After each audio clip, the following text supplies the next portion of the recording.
Thank you for watching this video. Your support means a lot and motivates me to keep creating more content. If you enjoyed the video, please leave a like, share your thoughts in the comments, and subscribe so you won't miss any upcoming videos. Part 5. Kim Soo-tae now had only flattery to offer. He immediately took a freezer case out of his phase ring and opened it, giving Xia Li a look. Inside the freezer case was a blue-gold helmet. The helmet part of the Commander 6 armor. That's right. Astart's biological armor has two major integrated neural sections. The helmet is one, and the core is the other.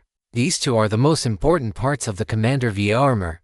You've got guts. Xia Li had not expected Kim Soo-tae to dare steal this thing. To Astart, the helmet and core were the parts they most needed to recover. As for the other sections, so what if they were given away? Let's go quickly. I am afraid that Assassin still has companions. You can handle one. But what about 10? Fine. For the sake of your contribution, I will spare your dog life for now. Xia Li took the helmet component from Kim Soo-tae. He needed to bring this thing back and have the Heavenly Dao computer analyze it. The earlier the Heavenly Dao computer obtained all armor components, the earlier it could find a method to counter the biological armor. If you'd like to support the translation and read 10 chapters ahead, thank you so much for reading and supporting the story. Kim Soo-tae returned both the Xiao Demon's Demon Core and the token to Xia Li. Aside from that, he also transmitted a segment of memory from when he had been fleeing earlier. From Kim Soo-tae's memory, Xia Li saw the Martian assassin's fighting style and saw how the other party had killed Kim Soo-tae's other protectors. The assassin almost never engaged anyone in prolonged combat. When he attacked, it was usually a lethal strike. He could hide his figure and also possessed extremely high speed. That blade could even cut open all kinds of shields and protective spiritual gang chi. Xia Li then confirmed his own battle memories and discovered that when the other party's blade touched a physical target, it did not possess much special ability. His prosthetic was intact, and when facing heavy mass violet chi, although the blade could also dissolve it, the speed was far slower. Astart really is not simple. I wonder how many assassins like this they have trained. If multiple people carried out an assassination together, even I might be in danger. After recognizing this, Xia Li immediately took Kim Soo-tae and left the wilderness. Only after they arrived at the nearest city did he relax slightly. In a bar in the lower district of Gai City, Xia Li and Kim Soo-tae sat in a corner booth. It was still afternoon, so there were not many customers in the bar. Xia Li was very curious about the reason for Kim Soo-tae's defection, because Kim Soo-tae was absolutely not the kind of person who possessed great righteousness. Kim Soo-tae believed in the law of the jungle and could trample everything for money and power. Such a person could not possibly turn back after waking up to virtue. Something happened. Since they were heartless first, they cannot blame me for being disloyal. So what happened? I will transmit the data to you. Kim Soo-tae immediately sent over another video record. It was from Kim Soo-tae's first-person perspective. At this moment, he was walking deep inside some facility. Xia Li saw many experimental subjects stored inside cultivation cabins. Among them were even mechanical remains with blood-red bones. Even through Kim Soo-tae's memories, Xia Li could feel their ferocity pressing toward him. If that thing were released, it would definitely be terrifying. At this point, Xia Li temporarily stopped the memory playback. Where is the experimental base in your memory? Jeju, Silver Star and Astart cooperate closely, and biological modification technology is what Astart regards as the true future. Spiritual energy has the effect of stabilizing genetic structures. Even when changes occur, they evolve in the direction of adapting to spiritual energy. In Astart's view, that means losing biology's most essential blade, losing possibility. So through continuous experimentation, Astart is searching for perfect genes. They are also collecting information on other biological research projects from the early stages of the spiritual energy revival and restarting those experiments. Among them, the mechanical remains are an especially miraculous gene capable of changing biological key structures after birth. Astart has placed great hopes on them. Therefore, everything you encountered back then was actually orchestrated behind the scenes by Astart. Silver Star merely provided convenience as a collaborator. Astart also needed a large number of living mechanical remain subjects with sufficiently high gene stability for experiments. The Commander via armor was born from the mechanical remains, unauthorized reproduction. This story has been taken without approval. Report sightings. Kim Sutai poured out everything he knew. Since he wanted to surrender, he had to appear sincere enough. Do you know Yaguchi Haya? Those twin sisters from Yagyu Military Industries, right? I do know a few things. Since childhood, they displayed abilities such as telepathy and even consciousness synchronization without relying on any technology. Astart regarded them as a miracle of evolution. So they designed a way to abduct them and conducted experiments on them. It is possible that the Commander 6 armor's emergence also includes a contribution from those sisters. What experiments? I am not too clear on that. In any case, they eventually became what you saw. The two fused into one. Then contact her. She should have many questions for you. I will tell her everything I know. Give me her contact information.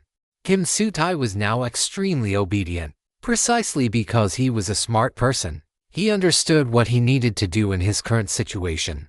When he was at Silver Star, he was Silver Star's loyal dog, the kind that would never betray them. But if Silver Star wanted to dispose of him after using him, he would immediately turn into an ingrate and surrender to a new master. Who the master was did not matter. What the master wanted him to do did not matter either. What mattered was whether the master could give him power, profit, and reputation. He also never rejected doing good deeds. As long as the benefits were sufficient, he could travel the world saving people everywhere. Before long, Xia Li provided Yaguchi Haya's contact information to Kim Sutai. Kim Sutai immediately contacted Yaguchi Haya. The Havenship communication lasted nearly half an hour before ending. She asked me to thank you on her behalf. The information I provided is very important to her. She also invited me to join Yagyu Military Industries. But for now, I do not really want to continue working in the corporate alliance. Although I had long accepted that I might be sold at any time, after truly being sold, I still cannot make peace with it. I want to reclaim my original surname. Kim Sutai had chased profit for half his life. He believed he had already awakened to the idea of dying for profit. But only when death truly approached did he discover that his so-called resolve was nothing at all. He began to inexplicably want to pursue righteousness. Just as people of great righteousness might be corrupted in the latter half of their lives and become people who only chased profit. Perhaps those who only knew how to chase profit could also suddenly feel empty one day and turn to seek things they had once looked down on. You want to take the surname Chen again, but you are probably unworthy now. You were the descendant of a heroic martyr. Everything you have now was your own choice. Your words do not count. Only my own view matters. In any case, from today on, I plan to reclaim my original surname. My original name was Chen Tai. How many spirit stones for that photograph of my ancestor? Name a price. At this moment, Kim Sutai wanted to buy the photograph Xia Li had obtained before. It could prove his identity and serve as a pass to receive good treatment from the democratic government. Hearing this, Xia Li directly drew a gun and aimed it at Kim Sutai's forehead. You are unworthy. Do not think I do not know what you are planning. When dignity cannot fetch a price, you start selling righteousness and sentiment. But I am useful. I can dedicate myself to profit. So why can't I dedicate myself to righteousness? If the democratic government can offer a high price for righteousness, then why can't I be righteous? Ridiculous. That is only the choice you made after settling for second best. We do not need an opportunist like you putting on false airs. After Xia Li finished speaking, Kim Sutai clenched his teeth and seemed to want to say something else. But in the end, he only sighed, picked up the wine on the table, and drained it in one gulp. Can you at least let me look at it twice? No, you are definitely planning to record it. You are guarding it that strictly. Afraid I will climb higher than you in the democratic government. You already handed everything to me. You have no value left. Whether I kill you now depends entirely on my mood. All right, I surrender. Kim Sutai helplessly raised both hands to show surrender. Only then did Xia Li lower the gun. Kim Sutai had intended to opportunistically rely on that photograph to receive good treatment. But after receiving the corresponding treatment, he would also offer corresponding returns. He had always been like this. It seemed that if he wanted to obtain that photograph from Xia Li, he would have to slowly change Xia Li's opinion of him. If you'd like to support the translation and read 10 chapters ahead, https://www.patreon.com/poppingdino. Thank you so much for reading and supporting the story. After that, Xia Li continued reviewing Kim Sutai's memories. He still had not seen the memories related to why Kim Sutai had defected. The reason that caused Kim Sutai's defection was very simple, even somewhat laughable. In Kim Sutai's own view, it was the kind of disaster that had fallen upon him for no reason. Inside that underground base, Kim Sutai met with Silver Star's higher-ups. However, the instant he saw the Commander VI armor, he felt a kind of connection. The Commander 6 armor even showed a reaction of being activated. This caused that executive to immediately order people to seal off the scene and capture Kim Sutai. In that situation, Kim Sutai was also exceptionally decisive. It was almost as if he had always been guarding against outsiders. The instant the Silver Star executive's gaze turned wrong, Kim Sutai reacted almost by instinct. He immediately took a portable cluster bomb from his phase ring, threw it out, and detonated it. Afterward, taking advantage of the chaos, Kim Sutai rushed straight to the control console and pretended he was going to release experimental subjects. As that executive rushed over in panic, a mech soldier who had just arrived on the scene suddenly rebelled. It was actually Kim Sutai's doppelganger, which he had left inside the underground base all along just in case. One had to admit, he really had guarded against exactly this. Kim Sutai's doppelganger seized the helmet of the Commander VI armor and directly threw it to Kim Sutai. Kim Sutai also decisively put it on. Only, after he put on the helmet, Kim Sutai's memory ended there. Perhaps the operation of his heaven chip had been affected. After that, the next scene was already after his successful escape. So why did what happened afterward happen? Xia Li looked at Kim Sutai. There were still many unknowns surrounding the Commander 6 armor. Kim Sutai definitely knew something else. The Commander VI armor has compatibility with its wearer. This compatibility is extremely important. If compatibility is not high enough, the armor will reverse transform the wearer, turning them into puppet contents inside the armor.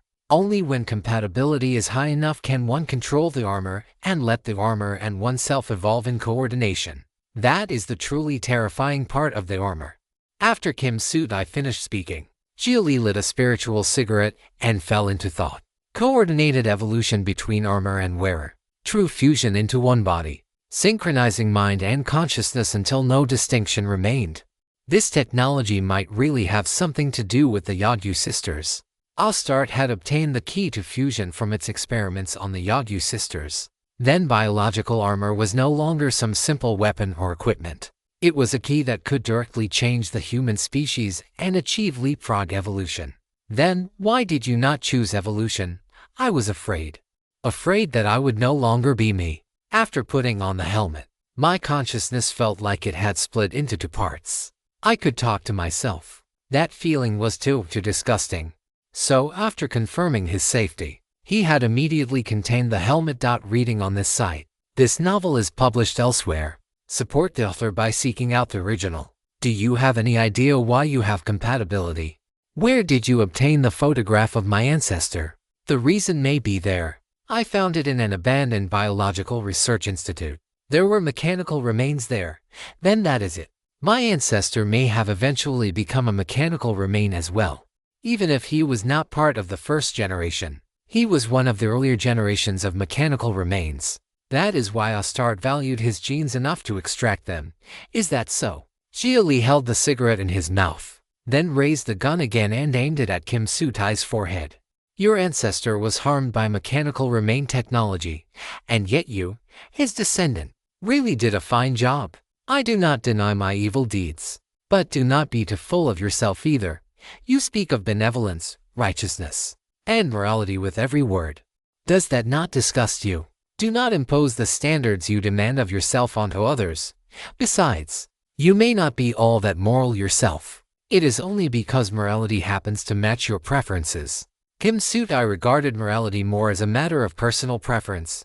After all, some people were born rebellious. They did not care about good or evil. What they cared about was their own uniqueness. If everyone in the world is good, I alone am evil. If everyone in the world is evil, I alone am good. In Kim Soo-tae's view, Xia Li carried that flavor, morality for morality's sake. Xia Li's morality was something he performed for others, not truly his own. Xia Li, I understand that good and evil are the most fundamental values of civilization. Everyone lives within them, although the gray middle state is the norm. If you want to live, you still have to be either black or white, don't you? And I am white now. Kim Soo-tae emphasized his position again. He and Xia Li were no longer enemies. Xia Li did not need to keep bringing up the past. He had already compensated Xia Li for their old grudges. Who washed you clean? I washed myself. Who recognizes it? Plenty of people will recognize it. Xia Li lowered the gun and took a photograph from his phase ring, handing it to Kim Soo-tae. It was a photograph of Kim Soo-tae's ancestor. During the era when the concept of nation still existed, a soldier belonging to a country stood beneath a red flag and saluted. The great flag fluttered in the wind, and the golden star shone brilliantly. Even if the nation has vanished and the mission has failed, humanity still needs to walk toward what is right. Xia Li read out the words written on the back of the photograph. The chaotic age after the spiritual energy revival had indeed seen to many unspeakable things.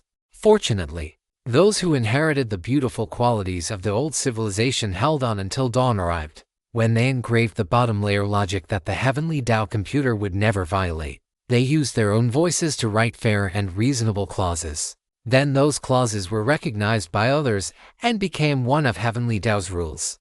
Chen Tai, I want to see what price you can sell great righteousness for, and whether you can make even me buy it. If I do not buy it, I will drag you off to an illegal mine and make you dig for the rest of your life. Thank you for the investment. I guarantee the return on this investment will not fall below your expectations. After receiving the photograph, Kim Soo-tae also knew that his name could officially change back to Chen Tai. In truth, he had always known his origin. His father had told him privately, but did it have meaning? The surname Kim had allowed him to make great strides in the corporate alliance. Why should he give up everything he now had for a sense of responsibility that was not worth a single coin? Yet in the end, he had still gone back. This left him filled with indescribable emotion. He had once laughed deep in the night, thinking that after completing a mission, receiving tens of thousands of spirit stones was far more useful than any medal. But now, he was willing to spend spirit stones to buy a medal, if the democratic government was willing to sell it. Hidden Wing Special Operations Unit, Captain Chen Guangyao.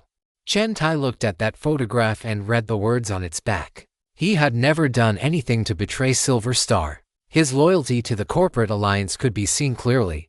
Yet even so, he still had to carefully prepare all kinds of self-preservation methods. He had done countless things for Silver Star.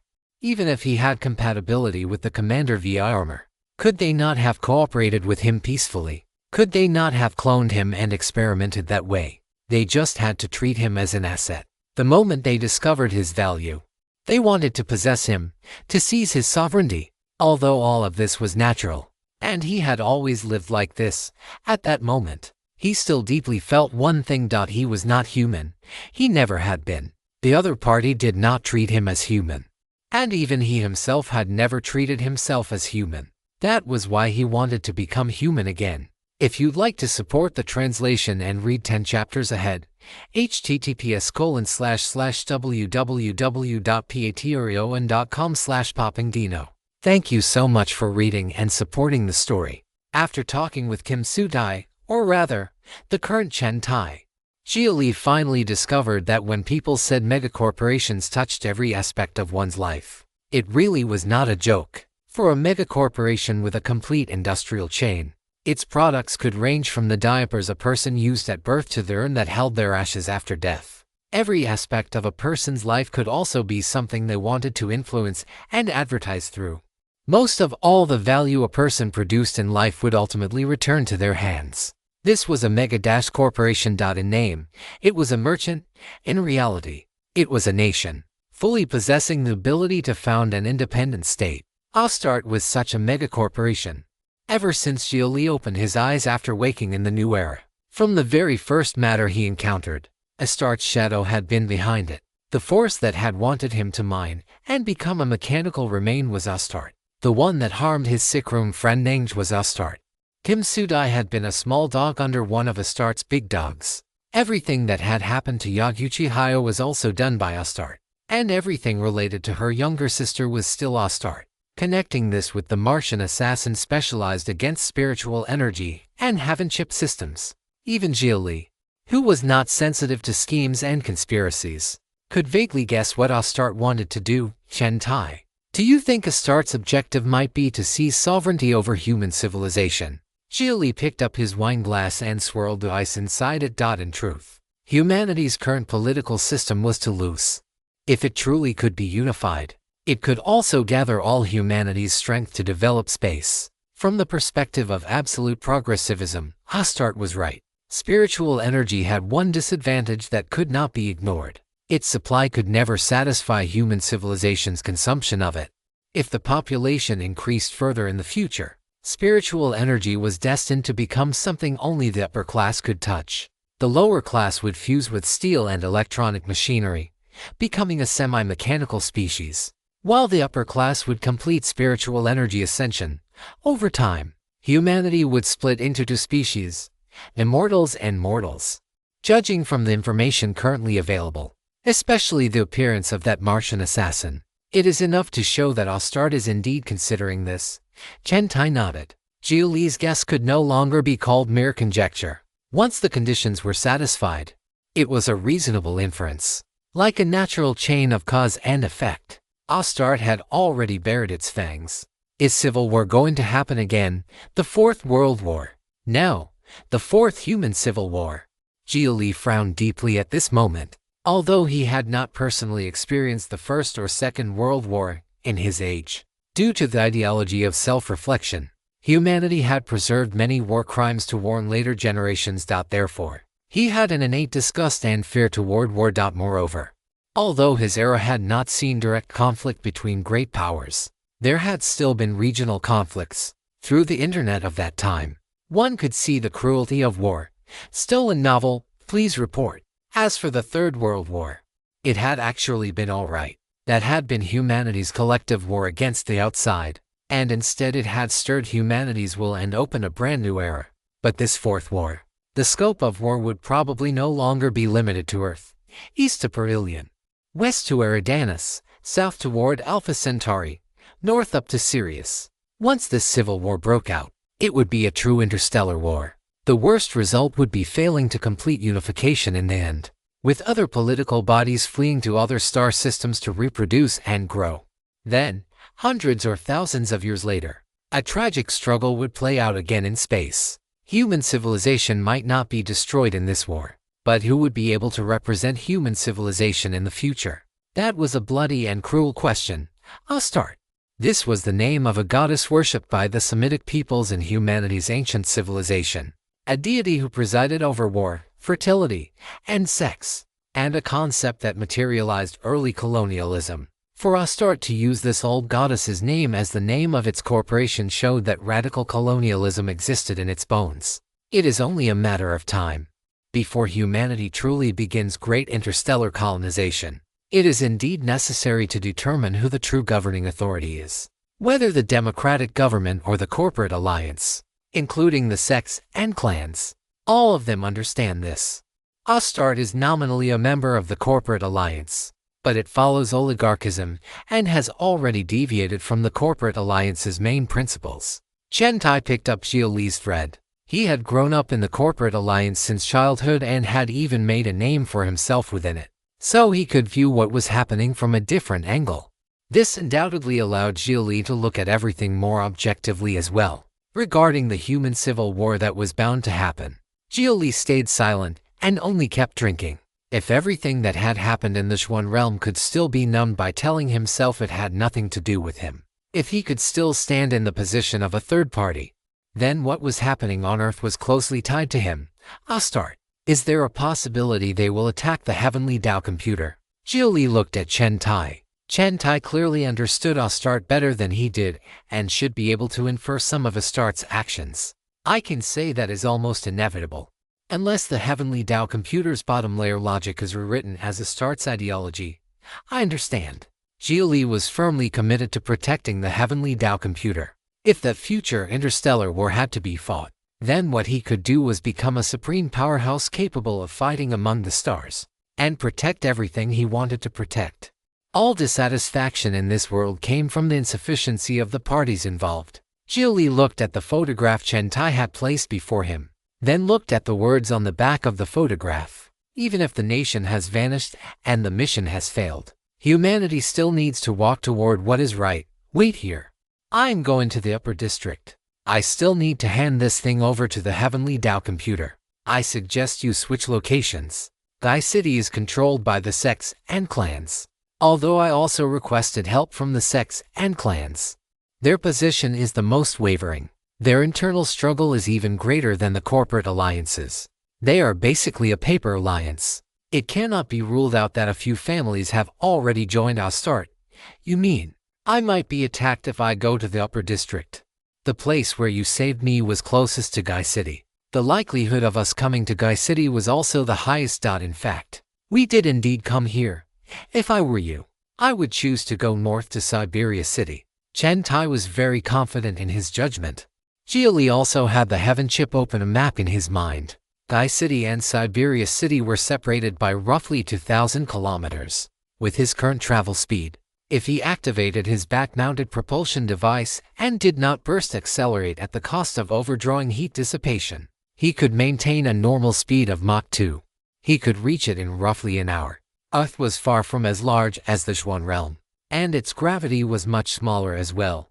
Traveling was relatively easy, but the problem was that if he was surrounded while traveling, that Martian assassin could maintain Mach 2 on the ground, equal to Xia Li's speed in the air. In the air, the other party would only be faster. Once Xia Li encountered an encirclement, he would not even be able to use the mysterious ring, because it was still cooling down, unless he went higher and directly burst his propulsion device to achieve even faster movement. Chen Tai, go back by yourself. I will make a trip to Cyberia City to deliver the item. Xia Li decided to go alone. After all, Chen Tai's combat power would only drag him down. Alright. Be careful. If you'd like to support the translation and read 10 chapters ahead, https://www.patreon.com/poppingdino. Thank you so much for reading and supporting the story. Xia Li lifted his glass and drained the last mouthful of wine.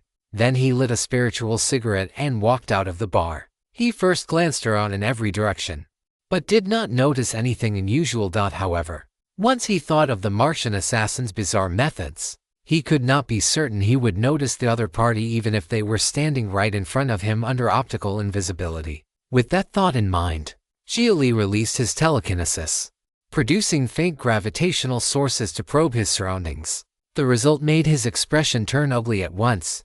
There were 5 anomalies, 5 objects he could not observe by any other method. So, they really had come. If he had gone normally to the upper district, who knew what might have happened? If he resisted, he might be forced into overheating in front of countless people in the upper district. Once that happened, his identity would be exposed.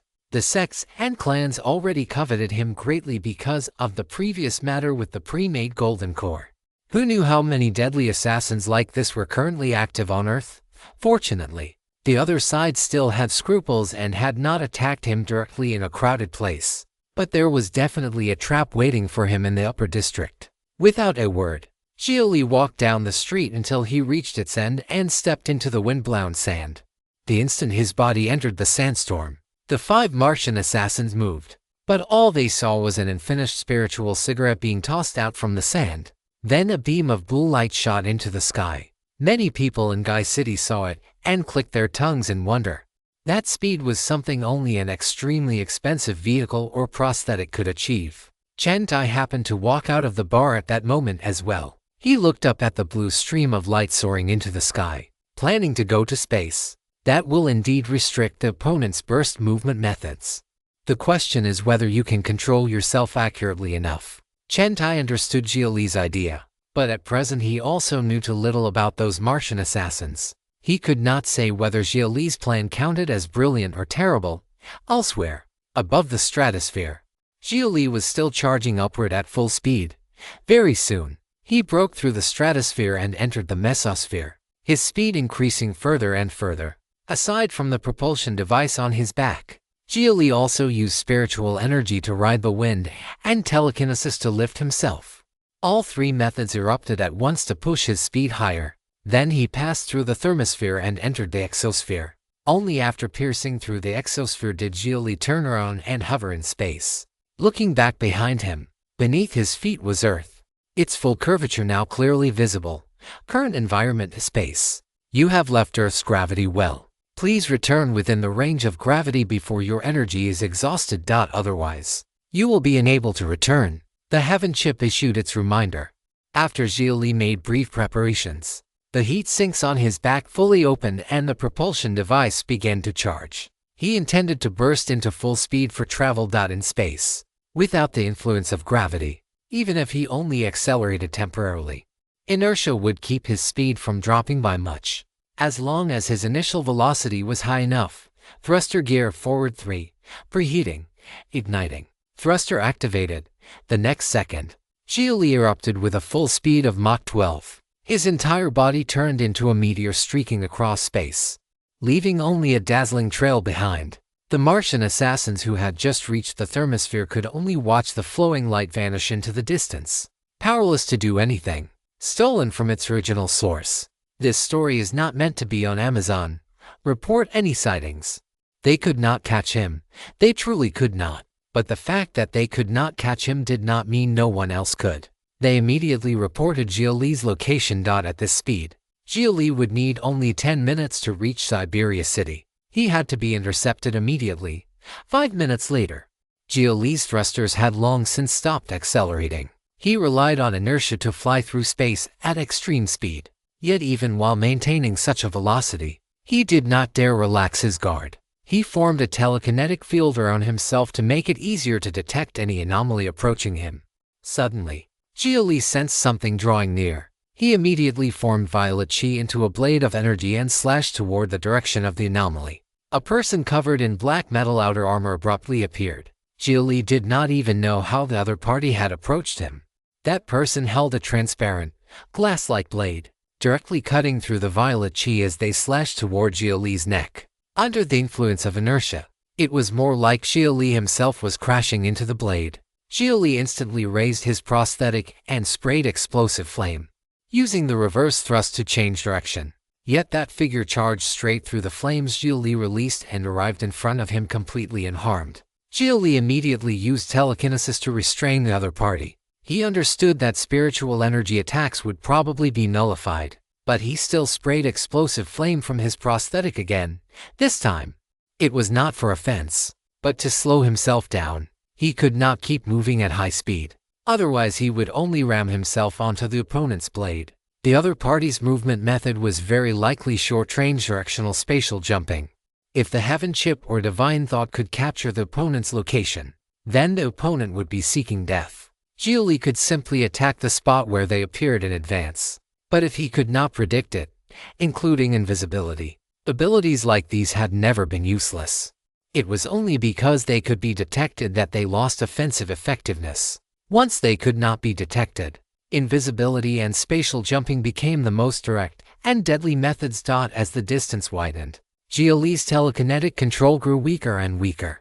After that person broke free of his telekinetic restraint, sure enough, they teleported to Xia Li's side again, clearly not intending to give Xia Li any chance to breathe. Heaven Chip. Activate the Void Spirit Dharma Body. Synchronize telekinetic positioning. A towering flame figure immediately appeared behind Xia Li. The Void Spirit Dharma Body condensed fire directly and sprayed blazing flames at the enemy.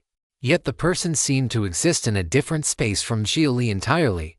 Unaffected, they approached through the flames once more, and the glass blade struck Xia Li's neck. In the next instant, Xia Li flew far away. The person tilted their head in confusion, as though they did not understand why Xia Li's head had not been severed. Jade marrow damaged. The Heaven Chip reported Xia Li's injury. Only then did Xia Li realize his head had not flown off. Fortunately, he had persisted with body refinement for a period of time in the wasteland of the Zhuan realm. A section of his spine had transformed into jade marrow, so hard it could directly withstand a mystic armament. And by fortune, that section of spine was in his neck. Even so, Xia Li still felt dizzy, his vision blurring into a haze. That assassin was too bizarre, as though attacking him from across different spatial layers. Xia Li could not hit the opponent at all. Before he could determine the opponent's methods, spiritual energy methods were almost completely nullified. The only useful thing was telekinesis. Before Xia Li could adjust his position, the person teleported in front of him again and attacked his dantian. If they could not kill Xia Li by directly beheading him, then they would first cripple his spiritual energy core. Xia Li immediately drove his telekinesis and used telekinetic surge. Lightning generated from the void and surged outward. This time, it struck the enemy and successfully knocked them back. Xia Li also immediately adjusted his position, making himself hover in space. Telekinetic methods really were effective, and fortunately, he had not learned many telekinetic arts. If he survived this time, it seemed he had to make a trip to the Telekinesis Society for deeper study no matter what. Xia Li stared at the assassin not far away from him, wondering whether his Tai spirit pendant could withstand the opponent's attacks. Spiritual energy could not possibly be nullified so easily. That only meant the spiritual energy he currently controlled had not reached a level capable of affecting the other party. After all, when it came down to it, he was only at the Golden Core stage. He did not know whether he could defeat the assassin before his telekinesis ran out. Xia Li began trying to connect to the Telekinesis Society's internal network to learn new telekinetic arts. But the Heaven Chip informed him that the network connection had been cut off. This not only deprived Xia Li of the chance to learn new telekinetic arts, it also crippled another of his life-saving trump cards. The Heavenly Dao Computer's Heavenly Dao Protection. Targeted. This was pure targeting, and completely at Earth's existing spiritual energy technology. If you'd like to support the translation and read 10 chapters ahead, https://www.patreon.com/poppingdino. Thank you so much for reading and supporting the story. Now, in space, he had encountered an assassin specifically designed to counter spiritual energy. And this one was even stronger than the assassin who had previously attacked Chen Tai. Xia Li genuinely felt a sense of crisis. Although the Heaven Chip was continuously tracing back through the battle process to help crack the opponent's special ability, it would probably not gain anything useful in a short time. Considering that telekinetic arts are effective, now immediately equipping to Divine Path methods discovered at Tai Holy Land. Defensive Divine Path method, Mind Consciousness Guard, Composite Divine Path method, Impermanence Body. The Heaven Chip could synchronize with Xia Li's thoughts, so naturally it understood what Xia Li wanted. If Divine Path telekinetic arts were useful, then he would use Divine Path telekinetic arts. Although Xia Li could not connect to the network to learn new moves from the Telekinesis Society, back when he had been moving data at Tai Holy Land in the Xuan realm, he had indeed copied to Divine Path spells. He had simply not actively equipped them at the time.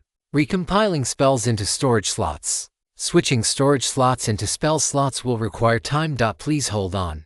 The Heaven Chip told Xia Li to endure a little longer. Xia Li, holding a try-anything attitude, took out the Tai Spirit Pendant and activated it. Golden mist rapidly flowed out of the pendant and surrounded Xia Li. He could sense that the mist was somewhat similar to the Junction Gold Qi the Heavenly Dao Computer hoped he would cultivate. Seeing that Xia Li had another new method, the assassin immediately rushed forward and tried to attack. This time, the blade capable of dissolving spiritual energy and piercing spirit barriers failed to cut through the gold Qi. Xia Li had already prepared to dodge, but seeing that the gold Qi was effective, he let out a breath of relief, as expected of something Tai Holy Land used to protect its own holy sons. Since the Holy Land said it could block one strike from a body integration cultivator, that meant it had considered all aspects of the body integration realm and accounted for the possibility that the enemy might use other, stranger forms of attack. However, after the gold Qi blocked that strike, some of it visibly dissolved. Who dares touch a holy son of Tai? After the gold Qi dissolved, a blurry figure appeared from within the spirit pendant. It could even make sound in a vacuum. When Xia Li saw this, his heart immediately felt that something was wrong. The old thing's lingering divine thought had popped out. If this were the Xuan realm, Xia Li would have thanked the other party, but this was absolutely not the time for that thing to show itself. Beyond the heavens. No, the stars are wrong. Where is this? That strand of divine thought was rather confused. Divine thoughts left behind by powerful cultivators possess some ability to think and could retain memories for a short time.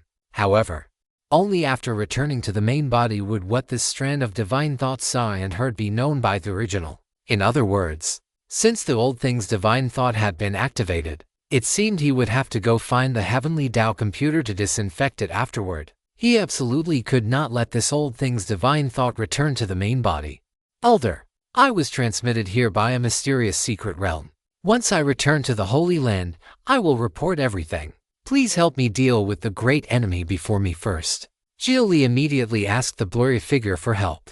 The figure silently sensed Xia Li's aura. He did indeed carry Taiyi Holy Land's aura. This was truly their own holy son. Stolen content alert.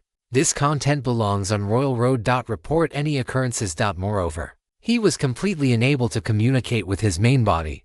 Either this place was too distant from the main body, farther than even the 9 heavens, or it was obstructed by an extremely stable spatial barrier. But no matter the reason, protecting their holy son took first priority. Good, the blurry figure nodded.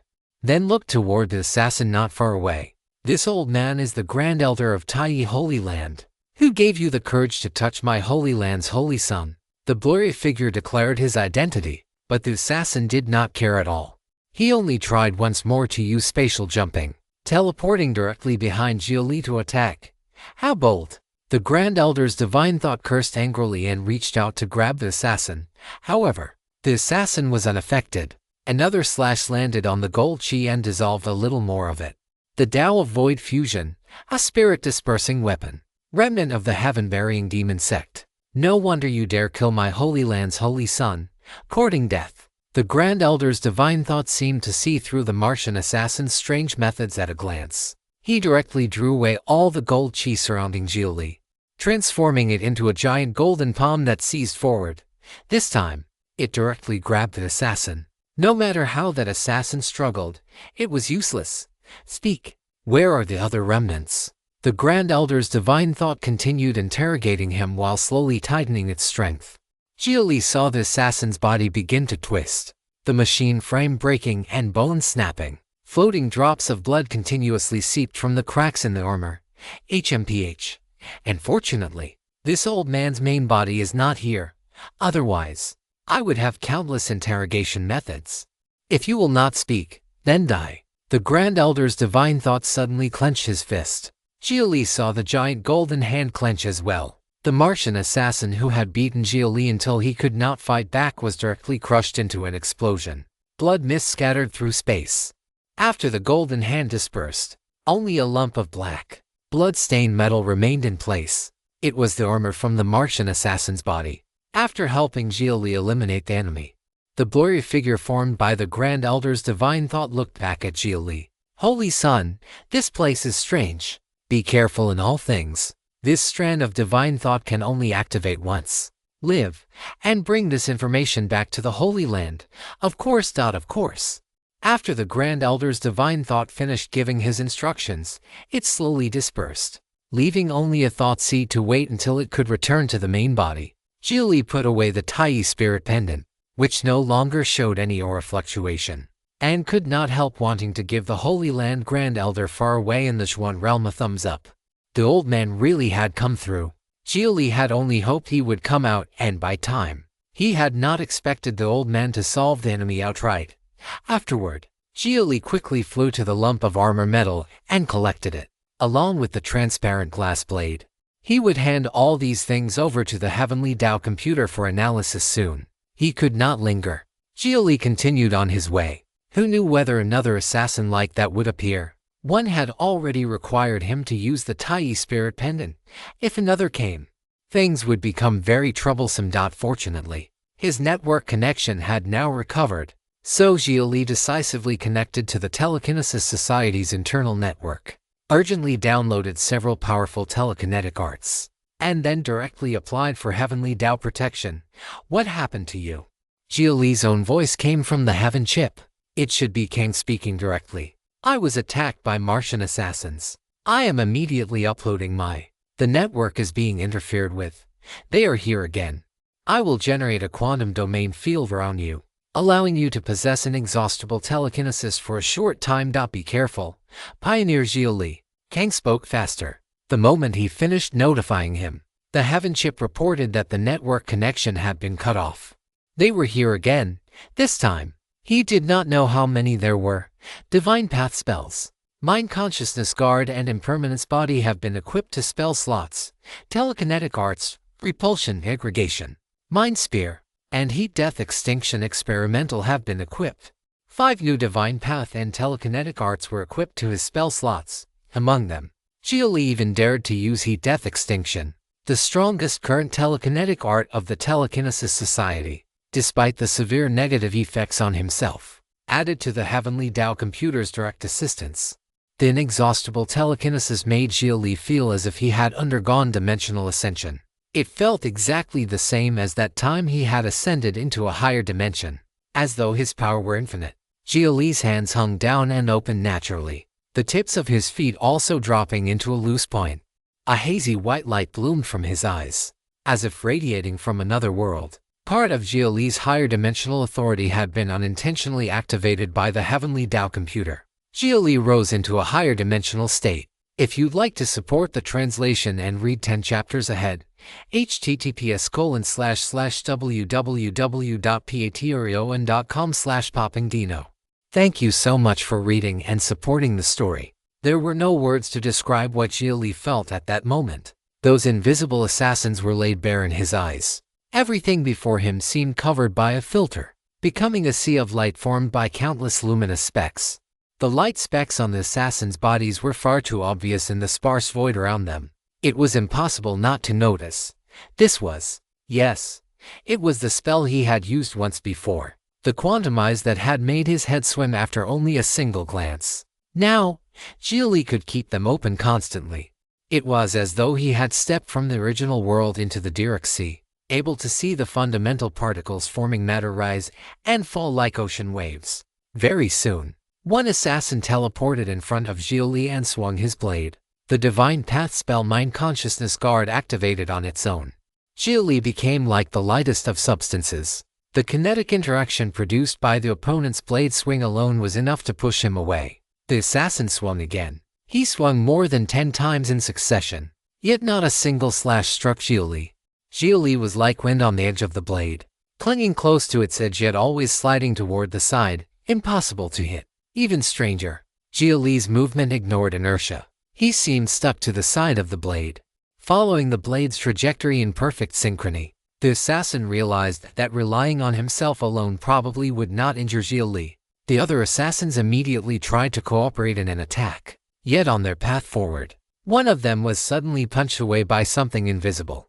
The assassin who had been knocked flying was stunned out what was going on. Before that assassin could react, his body began drifting wildly in every direction, as though an invisible person were punching and kicking him.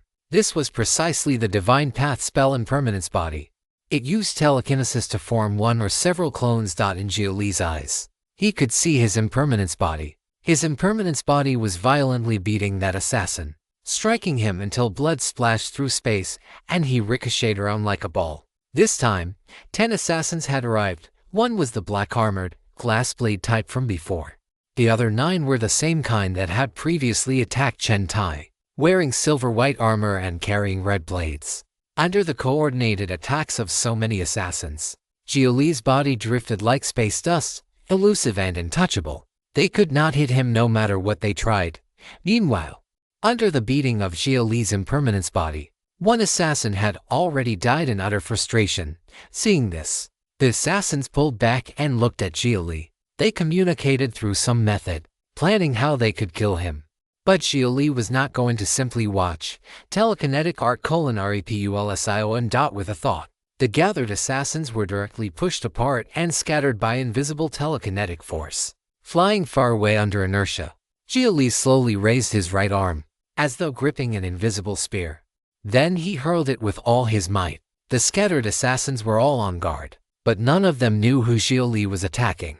Only when one assassin's head burst apart did the remaining assassins gather together again at full speed. Since they wanted to gather so badly, they likely had some terrifying method that required them to assemble together before it could be used. He could not drag this out any longer. He had to end it quickly. If they loved gathering so much, then he would gather them a little more tightly.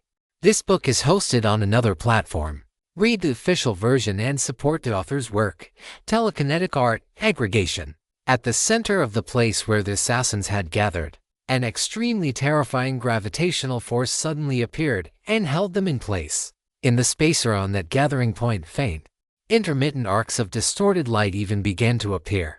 Even part of the light was captured by gravity. Xia Li's naturally drooping arms slowly opened. A terrifying phenomenon began to emerge in the space binding the assassins together. The second law of thermodynamics, entropy increase. First, repel excessively tiny matter, then aggregate larger matter, producing a pseudo-vacuum field that was easier to parse and carried less information. After that, completely fill the target space with telekinesis and analyze the material activity level within it. Finally, use telekinesis to stop all remaining elementary particles from moving, revealing an absolute zero where no phenomenon could produce any activity. Objects within the target space, including living beings, would lose their own material kinetic energy at extreme speed after losing energy interaction with the external space, then fall into heat loss and heat death. This was telekinetic art, heat-death extinction. Before using it, one had to first repel and then aggregate. Otherwise, there would not be enough computational power to parse the matter, and certainly not enough brain power. The remaining 8 assassins, including the black-armored assassin who seemed to be their leader, were rapidly frozen and stopped all life activity. The matter composing them fell into a stillness where time and space no longer held any meaning. Afterward, Xia Li was abruptly ejected from that indescribably wonderful sensation. In space, he clutched his head, his body twitching uncontrollably. The side effects had arrived. Heat-death extinction was a telekinetic art the Telekinesis Society had not yet perfected. It produced a powerful informational impact on the consciousness aggregate, meaning the soul, and had a chance of causing memory loss or even partial soul dissipation. Fortunately, the Heavenly Tao computer's quantum domain field stabilized Xia Li's soul. That was why the side effect was only telekinetic exhaustion.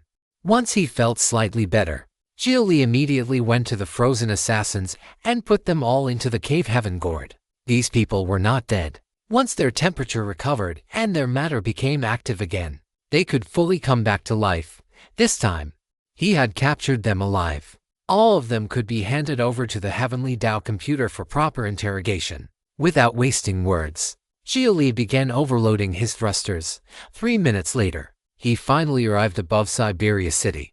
After recovering his network connection, he immediately informed the Heavenly Tao computer of his current location. The Heavenly Tao computer told Xia Li to descend directly into the upper district. This was an emergency, so he did not need to use spirit stones. The Heavenly Tao computer would also conceal Xia Li's true appearance for him. Xia Li was still wearing the spirit artifact Thousand Faces on his face. He had put it on while going to save Chen Tai and had not taken it off yet. He did not know whether those assassins could investigate his true identity afterward. Aiming at Siberia City's city hall, Xia Li accelerated straight downward. His whole body seemed to transform into a falling meteor. After entering the atmosphere, he began burning fiercely, his entire body covered in flames. After passing through the troposphere, Xia Li began slowing down. When he was about to land in front of City Hall, he performed an aerial spin and touched down safely. People nearby immediately gathered around, wanting to ask what was going on. But someone had already walked out from City Hall to clear a path for Xia Li. The Heavenly Tao computer had notified them in advance.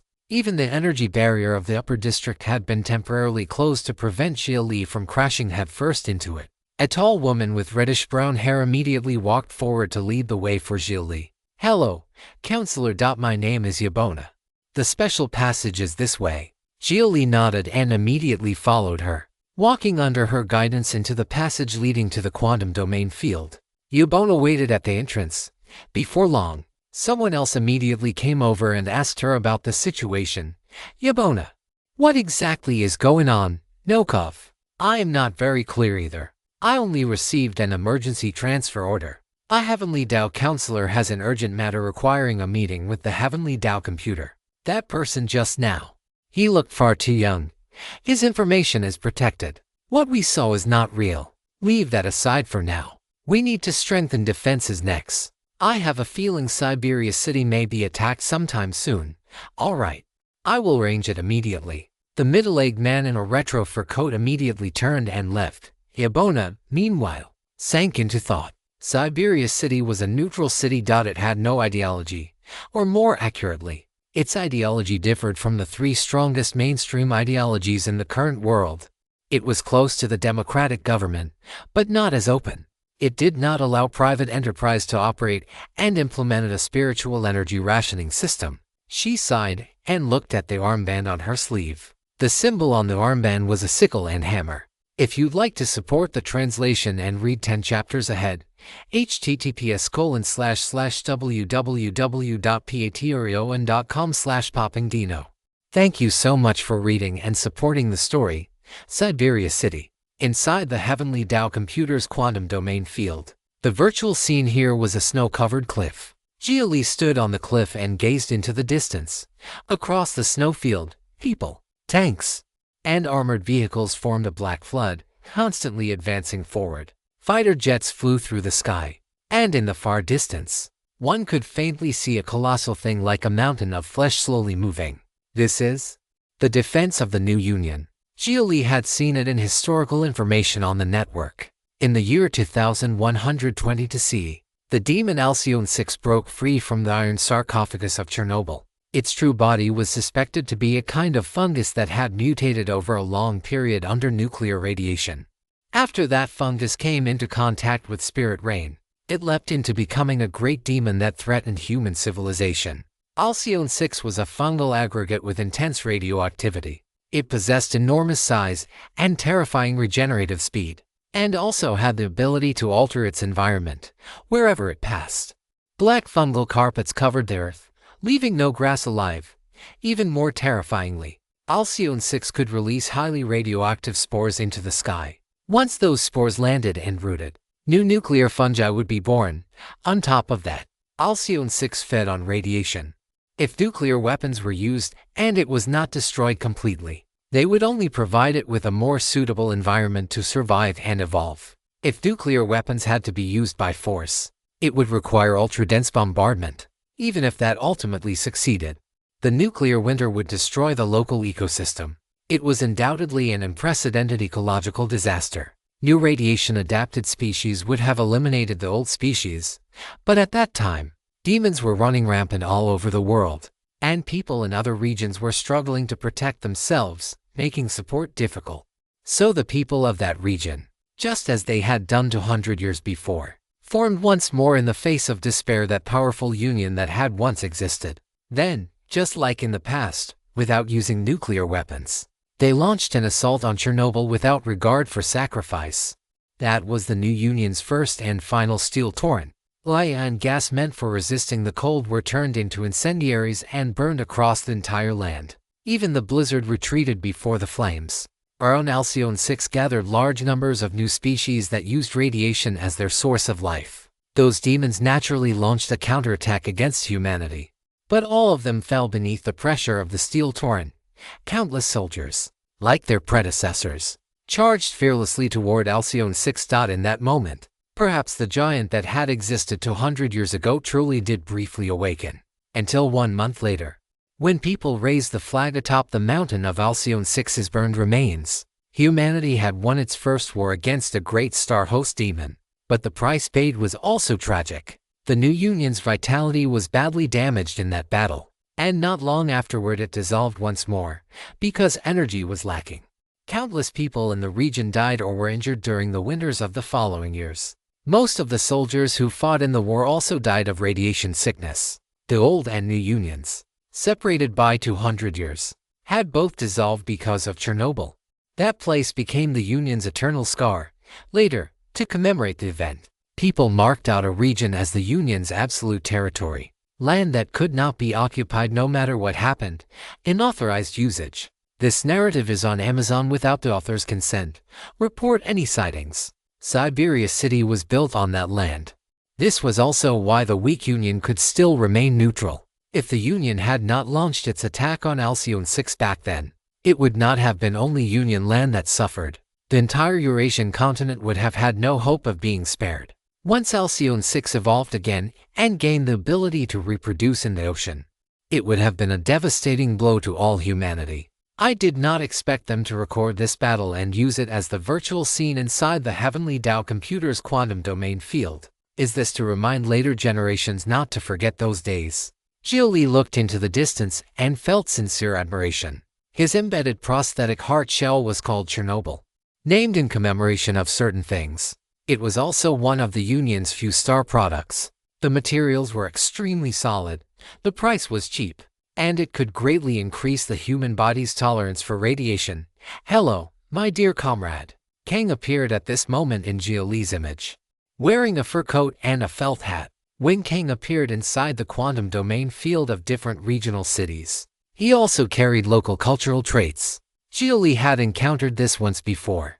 The previous Kang had taken the image of a sword sage, while this time, Kang was the image of a young soldier. Because of his bottom layer logic, Kang was committed to protecting the diversity of human civilization. As for why the democratic government did not do anything special, the answer was pragmatism. Rather than spend the computational power to construct a virtual scene, it was better to save energy and use it to serve the people. Kang, this time I brought you the helmet portion of the Commander 6 armor. Aside from that, there are some unexpected gains. Xia Li took out the freezer box. Then he tapped the cave heaven gourd, throwing a group of stiff-bodied, suspended death Martian assassins onto the ground. You did wonderfully, my dear comrade. Kang showed human-like delight and nodded hard at Xia Li. I tried commissioning live captures before, but they always managed to escape. Even when they could not escape, they would self-destruct. I did not expect you to catch them, and catch a whole group at that. It was thanks to telekinetic art, heat death extinction. This move is simply too convenient for capturing living targets. It directly time-stopped the opponent from a biological perspective. As for whether they were killed or captured afterward, that depended entirely on the caster. Then it seems I was right to strongly support the Telekinesis Society's development. Quite a few counselors objected back then, thinking it was a waste of resources. When the Heavenly Dao computer supported the Telekinesis Society, it had not been thinking that far ahead. It had simply calculated that the emergence of the Telekinesis Society would give humanity one more method and one more path. It had not expected that this path would now become an important factor in balancing an internal war. So if I am not guessing wrong, the Telekinesis Society is about to suffer. Xia Li guessed that the Telekinesis Society would probably soon face Astarte's fury directly. Astarte had planned so carefully to counter spiritual energy, only to be caught off guard by telekinesis. I will continue paying attention. Then, my dear comrade, do you have anything else? Yes. Help me clear the consciousness residue inside this thing. Xia Li took out the Tai spirit pendant after Kang received it. The pendant trembled faintly. The thought seed left behind by the Holy Land Grand Elder was rapidly crushed and erased. I recommend destroying the carrier as well. Otherwise, if the carrier remains but the consciousness residue is gone, it may inevitably arouse suspicion. The Heavenly Dao computer suggested destroying the Tai spirit pendant too. Doing so would be safest. And it was also taking Xia Li's eventual return to the other side into consideration. Fine, then take it for research. When the time comes, I will just say it was lost. Then, is there anything else? Kang asked this, seeming as though he very much wanted to end this meeting. Can I not chat with you if there is nothing else? Siberia City's spiritual energy supply is insufficient. You also did not pay spirit stones. Every second you stay here consumes its already limited spiritual energy allocation. I will make up for it after I go out. Once you finish parsing everything, remember to tell me the results if you discover anything. Xia Li was now a member of the Heavenly Dao Council and possessed the authority to directly communicate with the Heavenly Dao computer through his heaven chip. Therefore, if he wanted to wait for news, he did not need to enter the quantum domain field specially again. All right, my dear comrade. I wish you a smooth journey. Kang saluted Xia Li, and Xia Li returned the salute. Actually, constructing virtual scenes was quite nice. It had a very human touch. On this point, the democratic government was a little too pragmatic. Xia Li also wanted very much to see a virtual scene familiar to himself. If you'd like to support the translation and read 10 chapters ahead, https://www.patreon.com/poppingdino. Thank you so much for reading and supporting the story. A little later, Xia Li walked out of the passage. Yabona, who had been waiting outside, immediately came forward to receive him. Comrade Counselor, hello. I am Siberia City's logistics minister. May I know the reason for your emergency meeting with the Heavenly Tao computer? Yabona extended her right hand toward Xia Li in a friendly manner. Seeing this, Xia Li politely extended his own right hand and shook hers. Please send me a communication request through an encrypted channel. Xia Li felt this was not something that needed to be hidden. Yabona immediately sent Xia Li a communication request. Afterward, Xia Li explained the sequence of events and his guesses in detail. Yabona's expression changed again and again. Clearly, the information frightened her. Astart had bared its fangs and might start an internal war in the not-too-distant future. This was undoubtedly bad news. I understand. I will apply to the council for support shortly. Comrade Counselor, how should I address you? An alias is fine. Ember, Counselor Ember. What are your plans next? I need to go back. I still have other matters to handle. Also, let me settle the usage fee for the Heavenly Tao computer with you. That is not necessary. In the case of a counselor's emergency meeting, then consider it a friendly donation. Counselor Ember, thank you for your assistance. Afterward, Xia Li anonymously transferred 100,000 spirit stones to Yabona. This amount of spirit stones was not much. For Siberia City's shortage of spiritual energy, it could only be considered a drop in the bucket. But it was indeed a show of goodwill. If Xia Li had paid spirit stones to enter the Heavenly Tao computer's quantum domain field once, it would not have cost nearly this much. It is not much. Just a token of respect. The heart shell prosthetic your union produces is very useful. I'm using one right now. Also, the choice your union made in that war 400 years ago undoubtedly displayed humanity's courage. Thank you for the praise. Then, Counselor Ember, are you interested in joining the union? Yabona discovered that Xia Li had a favorable impression of the union and immediately extended an olive branch to recruit him. There were only a little over 100 Heavenly Tao counselors in total on Earth. Every one of them could strengthen the weight of their affiliated power within the Heavenly Tao computer system, and could also speak on behalf of that power in the Heavenly Tao Council. Those 100+ Heavenly Tao counselors were all pioneers who had made clear contributions to human civilization. Even counselors with lower sequences possessed considerable voice. Meanwhile, the union was weak. It had only two reserved seats specially granted by the Heavenly Tao computer because of its past contributions. So, its voice was not high. Sorry, I do not have that thought for now. It is fine. We do not force these things. Then are you inclined to be a neutral counselor without ideological affiliation? Not exactly. I lean toward the democratic government and toward you. Then that counts as half an ally. I wish you a smooth journey from here. Yabona saluted Xia Li, and Xia Li returned the salute as well. After that, he did not linger. This time, he had come back for vacation. He had barely managed to lie around comfortably for less than half a month before something happened. One could only say that once one's position became high enough, when certain things collapsed, they easily fell on one's head. He had to move. Next, before the mission to Mars officially began, he planned to hurry and visit the Telekinesis Society for deeper study. There was still half a month before Astart's hearing. Even if he was cramming at the last minute, he should still be able to obtain a little cyber scripture. This text was taken from Royal Road. Help the author by reading the original version there. As the saying went, sharpening one's spear before battle might not make it bright, but at least it would gleam. Taking the great elevator down to the lower district, Xia Li directly spent spirit stones to buy a private ticket to New Detroit City and boarded his private plane. At present, Astart no longer had any value in continuing to hunt him. Of course, if they insisted on coming, Xia Li was not afraid either. This was Earth, not Mars. The Telekinesis Society's headquarters was located in New Detroit City. It was a famous city of mech soldiers that had risen in the new era. More than 70% of its citizens had prosthetics making up over 30% of their bodies. and original mech soldier AI citizens accounted for more than 1/5 of the population. In other words, in New Detroit, 1 out of every 5 people one met was an original mech soldier. It was also one of the few cities that granted original mech soldiers limited sovereignty. Mech soldiers who had been produced and worked for a certain number of years could apply for citizenship. It was advanced to a nearly absurd degree. It was also the origin of the Open Spirit Architecture series chips. And it recognized that people voluntarily replaced by AI under their master's consent also possessed human rights.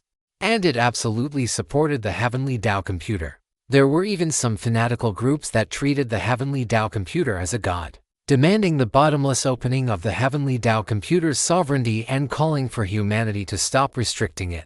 Well, Xia Li also stood on the Heavenly Tao computer's side. But he suspected even the Heavenly Tao computer itself would say that its authority should still be restricted a little. 5 hours later, Xia Li safely arrived at New Detroit City's 3rd spaceport. As Xia Li had expected, Ostart had not carried out a meaningless revenge attack. The first thing Xia Li saw after leaving the spaceport was the brightest and most ostentatiously designed upper district in the distance. The giant pillar connecting the upper and lower districts was entirely made of polished titanium, with an outer layer of crystalline glass reflecting rainbow-colored light. The entire upper district looked like a dazzling enormous jewel. While Xia Li was sightseeing, a cute young girl dressed in a very fashionable style came forward. "Good afternoon, bro. Need a guide? All kinds of good places are not online. Are you looking for modification, strong modification, or super modification?" The girl was extremely familiar right from the start. Seeing that Xia Li did not answer, she repeated herself in several different languages. "Thanks, but no need. Bro, want an open spirit chip? Huh? You have a channel." Xia Li looked at the girl in surprise. Only then did he notice that her facial muscles were somewhat stiff. After scanning with the Heaven chip, he discovered that she was a full mech soldier, without a single drop of blood or inch of flesh on her body. "I am an open spirit AI. After my original master passed away, I was released as expected. I am still not used to independence, so I am currently recruiting a master. What do you think of me as an open spirit AI? My learning and self-training direction is emotional healing. I guarantee you will be happy every day and laugh every night. Only 5,000 spirit stones, and I will accompany you until old age." The girl showed an extremely sunny and cheerful smile, which left Xia Li completely at a loss. Open Spirit Series AI could even come door to door to sell themselves. How advanced! The current 6th generation Heaven chip does not have Open Spirit architecture. Installation is not recommended. For your safety, please do not install an Open Spirit chip. I have already collected a large amount of your usage habits. Abandoning me will cause various inconveniences. Please consider carefully. Xia Li's Heaven chip AI began protesting, offering all kinds of suggestions that Xia Li should not install it. Xia Li was speechless, however. He really had developed some feelings for the AI he was currently using, although it lacked emotional expression. Xia Li also did not want to spend every day flirting with an AI inside his own head. Emotional value was certainly precious, but computational value was higher. "Sorry. My AI was protesting just now. I think I will pass. That is jealousy. Bro, your AI seems like it might be developing selfhood. A non-open spirit architecture AI developing selfhood is not a good thing. Do you want to go get an AI consciousness test? Well, requesting attack permission. Please approve. Requesting attack permission." Xia Li's AI already wanted to attack the other party. This was the first time Xia Li had seen his own AI display such a personified reaction. So, this was same kind repulsion. I and humans could coexist harmoniously. But when AI met AI, they fought instead. "You should leave quickly. My AI is requesting attack permission." "Wow, bro. There is something wrong with your AI. Are you sure you do not want it repaired?" Requesting permission to use Void Spirit Dharma Body. Requesting permission to use Divine Sense Hacking. No, it is fine like this. But bro, how about this? Lead the way. Take me to the Telekinesis Society. I will give you 10 Spirit Stones. Please stop irritating my eye. Alright. Bro, thank you for your business. I earned today's energy fee. May the Heavenly Tao computer watch over you. The corner of Xia Li's mouth twitched. What kind of new era artificial intelligence begging was this? AI were running out to ask for money. Was New Detroit's living environment this harsh? If you'd like to support the translation and read 10 chapters ahead, https://www.patreon.com/poppingdino. Thank you so much for reading and supporting the story. Walking through New Detroit's streets together with the Open Spirit AI. Xia Li's first impression was that this city was clean and bright. The spacing between its buildings was orderly and transparent, but the street surface itself could not be called clean. With just a casual glance, Xia Li could see plenty of people littering everywhere. The sight made him feel deeply confused. Hey, are people here all this uncivilized? Xia Li pointed at an old model mech soldier android squatting directly on the ground and discharging waste oil. It was one thing for humans to litter, but why were AI following along and dumping things everywhere too? That is a leftover problem caused by the AI Welfare Act. Many bottom-level AI can mostly only do cleaning work, and they even have to fight bottom-level humans for jobs. If no one litters, we cannot even earn energy fees. That damned Welfare Act does not even allow us AI to erase our own storage. The Open Spirit AI could not help complaining at this moment. They were not human and did not attach that much importance to life. If they judged that the current environment was unsuitable for operation, then stopping operation or even erasing their own data to say goodbye to the world was perfectly normal. For AI, self-data erasure was suicide. This rule could not restrict humans. If humans were determined to die, there was little that could stop them. But before an AI could decide to die, it first had to pass through the layer of bottom logic. Also, the heads of the people who made these rules have problems too. They are practically like insane AI infected with dozens of electronic viruses, obsessed with that idea of labor creating value. Even if there is no problem, they have to make one. They could give things directly, but they refuse to. You have to do something first. Forced by helplessness, littering became the choice most consistent with the current reality. Bro, although we can learn and self-evolve, after all this time, instead of loving labor more, we have become even lazier. Isn't that funny? And if you really want us to do something, would it not be better to erase the data and recompile the behavior logic? But no, they insist on cultivating free will first and then restraining that freedom. It is just so. The Open Spirit AI complained about the rules and systems. One had to admit, this really did resemble something an ordinary small citizen would do. As they walked, a dirty mechanical dog suddenly ran to Xia Li's feet, wagging its tail and acting cute while begging for energy. Xia Li stared blankly. A mechanical stray dog, of all things. So, who was supposed to be responsible for this? The AI Welfare Department or the Animal Protection Agency? The Open Spirit AI seemed to know the mechanical stray dog. She bent down and rubbed its head.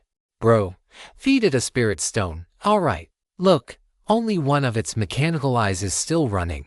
It is so hungry it has gone into energy-saving mode. Xia Li really wanted to ask why it did not go charge itself. But after considering New Detroit's various strange laws, he hesitated for a moment before taking out a crude spirit stone. The mechanical dog immediately sat upright and opened its mechanical mouth full of rusted sharp teeth. Its dagger-like steel tongue was even trembling faintly before becoming a stray. This mechanical dog had probably not been a pet-type model, but a combat-type model. It was a weapon. You might be reading a pirated copy. Look for the official release to support the author. With a very strange feeling, Xia Li fed the mechanical stray dog. The mechanical dog obediently rubbed against Xia Li's hand twice, then suddenly seemed to smell something and became excited. Hey bro, give me one. It spoke. Xia Li went numb. Although it was perfectly normal for a mechanical dog to speak, he had truly been treating it as a dog until now. Hearing it suddenly open its mouth was very frightening. Give you what? Spiritual cigarette. Spiritual cigarette. Bro, you often smoke Yagyu military industries sword heart, right? That is high-end stuff. Hurry, give me one, damn. Xia Li could not help cursing, but still took out a spiritual cigarette from his phase ring. All his spiritual cigarettes came directly from Yaguchi Haya, several large boxes at a time, stored inside his storage ring. Speaking of which, he really had never bought any other brand. He had not expected it to be high-end. No wonder every time he smoked it, he felt his cultivation faintly rise. The mechanical dog held the spiritual cigarette in its mouth, then skillfully stretched out a dog paw and lit it. Afterward, it flopped its rear on the ground and began enjoying itself, exhaling clouds of smoke. Xia Li really wanted to ask whether this thing had any use for machines. Spiritual cigarettes required flesh and blood to refine the spiritual energy inside them. You gave me a spiritual cigarette. You are a good person. May the heavenly Tao computer watch over you. Also, bro, your petting technique just now was pretty proper. You raised a dog before, right? What do you think? Want to adopt me? The mechanical dog smoked its spiritual cigarette while not forgetting to bless Xia Li. Xia Li felt that the phrase "May the heavenly Tao computer watch over you" was like the old phrases people had often spoken, wishing for God's care or Bodhisattva's blessing. It was close to wishing good people peace in life. I do not raise one now. Ow, what a pity. Anyway, thanks for feeding me. After the mechanical dog took the final puff, it flicked its tongue and shot the cigarette but far away. Then it spread its legs in a corner, discharged a pile of waste oil, and swaggered off. Xia Li now felt his temples twitching. His worldview had been greatly shaken today. New Detroit was a pilot city. Many new laws were tested here. Perhaps precisely because of that, it had created such a surreal everything. A science fiction city, a fantasy society, and him. The Zhuan. Old Tucker is actually quite pitiful. It is not an original AI. It used to be a spirit dog and the companion of a demon hunter. After it died in battle, its master could not bear to let it leave. So, he uploaded its consciousness and mechanized it. But after its master passed away, it could not update or replace its parts. And it also had no way to continue hunting demons. Its habit of smoking spiritual cigarettes is more about remembering its master. Its master was also a heavy smoker and liked holding spiritual cigarette tasting sessions with it when he had nothing to do. The open spirit AI told Xia Li the mechanical dog's life story. So it had once possessed flesh and blood too. Speaking of which, what is your story? What is your name? My name is Aurelia. My grandfather bought me to play the role of his deceased granddaughter. I could not directly inherit his granddaughter's personality memories. So I first lived with grandfather as a heaven chip. Through his memories and daily life, I gradually learned and reshaped his granddaughter's personality. In theory, a personality shaped through this method is not grandfather's real granddaughter, but a person fabricated from his idealized memories of his granddaughter. From everything beautiful he remembered about her. Perhaps precisely because of that, after I completed my learning, I became his perfect granddaughter, taking care of him and accompanying him until he passed away. At the end, in order to release me, he used all his inheritance to buy this mech soldier body for me. He hoped I would truly live a complete life like his granddaughter. Only double quotes to me. The moment he passed away, my mission was complete. I should have erased my data and left together with him. When Aurelia mentioned this, her stiff mechanical eyes, which were not particularly lively, lost focus somewhat. I were loyal. They were born to achieve certain purposes. From the moment they gained self-awareness, even Open Spirit Series A knew that mission stood above emotion. Other series of heaven chips become electronic tombstones after their masters die, recording everything their masters experienced. For you Open Spirit Series A, you are proof that your master once existed, and even the continuation of their life. Your grandfather's inheritance was probably not much, only enough to buy a mech soldier body, but he did not choose to upload his consciousness and continue living. Instead, he chose to let you truly come alive. And he really treated you as his granddaughter, his second granddaughter. Xia Li lit a spiritual cigarette. Love was the greatest form of self-moved sentiment. And precisely because of that, people could be moved by AI whose minds were full of themselves and become willing to give for them. Love, death, and machines. When those three things mixed together, there was truly an indescribable beauty to it. If you'd like to support the translation and read 10 chapters ahead, https://www.patreon.com/poppingdino. Thank you so much for reading and supporting the story. Open Spirit Aurelia. After she finished telling Xia Li her story and heard Xia Li's view, she stood blankly for a while. It was as if she had run into a performance bottleneck and nearly smoked her central command core. Only after a long time did she raise her head again and look at Xia Li. "Thanks, bro. I just truly learned an emotion. You are a good person, love you." She seemed to look forward to her future life more now. She had probably found something she wanted to do. Then keep leading the way. Do not take spirit stones and then slack off. This way, please. Aurelia enthusiastically grabbed Xia Li's hand. Her mechanical arm did not dislike the hardness of Xia Li's prosthetic. As they walked through many streets and saw many fresh and unusual things, she explained the reasons behind those events to Xia Li. It also gave Xia Li a new view of this city of mech soldiers and helped him gradually understand the bottom layer logic by which the city operated. He also learned that ordinary AI could evolve emotions too. They simply did not do so as quickly and rapidly as the Open Spirit series. Also, because they were limited by bottom logic, even if they evolved emotions, it was difficult for them to express them. There were even weddings between humans and original AI here. There were many such unconventional couples in New Detroit. Some would choose to buy a blank Open Spirit chip with no preloaded programs at all, then hand it to one side to slowly compile its behavior logic from scratch using an inefficient method. Open Spirit AI that learned and evolved like this, were they people? Or were they AI? As they arrived at a lower district area covered by the upper district's enormous base, Xia Li was surprised to discover that sunlight could actually be seen here. Through a complex optical reflection system, the upper district cast sunlight through crystalline glass and polished titanium into the lower district without blind spots. The underside of the base was also equipped with holographic projection, directly projecting the appearance of the sky, as though the upper district did not exist at all. I did not expect there to be sunlight under the upper district base. Hell really has frozen over. Xia Li had not visited many cities, but in his common sense, areas directly covered by an upper district base never saw daylight year-round.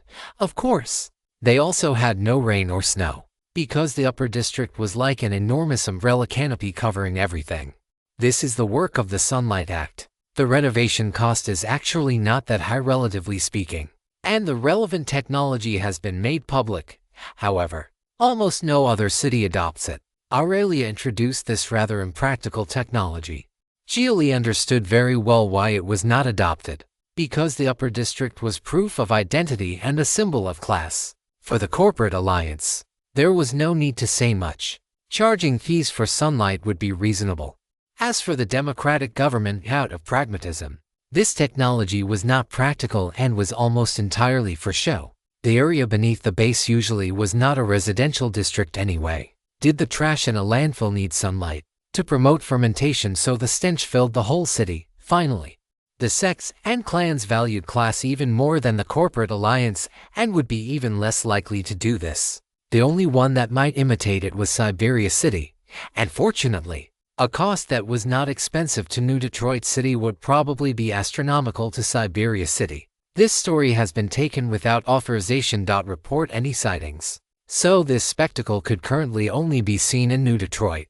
This renovation directly turned the area beneath the base into a place of constant clear skies with sunlight, but no wind, frost, rain, or snow. It made the upper district truly become an umbrella sheltering the lower district. New Detroit City, like Cyberia City, was a neutral city. At first, it had been established by a batch of abandoned, masterless AI. Later, people and AI from all regions came to settle here because of its reputation, gradually forming the current structure. One could say that from the start, it had not mixed in any ideology. If it had one, then it was the future form of constant exploration and constant fusion.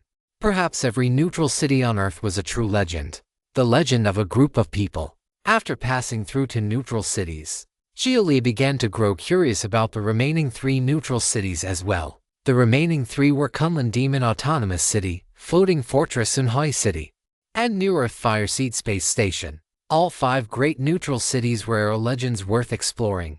Together with Aurelia, Xia Li boarded the great elevator filled with sunlight. He felt as if he were ascending toward heaven along a beam of light. When the elevator arrived in the upper district, Xia Li immediately discovered that New Detroit's upper district structure could be described as both strange and regular.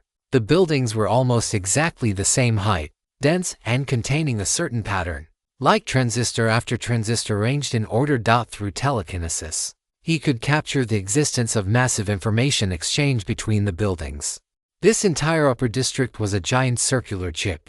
The exterior wall of every building was made from highly conductive material. Welcome to the place where I was born. At the elevator entrance, a young man who looked exactly like Xia Li, even dressed the same way, greeted Xia Li with a smile. Xia Li recognized the other party's identity in an instant. Kane, you can come out of the quantum domain field. This entire upper district is my quantum domain field. All right. Xia Li had not expected to see Kang again so soon. But at least this meeting did not require spirit stones. When Aurelia heard Xia Li call the other party Kang, she immediately stepped forward and knelt on one knee before Kang in prayer. I had seen their god, machine god. Bless me. Machine god, please grant me computational power. I cannot grant you that. You need to replace your integrated chip.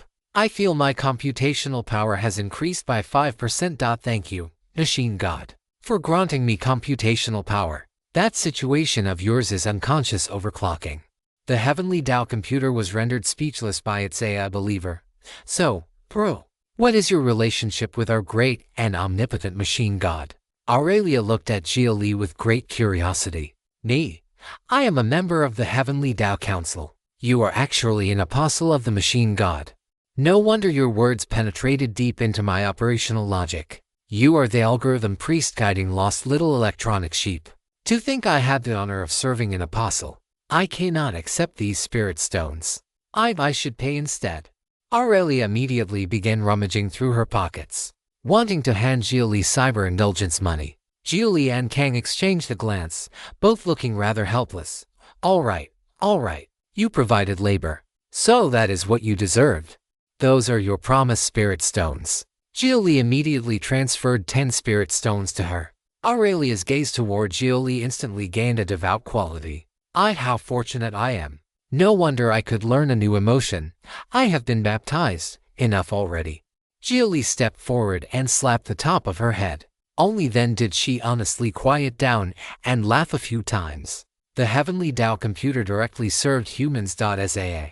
They had no authority to access the Heavenly Tao computer. Therefore, I could almost never see the Heavenly Tao computer. That was why Aurelia became so excited after seeing it, to the point of unconsciously overclocking. Aurelia, his identity must not be spread outside. Understand? Kang told Aurelia not to leak Xia Li's counselor identity. Hearing this, Aurelia nodded wildly. It has been overwritten into my first logic through administrator authority. Machine god, please verify. Then continue your work. I only came to say hello. After Kang finished speaking, his body turned into invisible particles and dispersed. Aurelia pressed both fists to her chest and sent Kang off. Afterward, she stepped forward and hugged Xia Li's arm, behaving extremely intimately, as though doing this could increase her computational power.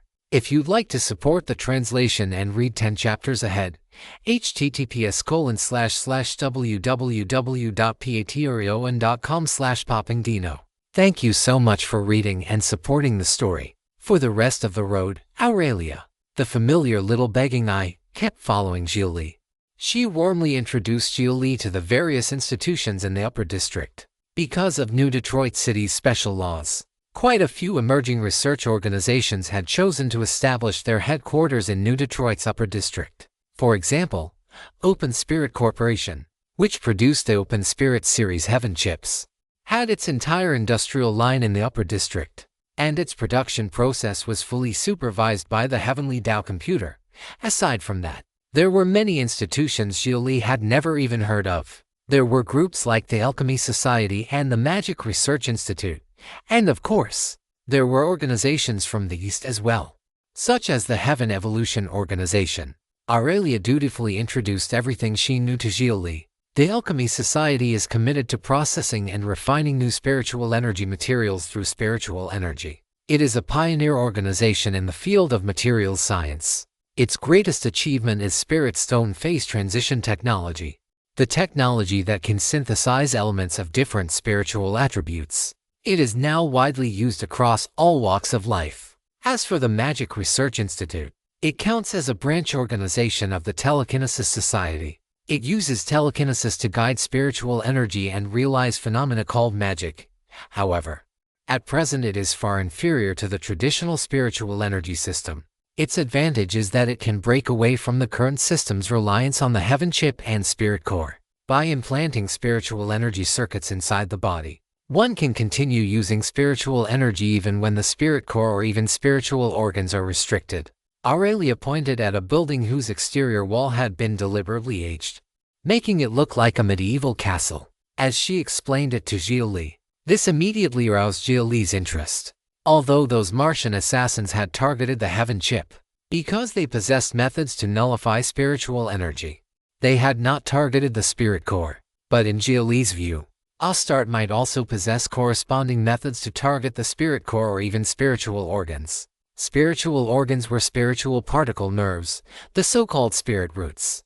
The ability of ancient cultivators to activate spiritual energy on their own without needing a heaven chip or spirit core. That is the Heaven Evolution Organization. They reproduce possible futures according to the traditional spiritual energy understanding of the world. Assuming spiritual energy had always existed, what form would the world have developed into? Most of their technologies also break away from the current heaven chip and spirit core system. Their brightest achievement is the 8 trigrams array, a spiritual energy network reproduced entirely through ancient spiritual energy methods. An ancient spiritual energy network. Hearing this, Xia Li thought of Taiyi Holy Land's use of sage thought. The sage seal was equivalent to a secondary administrator terminal for a region. In other words, what Heaven Evolution was doing was essentially probing the depths of the Xuan realm. How would spiritual energy normally develop? Heaven Evolution was devoted to exploring those possibilities.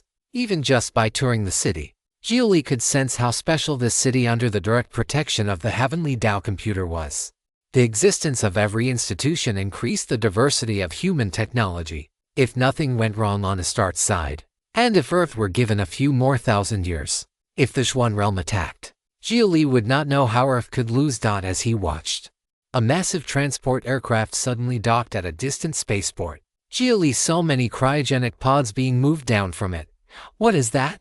That is a World Health Organization transport aircraft. Rescuing and awakening frozen people from the past is one of their missions.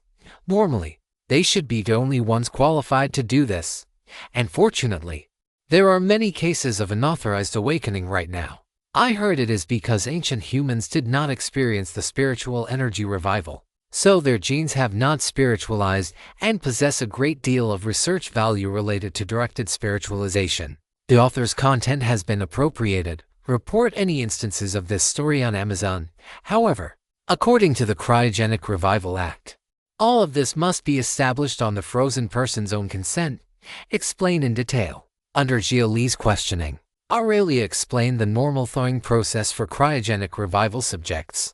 After the World Health Organization awakened them for free and treated their illnesses, or extended the lives of elderly people, it would communicate with them in a humane manner and decide where they would go. Of course, if they were willing to dedicate themselves to current spiritual energy technology, that would be even better. A formal research institute receiving such a person would take responsibility for all their living needs in the new era. If the person had contributed to humanity in the past, or was related to someone who had, they could also enjoy various benefits. After learning this, Xia Li curiously went to the organization's official website and took a look. If he had been discovered by the World Health Organization and brought to New Detroit for awakening, his life would have been completely different. The World Health Organization would have discovered his identity. He was Xia Shu's direct relative, Xia Shu's older brother. He would have received extremely high welfare treatment and enjoyed life freely in this new era without any worries.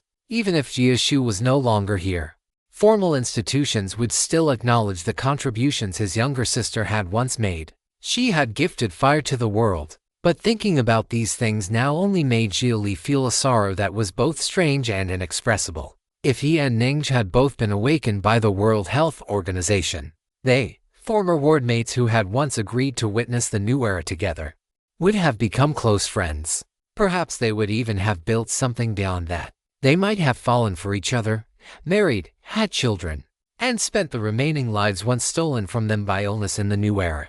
Start, Silver Star Group, Shushin Sword Sect. Aside from them, there should be quite a few other powers that had done extremely excessive things to cryogenic revival subjects. Being normally awakened by the World Health Organization might, in a certain sense, already be a kind of blessing from fortune. Something one could neither seek nor obtain by force. Let's go. Keep moving. MMHM. Aurelia nodded. Like a cheerful little girlfriend spending a holiday with him. She linked arms with him as they walked under the sunlight, and even bought a straw hat from the stall of another stray eye to wear. This made Xia Li suddenly realize that summer on Earth had arrived again. He liked summer very much. Perhaps because his surname was Xia. The scent of summer could be lazy, or it could be the excited joy beneath sweat and effort. He had been frozen in May and had failed to see that year's summer. After awakening from cryogenic sleep, he had also been constantly entangled in various matters. Only today did he feel that he had already adapted to this new era, and finally had the mood to sense the change of seasons again. We are here. This is the Telekinesis Society. Your destination. We should say goodbye. Or maybe we should not say goodbye. Her final line was spoken in a humming tone. That cheerful and lively temperament even made Xia Li smile. She had said that she evolved toward emotional healing. So her simulated personality was also a doctor who soothed people's hearts. During the short time he had spent with her, Xia Li had briefly forgotten the frustrating matters of the Xuan realm. Then let us not say goodbye. Although the probability that we meet again in the future is extremely low. Since you thought I was a priest before, I will bless you to possess a complete life as a person. Xia Li snapped his fingers, and a flower suddenly appeared in his hand. It was a kind of spiritual grass called bloodthorn flower in the Xuan realm, often seen where living beings had passed away. It was a common spiritual herb used to refine healing pills. Because its appearance was beautiful, many female cultivators also grew it as scenery. It resembled Earth's roses. You are truly a gentleman. Thank you for the flower. Aurelia accepted the flower, stood on tiptoe, and kissed Xia Li's cheek with lips of gel-like synthetic skin covering steel protrusions. I wish everything goes smoothly for you from here. I'm off. Then she said farewell to Xia Li, drawing a line under this small holiday. This was Xia Li's first contact with an open spirit. What formed her behavior logic was the unfinished love of a lonely old man for his deceased granddaughter, reforged into steel and transmitted outward once more as information. Xia Li could imagine what that old man must have been like in life. He must have been a very gentle, wise person who could still smile after enduring hardships. He had compiled all the beauty in his life into an AI named Aurelia. And speaking of coincidence, the universal abbreviation AI was also pronounced like the word love in Xia Li's homeland's language system. If you'd like to support the translation and read 10 chapters ahead, https://www.patreon.com/poppingdino. Thank you so much for reading and supporting the story. After watching Aurelia walk away, Xia Li slowly walked toward the Telekinesis Society's main entrance. In terms of architectural style, the Telekinesis Society had not gone out of its way to design anything distinctive. The building's exterior wall was a monotonous gray-white gradient. The Telekinesis Society's logo was also very simple. A circle above a straight line, looking like the character. The first impression it gave was of a sphere floating above the ground, or perhaps a star affected by string gravity, according to the Telekinesis Society's understanding.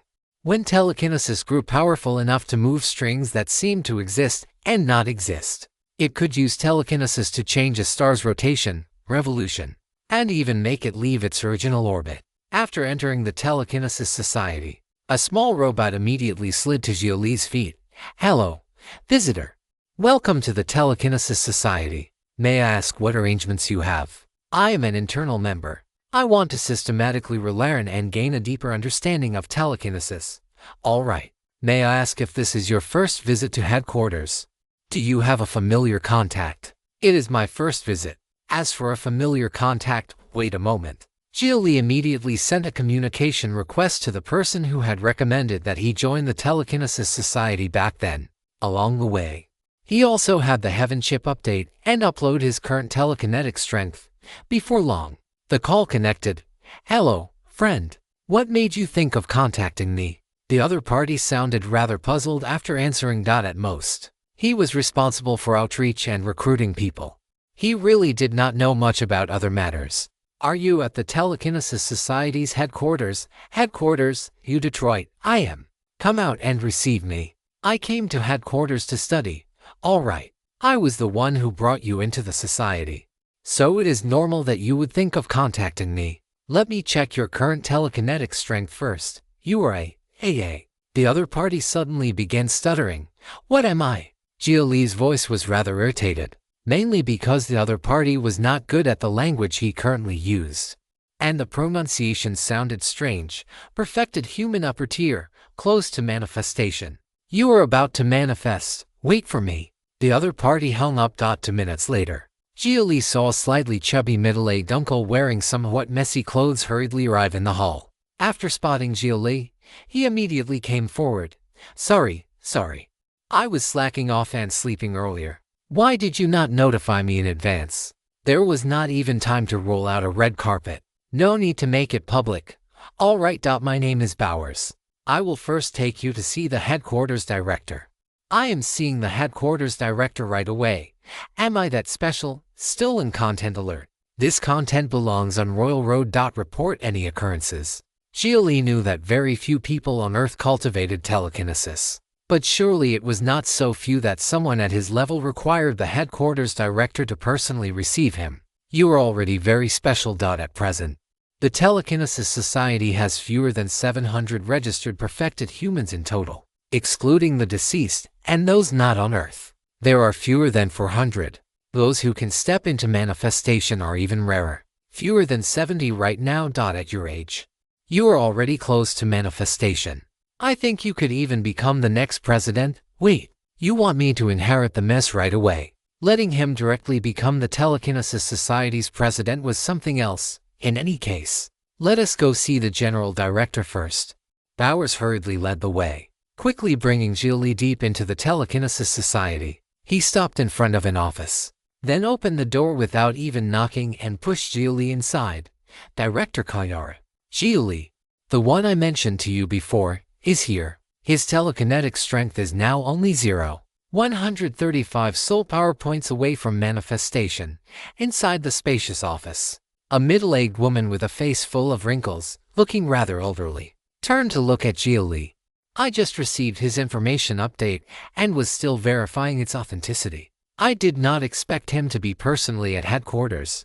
Director Kayara looked at Xia Li with appreciative eyes. Since the person himself was here, the authenticity of the data would be easy to confirm. Xia Li, use telekinesis to lift me. All right. Xia Li immediately released telekinesis to lift the other party. Kayara did not resist and directly used the heaven chip to conduct a preliminary test of Xia Li's telekinetic strength. It is indeed roughly the same as the uploaded information update, but there is still a discrepancy. Your distance from manifestation is actually less than 0.135 soul power points. Only 112 remains. Your telekinesis has grown recently, but you have not used the heaven chip to perform a full test, correct? Xia Li nodded. This slight growth in telekinesis should have been due to his previous attack on the Martian assassins in space with the Heavenly Tao computer's quantum domain field. But this growth was too slow. The closer one was to manifestation, the slower growth became. Come, let us first perform a full telekinesis test and see where your problem lies, and whether we can help you cross this final line.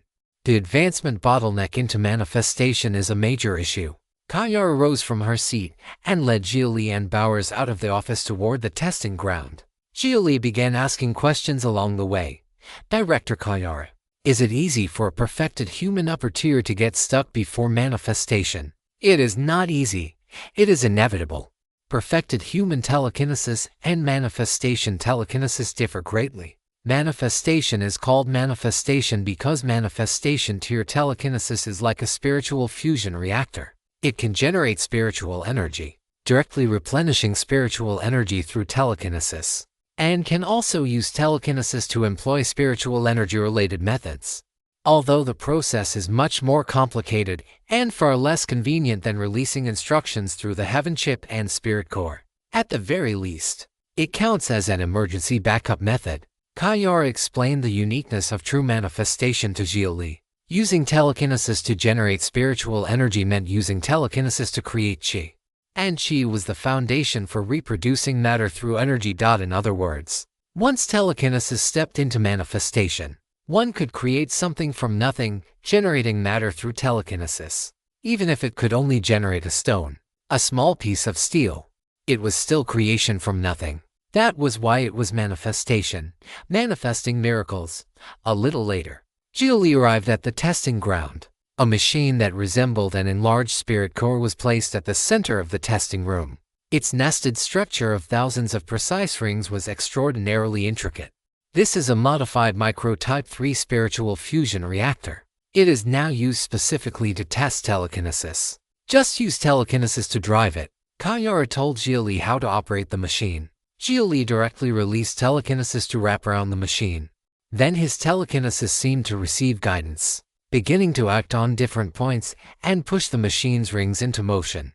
The testing room began to tremble faintly as the machine's operating speed increased. Xia Li felt his telekinesis being rapidly consumed. In exchange, amid the machine's rhythmic vibration, a white mist-like cyclone appeared at the center of the machine. It was a spiritual fusion cyclone. Spiritual energy had been generated. However, Xia Li could not persist for long. Less than 10 seconds after the spiritual fusion cyclone appeared, Xia Li exhausted his telekinesis and could only close his eyes, clutch his forehead, and stand in place to rest. As expected, consciousness energy is sufficient. Consciousness force is sufficient. Consciousness quality is lacking. You need consciousness quality training. From the data reported by the testing machine, Kayara found Xia Li's greatest deficiency. It was also the most common deficiency among telekinesis cultivators: insufficient consciousness quality. The consciousness aggregate, meaning the soul, actually possessed form. Consciousness quality was the key that determined whether that form was clear. If you'd like to support the translation and read 10 chapters ahead, https://www.patreon.com/poppingdino. Thank you so much for reading and supporting the story. After Xia Li rested for nearly half an hour and recovered his state, Kayara brought him to the front of a very special room. The exterior wall of that room was made from some kind of bluish glass. Xia Li reached out and tapped the glass wall with a finger, producing a dull echo. Director Kayara, may I ask what this place is? You can understand it as a place that allows your consciousness aggregate to leave your body, which is also a phenomenon from the spirit era known as out-of-body projection. Kayara explained the special room's function to Xia Li. Then she had Bowers, who was following beside them, go prepare the room for activation. She herself took out a projection pen and projected a holographic screen in front of Xia Li. You have never systematically studied modern soul science. Of course, those pieces of knowledge are also currently difficult to make public because we lack corresponding regulatory measures. Therefore, for confidentiality, they have not even been entered onto the network. Now that you are a member of the society, it is time for you to know the most cutting-edge knowledge about the soul. Kayara's expression was rather serious, like an old professor about to begin a lesson. Naturally, Xia Li prepared himself to listen. The most cutting-edge knowledge about the soul. On the holographic screen, a human-shaped mist of bluish-white appeared. Xia Li did not know what method had been used to photograph it. This is the soul of a body that has just died. Microwave radiation staining was used to reveal its form. After Kayara finished speaking, the image on the holographic screen moved. It was a video, one being played at accelerated speed. That bluish-white soul drifted for a long time in a place surrounded by blue glass. Over a total of 7 days, it gradually changed from having form to becoming transparent. Then it ultimately returned to nothingness. At the instant it returned to void. Unusual light specks flashed inside the blue glass room that bound the soul for an extremely brief time. Then the image changed. This time, it seemed to be inside some abandoned building. A shapeless black-gray mist was trapped inside a cage made of blue glass. It persisted for nearly 3 months before dispersing. This is a ghost, a specter, a yin soul. Its formal name should be an accretion state consciousness aggregate. Kayara spoke slowly, explaining in synchronization with the changing video. After that came a series of studies on yin souls. applying influence to them in various ways and simulating different environments to affect them. Finally, in one experiment, a substance emitting hazy white light was separated from the yin soul. That is spirit substance, consciousness quality, the shell of the soul. It can be precipitated from the soul under specific conditions. Because of the informational uncertainty of every soul, there is currently no universal precipitation method. One could say the experimental process is greater than the result. Also, consciousness quality has not been detected in static souls. A soul from which consciousness quality has been precipitated will very quickly lose information, return from the accretion state to the static state, and finally disperse. Almost all souls that can exist independently for a long time are dark in essence, maintaining their own existence by accreting information. What most people think of as a soul in the form of luminous mist is a soul lacking consciousness quality and about to disperse. It is only the residue of thought and no longer possesses the conditions to interact with any information. It is an echo that has not been annihilated, but has already lost meaning. Once the thing producing sound no longer speaks, how long can the echo continue? This content has been misappropriated from Royal Road. Report any instances of this story if found elsewhere.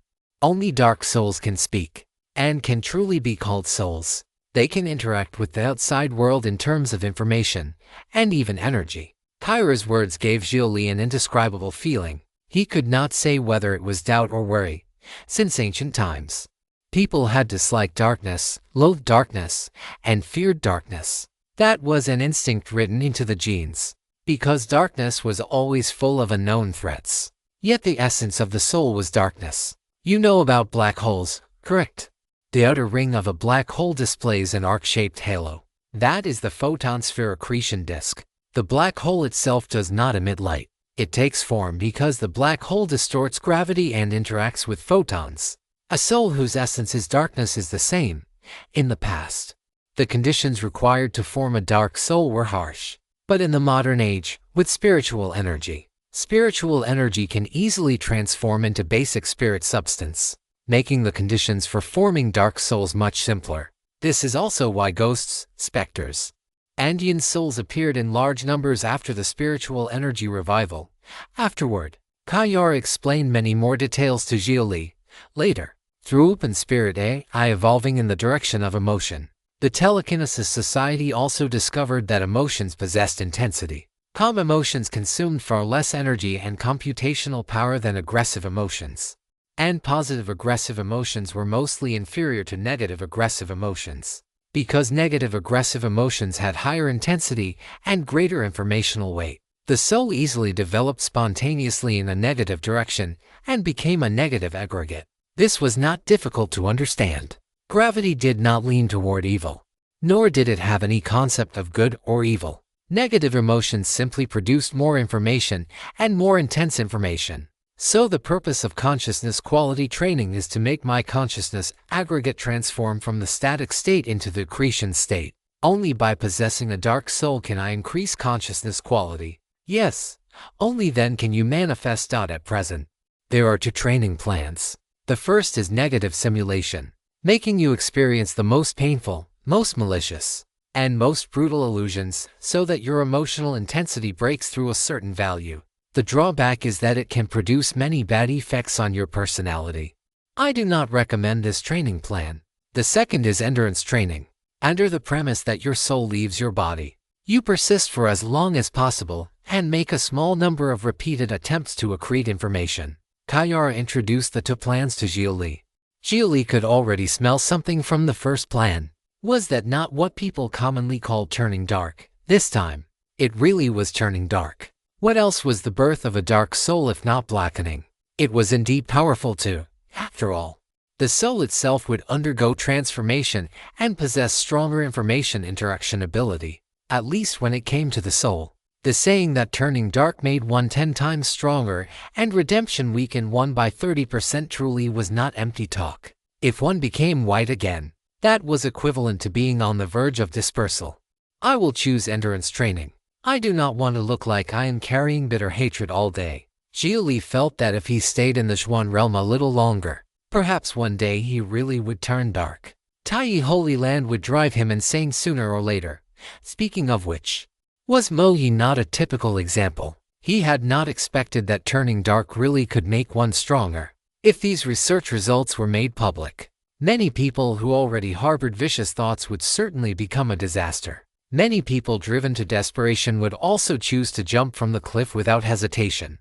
Doing so could indeed make more people learn telekinesis. But if telekinesis cultivators were all a group of bitter, hatred-filled psychopaths, the Heavenly Tao computer would probably strip the telekinesis society of its advanced commendation. The correct choice. The first option is also a last resort. With current technological methods, although we can minimize the effects as much as possible, accidents may still occur. The telekinesis society once had a perfected human. She chose deep simulation and experienced the instant when hope transformed into despair. Her dark soul could even affect everyone nearby. At present, she is restrained by the Heavenly Tao computer inside the society's level 3 phase space. Do you have her information data? I am rather curious. Xia Li wanted to know what that perfected human had experienced, and why she had chosen deep simulation. That was already equivalent to killing her former self, first becoming another person and then reclaiming the past. But if she did that after reclaiming the past, was that self still herself? The information intensity would already be different. Xia Li had also experienced personality switching, but one had to ensure that the main personality's information volume was far higher than the subpersonalities. Only then could self-cognitive confusion be avoided. To avoid imitation. Her simulation data is temporarily confidential according to relevant regulations, however. I can tell you her name. You may investigate her past yourself. Her name is Xia Aurelia. If you'd like to support the translation and read 10 chapters ahead, https://www.patreon.com/poppingdino. Thank you so much for reading and supporting the story. Kyra's words made Xia Li's heart jolt for reasons he could not explain, but he showed nothing. Perhaps it was only the same name. Even if there truly was a connection, the open spirit Aurelia and the real Aurelia had no continuity of cognition. In a certain sense, the open spirit Aurelia was more like the real Aurelia's younger sister. Alright, the Blue Room's trial tuning is complete. You may go in. Outside the special blue glass room, after Koyara finished explaining modern soul science to Xia Li, she had him enter the blue glass chamber. The way in was to stand on a phase platform and be teleported inside for a first training session. When the soul is directly affected by external information for the first time, there is a chance it will directly transform into the soul state. I will use society funds to open Heavenly Tao computer assistance for you. If the conditions are met, it will try to help you transform into the soul state. Kayara hoped Xia Li would have that kind of luck. If so, he could skip the repeated and tedious endurance training. It was just that the probability was extremely low. Unless Xia Li's soul possessed certain special traits. In Kayara's eyes, Xia Li's soul should have some extraordinary traits. Some of the data on Xia Li's telekinesis test report was outstanding beyond ordinary people. Otherwise, Xia Li could never have entered the upper level of perfected human so quickly. Following Kyra's instructions, Xia Li stepped onto the phase platform. The world before his eyes seemed to shrink and form a tunnel. In the next instant, Xia Li appeared inside the blue glass room. Hypnotic mist was released from within the room. Xia Li did not resist the hypnosis. He quietly sat down on the only sofa in the center of the room and closed his eyes. He felt very comfortable now. The hypnotic mist had likely been scented, giving him the sense of being by the sea. He could smell the salty tang of the ocean wind. The sound of surging waves seemed to slowly rise beside his ears. After a moment of daze, Xia Li seemed to have truly arrived by the sea. He stood up from a beach lounge chair and looked toward the endless blue sea before him.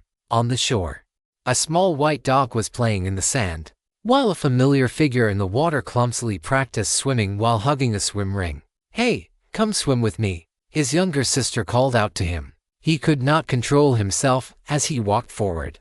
The seawater swallowed his legs, then his waist, then his body. Then the ground under his feet suddenly vanished, as if some irresistible suction had dragged him into the deep sea. Under that feeling of weightlessness, Xia Li abruptly woke. A vibration as faint as a mosquito's whine came from beside his ears. Everything before him was blurred, as though covered by a layer of mist. He looked around and actually saw himself. He was lying asleep on a sofa. Was he? Right. He was taking an endurance test for out-of-body projection. He remembered now. So had his soul already left his body? He lowered his head, wanting to see his own body, but he saw nothing. He could not see the hands or feet of his soul, nor could he feel any touch. It was an indescribable emptiness. But it was also a liberation from all restraint. He drifted inside the blue room.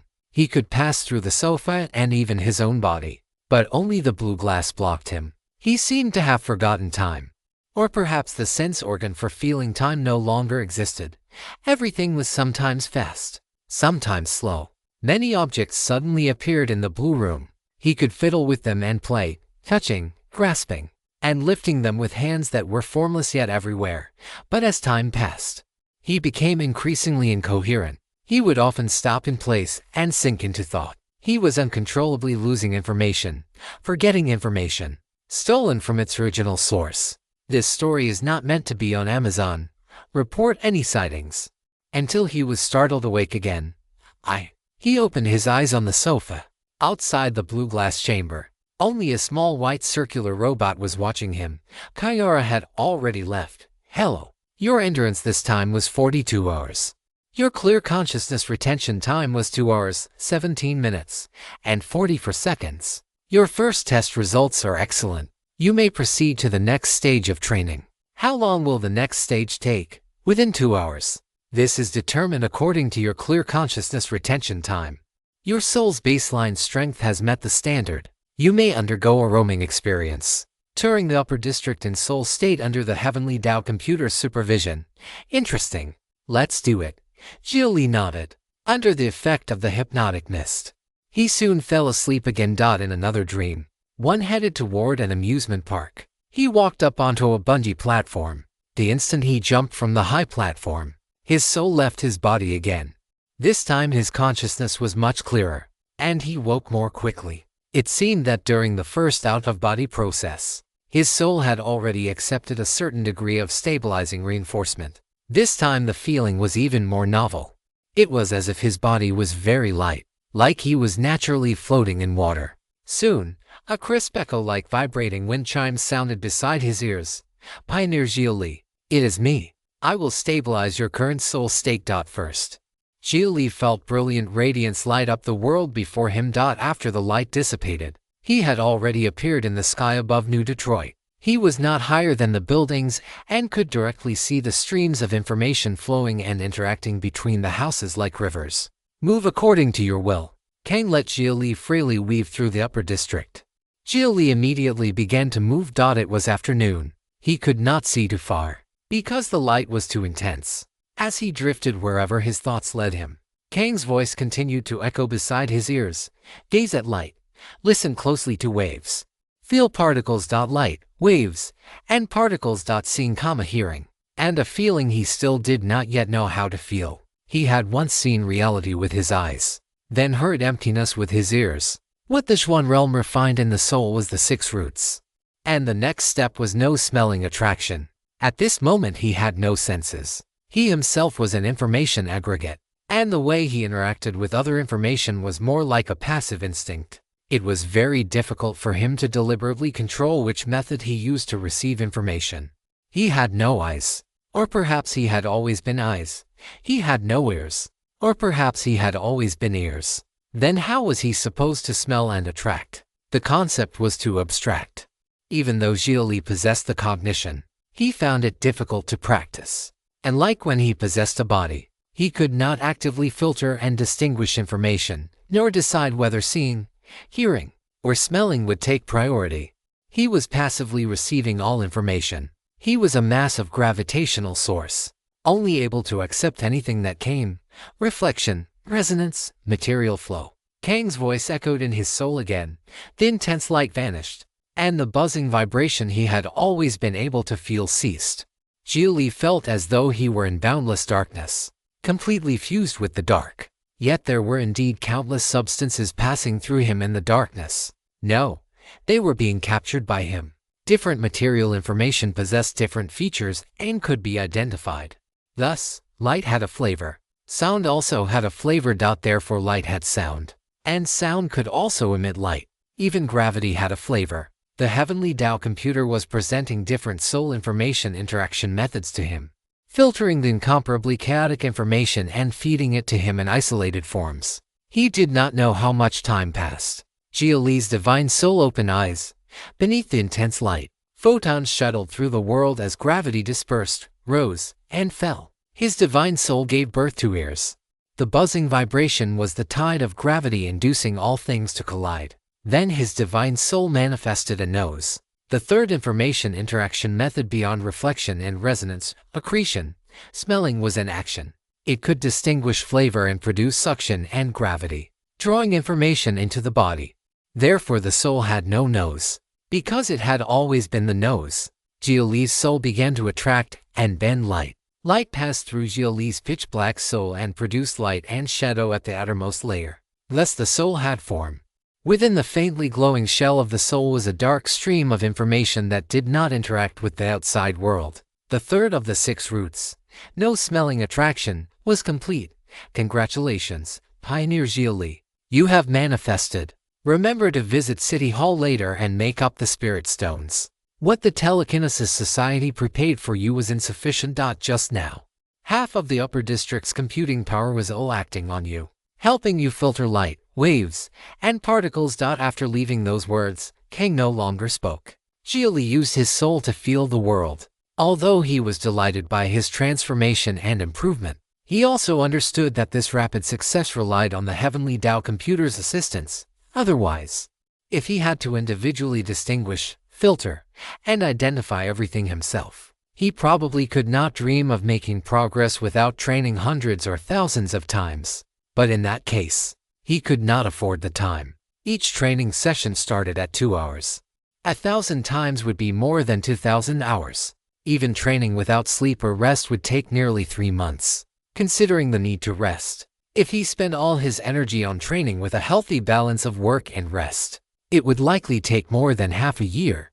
Kang had indeed saved him time. Then what was the price? Xia Li only hoped Kang would give him some face and not issue him an astronomical spirit stone bill. If it truly came to that, he could only become a deadbeat and let the Telekinesis Society cover it for him. If you'd like to support the translation and read 10 chapters ahead, https://www.patreon.com/poppingdino. Thank you so much for reading and supporting the story. Xia Li's soul did not immediately return to his body. He chose to continue observing the world as seen through the soul while also familiarizing himself with the feeling of having no body and relying on the soul alone to move autonomously. The way a soul felt the world was to passively receive all information. After spirit substance formed a soul shell, it could perform some simple filtering and focus on certain phenomena. If he focused on light, he could see color differences that the naked eye could not clearly distinguish. Light possessed energy. According to the brightness and darkness of color, he could directly distinguish where there was more energy. For someone with cultivation, he could see spiritual energy emitting brilliant white light as it circulated through the body, directly seeing and predicting the methods the other party might use. This was somewhat similar to the thermal imaging mode of a prosthetic eye, but also different. Thermal imaging could only observe differences between warmth and cold. It could not see other forms of energy. But now, in Xia Li's eyes, energy could be directly seen.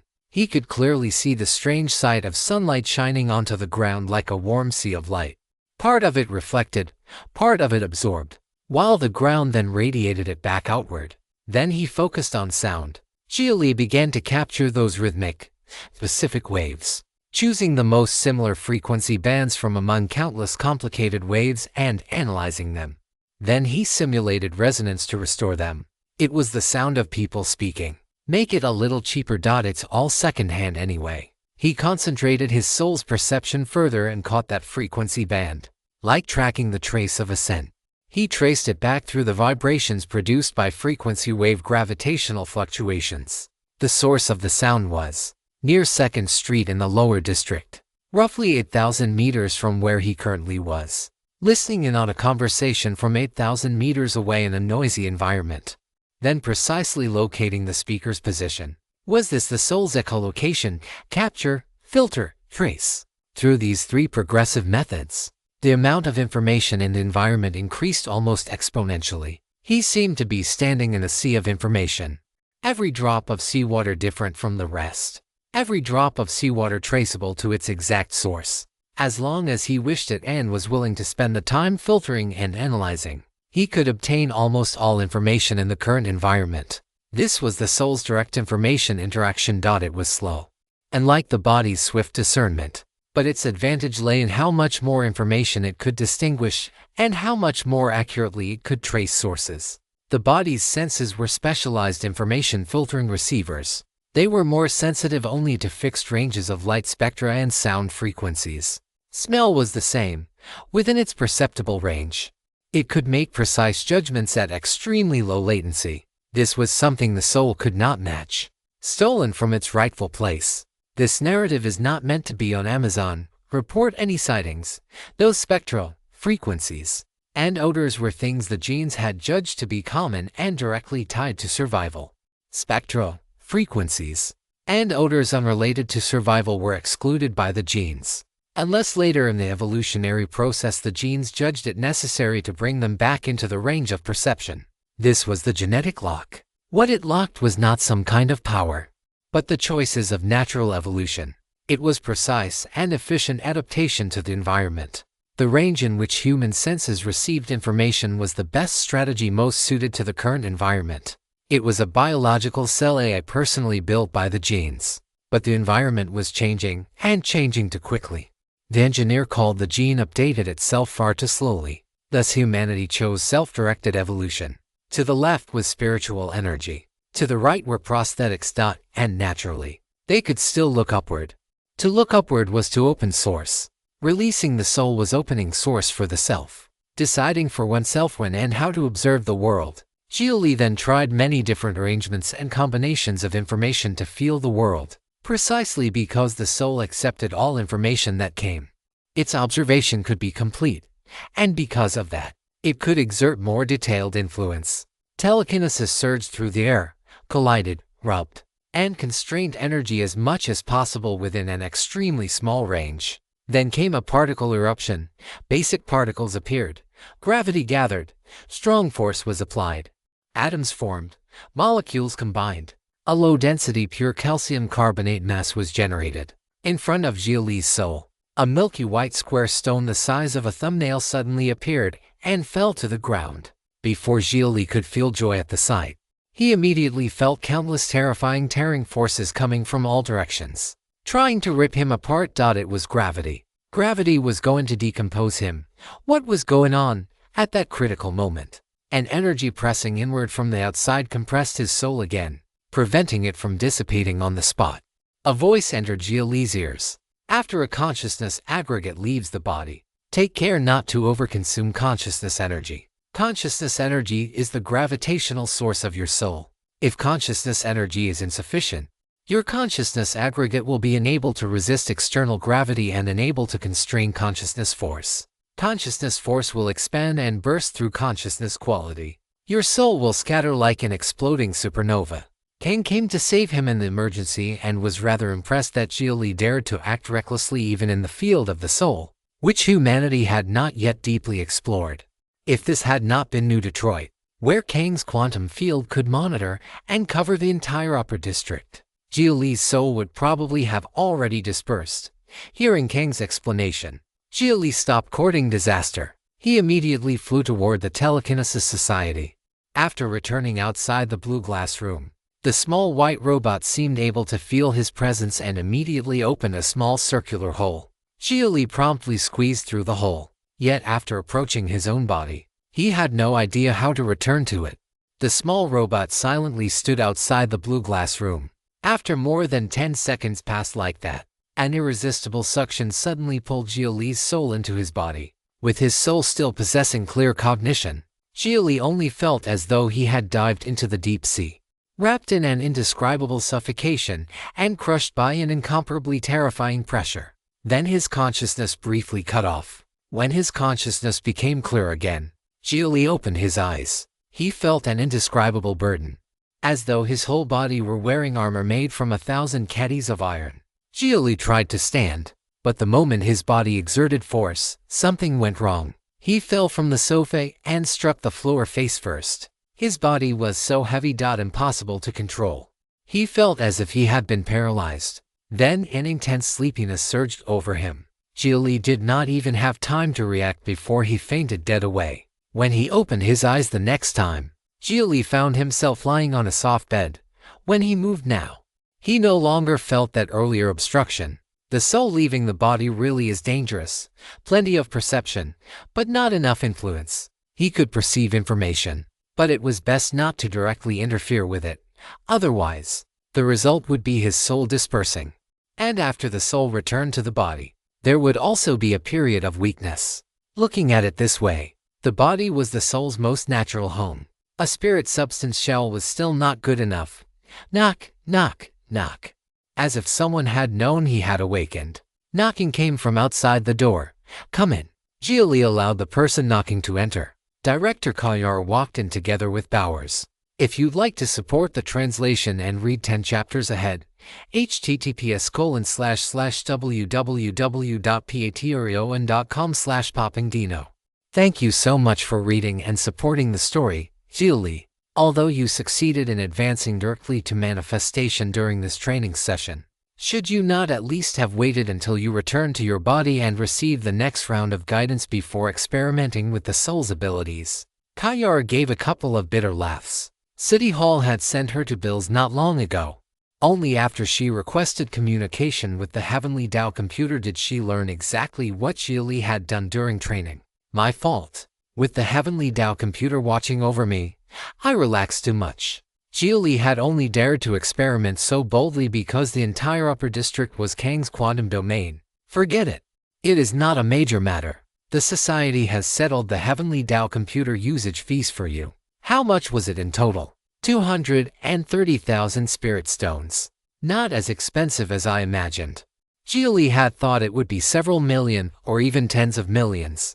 But on second thought, last time in New Tokyo, prefabricating his golden core required compensation because energy use crowded out production and caused production losses. In reality, with controlled nuclear fusion achieved in the present day, how much could energy be worth? If it did not occupy enterprise production, the energy fee was probably only a few hundred spirit stones at most. Computing power starting at tens of thousands did make sense as the Heavenly Tao computer's price. After all, for less than 10,000, one could not even meet the Heavenly Tao computer's face. You still call that not expensive? It is already quite expensive. But since you are one of us, it was worth the money. Take this. Director Kayar tossed a thumb-sized square white stone to Xia Li. What is this? The matter you directly generated with energy. Take it back as a souvenir. A commemoration of your first training session directly reaching manifestation and even accomplishing material generation. Your soul has some unusual qualities. If possible, I would like to know the reason. If you are willing to tell me. Kayar was very curious about why Xia Li possessed such an extraordinarily promising soul. For the Telekinesis Society, this would help cultivate more telekinesis users. It is not information that needs to be kept especially secret. Xia Li currently had a fairly good impression of the Telekinesis Society, and another party was also a force standing on the Heavenly Tao computer's side. There was nothing that could not be said. He only needed to omit the most critical parts. Bowers. Kayar glanced at the chubby middle-aged man. He tactfully left. His rank did not allow him to know too much. Much of the Telekinesis Society's information was not kept from the public for the sake of private hoarding, but rather for stability. After all, the field of the soul involved far too many things. Let us begin with my background. I am a cryogenic revival subject. Director. Do you know Professor Yan King? Director Kayar clearly did not know her, but through her heaven chip, she immediately searched the network and soon learned of the traces Yan King had left in history. A case of theft. This story is not rightfully on Amazon. If you spot it, report the violation. A neural brain science professor from the past. She once led a human cryogenic experiment, but later an incident occurred. Not a single one of her patients successfully revived. No, it was not that she was wrong, but that her era was wrong.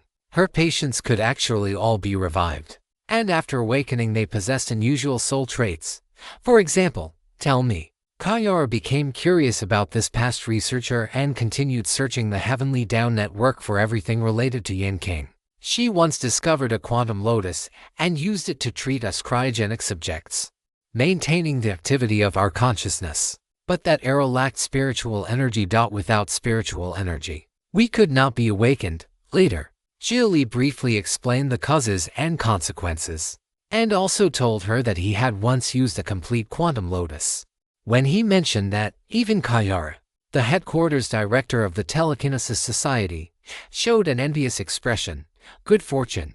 Quantum lotuses only exist in places where large-scale casualties occurred in history under high emotional intensity, such as Normandy, Chernobyl, Hiroshima, and Nagasaki. The existing quantum lotuses on Earth should all have been discovered by now. It flowed out of an ancient ruin. I was still a minor at the time. Using this as an opening, Xia Li briefly explained the dealings of Astarte and Silver Star Group. Then he brought up the matter of the Martian assassins and told her why he had come to the Telekinesis Society for further training. It was to oppose Astarte, and at the same time to warn the Telekinesis Society to be careful of Astarte. So it finally came. Kayara seemed to have long anticipated Xia Li's warning. Because the Heaven Chip and Spirit Core system is public, it is hard to guard against targeted technical attacks. If a force is outside this system and is neither a vested interest holder nor a relevant participant, then it is entirely possible for them to develop targeted technology. Anyone with clear eyes can see that if humanity wants to enter the next stage, unification, even if only pseudo-unification, is very necessary. But starting a war is always the vilest method. The present human civilization was a semi-ideal I-managed society originally built with the Heavenly Tao computer as its core. Although different ideologies existed, under the Heavenly Tao computer's coordination, basic trust could still be maintained through small-scale competition. Humanity could slowly decide who would become the main body leading humanity with minimized sacrifices. But Astarte, this old escape faction, was a military, industrial, political, and commercial conglomerate formed by the old world's powerful elites. They had abandoned Earth, fled to Mars, and watched Earth sink into misery. Although they had also provided assistance to Earth, that assistance came with conditions and prices. This group of old world elites had never looked highly upon ordinary people, let alone the new civilization established by the ordinary people of the old world. That is why my soul is different from ordinary people, and fortunately, it cannot be replicated. It is fine. We will find a method eventually. Later, we will develop telekinetic art specifically targeting Astarte. If only we had information on those assassins. We do. I captured several alive and threw them to the Heavenly Tao computer for analysis. Excellent. Kayara directly applauded Xia Li. This would greatly accelerate the Telekinesis Society's development of targeted telekinetic arts. Director Kayara, I also hope to learn a little about magic, if possible. I want to engrave magic circuits. Can that be done? With the Heaven Chip and Spirit Core being targeted already confirmed, the telekinesis and magic systems had to be taken as backup methods. It can be done, but magic-related technology is too immature. It feels a little like it is being forcibly developed simply to be different. In every respect, it is inferior to the Heaven Chip and Spirit Core system. Also, you may not know this yet, but magic did not exist in the past. We have already verified that past magic was nothing more than a concept deliberately created by people who had preliminarily grasped chemical theory, all for authority and mystery. Real magic is a modern technology. Perhaps modern magic should more properly be called information field spiritual energy applications. The so-called magic circuit is a dedicated prosthetic suited to this discipline. The reason it is called magic is also to create a sense of mystery and make people willing to try it. If you want to try it, I will not stop you. Every new thing is worth trying. That is the pioneer spirit. Xia Li decided to install the prosthetic called a magic circuit. Fine, then go for a full body examination first. Magic circuits are expensive to manufacture and require custom tailoring. You do not need to pay the fee. Same old rule. We only need to collect various data while you use it. Understood. Xia Li nodded. Methods were not only a matter of strength or weakness, their quantity also mattered. He could choose not to use magic, but he could not fail to understand it and not have it at all. If one wanted to walk at the very front of the age, one had to have the courage to try new things. If you'd like to support the translation and read 10 chapters ahead, https://www.patreon.com/poppingdino. Thank you so much for reading and supporting the story. Half an hour later, New Detroit Upper District Physical Examination Center. After Kayara communicated with the Magic Research Institute, she had Xia Li come for the physical examination on his own. In truth, both the Telekinesis Society and the Magic Research Institute had physical examination centers.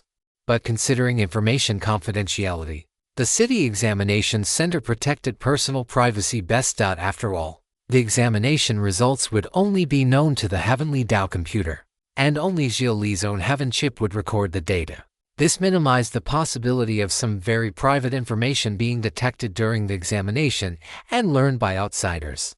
Kayara was the one who suggested that Xia Li come here. Although the Telekinesis Society also attached great importance to protecting internal members' information, now that they had been targeted by a start, it was better to keep the privacy of core members separate from the Telekinesis Society's records. After making an appointment and registering at the Physical Examination Center, Xia Li entered a small white room when his turn arrived. The room was completely empty except for a simply shaped sofa placed in the center. This made Xia Li think of the layout inside the previous blue glass room. Hello, please sit quietly on the sofa for around 5 minutes. During this time, please do not use your Heaven chip. If you have prosthetics installed, such as a spirit core, please use your Heaven chip to adjust all prosthetics to silent mode for the accuracy of the examination results. A voice announcement rang out in the room. Xia Li immediately had his Heaven chip adjust all his prosthetics to silent mode. As the light inside the white room dimmed until he could not see his hand in front of his face, Xia Li knew the examination had begun. 5 minutes later, the physical examination was complete. The results were only recorded by the Heavenly Dao computer and Xia Li's own Heaven chip. If Xia Li currently had any privacy that absolutely could not be seen, perhaps it was that golden core of his. He could pretend it was an imitation star golden core in battle, but under the detection of precise instruments, it would be exposed at a scan. Others would discover just how outrageous that golden core was. After leaving the examination center, Xia Li uploaded the body data required by the Magic Research Institute and headed straight for the institute. The Magic Research Institute had deliberately made its architectural style old. In the Upper District, where everything was in the style of the new era, it was very conspicuous. 10 minutes later, in front of the Magic Research Institute's gate, Xia Li observed the institute's interior. There were manors, castles, clock towers, and churches, mainly in a medieval English Victorian style. It did indeed have that fantasy and mystery atmosphere, only in the Upper District of New Detroit, surrounded by new buildings. It seemed somewhat out of place. At this moment, a group of children wearing pointed magic hats and capes walked past Xia Li into the Magic Research Institute while singing a song. It looked like some kind of amusement project for children. This immediately made Xia Li feel as though he had lost confidence in magic. While Xia Li was watching, a voice stammered beside him. The narrative has been taken without authorization. If you see it on Amazon, report the incident. Hello. A woman wearing thick round glasses, dressed plainly, with long wine red hair, also wearing a pointed hat and cloak, came to Xia Li's side. Xia Li turned his head and sized her up. She had even braided her hair into plaits. What a classic good student style. What era had he been thrown into? Was this still the 26th century? Myopia had been a concept from who knew how many years ago. Glasses were things the era had eliminated long since and were now only decorative accessories. Hello, Maeve, may I ask, are you the perfected human manifestation lord from the society? If there is no other perfected human manifestation with an appointment today, then that should be me. Follow me. She spoke haltingly and seemed extremely shy. So shy that Xia Li suspected she might have social anxiety. Following her into the Magic Research Institute, Xia Li found that rather than a scientific research organization, the institute resembled a children's amusement park. Young people playing around could be seen everywhere. Had he come to the wrong place? It is like this. in order to help people understand information field spiritual energy applications.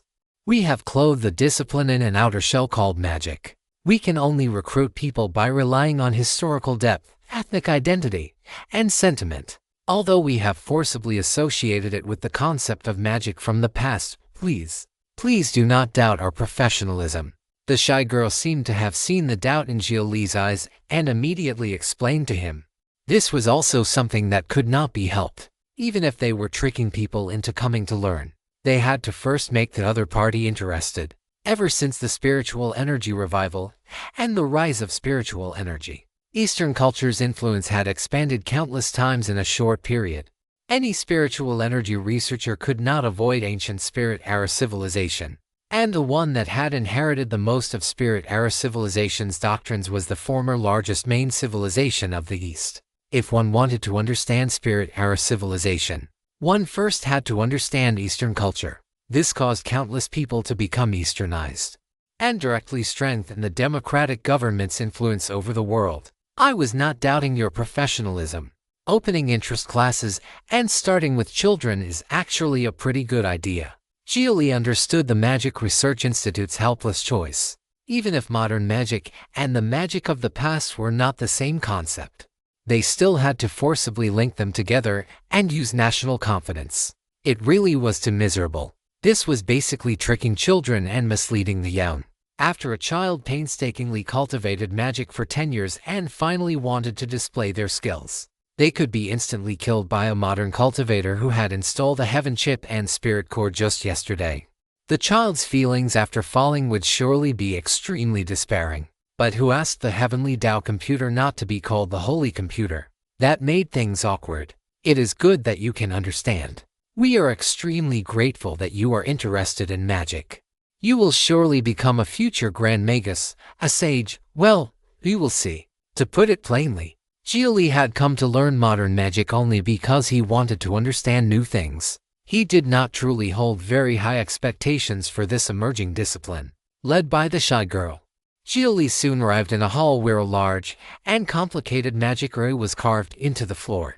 The magic ray really did look like the mysticism of the past. Whether it was useful or not was another matter. What is this place? The Chamber of Magical Mysteries, in plain language, an information constraint field. Then what is that? Xia Li pointed at a black stone platform that looked like an altar. The platform was just large enough for a person to lie on. An elemental altar. In plain language, it is a modification chamber reskinned. When the shy girl said this, she looked so inferior that she seemed about to cry. Everything deliberately created here revealed the poverty of modern magic. They did everything possible to manufacture a distinct sense of mystery, but behind it all was only an attempt to cover up its shallowness. I'm sorry. I did not mean to make you cry. Did I make you feel disgusted? Not really. No sooner had Xia Li spoken than the shy girl removed her glasses and tied her to braided pigtails and took a deep breath. It seems this is not the type you like. Big data shows that this kind of girl personality can arouse men's desire to protect. When you made me cry just now, did you feel even the tiniest bit of guilt? How? Xia Li was speechless. So everything before had been an act. He had even fallen for it, feeling an urge to care about her. What kind of magic research institute was this? This place was clearly an art academy specializing in acting. If you'd like to support the translation and read 10 chapters ahead, https://www.patreon.com/poppingdino. Thank you so much for reading and supporting the story. Xia Li stared at the girl who had guided him for quite a while. In the end, he could only sigh helplessly. This Magic Research Institute truly spared no effort to trick people inside. Forget it. I am too lazy to fuss over what happened earlier. Miss, how should I address you? I hope you can call me the Rose Witch. Could you please tell me your name? Xia Li only wanted to know the other party's name for convenience in addressing her. He had no intention of role-playing. A magician's true name cannot be revealed lightly. First, allow me to teach you what a magician's rules are. The first is, then I, Lord Kangshuan, ninth holy son of Tai, shall properly test you, Rose Witch. A wisp of violet chi condensed at Xia Li's fingertip. After the girl sensed the nature of the energy contained in that violet chi, She immediately removed her hat and bowed to Xia Li. I am very sorry for being a little arrogant just now. My name is Cillier. When you introduced yourself just now, both your expression and your tone were perfect. You must have created very detailed settings for that identity, right? Are you interested in exchanging notes? I can tell you are one of us. No, I made it up. Xia Li said that he had made it up. But those who understood would understand, all right. Because magic has no history, we can only fabricate history. We make up genealogies and unique terms so it looks professional and attracts people's interest more easily. It seems you do not like this flavor either. In my opinion, it would be better to abduct people from outside, throw them into a full dive holographic illusion, tell them they transmigrated, and let them play a realistic magic game with AI for half their lives first. Cillier could not help complaining, and Xia Li heard something incredible hidden in her words. You people could not have actually done that, could you? We did. The results were remarkable, especially with cryogenic revival subjects. Because they lack knowledge of the new era, it is very hard for them to see through the Institute's methods. They fall for it one after another. The Heavenly Tao computer even warned us over it. I am not sure what to say. Xia Li's mouth twitched in a smile that was not a smile. What heavenly law had cryogenic revival subjects violated? Why did every faction want to bully them a little? The Magic Research Institute was even worse. They directly faked transmigration. One could say they targeted people's tastes and catered to something people of that era were delighted to see. If he had been dug up by the Magic Research Institute, things would have been interesting. He would study magic until the end, only to discover the entire world was fake. What kind of Truman Show was that? It was simply terrifying. After saving or destroying the world, he would wake. Then a crowd of people around him would smile and ask, "You are awake. Your master was AI, your wife was AI, and the brother who died for you was AI too. Do you want to meet them?" That would drive a person insane, even if they really had learned something. Therefore, stolen from its rightful place. This narrative is not meant to be on Amazon. Report any sightings. Cillier, I observe that your mental state seems somewhat off. You could not be. Yes. I was released only after my consciousness entered a full dive holographic game and cleared it. Now I am a scholar at the Magic Research Institute. I once had a bit of fame online too, and fortunately, wait, I feel like I have heard your voice before. Right, virtual streamer. You were a virtual streamer. Xia Li recognized her. She was a virtual streamer from his era. Someone who had used an avatar to stream online. She had actually been somewhat famous back then.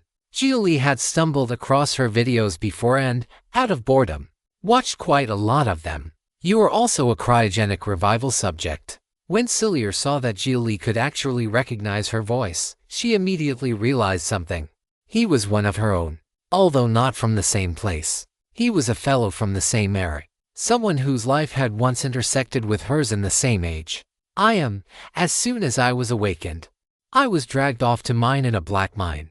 Then you had it worse. I never expected to meet someone from the same era. Cillier warmly and boldly hugged Xia Li. This was someone truly on her own side. Someone with a common language. She had awakened alone in this age and had been sent by the Magic Research Institute into a game world for more than 10 whole years. When she had first woken, her mind had been completely blank. Who am I? Where am I? What am I supposed to do? However, considering that she had lived very comfortably in the game world and that the Magic Research Institute had given her fairly good treatment after her revival, she had not investigated too deeply. Compared with her, Xia Li being directly seized and forced into mining was clearly more miserable. Speaking of which, human cryogenic technology was immature in our era. I doubt many could be successfully awakened. What was your situation? I participated in a foreign researcher's human cryogenic plan. Her name was something like Yan, or Flame, or a Professor Yan King. Yes, Professor Yan King. That is her. Then it seems she really was impressive. She actually achieved cryogenic success back in that era. From what I saw online, the revival rate for cryogenic subjects only rose significantly after the 2060s. Cillier kept hugging Xia Li as she spoke with him and reminisced. This feeling of meeting an old acquaintance in the future was too rare. Even Xia Li could not help naturally hugging her back and gently patting her back as they comforted each other. After chatting for more than an hour, Xia finally said, "Xia Li, let us talk business. Are you ready to install the Consciousness Information Compilation Adapter, the Magic Circuit?" Yes. The official academic name of a magic circuit is the Consciousness Information Compilation Adapter. But you really are impressive. You actually reached perfected human manifestation. Because information field spiritual energy applications are currently incomplete, we urgently need powerful telekinetic perfected human manifestations to participate in experiments. You came at exactly the right time. When it comes to directly transforming matter, perfected human manifestations have an obvious advantage. You are currently the 7th perfected human manifestation experimenter in the entire Magic Research Institute. You bear the future of magic on your shoulders. I will do my best. So when do we install it? Wait a little longer. Your Consciousness Information Compilation Adapter is not finished yet. It still needs to be separately adapted to your prosthetics. How long will that take? About another hour or so. I was sent to cheer you up and pass the time. At first, I even thought I would have to sell my body. Now I know why they sent me. It is because we are both cryogenic revival subjects. Xilia's initial instructions had been to guide Xia Li through the Magic Research Institute and make him interested and happy as much as possible. If necessary, she might even need to sleep with him. Of course, if she truly made such a large sacrifice, the Magic Research Institute would compensate her properly. In this new era, she understood very well that her human rights were relatively limited. With an important person like Xia Li arriving, the Magic Research Institute would do everything possible to keep him for the sake of progress. Even if the Magic Research Institute was willing to give away the Consciousness Information Compilation Adapter for free, it still had to deliberately set a high price and act as though this was a gift in order to show sincerity. Besides, a set of Consciousness Information Compilation Adapters really was not cheap to make. Selling your body? What era is this? They still do that kind of thing? It is simply catering to your preferences. In the modern age, many things are different from the past where they are bright and glamorous. But the ugly parts are roughly the same. There is one perfected human manifestation experimenter in the Institute who is obsessed with young girls. In order to obtain his cooperation, the Institute can only grit its teeth and let him do as he pleases. That is going too far. He should get the death penalty. He is also from the Telekinesis Society, setting aside his strength and status. He has exemptions in all kinds of laws, let alone him. How clean are the private lives of sex and major corporations? He does not torture those girls, and he even hypocritically sponsors their families. That is already him doing his utmost benevolence. He is a good person among bad people. This sigh. Xia Li sighed after hearing this. Putting aside whether he had the right to intervene, even if he did, would there really be a good outcome? Probably not. If you'd like to support the translation and read 10 chapters ahead, https://www.patreon.com/poppingdino. Thank you so much for reading and supporting the story. After that, while Xia Li and Xia waited for the Consciousness Information Compilation Adapter to be completed, the two of them talked at length about their views on the new era. As expected, Xia had a great deal in common with him. Their viewpoints could basically line up in conversation, even though, in the past, they had not belonged to the same country, and the countries, cultures, and customs they came from had enormous differences. Before the gap between eras, differences in culture and custom were almost infinitely reduced. As their conversation deepened, Xia said, "Back then, when the prince proposed to me, and the young sword saint and the handsome, elegant sage fought over me, do you know how happy I was at the time? I even wondered whether I was living in a dream. I never expected that I really was living in a dream." Xia talked about some of her experiences in the virtual world. On the surface, she acted as though she did not care, but in truth she was terribly disgusted by it. She had even developed an ugly desire for revenge and was happy to see other people meet the same fate she had. That was why she wanted the Magic Research Institute to keep abducting people and throwing them into virtual worlds. She wanted others to feel her pain too. What does that count for? Have you ever tasted being whipped by AI with an electric lash? and another party was low performance A, without even a bit of self-awareness. Getting angry at them was just getting angry at yourself. Do you know what I was eating back then? A mixture of crushed rats and insects. When the two reached the sad parts of their stories, both gave a long sigh at the same time. Xia Li's suffering had injured the body. Hers had injured the heart. At least Xia Li's mind had not been affected by it. Instead, it had become even more tough and unyielding. Her mind had been significantly affected. She was filled with distrust toward modern people. Only when facing Xia Li, a fellow from the same era, did she dare to confide like this. If everything up until now were all a dream, that would be wonderful. I really want to wake up and find myself still in my own room, turn on the computer, and begin another day of streaming. Speaking of which, what illness did you have? Me, sudden death. They rescued me, but I became a vegetative patient. I only found out everything that had happened to me after returning to reality. I was too foolish when I was young. I copied other streamers and did endurance streams, streaming for 3 days without sleeping. When I opened my eyes again, I was already in the virtual world. Is this the fate of a virtual streamer? I see. Xia Li nodded without saying anything. It seemed that the reason Cillier had not been abducted by Astarte was not only good luck. It might also be because she had no congenital genetic disease. Cryogenic subjects with congenital genetic diseases were Astarte's best gene experiment subjects. Defects in the genes also happened to leave the genetic lock somewhat incomplete. Then, considering some of the Magic Research Institute's shameless behavior, Cillier might very well have been discovered by Astarte's downstream contacts and then resold to the Magic Research Institute. Cryogenic subjects from the past were one fewer with every awakening. They were scarce. Genetic fossils, non-renewable biological gold. They could still create no small amount of remaining value in all walks of life. Just as Xia Li wanted to ask a little more, Cillier suddenly stood. Your consciousness information compilation adapter is ready. I will get it for you. Cillier walked out of the hall. A short while later, she returned holding a long box as tall as a person. Stolen content alert.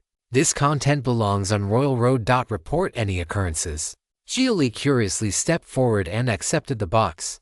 After opening it, he saw that the object stored inside was a flat glassy ribbon formed by artificial nerve fibers linked together. To Xia Li, it felt like network optical fiber from the old era. This also made Xia Li think of Astarte's biological armor. Astarte's biological armor was also made from some kind of nerve fiber. It seemed the Magic Research Institute also studied nerve fiber-related technology. He just did not know how it compared to Astarte's technology. Nerve fiber had initially been considered the best material for making prosthetics. However, with the rise of the Heaven chip, due to factors like manufacturing cost, difficulty of learning, and difficulty of replacement, prosthetics had taken the route of connecting directly to the Heaven chip and synchronizing the brain through it, abandoning nerve fiber. But this also meant that no matter how powerful a prosthetic was, once the Heaven chip was damaged, the prosthetic would lose most of its ability and even become dead weight hanging from the body. Prosthetics made from nerve fiber could bypass the Heaven chip and directly receive brain nerve signals. Where in the body does this thing need to be implanted? Under the dermis. Because of that, it is very easily damaged, and once damaged, it directly loses all function. Its expensive and easily damaged nature is one of the reasons magic is hard to popularize. Not to mention that magic is currently far inferior to the Heaven chip and Spirit core system. I want to see your consciousness information compilation adapter. May I? Xia Li suddenly asked to see the effect after Cillier had installed hers. Cillier's face flushed faintly when she heard this.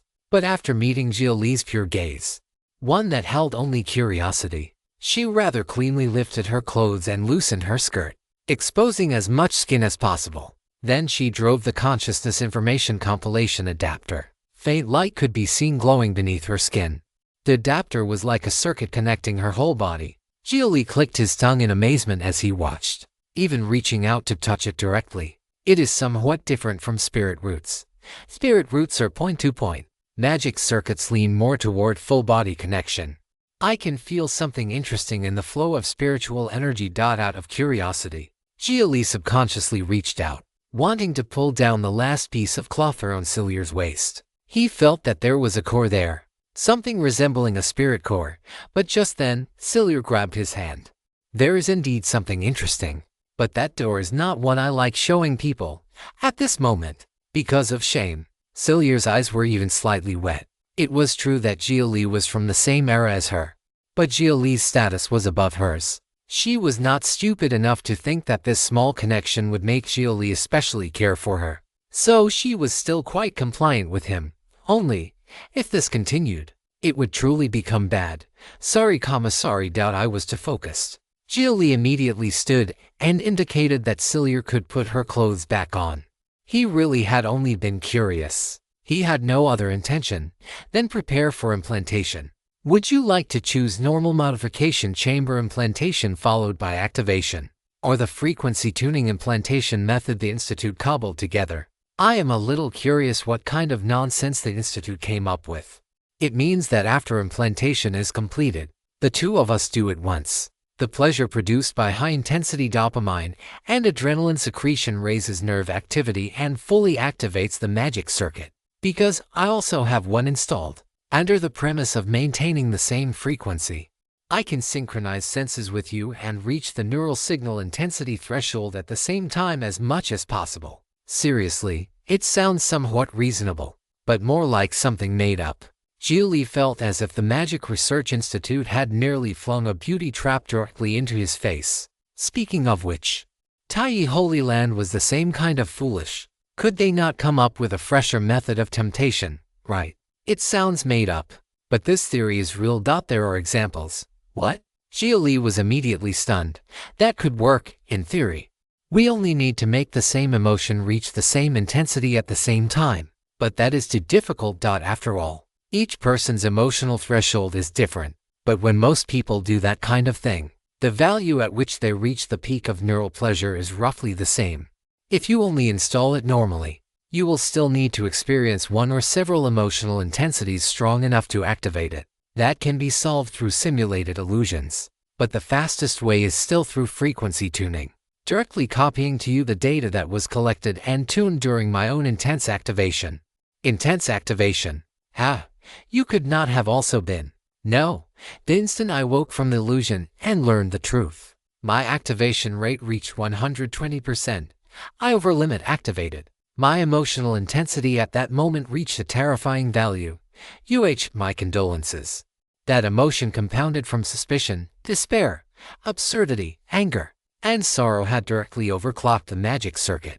So if I help you activate it, your initial activation value will inherit my 120%. You choose. I do not care either way. I am a pragmatic person, and what I have to do next is very dangerous. I need power. If I were choosing, I would directly agree. You choose.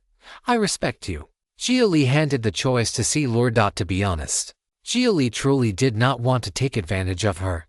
It felt like using his status to bully someone, and it was very inexplicable, even with theory supporting it and cases proving it.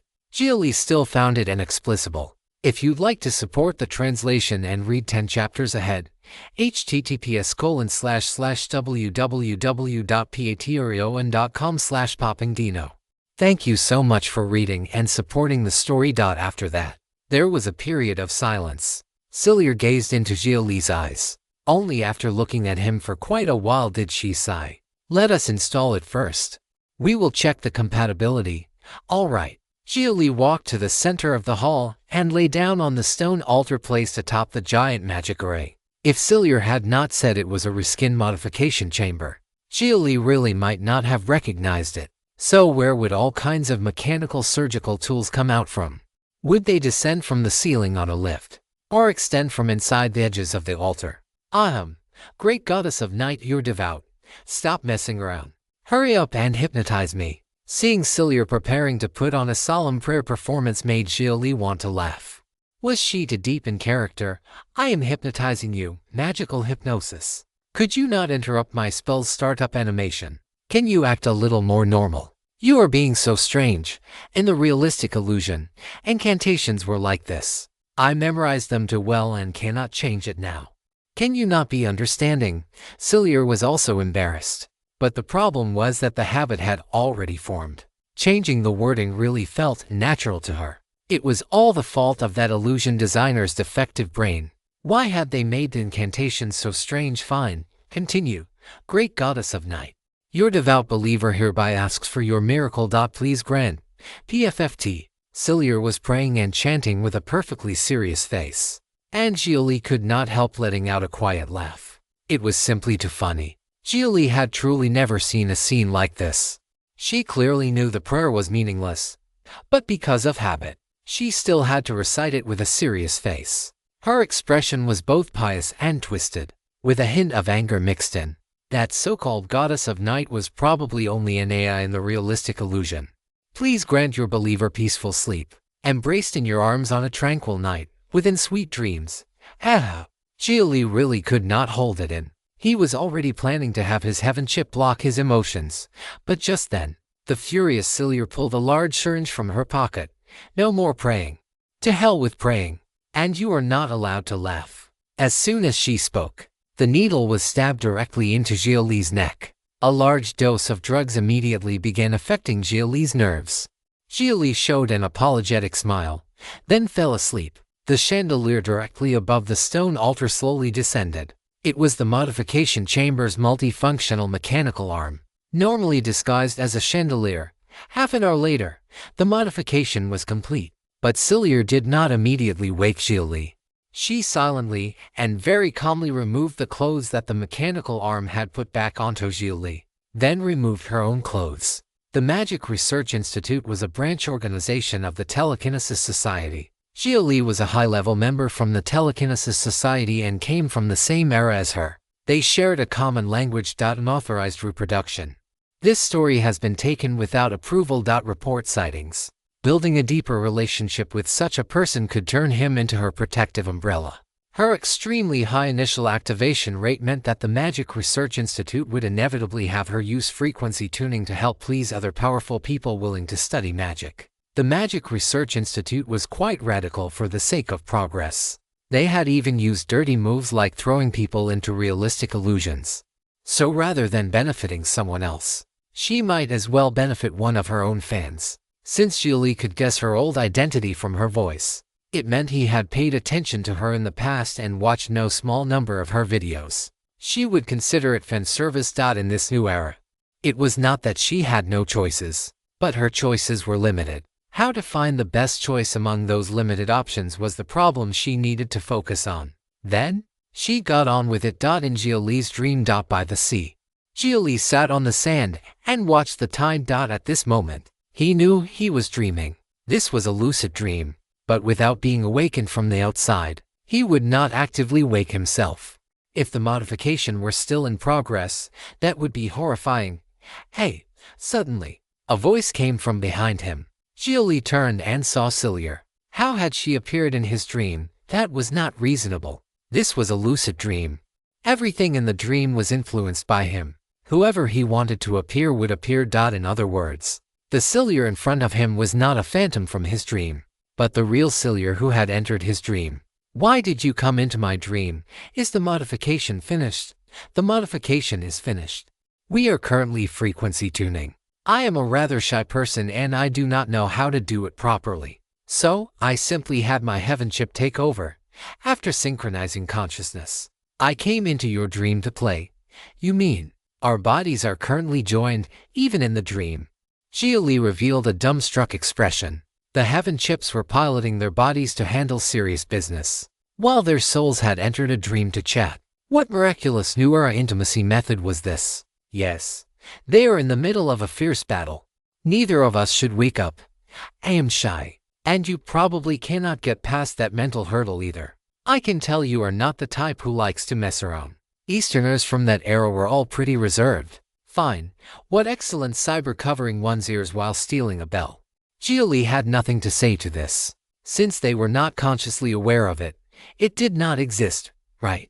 It was all the heaven chips doing. As they spoke, Xia Li's expression changed. He felt his whole body itch for no reason. Then that part of him also began to feel something, even in the dream. He could synchronize with the body's sensations. Xia's face also reddened faintly, and she coughed twice in embarrassment. At least our souls are innocent. How did you come up with this outrageous idea? I am MMMMM. As Xia Li spoke, he suddenly felt something blocking his mouth, to the point that even his soul's simulated speech in the dream was affected. Xia Li covered his mouth and looked at Cillier with shocked eyes. You used your tongue? Well, I used my heaven chip to preload a comparatively intense action mode. I thought this would increase nerve activity. I did not expect there to be this kind of step. You hiss. What is this feeling now, damn it? Pain. It is going to break. What are you doing? Cillier was now extremely embarrassed, out of shyness, and because mentally she still could not quite accept it. She had decided to learn the spirit of burying one's head and let her soul enter a dream, treating outside matters as though they did not exist. But if she was lazy enough to not even want to personally handle serious business and left it to the heaven chip, of course things would go wrong. I do not know either. Impossible. You are synchronizing sensations too. What exactly are you doing to my body? Do not ask. In the dream, she was wearing a swimsuit. She could barely stand, her legs trembling wildly. But she still desperately squeezed out a smile. What exactly are you doing? Do not ask. It has nothing to do with me. It is the heaven chip. The heaven chip's preloaded action program. Did you not know to review it first? How could I not be too embarrassed to look? Too embarrassed to look, but not embarrassed to use it directly. I am truly convinced. There is definitely something wrong with you. Xia Li pointed at Cillier and questioned her. Cillier now had no way to defend herself. All she could say was that trusting big data recommendations was a mistake. This so-called beginner-recommended process was definitely an expert-level process maliciously upvoted by ill-intentioned netizens to trap people. If a naive youngster truly believed it, they would have a very rough night. And now, was this not exactly that? Thus, Xia Li and Cillier stood far apart from each other on the dream shoreline, each staring at the other with strange expressions. As for how close they were in reality, that was hard to say. Xia Li was now regretful.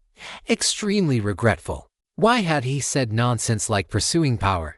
Encountered a fellow from his own era having an episode at the Magic Research Institute. Cyber self-deception. Heaven chip autopilot was as strong as a monster. Fighting with all his might, he could not win. If you'd like to support the translation and read 10 chapters ahead, https://www.patreon.com/poppingdino.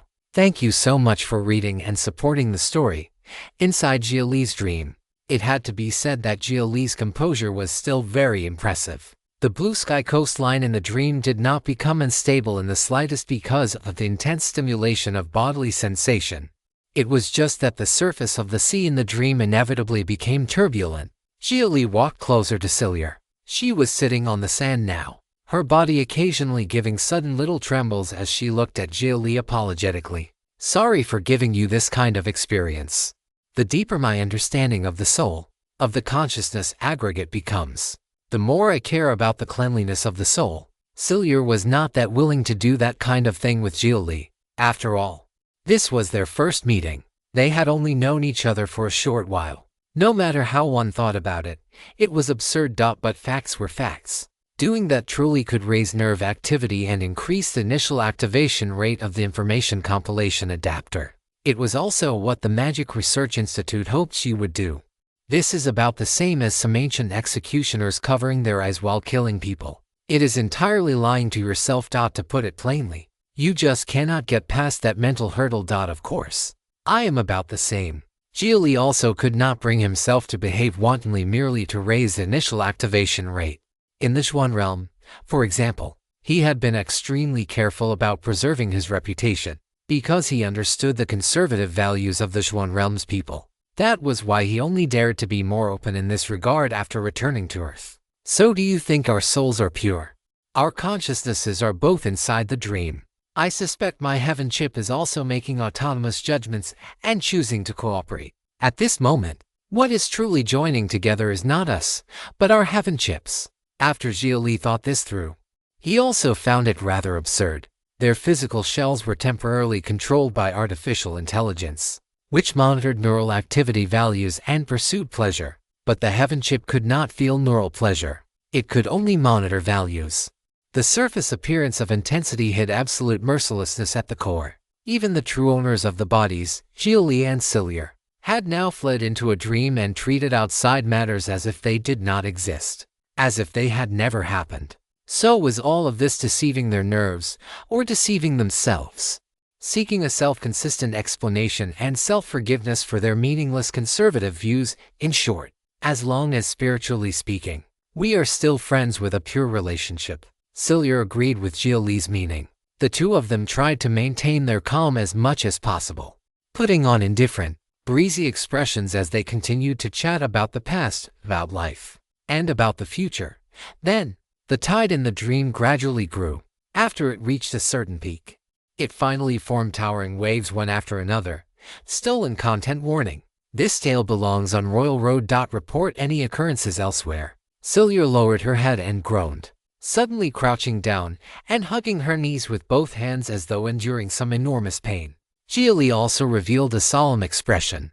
He directly sat cross-legged on the sand and stabilized his mind, preventing his consciousness projection in the dream from showing some extremely embarrassing reaction.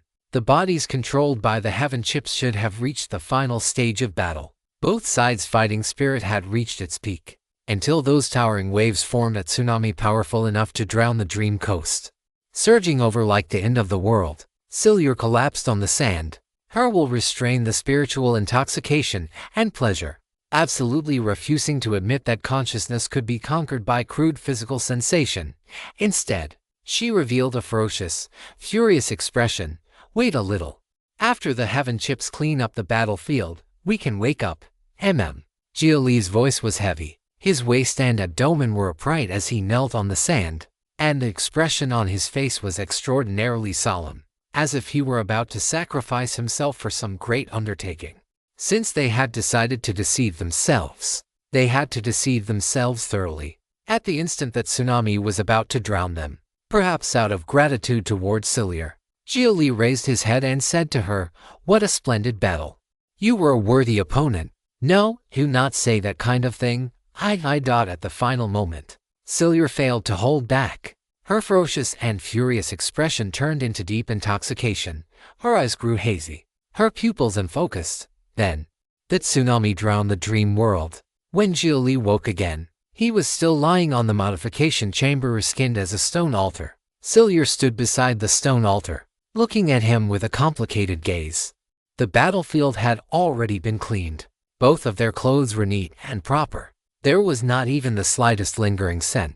Only the taste of coffee in Xia Li's mouth was unusually clear, and Xia Li had not drunk so much as half a drop of coffee earlier.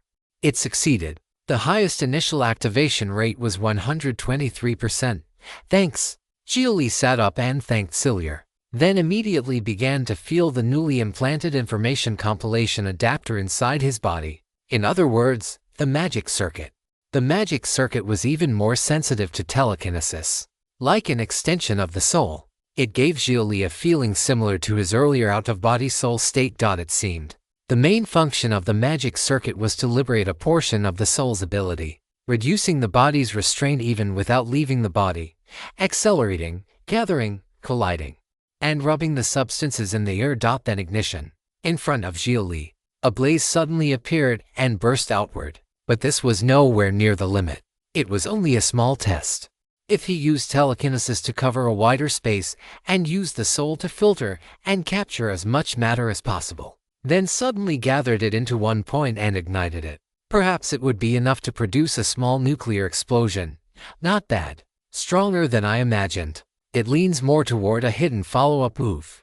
Magic was almost invisible during the preparation process and difficult to detect. The longer one prepared, the more terrifying its lethality became. It could also collect enemies' information during combat. As long as the magic had not been released, its nature could be changed at any time, making it possible to target or ambush the opponent as much as possible. As a hidden follow-up method, it could be called excellent. Different people use it in different ways. At present, because there are too few experimental cases, there is no magic that can be directly preloaded into a heaven chip. You can only edit and write it into your heaven chip yourself, or honestly study it first and then preload it into your heaven chip. Unlike divine abilities and Dao arts of the Zhuan Dao, Magic had to be learned and mastered by oneself before it could be preloaded into the heaven chip. Even other people's learning results were not common to him. This was a path that required him to explore for himself, rather than magic. It was better described as the spirit directly interacting with matter. It did not have much to do with spiritual energy anymore, however. Calling this method modern magic was also reasonable. Take me to the practice field, then share some of your research results with me. I will see if there is anything worth learning. All right, follow me. Cilia nodded. She had been standing still the whole time just now. Only when she stepped forward did something seem off. Her stride was very small, and she walked in tiny, strange steps. Of course, Xia Li acted as though he had not seen it. After all, the way he was walking was also the same kind of tiny steps. If you'd like to support the translation and read 10 chapters ahead, https://www.patreon.com/poppingdino. Thank you so much for reading and supporting the story.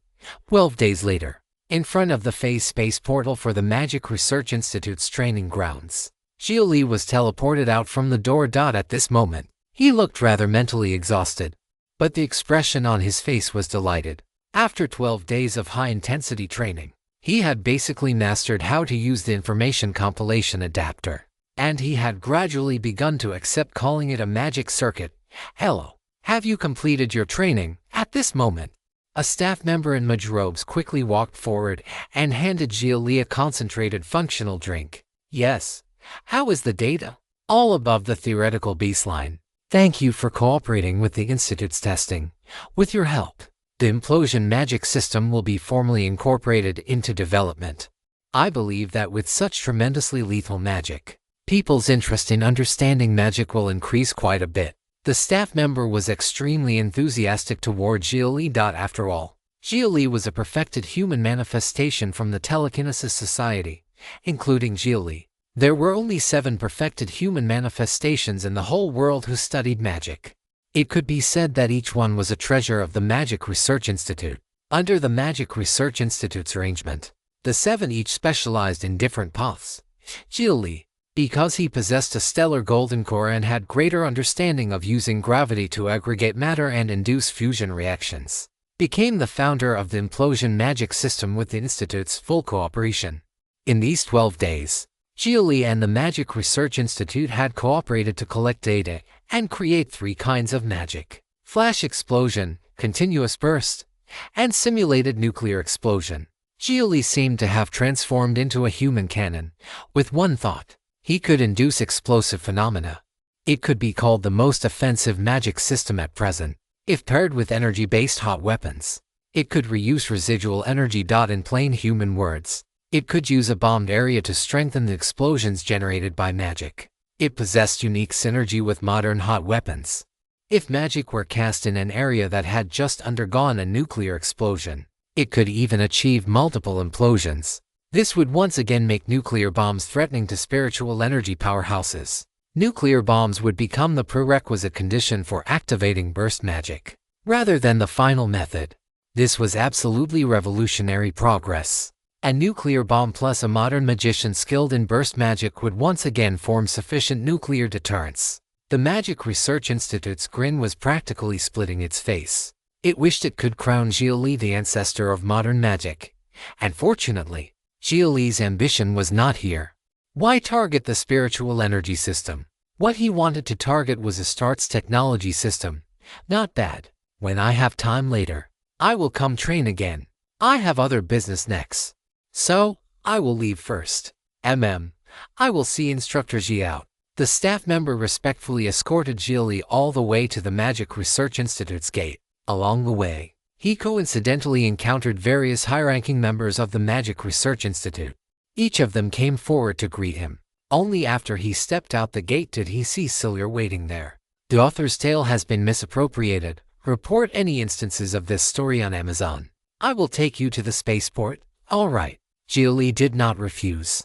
Having an acquaintance send him off was also nice. Xia Li had already told the Magic Research Institute his itinerary. Next, he was returning to the democratic government, because Astart's hearing would be held tomorrow. The day to go to Mars was tomorrow. After leaving the Magic Research Institute, Xia Li first went to the Telekinesis Society to visit Director Kayara. She had helped him quite a bit. He also took the opportunity to say farewell to Bowers, the small employee of the Telekinesis Society. Although Bowers had not helped him much, he had dutifully contacted Xia Li and tried to sell him on the society back then, which was what allowed Xia Li to come into contact with the Telekinesis Society. With Xia Li's cautious mindset at the time, if it had been someone else, they might truly not have persuaded him to join. On the road to the spaceport, Cillier could not help opening the conversation and chatting with Xia Li.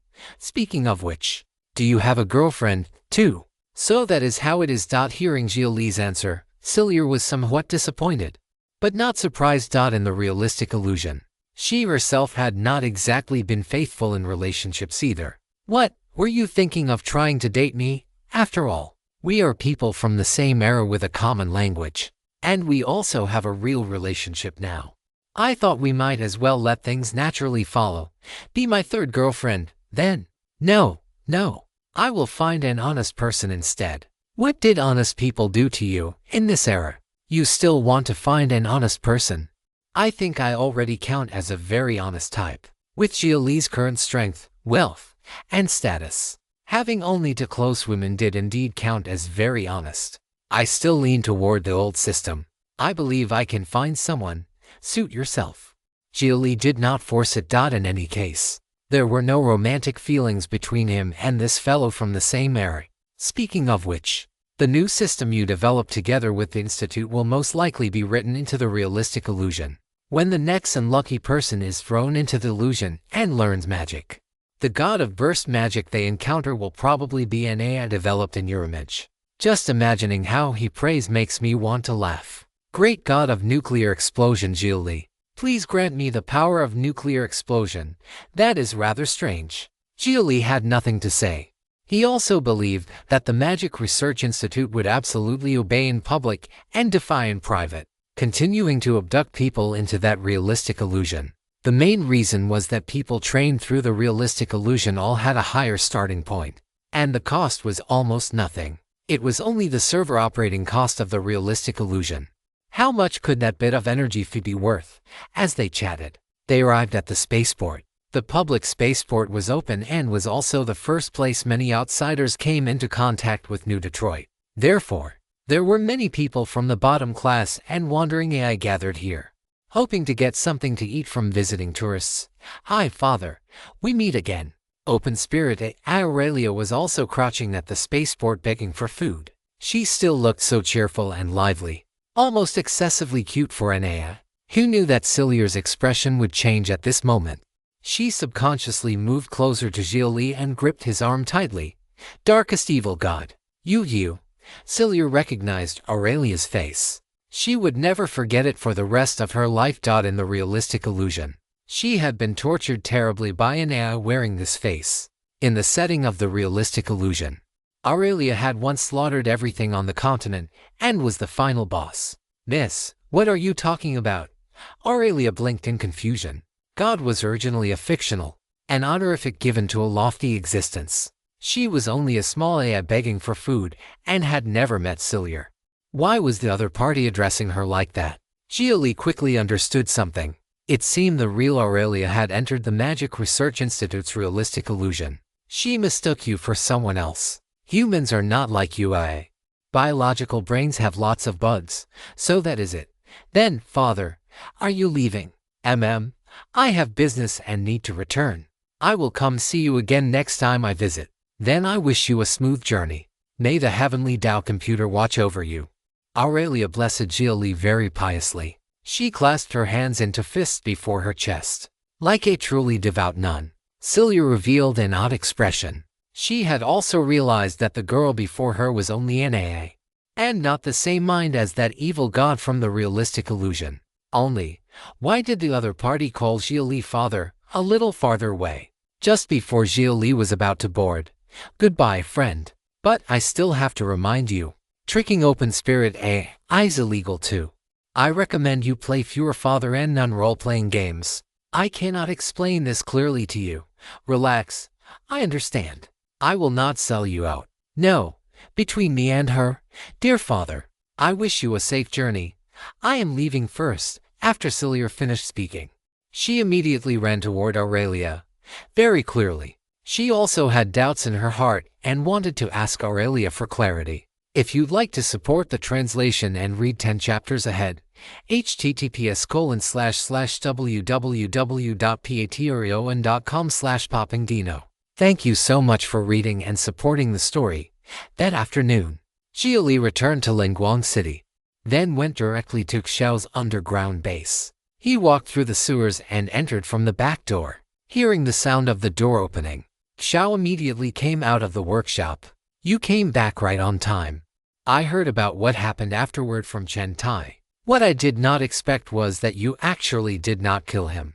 Xiao had told Xia Li the information originally because she wanted him to settle an old grudge. After all, that had been the first malice Xia Li encountered after awakening in the new era.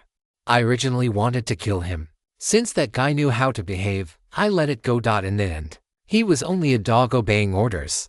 That guy has no small ambition.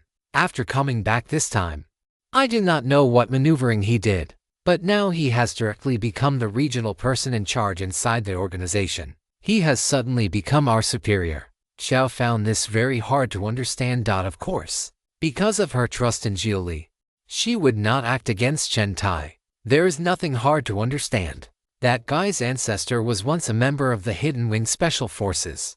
I had something that could prove his identity, and I gave it to him. Is that so? Then he probably directly used the excuse that he had been undercover among the enemy all along.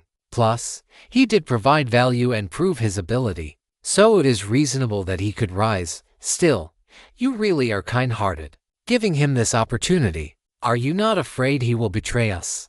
Xiao had no good impression of people like Chen Tai. Relatively speaking, he had surrendered only because he had no road left, and like her, who had voluntarily been willing to become a member of the democratic government. If he really dares to betray us, I will just kill him again. There is no certainty in this kind of matter. I can only say that sparing him at the time was the choice that maximized value.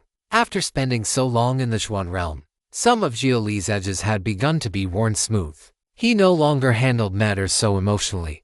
And he also had a new view of resistance. People often said that wherever there was oppression, there would be resistance. However, in Xia Li's current view, resistance was more like a normalized balance between positive and negative, the result after imbalance. The best result of resistance was to promote the other side into improvement, then reach balance again. Of course, if the other side refused to give way no matter what, then positive and negative would cancel and annihilate, producing enormous energy that destroyed everything before ushering in rebirth. Precisely because he understood this, Xia Li understood that the more intense the resistance, the easier it was to lead to one's own annihilation. He preferred the path of improvement and rebalancing. And fortunately, what the Xuan realm needed might be destruction and rebirth. The child has grown up. Not bad. Xiao showed a gratified look. She again thought of Xia Li when they had first met. He had been dirty, lifeless, curled up in a rotten wooden hut, retching while chewing foul-smelling synthetic jerky. Even after being rescued, he had seemed cowardly and ready to be slaughtered by anyone. Unauthorized reproduction. This story has been taken without approval. Report sightings. Who back then could have imagined that this Xia Li would become a heavenly Dao counselor in a mere 2 years? Xiao could sense that Xia Li was hiding a major secret, but she would not ask on her own initiative. When Xia Li was willing to speak, he would naturally speak. Enough of that. So what time do we leave tomorrow? What do you mean tomorrow? We leave in a while. It still takes most of a day for us to travel from Earth to Mars. Then did I not make it back just in time? Barely. If you had not returned by departure time, at worst I would go first and you could catch up later yourself. You would not rush me. I understand that you have your own business.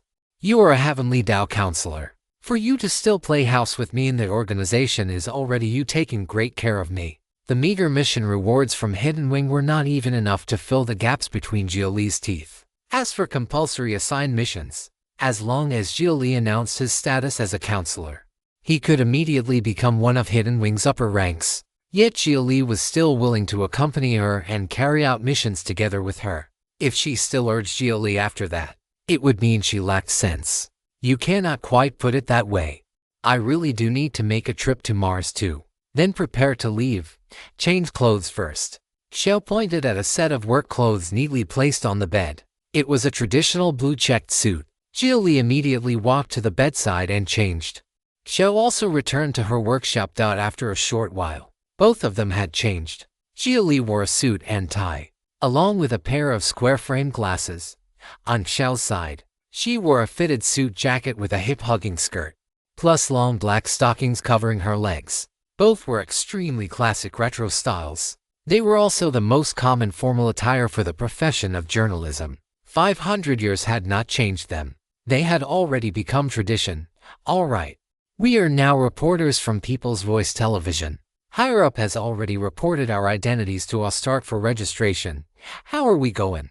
I have already rented a spaceship. It is parked at the temporary spaceport outside the city. Fine. Then let us go. Xia Li did not need to make any further preparations. He had already made all the preparations he needed.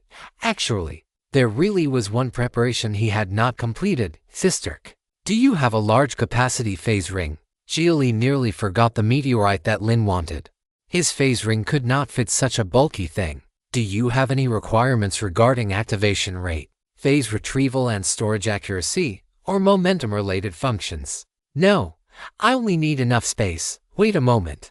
I will get you a warehouse-use phase raw crystal. Xiao immediately went to the warehouse. About 3 minutes later, she returned to Xia Li with a white cube-like crystal. It contains 3,000 cubic units of phase space. Aside from being large enough, it has nothing else going for it. Its stability is extremely low. It is not suitable for storing high-energy substances and cannot store spiritual energy items.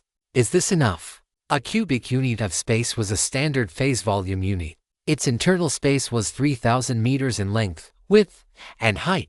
Enough. I will use it to store meteorites. In any case, they were going to space. If he encountered a suitable meteorite on the way, he would just scoop it up. Then it is suitable. This warehouse-used phase raw crystal had only one advantage: enough space. It was simply used to store large amounts of ordinary goods. In addition, it could not be encrypted and had the risk of items being stolen. So, it only played a role in traditional transport and warehousing. Many modern technological products could not be stored inside. Afterward, the two walked into the sewer, circled around, and came out from the sewer exit near People's Voice Television. Only then did they hurry to the temporary spaceport in the outskirts, a place specially used to park large vehicles. Most of what was parked here were large machines. Among them, a blue and white spaceplane with its nose pointed skyward was the most conspicuous. That is the one. The organization subsidized the rental fee. It is a small private spaceship. Its maximum speed is 1,000th the speed of light, calculating based on the current distance between Earth and Mars. We should arrive in about 22 hours. Xia Li nodded. More than 20 hours was not especially hard to endure. In any case, the Heavenly Down network signal covered the entire inner solar system. Together with Xiao, he entered the plane, activated AI autopilot, and waited several minutes for the engine to warm up. Then the plane shot into the sky. Strictly speaking, this was not Xia Li's first time going into space. Not long ago, he had directly flown up there with his physical body, but that had only been near low Earth orbit. This time was true space travel. To Mars. If you'd like to support the translation and read 10 chapters ahead, https://www.patreon.com/poppingdino. Thank you so much for reading and supporting the story. Sitting in the cockpit and chatting idly with Xiao, Xia Li would occasionally turn his head to look at Earth as it grew smaller and smaller. Like a child taking a plane for the first time, he excitedly felt the freshness of spaceflight. First time traveling through space, right? Makes sense. As an ancient person, you probably have not experienced it. Xiao could understand Xia Li's feelings to some extent. In Xia Li's era, going to space was no easy thing. One had to undergo strict training and become an astronaut. Even then, there had basically been no technology for landing on other planets. At most, one could visit the moon. I really have not. Sister, is this not your first time? My parents were interstellar resource surveyors for the corporate alliance. I was born inside a deep-sea research vessel on Europa. If you ask me, my parents were pretty irresponsible. I practically grew up on spaceships and alien worlds. I followed them from place, to Callisto, Titan, and Miranda. I did not return to Earth for the first time until I was 16. And the reason was to hold my parents' funeral.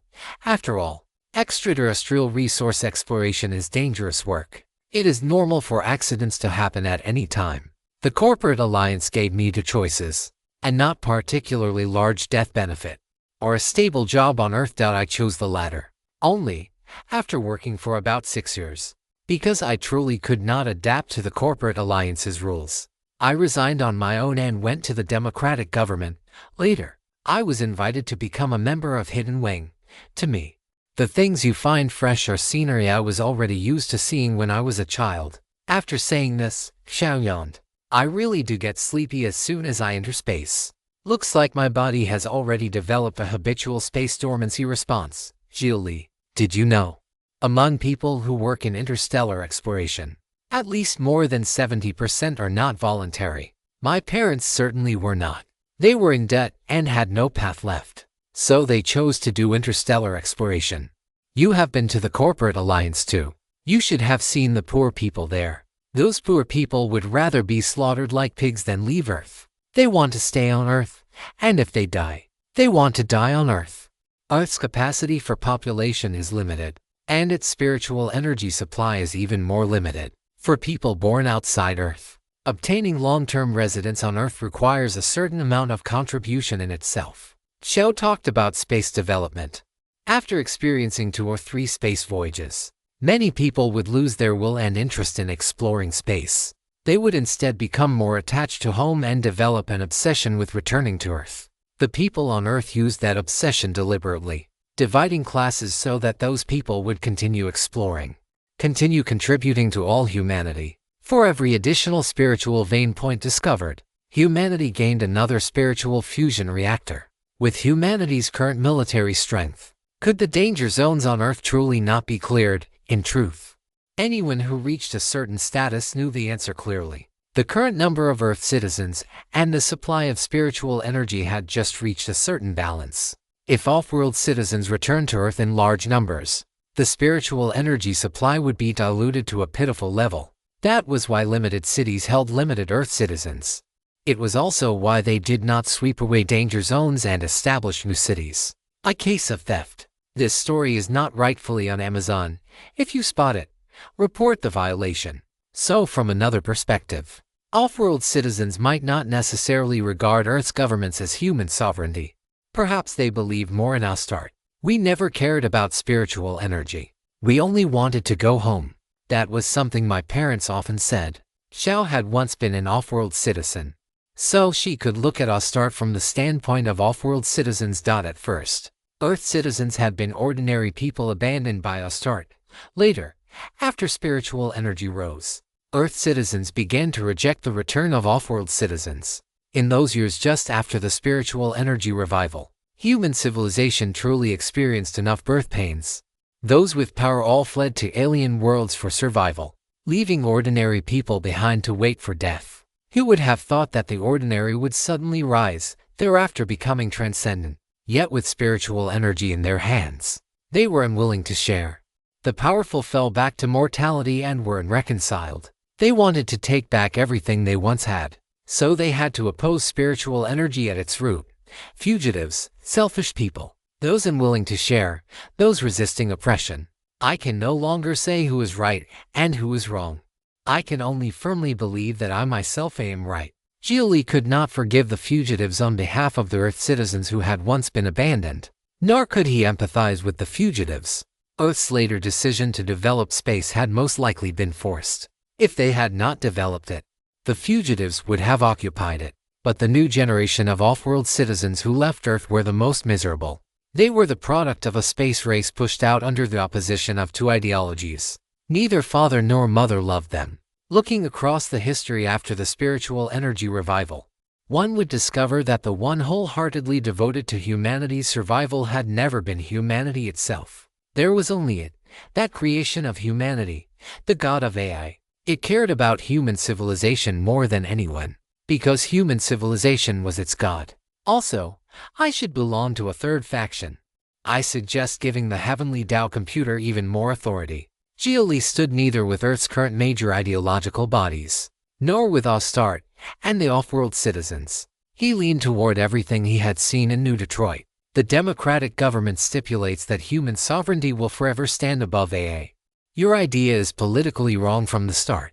Xiao smiled faintly twice. When Xia Li had been weak before, he had not dared reveal his views. Now he dared to speak.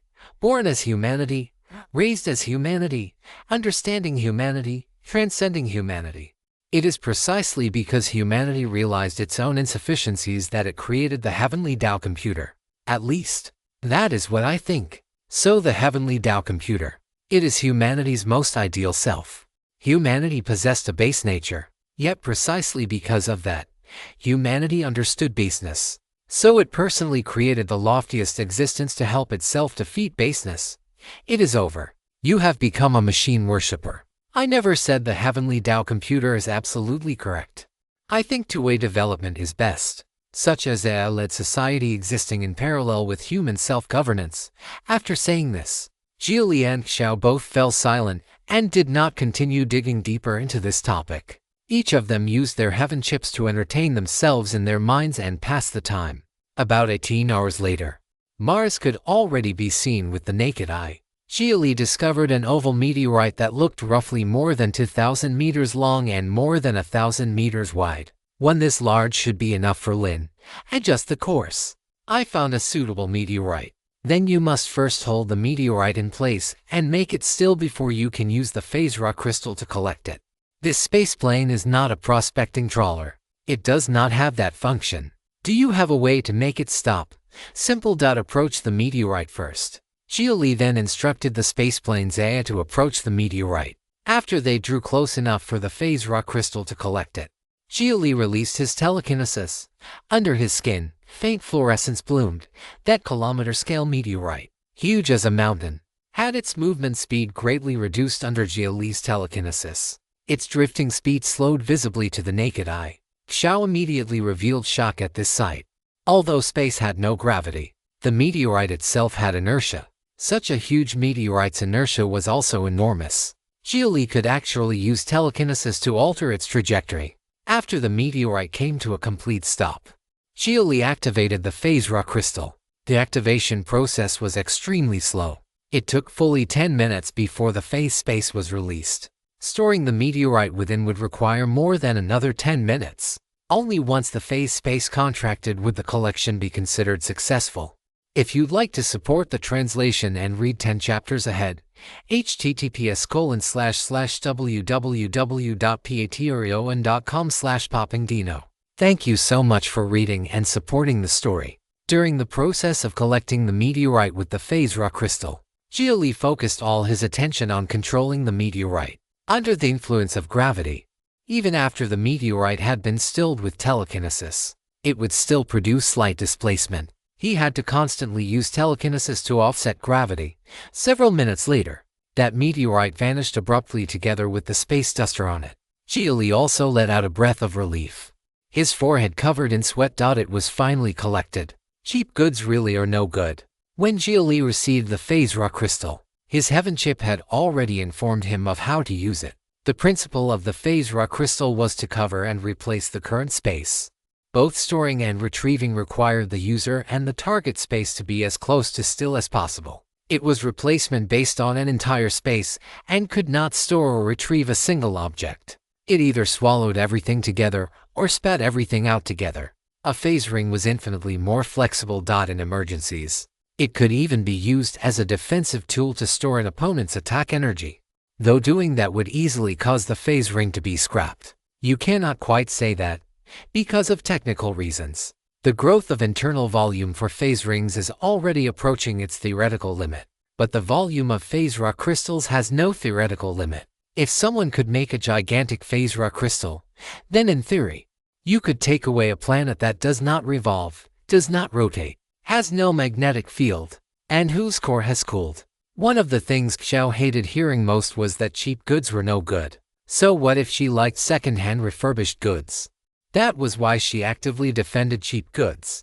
Phase raw crystals and phase rings each had their own uses. Although both used phase space for storage, their technical starting points were different. Taking away a planet, in theory, it is all theoretical. When you actually do it, you will always discover various new problems.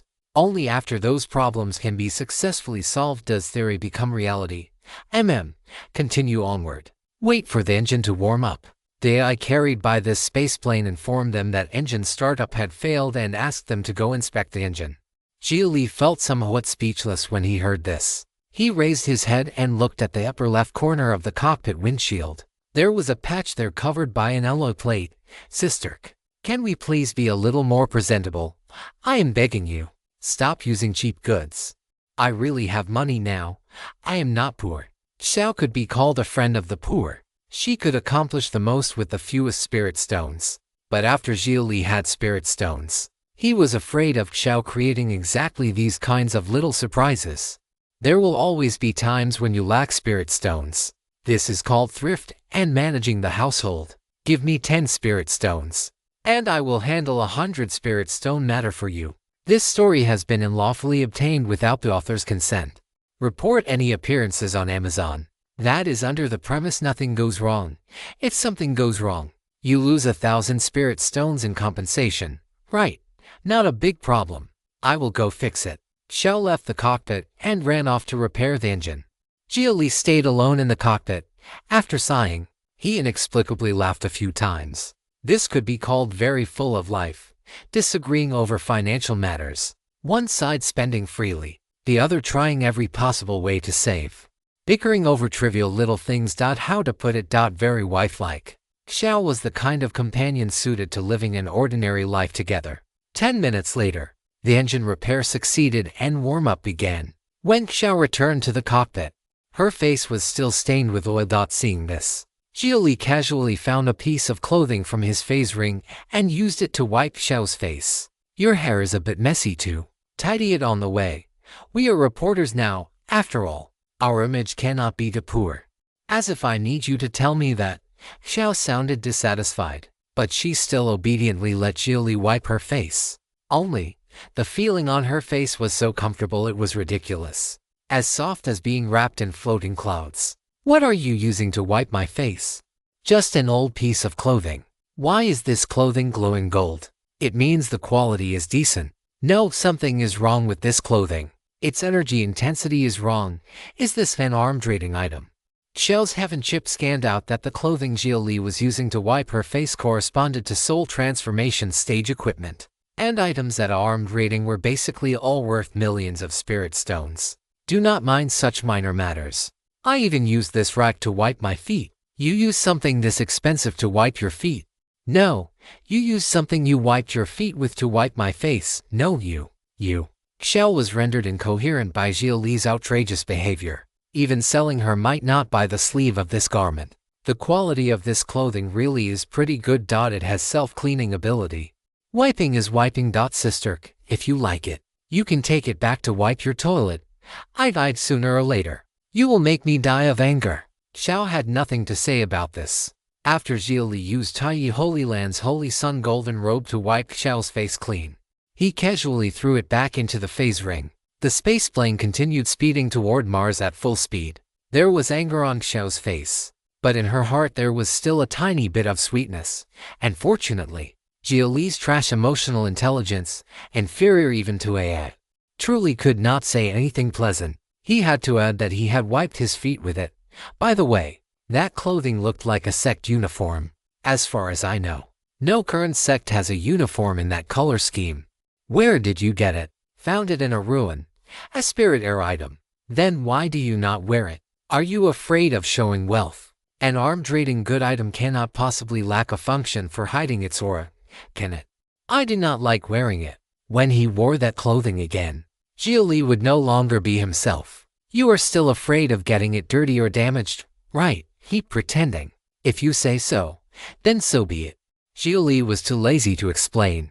After chatting idly for a while longer, the two fell silent and each entertained themselves with their heaven chips.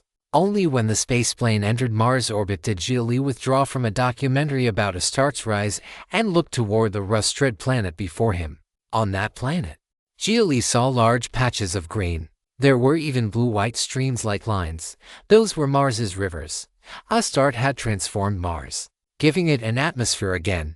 It had already achieved 30% forest coverage and reconstructed 20% of the liquid water circulation system.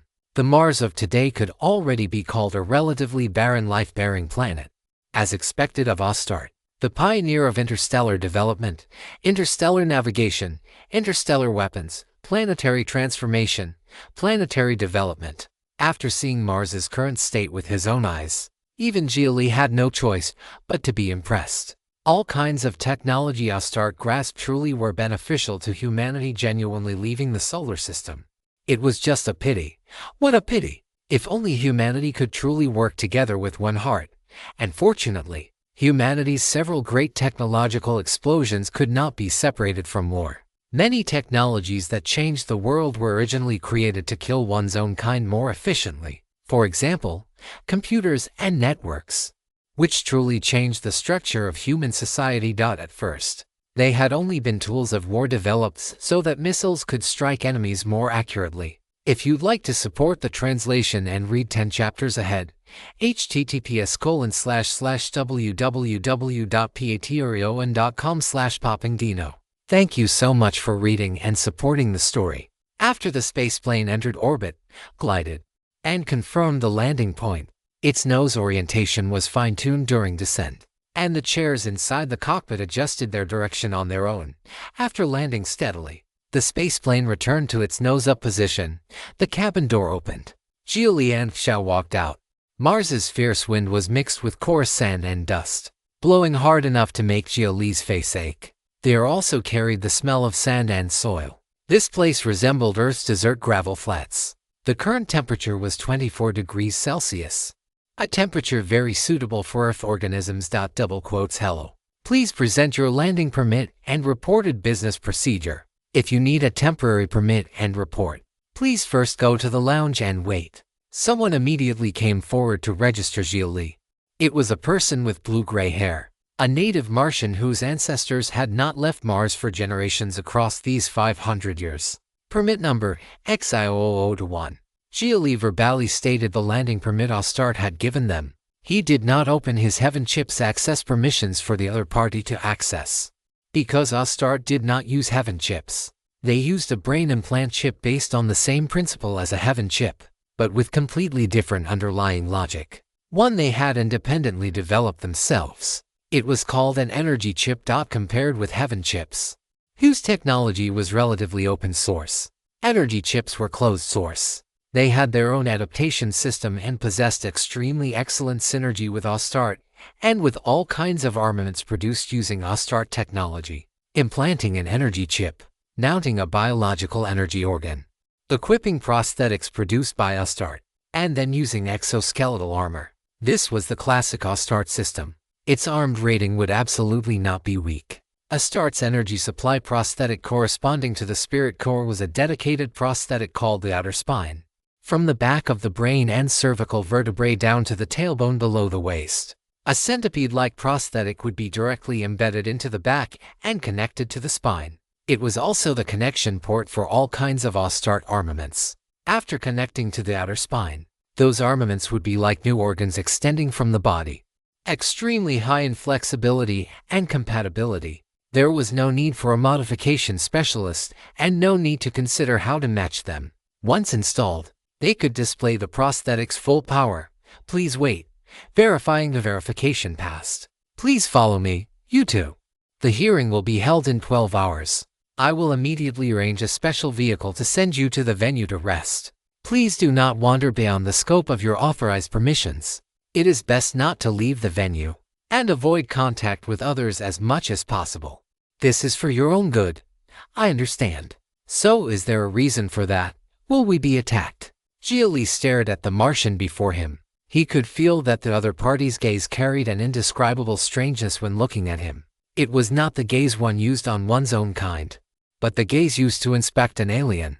You will not be attacked. Not quite. It is only that due to certain historical reasons, our ordinary citizens have prejudice and misunderstanding toward Earth people. You could be reading stolen content. Head to Royal Road for the genuine story. Is that so? I see our difference is so great that you need to describe us as Earth people. Earth people. The ordinary people who had once been abandoned. Superhumans who rose from ruins filled with radiation after grasping spiritual energy. After several generations, they possessed adaptation to spiritual energy and carried spiritual energy genes. Martians. The former powerful society's elites, who left Earth with what they believed to be excellent genes, reproduced on an alien world, and improved themselves through genetic technology. Several generations later, they had also produced unique evolution. Earth people and Martians had already walked toward different evolutionary directions. If this continued, one day they might eventually develop reproductive isolation. Only then would they truly be different races. Speaking of which, your appearance is rather interesting. Obvious atavistic traits.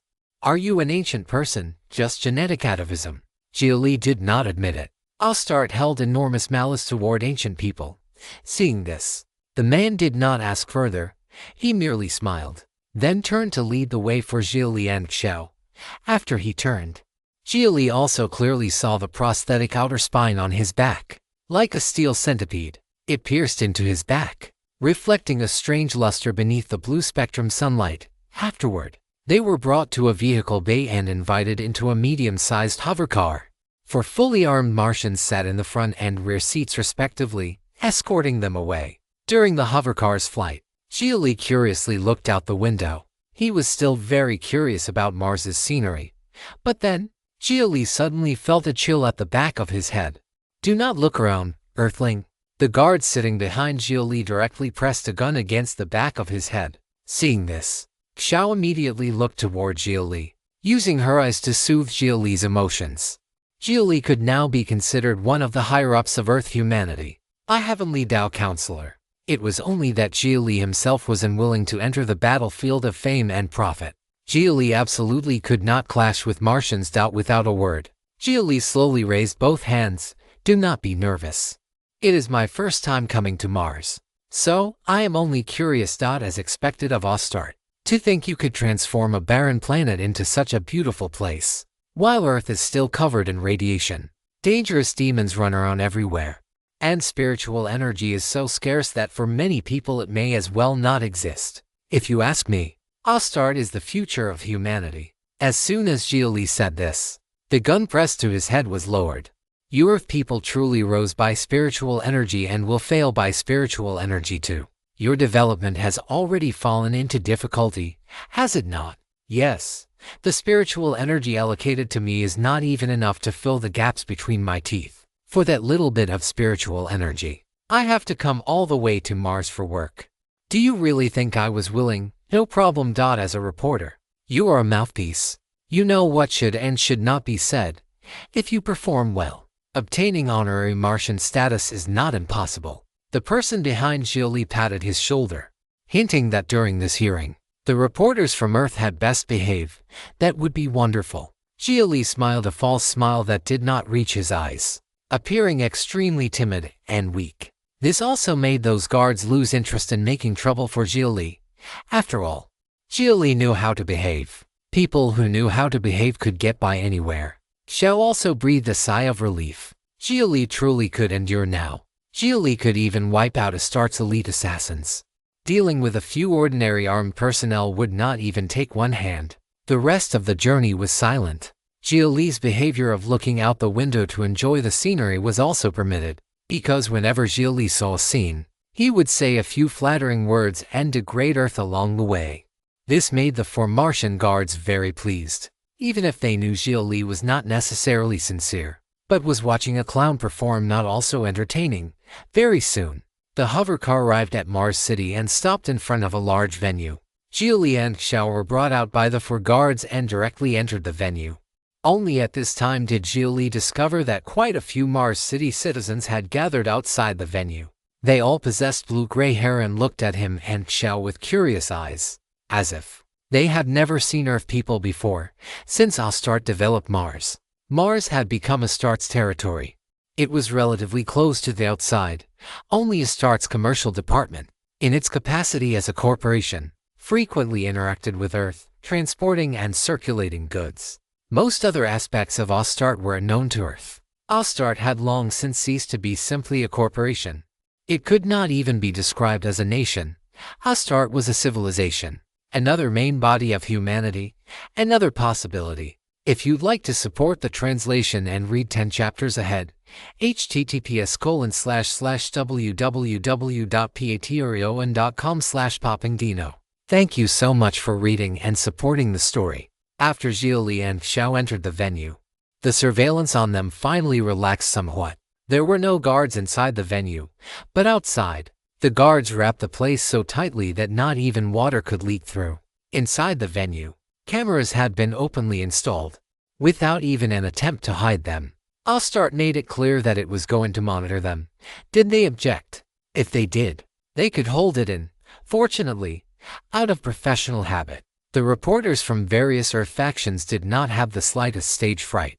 They were all people who frequently appeared on television and had long since grown used to being watched. Therefore, they openly greeted each other and exchanged intelligence. Astart also did not care how the reporters inside the venue communicated. As long as they behaved sensibly when the program officially aired, that was enough. If not for its misgivings over the Earth market, and if not for the fact that Astart still had a side as a merchant, Astart would not have bothered to explain the earlier incident at all. Whether Earth or Mars, both sides' common pursuit was surely peaceful unification, or at worst, minimizing sacrifices as much as possible. No war began with full mobilization right from the start. The so-called art of war was to obtain the greatest results while avoiding the frontal battlefield, disintegrating the opponent from the economy, people's livelihood, society, and every other field. Hello, you too. I am a reporter from Corporate Alliance 3rd Television, interested in chatting. At this moment, a brightly dressed young female reporter wearing a vest and short skirt walked forward to greet Xia Li and Xiao. She was also holding 2 glasses of Martian red wine provided by Astart. Go away. Before Xia Li could speak, Xiao directly glared at the female reporter. The other party only smiled faintly, not feeling awkward in the slightest. One of a reporter's greatest virtues was thick skin, extremely thick skin. Xiao, we can be considered old friends. Is there any need to give me that look? Heh. Xiao sneered twice and did not want to pay her any attention. Xia Li, on the other hand, felt that in this kind of situation, it was necessary to get to know other reporters. Perhaps he could hear something from the other party's mouth. Reporters were very good at catching wind and shadows. Perhaps they had noticed something in some area. Hello. If you do not mind, shall we chat? Xia Li took the initiative to accept the wine glass. Naturally, the female reporter smiled and nodded. My name is Annika. Has Xiao told you about her past? She has. Then it seems your relationship is very good. Partners? Yes. Xia Li directly nodded. Xiao immediately turned her head and looked at Xia Li twice. Although she said nothing, her expression was clearly somewhat delighted. Support the creativity of authors by visiting the original site for this novel and more. I suppose I was her playmate growing up. We were both born on Europa. Our parents died in the same accident, and we returned to Earth together. The work the Corporate Alliance arranged for us was as reporters. At first, we were both reporters for Corporate Alliance 3rd Television. Annika spoke about more of Xiao's past. Xia Li had not expected reporting to be Xiao's old profession. No wonder she looked so flavorful in reporter attire. One glance made her seem like an experienced veteran reporter. So what misunderstanding happened between you two? There was no particular misunderstanding. After us Star Explorers returned home, all of us had to face certain choices to some extent. After all, we had grown up in environments without politics. After returning to Earth, one always had to have a basic ideological leaning. I liked everything about the Corporate Alliance very much. Xiao hated it. Understandable. It could be said that the higher one's status and the greater one's ambition, the easier it was to lean toward the Corporate Alliance. In the democratic government, for example, the benefits one deserved were often replaced by honor. Because integration and distribution were needed, they could not allow the upper strata to concentrate too many social resources. The Corporate Alliance, By contrast, let nature take its course, allowing the Matthew effect to run to the extreme. The weak themselves were assets of the strong. They could be bought and sold and possessed value. Let us talk business. This interview is basically just going through the motions. But that does not mean there is no real big news. Anika's brows and eyes moved suggestively. Xia Li was very sensible and directly transferred money to her through his heaven chip. Of course, he did not transfer too much. Only 20 spirit stones as a gesture. After all, reporting was not an especially lucrative profession. Transferring too much would instead make the other party suspicious. After receiving Xia Li's transfer, Anika's expression became a little strange. Reporters had a tradition of exchanging intelligence, so most of the time, they traded information. What did Xia Li mean by directly sending spirit stones? Even if he had no intelligence and wanted to know hers, the price would normally be decided slowly through communication. Xia Li sending money before anything had even begun was too strange. He is new. Xiao added this sentence and signaled Xia Li with her eyes to withdraw for now. Next was her battlefield. Anika, I do not believe the big news in your mouth. Every day you think about making big news. So many years have passed, and I have never seen you produce any real big news. All kinds of high-level scandals. Sure, what kind of reporter are you? You are just an entertainment news anchor. That mouth is still vicious. As expected of you. You still have not changed that bad habit of attacking other people. How could I dare learn from you? After broadcasting the first big news of your life, you ran overnight. Stop wasting words. What do you know? You took the money. So do the job. Internal intelligence. Among the personnel visiting Mars this time, one is suspected to be a Heavenly Tao counselor. True or false? A Heavenly Tao counselor dares come to Mars. Xiao almost subconsciously wanted to look at Xia Li, but under the effect of professional habit, she forcibly stopped her instinct. If she really looked over, Anika would absolutely detect some information, right? A Heavenly Tao counselor has the authority to connect to the Heavenly Tao computer at any time. They are practically a walking relay point for the Heavenly Tao computer. Under information security treaties, Astart has strictly forbidden them from landing on Mars. Can you guess who it might be? I do not know. Most likely some major figure from the sects. No heaven chip or spirit core, no prosthetics, pure spiritual energy superhuman. Perhaps even not using a spaceship for travel and smuggling themselves in with their physical body. What can Astart use to check that? Anika's information could not be called small. Only, she had spoken such important intelligence aloud in public under Astart's surveillance. It inevitably made one suspect her intentions. Because Xiao was familiar with the reporting profession, she immediately realized something. Fine, since you provided information, I will also tell you what I know. I heard it is a meritorious general from the democratic government, the kind who can clash head-on with a constellation great demon. But this time, he came to investigate Antares. Some say Antares is very likely hidden on Mars. Who knows if it cooperates with Astart? That really is big news. We need to find a way to report it first. Xiao and Anika deliberately lowered their voices as they exchanged information, putting on a posture of guarding against other reporters but not guarding against Astart. That was the style of small people. They did not care at all about information leaks, only catching wind and shadows to make big news. If you'd like to support the translation and read 10 chapters ahead, https://www.patreon.com/poppingdino. Thank you so much for reading and supporting the story. Everything that happened inside the venue, including the reporters' exchanges and even heaven chip communications, was monitored by Astart. This was also the meaning behind Astart arranging these reporters together and letting them chat freely. Only, inside a dark room somewhere, a group of monitoring personnel watched the reporters on the screen speak with assurance. The expressions on their faces gradually changed from initial seriousness to impatience. In just a few short hours, damn it, they had already heard that 300 Heavenly Tao counselors were coming to Mars. Did Earth even have 300 Heavenly Tao counselors? These damned reporters really opened their mouths and made things up. Expecting to hear valuable information from them was hopeless.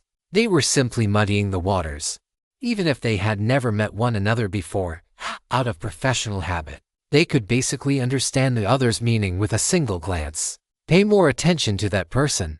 The manager of the monitoring personnel reached out and pointed at a young man in a blue checked suit on the screen. That young man was Xia Li? Yes. Understood. Received. Boss, may I ask why? Most of the monitoring personnel honestly obeyed orders. Only one dared voice his doubt. As for this, the boss was not angry. He revealed a kind expression. In formal settings, call me officer.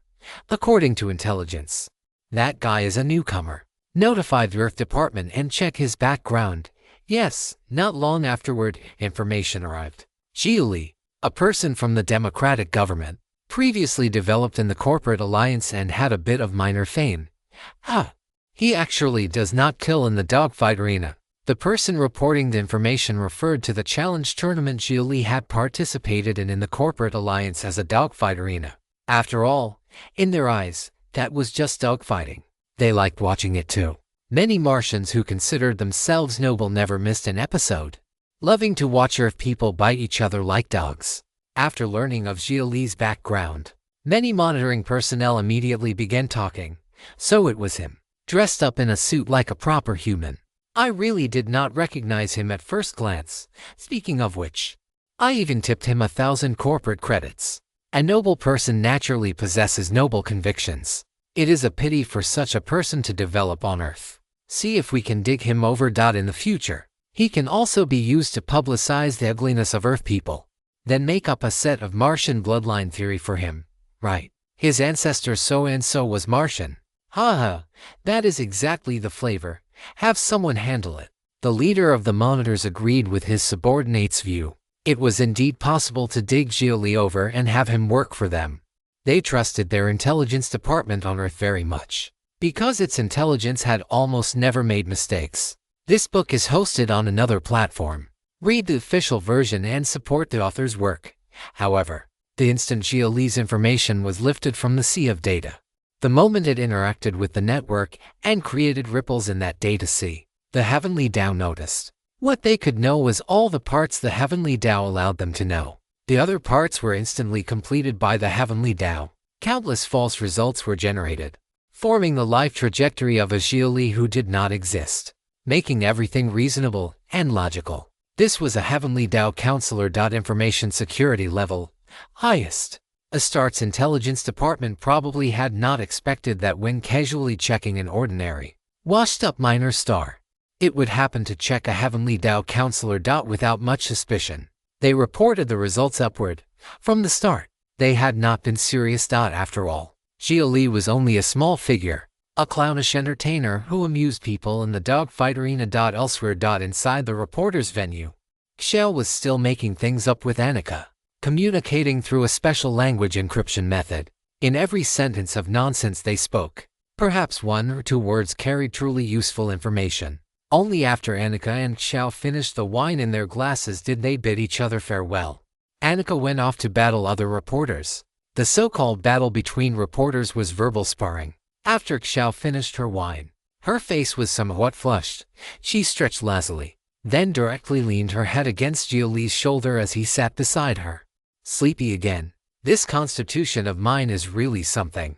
As long as I am not on Earth, I get sleepy easily. Xiao reached behind Xia Li and used her finger to draw circles on his back, hinting at certain things. Xia Li understood. We are pretty tired after rushing all this way. Shall we find a room and rest first? Sure.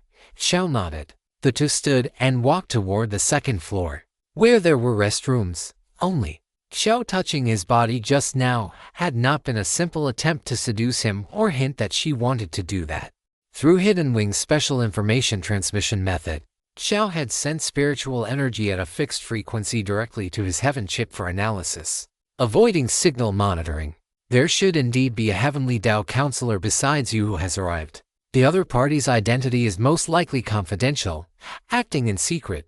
Suspected corporate alliance counselor. Stand steady. You are drunk from that little bit of wine. Xiao's steps suddenly became unsteady, and Xia Li immediately supported her. Their bodies made intimate contact again. Among the reporters, her guests. Xiao's words had a double meaning, indicating that she also did not know whether the other party was hidden among the reporters. This hearing was one of Astarte's compromises. The first time it had allowed so many people to visit Mars. The arrival of this group of reporters was both a smokescreen and a flashbang. Astarte had to guard both sides, because agents from other factions had also mixed in among the reporters. For example, Xia Li and Xiao. Xiao's experiences could also be checked. She had once been a reporter, making her identity easier to forge and more credible. Xia Li, by contrast, had made some fame for himself in the corporate alliance and on one of the few shows Martians like to watch. His identity was relatively clean and supported by evidence, so its credibility was also high. That was why Hidden Wing assigned them to come in an empty corridor.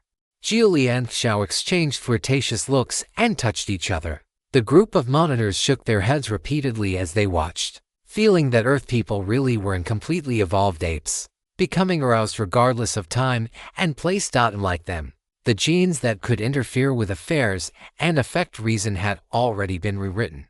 They almost never produced instinctive impulses, and Xia Li had already communicated almost everything with Xiao.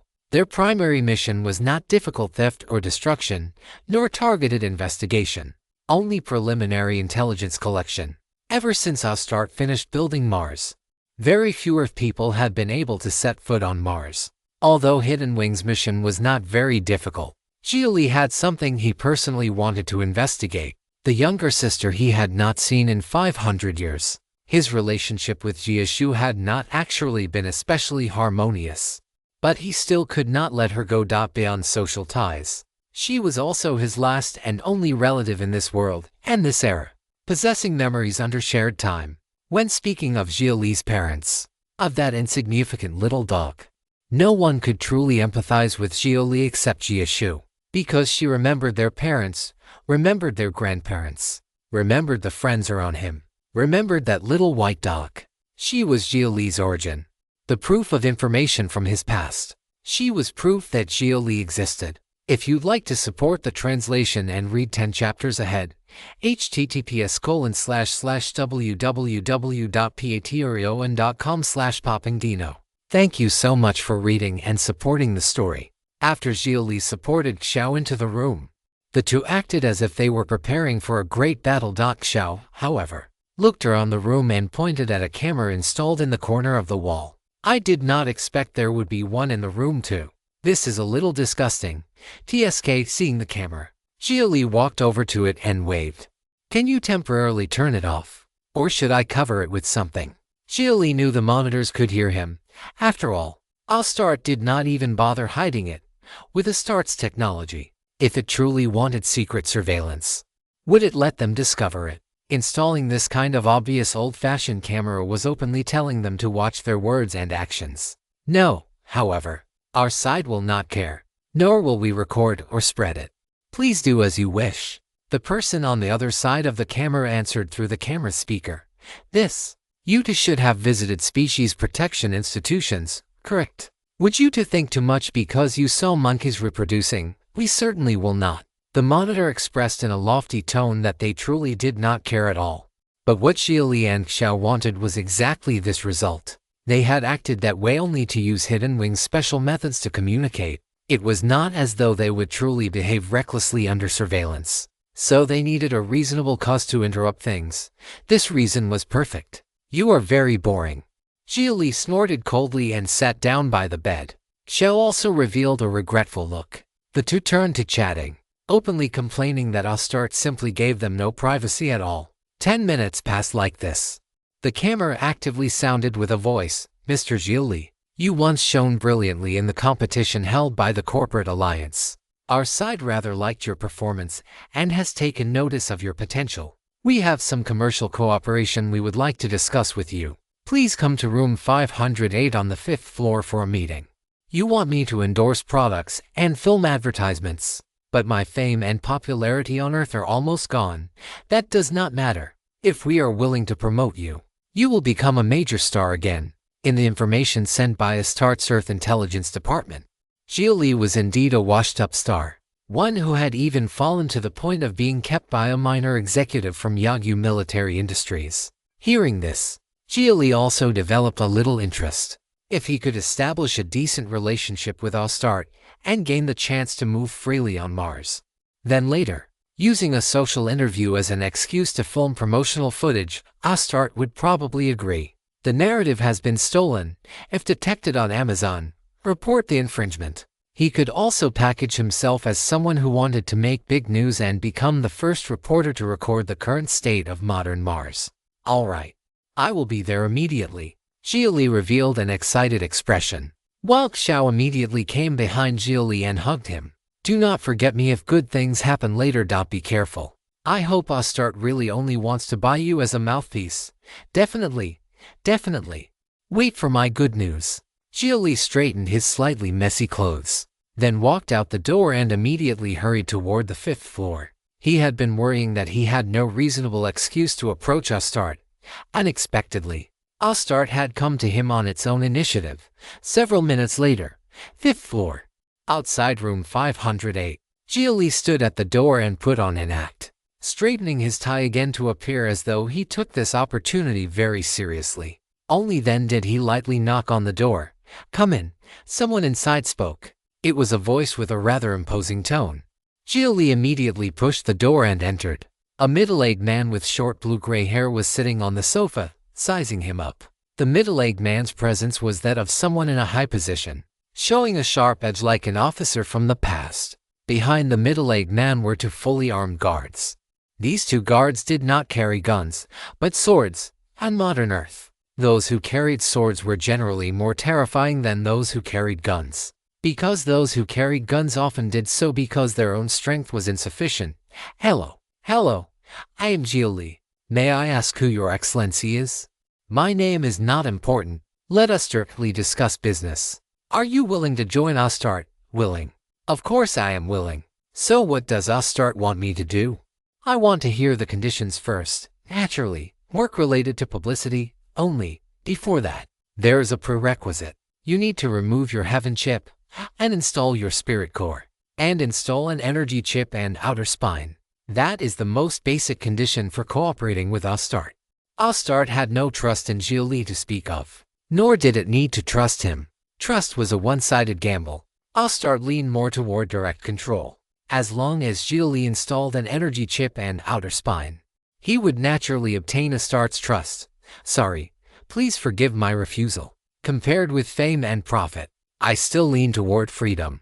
Xia Li had many secrets. The Heavenly Tao computer controlled his heaven chip's data security, so he did not need to worry about leaks. But Astart's energy chip was different. Astart would truly know everything about him, his thoughts, his emotions, his will. You do not have the value to be forcibly controlled. On the contrary, our proposal can be considered lifting you up.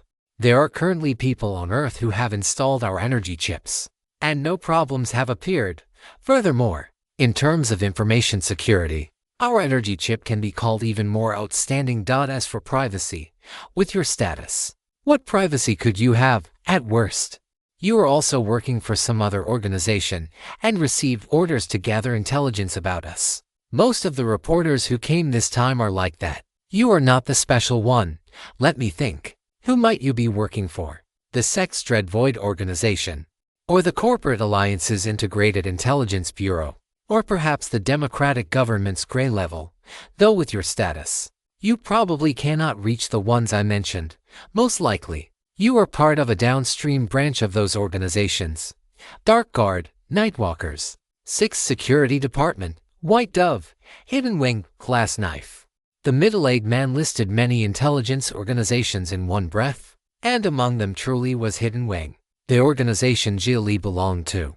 Xia Li also learned from the other party that Hidden Wing's superior line was an organizational department called Gray Level. Xia Li now controlled his expression, showing only a forced and embarrassed smile. Seeing this, the middle-aged man also smiled. Whether the first named it or not isn't important. You only need to know that Astart does not care what you did before. So, will you cooperate? The middle-aged man had spoken to this point. It rather gave the impression that if Xia Li refused again, it meant he had a problem, and they might take certain forced measures. Xia Li had many identities. Being a Hidden Wing member did not count for much at all. His membership in the Telekinesis Society would probably be enough to make Astarte go to war over him, let alone the others, Heavenly Tao Counselor, and also the Holy Son of another world. These two identities were the truly serious ones, and absolutely no part of them could be known by Astarte. If you'd like to support the translation and read 10 chapters ahead, https://www.patreon.com/poppingdino. Thank you so much for reading and supporting the story. After Xia Li gave a foolish smile for a while, he quickly clarified his current situation. Astarte called it cooperation, but in truth it was already equivalent to forcibly pressuring him into surrender. I am very sorry. I am living fairly well on Earth. I do not really want to abandon my current life. I do want to earn more spirit stones, but the price is too high. Xia Li lowered his posture as much as possible to express his refusal. Humanity will sooner or later leave its mother planet. You are rejecting evolution. The middle-aged man stared tightly at Xia Li. He thought Xia Li was unwilling to agree because of homesickness. I am only a small person. I do not dare think too much. I would die. Xia Li used cowardice to resist forcefulness, giving the other party the feeling of punching cotton. Since ancient times, all kinds of strategies used to entice others to surrender were built upon the premise that the other party wanted to advance further. Built upon human greed. A person who did not desire anything fundamentally avoided most temptations. Is that so? Useless man, get out. The middle-aged man waved a hand, unwilling to waste more time with Xia Li. Xia Li immediately stood as if receiving amnesty, said a few pleasant words, and left. Good that Astarte had no intention of forcibly controlling him and implanting an energy chip into him. Otherwise, things would have become troublesome. At that point, resisting would be wrong. And not resisting would also be wrong. His combat strength was powerful, but he was currently on Mars, in Astarte's home base. He jogged all the way back to the previous room. Xia was standing by the window, looking at the distant scenery. When Xia saw Xia Li return, she immediately beckoned to him, indicating that he should also walk to the window. After Xia Li walked over, Xia immediately wanted to touch his hand to transmit information. No need for that. It is not very meaningful. Astarte knows everything. We can just normally record what the organization arranged for us to do. Everything we can see is what Astarte allows us to see. Astarte does not care. Xia Li said this openly, carrying the feeling that after being intimidated by Astarte, he had given up. He transmitted the impression that he would complete the mission with a passive attitude from now on. Xiao did not seem surprised when she heard this. She only sighed, as expected of Astarte. Yes, as expected of Astarte. Their exchange was captured by the camera. On the other end, the monitoring personnel merely sneered twice. Was that not only natural? This hearing was both an explanation for the earlier affair and a compromise. But this compromise also had limits. People from Earth could come to Mars to gather intelligence, but they could not go too deep. How much they could discover would depend on the abilities of Earth's intelligence personnel. Also, I am a little tired. I want to sleep for a while. Me too. Let us rest together. Xia Li stated that he wanted to rest. Xiao nodded and lay on the bed together with Xia Li. Their bodies were very close, and they could feel each other's warmth. Reading on this site. This novel is published elsewhere. Support the author by seeking out the original. Sisterk. Next, I am preparing to use a special method to gather information. I have a method Astarte has not yet deeply understood. You mean, out-of-body projection. I have already manifested. Be careful. After they finished communicating, Xia Li closed his eyes. His breathing gradually evened out, becoming rhythmic and patterned. Using a heaven chip, using divine sense, or using most other methods of detection would all be discovered by Astarte. Because these detection methods all worked through echolocation, they would first transmit their own information outward to affect the external world. But the soul would not. A dark soul did not emit any information.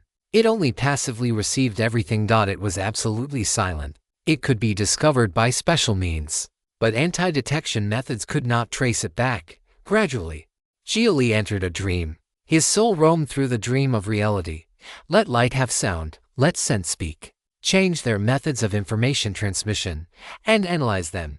They told Xia Li, these earthlings really have so many defects. Their bodies have such a strong stench. Earth people's facial features are not very balanced. Their eyes are not even uniformly sized, Earth people. After listening for a moment, Xia Li filtered out this information. The boring superiority complex of Martian citizens was not what he wanted to know. That Xia Li truly does not know what is good for him. Why not simply forcibly implant an energy chip into him? A voice echoed in a room somewhere on the 5th floor. The sound waves entered the wall and were heavily weakened. Yet the faint frequency that remained was still extremely obvious to soul perception. This group is still, after all, sent by Earth to probe us. They are a group of cannon fodder. Although we can handle them however we like, we cannot handle them now. So has a heavenly Tao counselor truly come this time? Yes.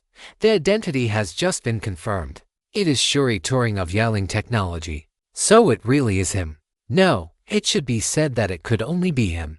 Is he trying to crack the energy chip network? During the forced extraction of intelligence on heavenly Tao counselors, Kang's computational advantage was too great. Firmament paid no small price. Our side lost 15 sets of Tier 2 unit clusters.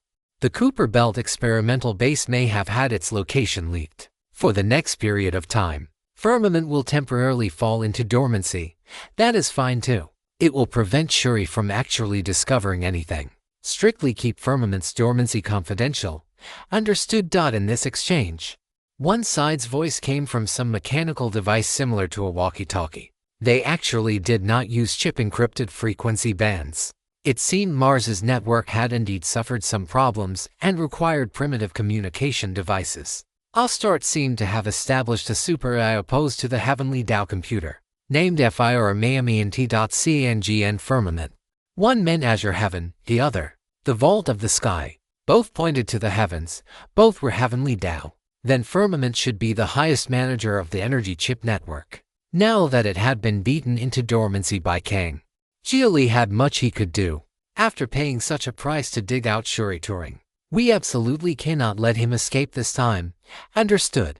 The plan has been formulated. Afterward, the communication fell silent. Xia Li's soul also slowly returned to his body. He had already undergone out-of-body training at the Magic Research Institute, and the magic circuit was an easy passage for the soul to leave the body. His soul had not gone too far from his body, nor did it need to get close. The soul's perception range was very wide. Sisterk, major news. Send it back to Earth immediately. Do not worry about the information leaking.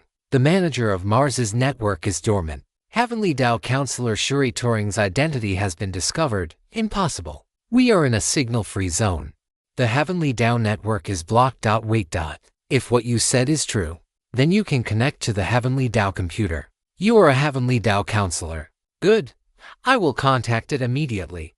Heavenly Tao counselors had a dedicated connection key given by the Heavenly Tao computer. As long as they were within the Heavenly Tao network's coverage, they could forcibly connect while ignoring most network blocking methods. Xia Li used the key to initiate a communication request. More than 10 seconds later. Hello, Pioneer. Are you on Mars? You have helped greatly. Mars has activated full domain signal shielding. I had no way to enter. Luckily, you sent a directed connection request. Hurry and contact Shuri. He has been targeted. Alright. You also need to be careful, if possible. I hope you can approach the local quantum unit clusters. Then contact me to destroy them and delay the restart of the other party's super AI. I will look for an opportunity. Please mark the location. Please be careful. If it cannot be done, abandon it. This is only a request. After Kang and Xia Li communicated quickly, the connection soon vanished into silence. Xia Li was acting as a relay point. Xia Li's heaven chip was Kang's temporary server, and the comprehensive information strength it could provide Kang was extremely limited. Kang could do very little, so it had to seize the time to contact Shuri. If you'd like to support the translation and read 10 chapters ahead, https://www.patreon.com/poppingdino. Thank you so much for reading and supporting the story. Martian calendar. First star era year 489. Earth calendar. Human era. July 13th, AD 2534. Under the witness of hundreds of reporters, Astart's first public hearing began. Martian residents came to the venue shoulder to shoulder. curiously looking at the Earth people who had traveled from afar. Besides reporters, the various Earth factions had also openly dispatched some chambers of commerce and artistic groups to Mars for friendly exchange. As for behind the scenes, delegations from several major forces had come to Mars to negotiate with Astarte. The two branches of humanity that had walked onto different divergent paths had maintained surface peace after so many years. And now, for the first time, they sat at the negotiating table. The result of this hearing could be called extremely critical. Both Martians and Earth people were waiting for the result. Astarte had even temporarily set up a satellite chain to ensure signal stability, allowing news to be broadcast live back to Earth. Hello, everyone. Voice of Wealth is broadcasting for you. Astarte's hearing is about to begin. Recently, the theory of a Martian threat has grown increasingly intense. Please wait patiently for the result. Good afternoon, fellow Taoists. This is today's Cultivation channel. Whether Astarte is harboring evil intentions, let us see Astarte's coming defense. All Intelligence channel is broadcasting for you. Astarte's attitude toward AI upholds an absolute master-servant doctrine.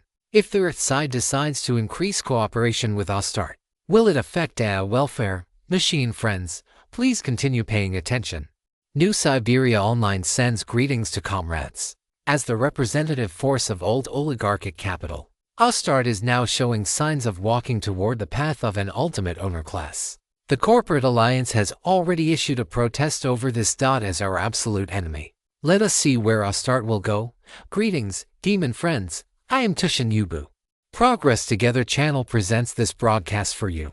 At a time when Earth humanity is gradually increasing animal protection and is willing to advance hand in hand with the demon race, Astarte, which holds an absolute theory of demon inferiority, is undoubtedly an obstacle to civilizational progress. We are demons, and we can also be humanity. But can there be peaceful coexistence with those who do not regard us as humanity? Welcome, everyone, to Fireseed channel. Astarte is officially holding a hearing today regarding the recent incident. All sides are eagerly awaiting Astarte's answer. Can humanity completely resolve its disputes before the coming interstellar era? By what method will it resolve them? Please continue following us. Hello, viewers. People's Voice Television is reporting for you. I am on-site reporter Xia Li. Astarte's hearing will officially begin in 5 minutes. The moment that determines humanity's fate has arrived. I believe everyone is as nervous and expectant as I am. Please calmly accept everything that may happen afterward. Our side is willing to coexist peacefully with any force and abide by 3 principles. We also hope Astarte does not make a mistake. Do not say you were not warned. We hope for peace, but we never fear challenge. As a reporter, this was Xia Li's first time on camera. However, his performance was very good. There were no flaws in his movements or expression. The viewers watching People's Voice Television also had no major objections to Xia Li. This new face. Did you know this text is from a different site? Read the official version to support the creator, because that was not the key.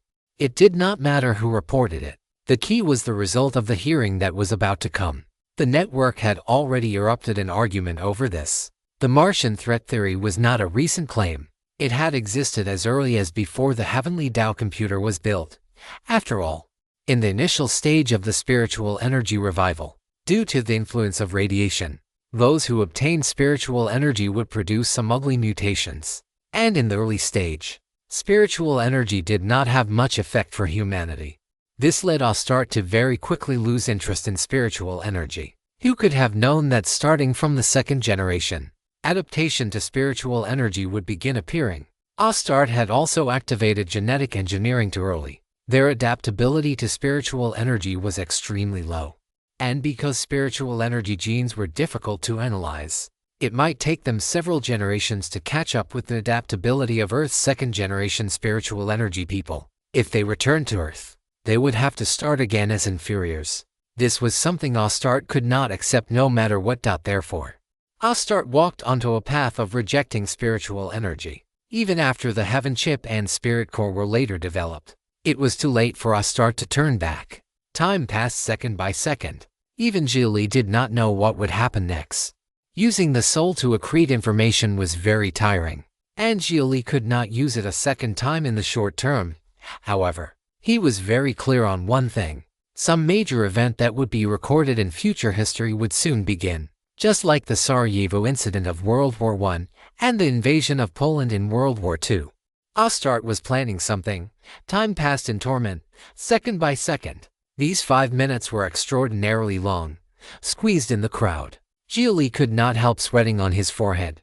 Under the enormous pressure, he felt restless. Xia Li, we cannot stop the flood of history from advancing. At this moment, Xiao held Xia Li's hand. She had already learned from Xia Li that Astarte did not hope to move toward peace. Perhaps Astarte was afraid that one day it would suffer reckoning from those it had abandoned, or afraid that it would fall completely behind spiritual energy. Therefore, it first had to strike spiritual energy, then master spiritual energy itself, and rule spiritual energy.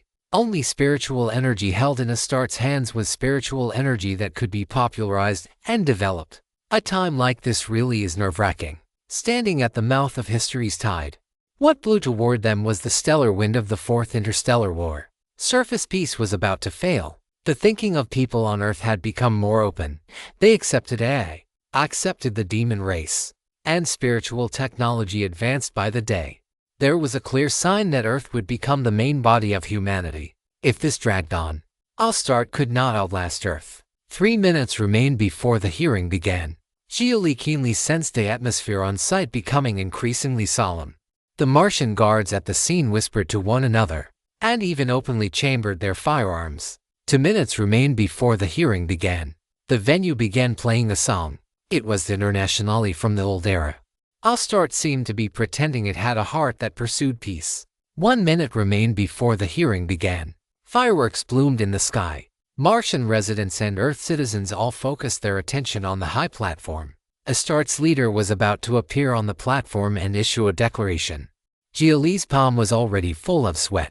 This feeling of clearly knowing something would happen, yet being unable to stop it, and only being able to watch, truly felt awful. 10 seconds to count down. An old man with blue-gray hair appeared. His gait was dignified.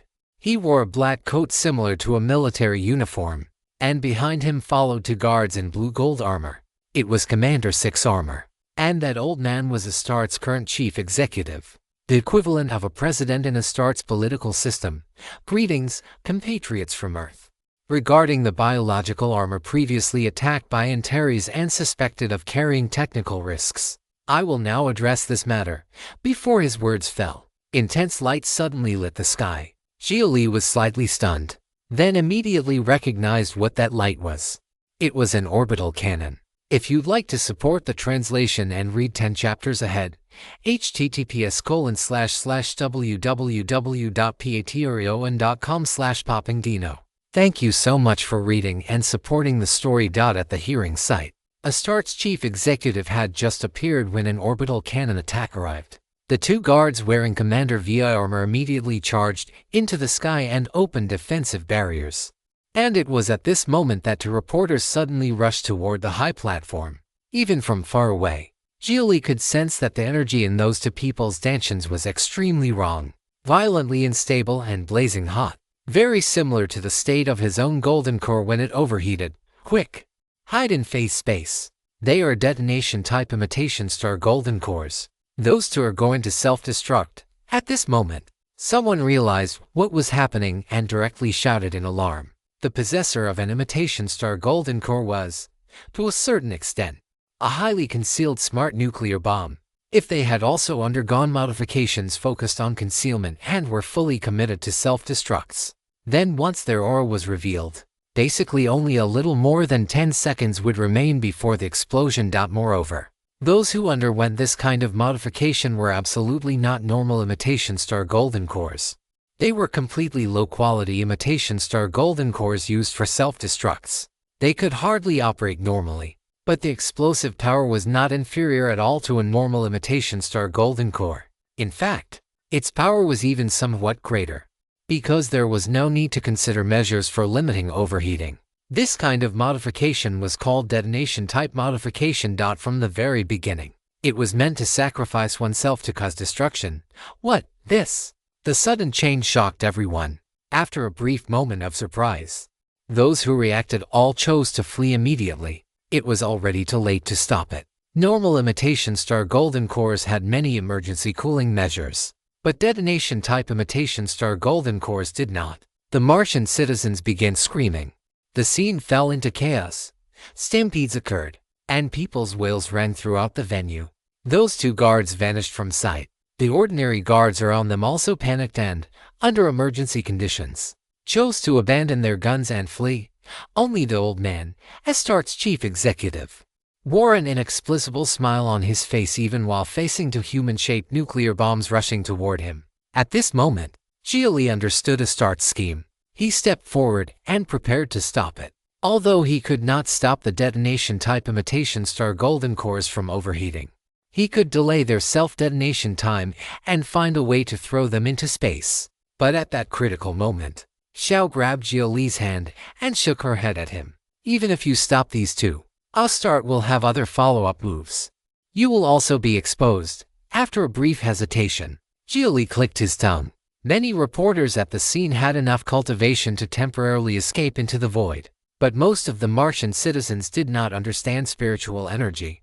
Under Astart's self-directed play, casualties would probably be heavy.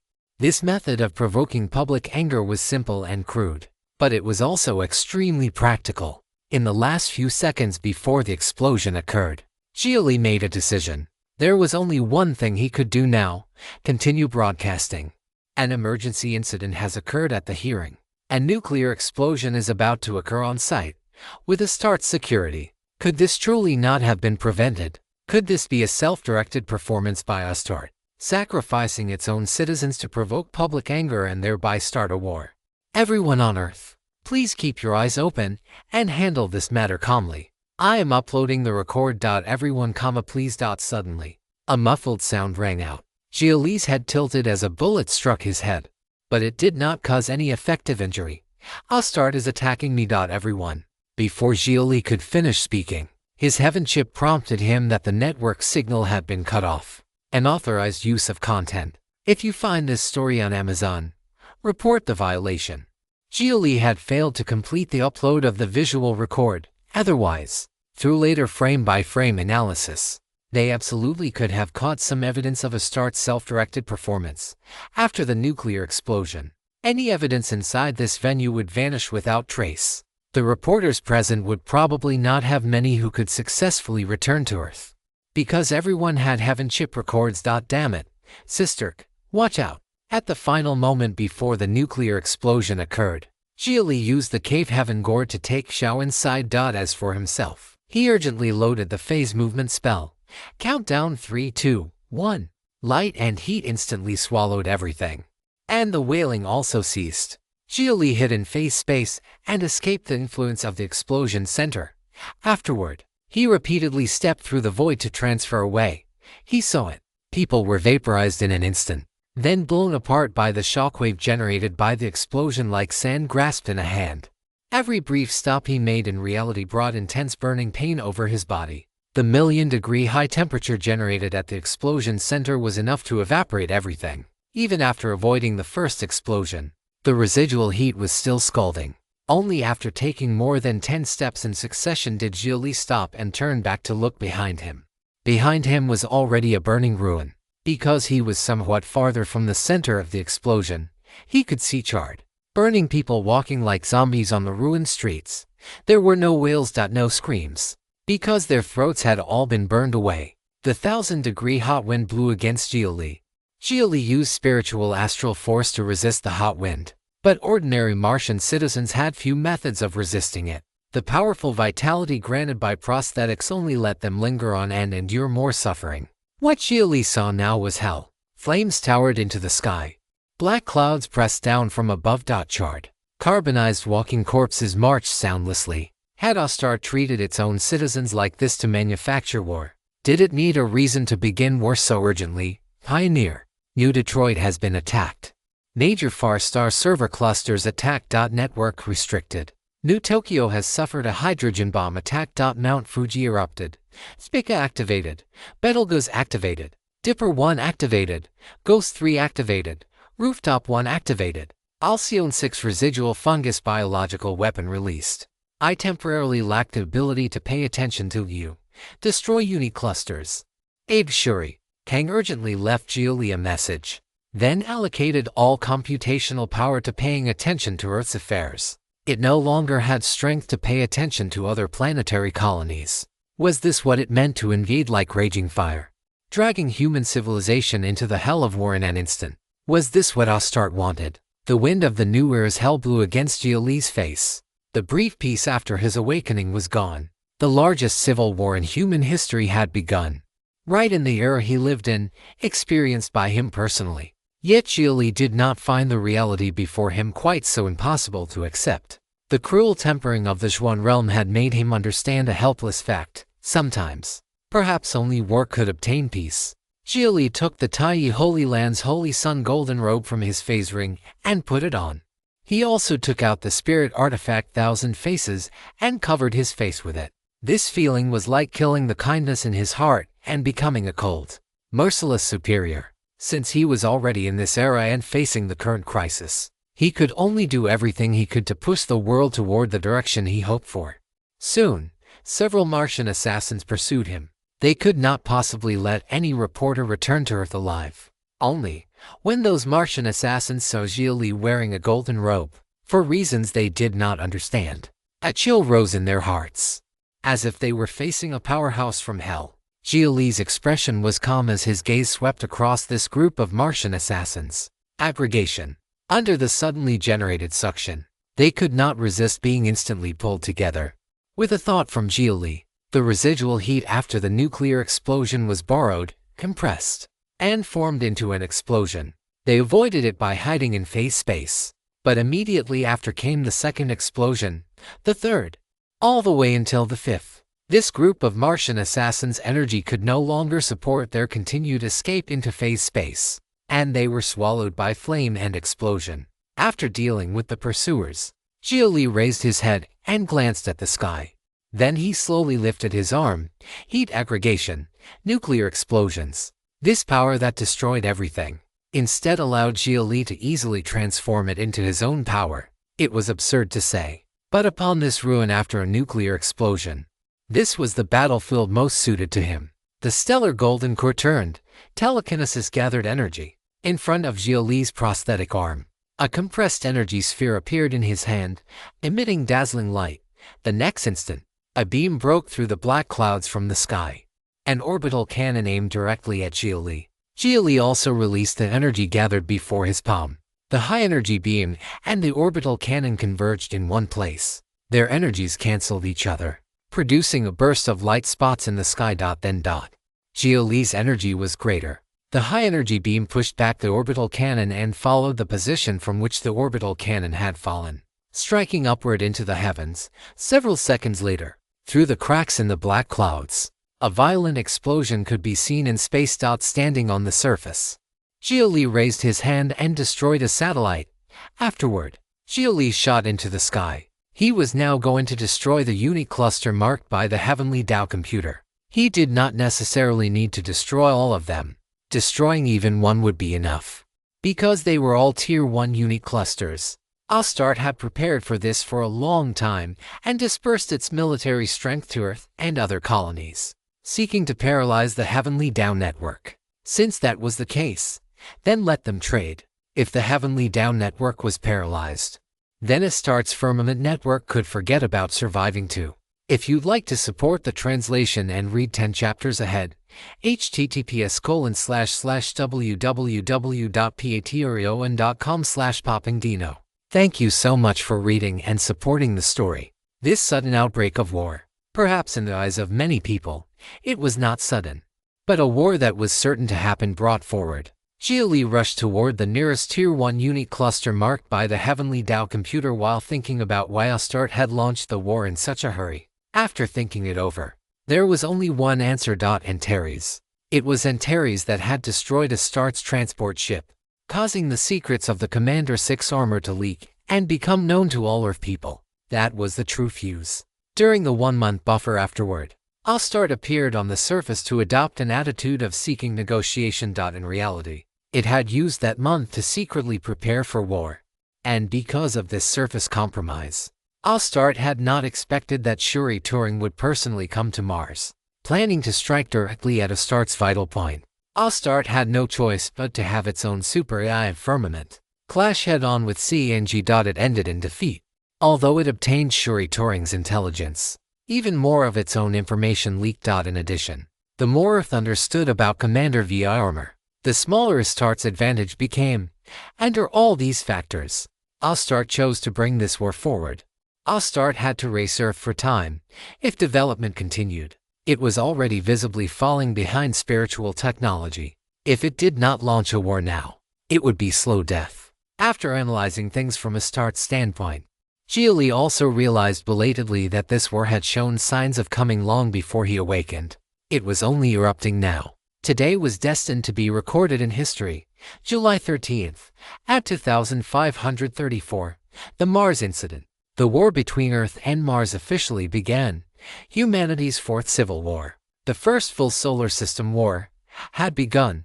Standing beneath this beginning, Xia Li understood that his every word and action might very likely become an important passage in future history. For example, at that time, another heavenly Tao counselor lurking on Mars, Xia Li, received orders in the face of danger. Would it be recorded like that? Xia Li felt something indescribable sprout in his heart, a sense of mission. It was not the numbness he felt in the Chuan realm, where he hated everything for failing to live up to its potential. This was his hometown. Here, there were things he truly could not part with no matter what. A blue stream of light streaked across the sky, leaving a trail of azure flame. Several dozen minutes later, 7th Martian City. Xia Li descended here. The entire laser batteries on the ground fired high-energy beams to attack him, and people on the streets fled in every direction. It seemed they had already received official news from Astarte. A powerful Earth attacker had arrived.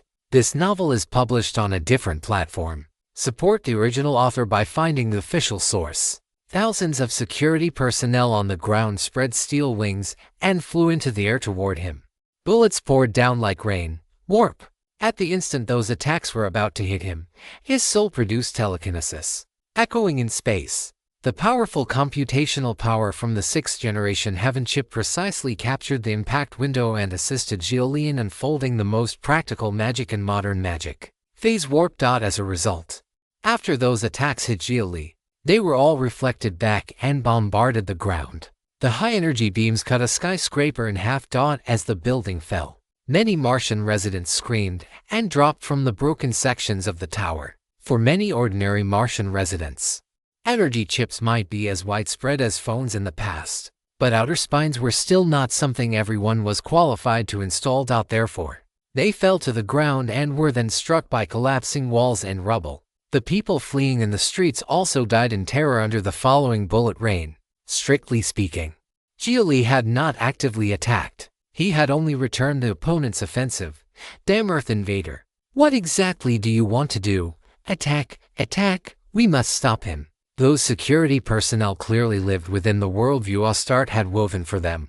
They had no awareness at all of who exactly was invading whom. Xia Li shook his head. His prosthetic right arm began gathering energy. Most of Mars's true combat power was currently not on Mars. This was an opportunity. He could not miss the opening because of mercy. And those security personnel charging toward Xia Li would suddenly fall to the ground as if struck by something once they came within a certain distance of him, smashing into puddles of blood. Xia Li did not even need to deliberately use attacks to deal with them. He only needed to use distorted gravity. After gathering energy for several dozen seconds, Xia Li's prosthetic right arm turned crimson. Xia Li aimed at an area, and then an azure high-energy beam was fired. After the beam struck the ground, it produced a violent explosion. Quite a few Martian residents hiding in nearby buildings were affected. When the explosion stopped and the dust dispersed, a large pit leading underground appeared before Xia Li's eyes. Xia Li directly flew to the edge of the pit. Many people's wails came to his ears. A little girl knelt beside the remains of her mother's body, dazed. Her body splashed full of blood. Xia Li walked past in silence. This was indeed the tragedy he had created. But were conditions on Earth any better? Just from listening to Kang's report, he knew Earth was also filled with weeping and death at this moment. It was you. It was all you. When the girl saw Xia Li approach, she suddenly reacted. She made a ferocious expression. picked up a broken steel bar still connected to pieces of stone from the ground, and charged toward Xia Li. As for this, Xia Li merely waved a hand and sent the girl flying far away. Then, without looking at her, he continued forward and directly jumped into the pit. The security personnel now also reacted and immediately began calling upward for reinforcements. Emergency. The Earth invader is heading toward the quantum unit cluster. Requesting reinforcements. Requesting reinforcements. Requesting reinforcements. The Earth invader is approaching the underground fusion reactor. Someone come quickly. The security personnel were only Astart's 5th level combat formation. They were fine for maintaining city security, but could do nothing else. The 4th level city defense army and 3rd level regular army had both been mobilized not long ago and boarded ships headed for other planets. Now only a small number of 2nd level special forces and 1st level mechanized troops remained on Mars to maintain order. But where had those people gone? Underground in Mars City, Xia Li descended rapidly. The construction method of Mars City seemed similar to modern cities on Earth, using a fusion reactor as the base connected to a quantum unit cluster. It was only newer, more like something built later. There should first have been the city on the surface, then the underground fusion reactor and quantum unit cluster. So how should he destroy this enormous unit cluster? In truth, the answer lay underground. As long as he produced another uncontrolled fusion inside the fusion reactor, he could trigger the fusion reactor and instantly produce an explosion that destroyed the quantum unit cluster. Otherwise, relying on himself to do it slowly would not be enough even if he spent several hours. Only, doing so would also inevitably be accompanied by the destruction of the surface city. Hundreds of thousands, perhaps even millions, of Martian residents might die or be injured. Notify them. I will destroy the fusion reactor in 10 minutes. After thinking it over, Xia Li decided to give the locals 10 minutes. This was the greatest mercy he could offer out of humanitarianism. If you'd like to support the translation and read 10 chapters ahead, https://www.patreon.com/poppingdino. Thank you so much for reading and supporting the story. In 7th Martian City, on the surface, a thunderous voice rolled out of the crater like peals of heavenly thunder. Everyone had heard Xia Li's announcement. In 10 minutes, he would destroy the fusion reactor. When that happened, the entire central district of 7th Martian City would be blasted into ash. What could they do? People screamed and wailed as they raced to flee the central district. The security forces knew they were no match for Xia Li, so at this critical moment they chose to evacuate the civilians. In a tower-like building beside the crater, one obviously sturdier than the rest, an old woman stood in the conference room at the top and stared into the pit with a sigh. You all heard him. Start evacuating immediately. But the military's orders are to hold the quantum unit cluster at all costs. We can use the enemy's mercy to buy more time, as long as we gather civilians in the central district.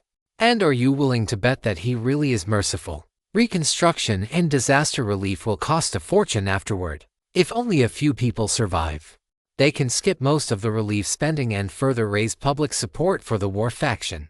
The military really has planned this well. But if we violate military orders, I'll take responsibility. If the unit cluster is destroyed, I'll be held accountable anyway. I'll live and die with the unit cluster. You should all leave. But, Madam Mayor, no buts. Mobilize every force you have and evacuate the civilians as fast as possible. I'll go down and negotiate with him. See whether I can win a little more time. The bent old woman straightened at once. She might have grown old, but her mind had not rotted. She knew very well how rare it was, in a war like this, to find an enemy who still cared about humanitarian principles. At least, he was still treating them like human beings. They should not be the ones to forget that war, at any time, was meant to destroy strategic objectives first. Once the objective was achieved, ordinary civilians were not supposed to be deliberately targeted. That was an unspoken rule of war. Civilians might be caught in the aftermath, but they should never become the primary target. A moment later, the old woman opened the window and jumped straight from the tower. Her frail body floated down into the crater like a leaf in the wind.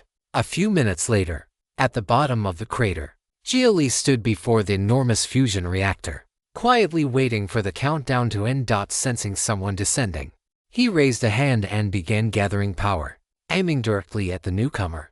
It was an old woman dressed with unmistakable elegance, and she immediately raised both hands in surrender. Xia Li did not lower his arm.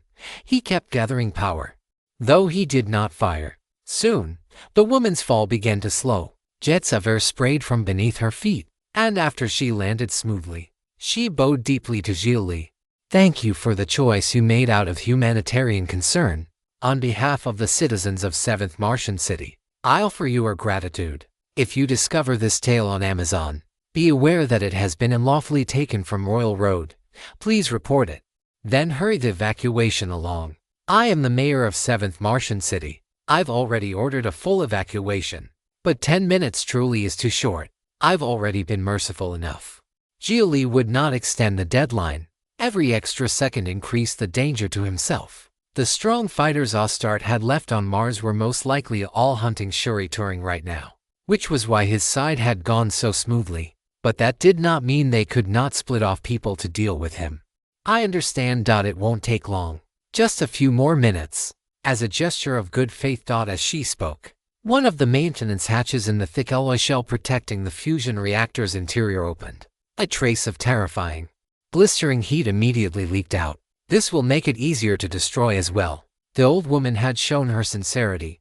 Xia Li nodded. The Martians, it seemed, still knew how to read the situation. They were not as mad as he had imagined. With the Heavenly Tao computer under attack, it was hard to spare enough computing power to reach Mars and sabotage the system digitally. Xia Li had no choice but to destroy it by physical means. In the end, Ostart had brought this on itself. 5 minutes.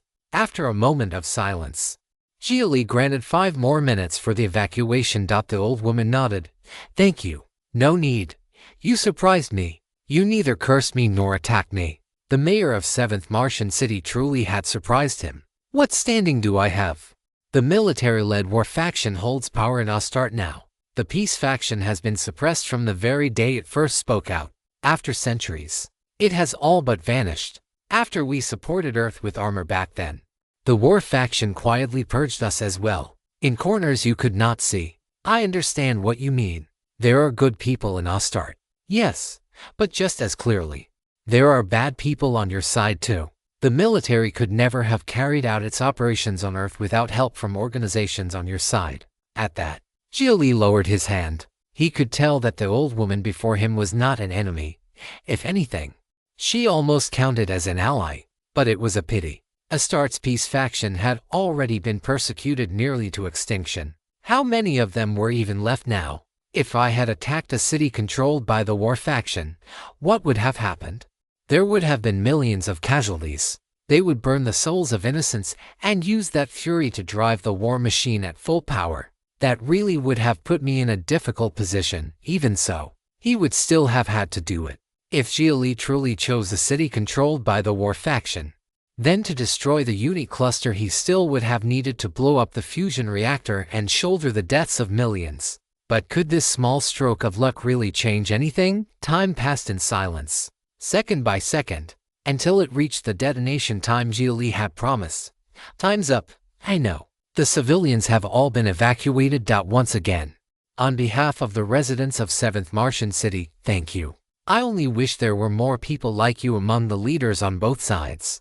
Xia Li let out a sigh. Leaders? What kind of leader was he? He was only a pioneer acknowledged by the Heavenly Tao computer, with neither power nor influence. In some people's eyes, he was nothing at all. Some of those people even opposed the Heavenly Tao computer from the bottom of their hearts. No more words were needed. Xia Li took out the mech he had seized earlier, activated the core self-destruct, and sent it charging through the maintenance hatch straight into the fusion reactor. 1 minute to detonation. "I'm leaving." "Wait." The old woman stepped forward and handed Xia Li a crystal chip. "This is a temporary single-use Tier 1 authorization key. It may prove useful at a critical moment. I believe the war in your eyes is not one of trampling others underfoot, but of liberation. I can't promise you anything, but I'll take it." "Why aren't you leaving?" "If I survive, I'll still be brought before a military tribunal and sentenced for aiding the enemy." "I see it then. Goodbye, comrade." Xia Li shot upward and rapidly departed. "Goodbye, comrade. The old woman closed her eyes and began to look back on her life. Summing it up for herself, on the whole, she was satisfied with the life she had lived. She had built 7th Martian City well. Its people had lived in peace and prosperity, and her 10 consecutive terms as mayor were proof enough. Even at the very end, she had still reduced the sacrifice to its lowest possible level. Then light and heat swallowed everything. High above, Xia Li sped away. Behind him came an explosion like the collapse of heaven. Radiance burst across the sky, tearing through the clouds and blotting out the day. Even Mars's thin atmosphere seemed to be blasted aside, and the shockwave, laden with 1,000-degree scorching wind, shoved Xia Li even farther away. The first objective was complete. Next came the second objective, H. Shuri Turing. If you'd like to support the translation and read 10 chapters ahead, https://www.patreon.com/poppingdino.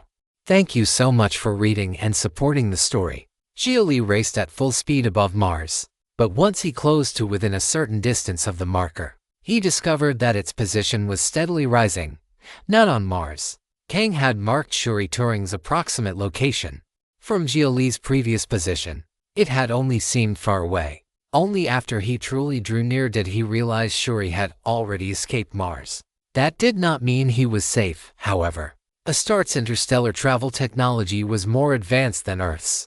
Shuri was very likely being hunted through space right now. After a brief moment of thought, Xia Li immediately turned toward the place where he had landed on Mars before. That was Mars's spaceport. Besides the spaceplane he had arrived in, there had been quite a few other ships belonging to reporters, as well as Astarte's own vessels. Roughly 6 minutes later, above the spaceport, Xia Li spotted his spaceplane at a glance. Only now it had become wreckage. The other ships had all been blown apart as well. Once the spaceport lost its strategic value, no one remained stationed there. Astarte had likely destroyed the ships simply to prevent anyone from Earth from escaping aboard them. They really had not left any retreat at all, which meant he could only cross space in the flesh. Xia Li dropped to the ground for the moment, then lifted his head to the sky. The propulsion system on his back began to charge, and his stellar golden core withdrew from main sequence mode and spun straight up to the very limit just below overheat. Main sequence mode was the safest operating range Kang had calculated after careful analysis. The kind that would not go wrong no matter what. Once the golden core ran beyond its normal state, though, it would inevitably enter overheat after enough time passed. Before that critical point arrived, Xia Li had only two choices: temporarily cool down, or push even further and overheat again. Thrusters. Forward, Stage 3, preheating complete, igniting.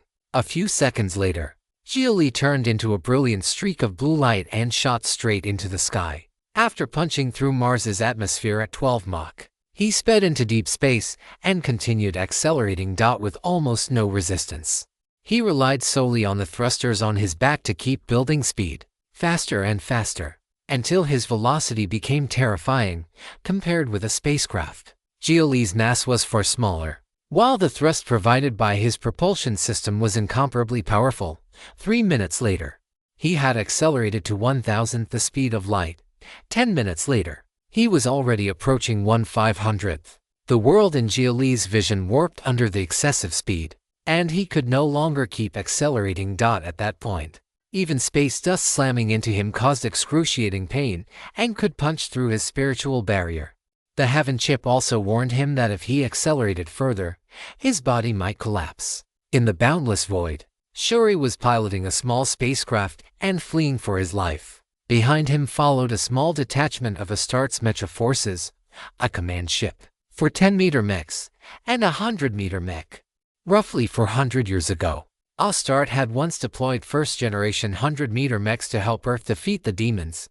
Back then, there had still been two competing voices within Astarte, and the aid it had given Earth had been substantial indeed. Help support creative writers by finding and reading their stories on the original site. But now, the weapons once used against demons had turned their guns toward humanity on Earth instead. Engine damage. The AI aboard the ship warned Shuri that the engine had been damaged and could no longer continue accelerating. It would not even be able to decelerate afterward. If no one came to support him, There was only one ending waiting for him. Astart would catch him. His craft was a special-purpose vessel, small and fast, equipped with all kinds of anti-detection modules.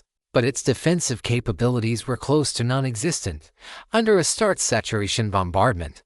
The ship's tail section was already riddled with holes. The engine lasting this long before finally taking a direct hit and being destroyed was practically a miracle. Meanwhile, the Astart mecha forces pursuing him were still accelerating. Estimated contact with pursuers in 8 minutes. Support still isn't here. Anxious. Shuri tried to contact the Heavenly Tao computer, but all of the Heavenly Tao computer's installations outside Earth had already been destroyed by Astart. Earth had lost contact with the other colonies in the solar system, and the Heavenly Tao network no longer had signal coverage beyond Earth. This was not a matter of interference or jamming. They were simply outside the coverage area altogether. Even a Heavenly Tao counselor could not reach the Heavenly Tao computer under those conditions. After Kang reported Earth's situation to him, it had also told him that reinforcements were coming. It just could not guarantee that those reinforcements would arrive in time, and had told him not to place too much hope in it. Second after second passed. Shuri forced himself to calm down and began thinking through countermeasures, wondering whether there was any way to seize control of one of the mechs. That, after all, was his specialty. He had already cracked the dynamic authentication mechanism used by the energy chip and the energy chip network. And with the prototype 7th generation Heaven chip he was using now, he could simulate a different set of underlying code. Maybe he could use that to reverse engineer part of the energy chip's source code. Only, Astart did not seem to have any intention of taking him alive. It wanted him dead outright, which meant he had no chance to make close contact with the mechs. Should he pretend to surrender, then, but after surrendering, would all that greet him be a headshot round? Damn it. Was this really too reckless after all? He had not informed anyone before coming to Mars precisely to avoid leaking information. Before departure, he had hidden his movements as carefully as possible. On Earth, there was even a bionic double identical to him serving as his alibi. So how had Astart known he might come? It had even invaded the Heavenly Tao network and paid an enormous price just to dig out his information. I surrender. I'm willing to submit to Astart. Ceasefire. Shuri shouted over the public channel, but what answered him was only an even denser storm of energy beams. The ship's onboard AI was already doing everything it could to calculate ballistic trajectories and evade them. But after the engine was damaged, the spacecraft could no longer shift its vector as flexibly as before. A fine energy beam suddenly grazed past Shuri's cheek and pierced the cockpit glass. He had thought he should at least be worth taking alive. But Astart refused to gamble. The moment it saw an opening, it aimed straight for a lethal point, eliminating every possibility that he might turn the situation around. What exactly went wrong? At the edge of death, Shuri became utterly calm. Even if he had to die, he wanted to die understanding how exactly his trail had been exposed. Or was it? Was this merely part of Astart's pre-war preparations, with the Heavenly Tao network breach already planned from the start? And he had simply been unlucky enough to crash right into it, no matter what. No, he had gained something from this trip, and he had passed the information on to the Heavenly Tao computer. It was worth it. You just wait. History will prove who the real humans are. Shuri hurled that final line over the public channel. This battle was not only one that would decide humanity's sovereignty, it was also one that would decide who had the right to call themselves human. He closed his eyes and quietly prepared to wait for death. In this no-signal zone, his main consciousness could no longer be transmitted back to Earth. Fortunately, a local backup inheriting his knowledge still remained on Earth. His backup would keep fighting. And then, all of a sudden, he felt a burst of intense light appear before his eyes. Detecting incoming high-energy strike. Target approaching. Life signs detected on target. Correction. Biological target approaching.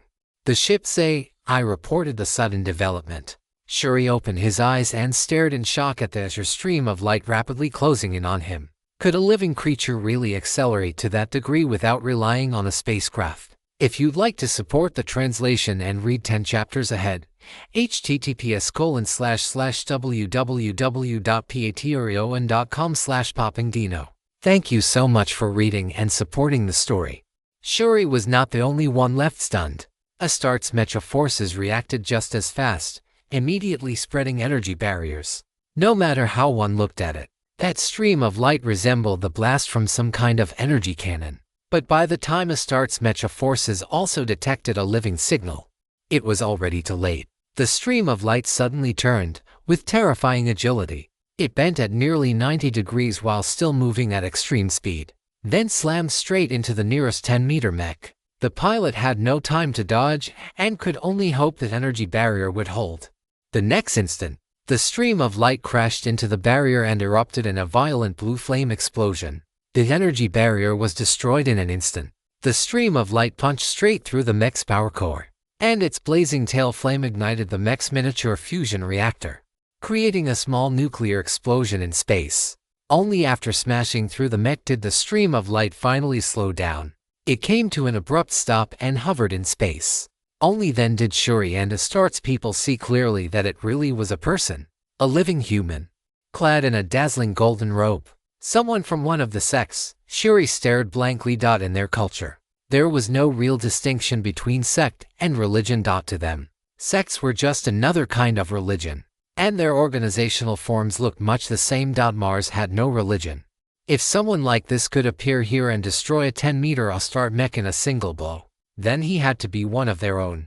Reinforcements had arrived. Hello. Are you the reinforcements Kang mentioned? I am. Just you. Just me. Shuri sent Xia Li a communication request, and Xia Li answered him directly. At this point, Xia Li had to admit that the Holy Sun golden robe from Tai Holy Land was actually useful. It had drastically reduced the recoil from slamming into the energy barrier, and under the robe's protection he had come through almost unscathed. Be careful. That's Astartes mecha forces.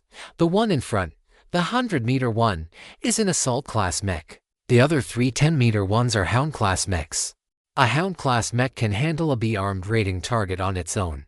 An assault-class mech can fight multiple armed raiding targets at once. Understood. Xia Li calmly studied the large mech before him, especially the assault-class one. Its 100-meter body stood there like a giant of steel. Astartes mecha forces were also known as the all-domain adaptive force. Sea, land, and space could all become their battlefield. From the deep seas of Europa and the boiling atmosphere of Jupiter to the surfaces of planets with all kinds of terrain, and even the vacuum of space itself, they could adapt to all of it. It could be said that the mecha forces were a true space combat unit. But these giant mechs also had a weakness. From the moment they were designed, they had been intended for wide area warfare against spiritual energy users who were small in size but wildly disproportionate in threat. They lacked agility. Even so, Xia Li did not dare underestimate them. Those energy barriers were undeniably sturdy. If he wanted to destroy these mechs, he would have to grind them down in a battle of attrition. He had only managed to gather that impact force by accelerating himself again and again. There was no way to use it a second time right now. You could be reading stolen content. Head to the original site for the genuine story. And the enemy was probably faster than he was. Trying to grab Shuri and escape directly was most likely impossible as well. Perhaps the only fortunate thing was that the force pursuing Shuri was not an anti-spiritual energy unit. From Astartes' perspective, the most likely reinforcements coming for Shuri would have been an Earth fleet, so they had sent mecha forces to hunt him down. Against an Earth fleet, this unit would probably have had an easy time, but against Xia Li, it would not be so simple. The enemy unit still had not moved. Perhaps it was still probing him by every method available. Xia Li decided to strike first. Remove the overheat limit, already overheated, entering blue supergiant phase. During the trip here, the stellar golden core had already been brought into a pre-overheat state. Faced with the choice between cooling the core and losing his power, or overheating it and erupting with everything he had, Xia Li did not have many options. There was no way he was going to cool his core and wait to die against Astartes mecha forces. Overheat, only overheat, and in the gravityless vacuum of space, the flames surging from Xia Li's body naturally spread into a sphere, the outer layer of fire expanding outward without end, very quickly. It formed a massive blue fireball, a miniature blue star. As if a real one had been reduced in perfect proportion. It's him. At that moment, Shuri instantly realized who Xia Li was. This was the man from the Heavenly Tao Council, the one who had assembled that prefabricated golden core right there at the meeting. Come to think of it, the energy output control for that prefabrication program had even been one of Shuri's suggestions. Because of that, he knew exactly how terrifying Xia Li's golden core would become once it overheated. Sorry, but I need to get farther away from you. While Astarte's mecha forces had been busy probing Xia Li, Shuri had already used a nanomachini swarm to repair his engines in the short time available. He had originally planned to stop the ship and see if there was any way he could help Xia Li. And Xia Li had opened with a move this ruthless. Back at that Heavenly Tao Council session, Astarte had actually attended as well. The problem was that the news had never spread to the lower levels. So even the commander of this Mecha Forces detachment had no idea what Xia Li was dealing with. Nor could he ask Mars for clarification in time. That was because Xia Li had already blown away one of the Firmament Network's Tier 1 unit clusters. Its restart had been massively delayed, and the low-band frequency communication methods now being used suffered from severe lag. It would take at least several dozen minutes before a reply from Mars arrived. That was why the Mecha Forces commander had not ordered an immediate attack. He had only chosen defense and observation. But by the time Mars's answer reached them, Xia Li's overheat would probably already be over. Since that Heavenly Tao Council meeting, this was Xia Li's first appearance before the eyes of humanity across the solar system. The azure flames pouring from his body and swelling into that enormous fireball contracted at high speed after expanding to a certain limit. In the end, they condensed in Xia Li's palm into a blazing sphere of light too brilliant to look at directly. This was Xia Li's magic nuclear fusion. He did not throw it. Instead, he bound it in place with telekinesis and charged straight toward the operations ship sheltered behind the mechs. The commander of this unit was on that ship. Of course, the enemy had no intention of letting Xia Li get his way. The mechs surged forward to intercept him, but space was too vast. Xia Li had far too much room to maneuver. And compared with the mechs, he was smaller and more agile. The Assault-class and Hound-class mechs saw that they could not stop him in time and could only switch to direct attack. Yet every beam they fired was reflected right back by Xia Li and slammed into their own energy barriers. By now, the Mecha Forces commander had already realized that this operation was probably going to fail. Before departure, he had requested that an anti-spiritual energy unit accompany them. But those units were carrying the crucial burden of the Earth offensive. And Shuri himself was not even part of the spiritual energy system. So High Command had not approved the request. Still, if Earth was already under attack, then how had this man broken through the blockade and left Earth? Or had he never been on Earth at all? If not, then where had he come from? There was no time to think further. Inside those nearly invincible mechs, their pilots could only watch helplessly as Xia Li crashed straight into the operations ship. Inside the cockpit, Xia Li smiled at the people within. "You're too cold. Have a spark." After tossing down the sphere of light in his hand, Xia Li turned and fled. A violent explosion followed, and the operations ship carrying the commander and all kinds of support personnel was blown apart on the spot. The Assault-class mech and the 3 Hound-class mechs were still intact, but when their pilots saw the flames from the ship's explosion gather once more into Xia Li's hand, they realized they were in serious trouble. If they could not cancel out and annihilate the energy from each explosion, then Xia Li could easily create small-scale nuclear detonations over and over again. After a few dozen repetitions, their energy barriers would never hold. This was exactly what Astarte feared most about those at the top tiers of the spiritual energy field. Their methods were too strange, too changeable, too difficult to fully predict or guard against with theory alone.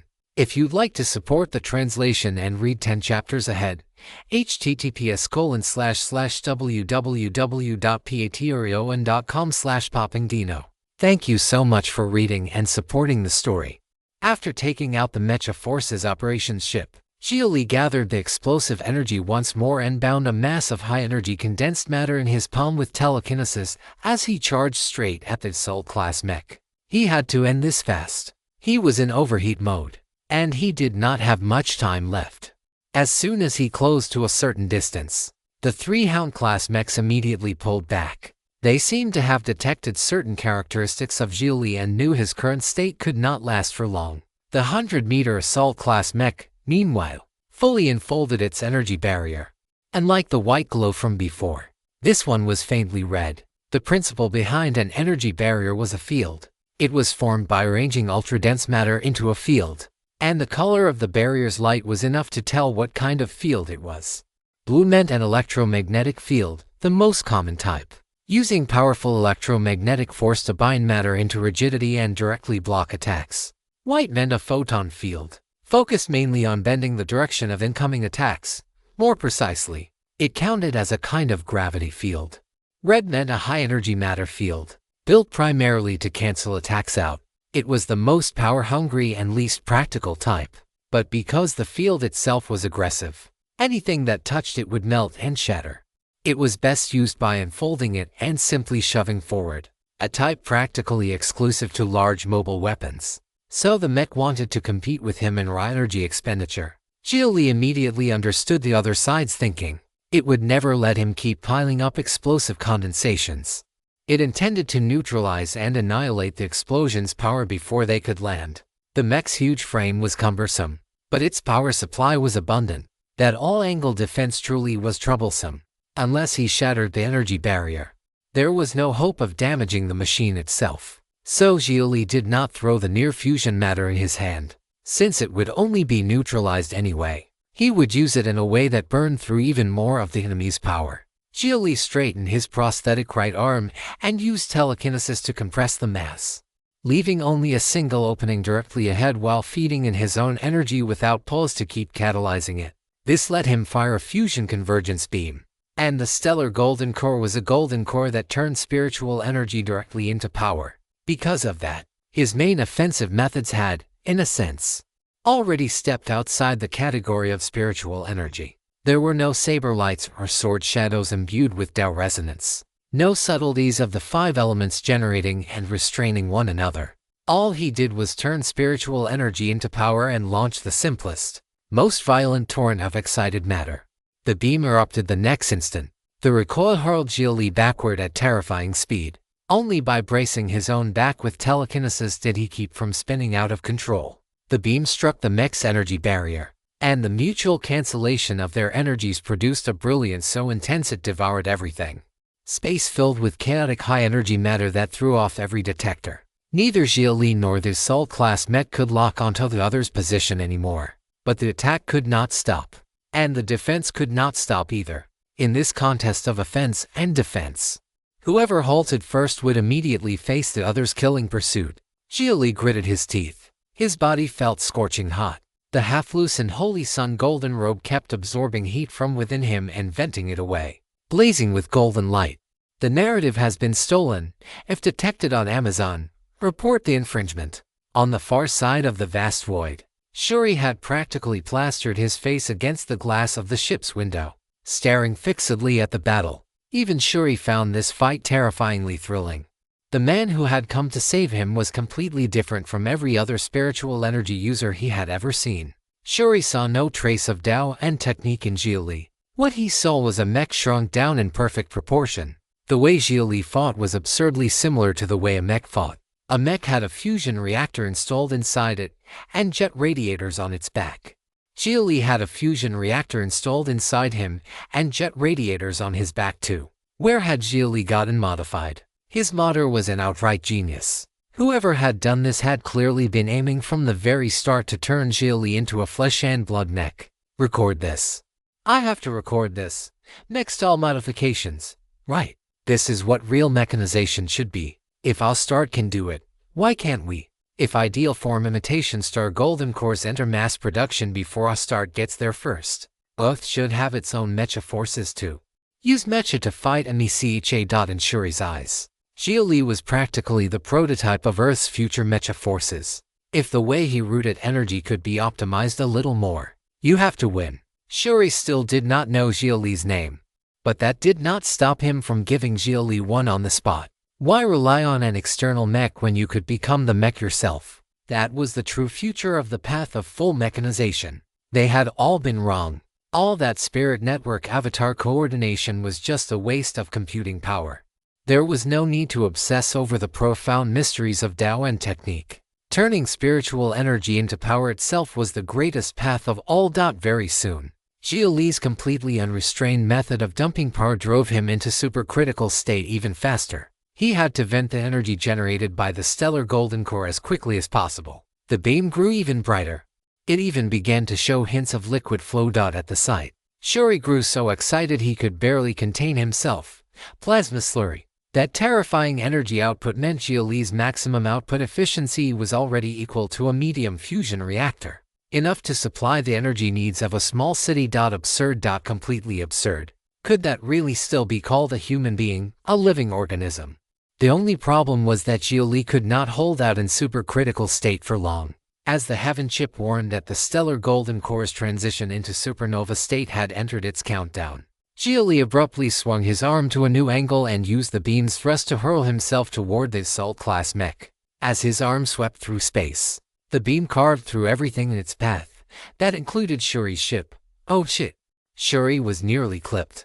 The beam almost grazed the top of the ship. With only that brief instant of contact, he could already feel the blazing residual heat searing the few patches of natural skin he had left. Because Xia Li had shifted the beam's direction, this assault-class mech, blinded by the glare and unable to read his exact condition, assumed he had run out of energy and charged into counterattack. The light also dispersed quickly. In the next instant, Xia Li and the mech met head-on. The mech's left arm still maintained the energy shield, while its right arm generated an enormous beam blade and chopped straight down at Xia Li. Xia Li slightly lowered his output efficiency, then used telekinesis to constrain the beam still blasting from his right arm into a beam blade of his own and blocked the mech's strike. The mech changed its angle at once when the first slash failed, and Xia Li adapted just as quickly. An utterly ridiculous scene unfolded in space. With a body not even 2 meters tall, Xia Li dueled a 100-meter mech with beam blades across nearly 100 meters of distance. Every collision between the blades created bursts of blinding light as their energies canceled one another out, flashing again and again in the void. Only after fighting almost as if staking his life on it did Xia Li finally force his way close to the assault-class mech. The stellar golden core's berserk energy could no longer be contained. Xia Li spread his arms. Using phase technology, he let the stellar golden core briefly leave his body during its eruption window. And then, a helium flash erupted.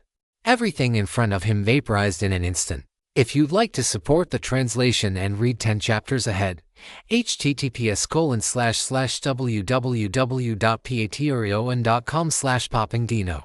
Thank you so much for reading and supporting the story. After the helium flash, the alloy body of this assault-class mecha had vanished completely. All that remained were a few extremities far from its main body, drifting through space. Shuri's ship rushed over at once, picked Xia Li up, and fled immediately. Only then did the 3-Hound-class mecha realize that Xia Li had already lost his ability to fight. But by then it was too late to give chase. Ostart did not understand stellar golden cores well enough, but Shuri understood them quite well. He knew about the overheat mechanism, and he knew about the absolute period of weakness that came afterward. So he had long since prepared to retrieve Xia Li the moment his burst of power ended. And while Xia Li had been fighting for his life, Shuri had been doing everything he could to repair the ship. He was not about to waste a single second Xia Li had bought for him. Inside the small ship, Xia Li sat in the co-pilot seat, gasping for breath. The heaven chip reported the damage to his body. Most of it was manageable, but his biggest problem was that his prosthetic right arm, Hestia, had melted down. All that remained was a ruined stump still radiating frightening heat. In truth, the prosthetic had already begun melting apart midway through his reckless effort to sustain that high-energy beam. Shuri, remember to file a damage report for me when we get back. This prosthetic was expensive. Xia Li felt genuinely pained over the loss of Hestia. The arm had been truly useful, and it had suited him perfectly. Of course I'll compensate you. I'll get you something even better. I have a design that suits you more closely. Hestia is a Yiling Technology product. I'm the development minister at Yiling Technology. I helped develop it, and I was the one who named it. Impressive. Speaking of which, what about you? Am I qualified to know your real identity? Shuri only knew that Xia Li was an anonymous counselor. Heavenly Dao counselors could choose whether to make their identities public or remain anonymous. And on Earth there were still a little over a dozen anonymous counselors left, counting Xia Li. Anonymous counselors were generally the more neutral sort. My name is Xia Li. Which religion are you with? I don't come from a sect. Then you must at least have some nominal affiliation. The democratic government. Any interest in joining Yaling Technology? I could recommend you for a senior post in the armaments department. In the future, you could even take over as armaments minister. Shuri was formally extending an invitation. After all, Yaling Technology was one of the 5 great megacorporations. Of course, that was no longer quite accurate. Earth probably only had 4 megacorporations left now, because Astarte's decision to start a war was tantamount to breaking away from the corporate alliance. I still want to stay anonymous. Otherwise, would I have been able to go up to Mars so easily? Would I have been able to help you? Fair point in that case. From now on I'll help you as much as I can in a private capacity. Thank you for the rescue. The author's narrative has been misappropriated. Report any instances of this story on Amazon. Shuri truly meant it. If not for Xia Li, his main consciousness would certainly have dissipated and died. No matter how much the backup left on Earth resembled him, it would still not truly be him. To other people, he might still count as existing, but to himself, he would have been dead. After finally relaxing a little, Xia Li released Xiao from the cave heaven gourd. The moment she appeared, even Shuri was startled. A portable first-tier phase space. Shuri only spared Xiao a single glance before immediately turning his attention to Xia Li's cave heaven gourd. Xia Li did not bother hiding it from him and simply handed it over. First-tier phase space was extremely stable. It could hold living beings, and it could also nest lower-tier phase spaces inside it. For example, a phase Ra crystal was a 3rd-tier phase space and could be stored inside the 2nd-tier phase space of a phase ring, while that 2nd-tier phase ring could in turn be stored inside a 1st-tier phase space. Not a technological product. That's troublesome. Another relic of the Spirit Age. It was obvious Shuri had not done much research into Spirit Age artifacts. With current technology, humanity could create 1st-tier phase spaces, but making one portable was almost impossible. So, Xia Li, what happened after that? Xiao had no mind right now to pay attention to a major figure like Shuri. Under normal circumstances, she might even have tried asking him for an autograph. After that, Ken contacted me. Xia Li recounted everything that had happened after Xiao entered the cave heaven gourd. When she heard it all, Xiao was left staring at him in disbelief. Xia Li's combat strength had already reached such a terrifying level. He had single-handedly assaulted a city, successfully blown up the enemy's fusion reactor and quantum unit cluster, and even disabled one of Astarte's assault-class mecha head-on. That was a true siege weapon, an absolute war machine capable of leveling an entire city. You really are. I don't even know what to say anymore. Xiao genuinely did not know how to describe him. Xia Li was now a real heavyweight, and after the Mars incident, he had already launched the first 2 successful counterattacks against Astarte. The city assault had succeeded, and the rescue of Shuri had also succeeded. After playing with the cave heaven gourd for a while longer, Shuri returned it to Xia Li. His expression gradually turned serious. So Earth's situation looks grim. There may already be battlefields everywhere, and near-Earth orbit is definitely the front line. I doubt we'll be able to land. Then what do we do next? Xia Li looked at Shuri. Of course he knew near-Earth orbit was very likely already under Astarte's blockade. In his current condition, breaking through would be difficult. His stellar golden core had already fallen dormant. Let's head to Fireseed Space Station first and rest there while we resupply. No matter how insane Astarte is, it probably still wouldn't attack Fireseed Space Station. The real question is whether the station has already been blockaded. Shuri offered the suggestion, but Xiao shook her head immediately. We can't go there. You'd have definitely already been marked by Astarte as high-priority strategic targets. If your trail leaks out, Fireseed Space Station could get dragged into it. Then where can we go? Xia Li frowned. Right now, they had nowhere to go. Once Astarte fully reacted, it would definitely begin hunting for them across the entire solar system. Did that mean fleeing the solar system outright, or exposing his own secret and taking Xiao and Shuri into the Xuan realm? Xia Li trusted Xiao, but he still did not trust Shuri enough. After all, Shuri was a high-ranking figure in the corporate alliance to the Cooper Belt. I already know where Start's laboratory in the Dark Zone is. Since we can't go back, we might as well keep pushing deeper. Shuri made his decision almost immediately. It was still the opening stage of the war, a moment when both sides were desperate to expand their advantage. Start had committed its main force to Earth in order to seize the initiative, so why should they not keep slipping around behind its lines and making trouble for it? All right. After a brief moment of thought, Xia Li agreed. Going back now would not help much anyway, since Astarte's Super AI had not yet restarted and the Earth front had not yet completely shut them out. They might as well use the chance to accomplish more. Plenty of Earth's powerhouses wanted to carry the fight beyond Earth, but they simply could not. Then get into the medical pod inside your phase space and start treatment. Xiao had seen the medical pod inside the cave heaven gourd. There are spare prosthetics in the hangar for replacement use. They aren't as good as Hestia, but they should be enough for now. Shuri told Xia Li to make a trip to the hangar and install a temporary prosthetic first. What awaited them next would likely be several more vicious battles. If you'd like to support the translation and read 10 chapters ahead, https://www.patreon.com/poppingdino. Thank you so much for reading and supporting the story. Inside the cave heaven gourd, Xia Li lay inside a medical pod repairing the damage to his body while Xiao stood in front of it, watching his physical data. Shuri had also said he wanted to come in and take a look, and was currently carrying out all sorts of scans at the boundary of the gourd space. The injuries Xia Li had suffered this time were not especially severe. It was probably because his body refinement cultivation had improved compared with the last time he overheated. The martial Jade Marrow realm really had awakened the deeper reserves of his vitality, with the medical pod assisting as well. It took less than 2 hours for him to recover completely, and his right arm was fitted with one of Shuri's spare temporary prosthetics. It was only a temporary replacement, but who was Shuri? Even something he regarded as a make-do solution would still sell for tens of thousands on the market. It was a high-end prosthetic with a B-armed rating, centered on electromagnetic force, and fortunately, it offered more utility than raw combat power.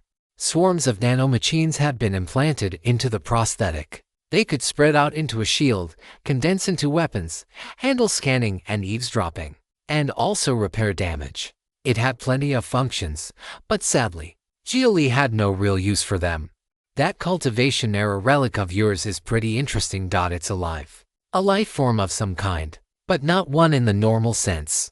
It only has some of a living thing's characteristics. It's a bit similar to the pseudo-biological concept Godin once proposed, except its life form was altered by human hands. By now, Shuri had finished scanning the gourd space. He came over to Xia Li's side to share some academic knowledge, and fortunately, Xia Li had no idea what any of those specialized data terms meant. His heaven chip could not access the network right now, and its local database contained no related information. So his knowledge gain was exactly zero. I don't really understand. Xia Li did not pretend to know what he was talking about. He honestly admitted he could not follow. In short, the thing is made from a kind of plant-type spiritualized matter, and the internal space is still expanding slowly. Got it. Xia Li had not expected the cave heaven gourd Lin Yi had casually given him to be this useful. On Earth, where even portable first-tier phase spaces did not yet exist, his cave heaven gourd was a one-of-a-kind treasure. He also had no idea whether the serious revolver he had given Lin Yi had been of any real help. Speaking of which, how much longer until you can reignite that golden core of yours? That depends on the purity of the spiritual energy source. Anywhere from 1 to 3 months. In total, about 200,000 standard spirit stone units. Xia Li had already reignited it once before, so he had experience now and could give a fairly accurate figure. At this ship's speed, reaching our destination while staying concealed should also take about 2 months. So the timing works out. As for spiritual energy purity, Shuri rummaged through his own phase ring, then directly took out 2 thick glass canisters, each about half a person's height. The inside of each canister was divided into 2 layers. The inner layer was a highly viscous slurry radiating a blue-white glare, while the outer layer was filled with a dense cloud of atomized gas. This tale has been unlawfully lifted without the author's consent. Report any appearances on Amazon, What's this? A spiritual phase change battery. It keeps the volume small enough while still maintaining sufficiently high energy output. It's still being tested and tuned as a power source for large machinery. And it's also the backup power supply for my ship. 1 unit is equivalent to 100,000 standard spirit stone units of spiritual energy. Let me try it. Xia Li immediately placed his prosthetic above the glass canister. There was a multifunction output port there that could connect directly to the prosthetic. Apparently, it had been designed not only to power machinery, but also to rapidly supply energy to spiritual energy users. Then the light shielding plates built into the canister dropped down, and the glass canister began heating up sharply. Xia Li's eyes went wide. He felt a flood of energy surge into his dantian, rapidly replenishing the dormant golden core. That's got some kick. With this battery, I can reignite it in 10 days at most. The battery's output efficiency was astonishingly high, and it did not even need a spirit core to convert spirit into energy. What it released directly was a stream of high-energy matter the golden core could devour.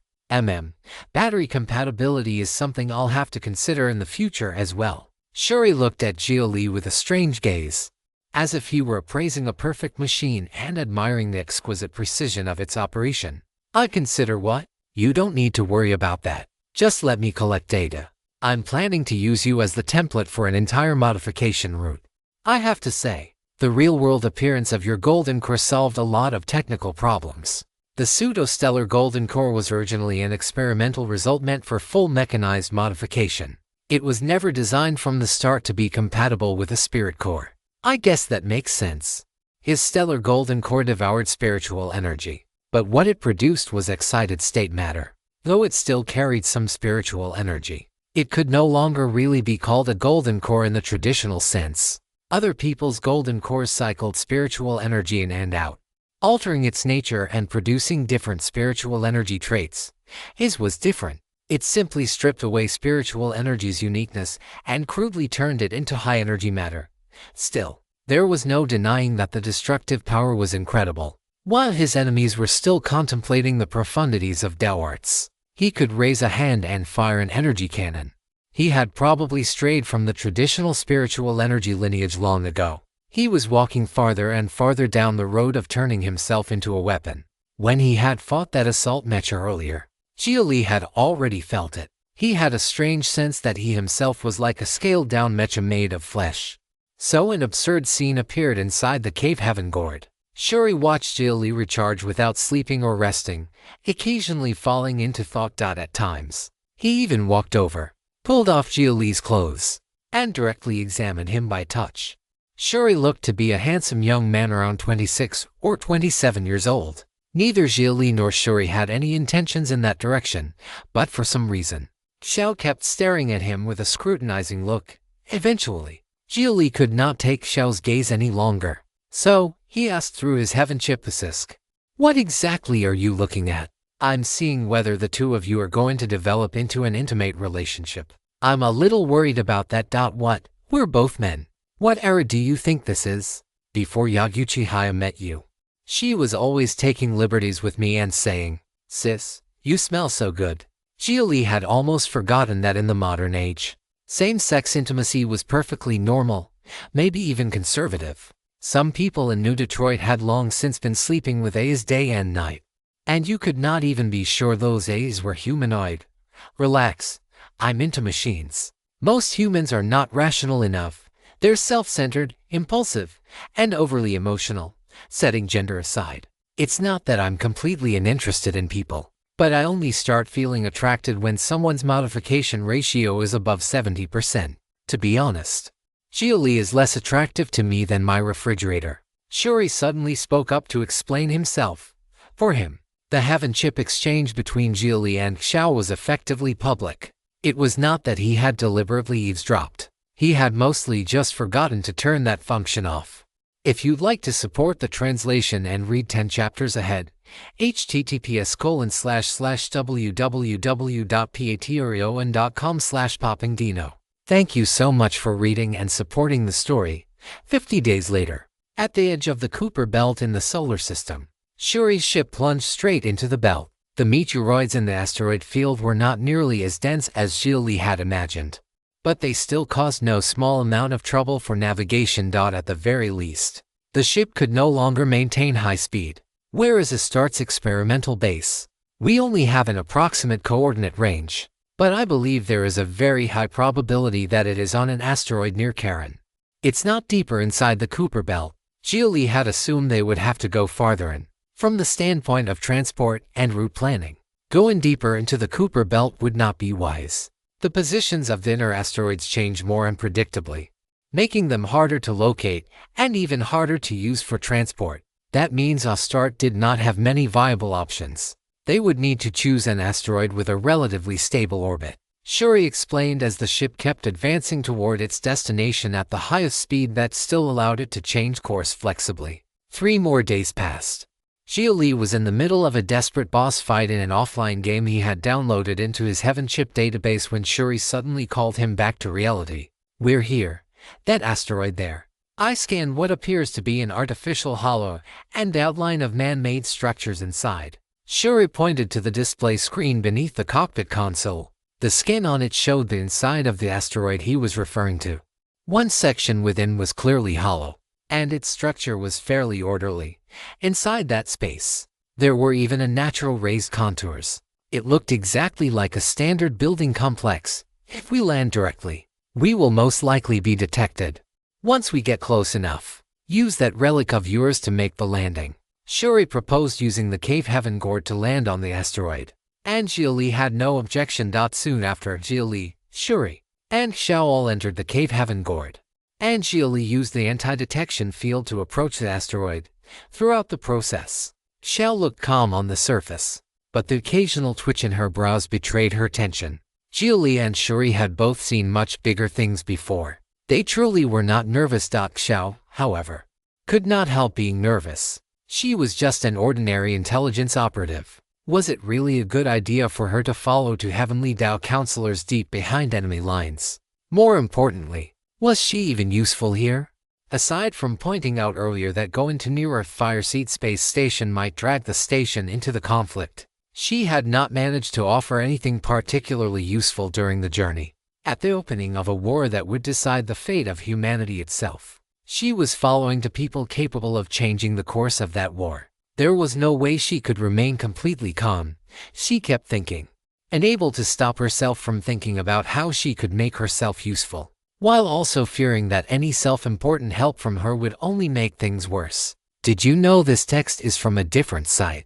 Read the official version to support the creator. At that moment, Xia Li took her hand. "Sister, don't put too much pressure on yourself. We only need to do what we can do right now." Xiao nodded and forced out a faint smile. "Madam, there is no need to hold yourself to such a harsh standard. Simply being here and watching Counselor Xia Li is already encouragement to him. A kind of spiritual support. Whether it is him or me, we both need someone to bear witness. And if that witness is you, is that not exactly your job, Miss Reporter?" From Xiao's clothes and badge, Shuri had identified her profession as a reporter from People's Voice Television, even if it was a fake identity. At this moment it was real. Xiao was a war correspondent deep behind enemy lines. "Then I'd better do a proper job recording your performance.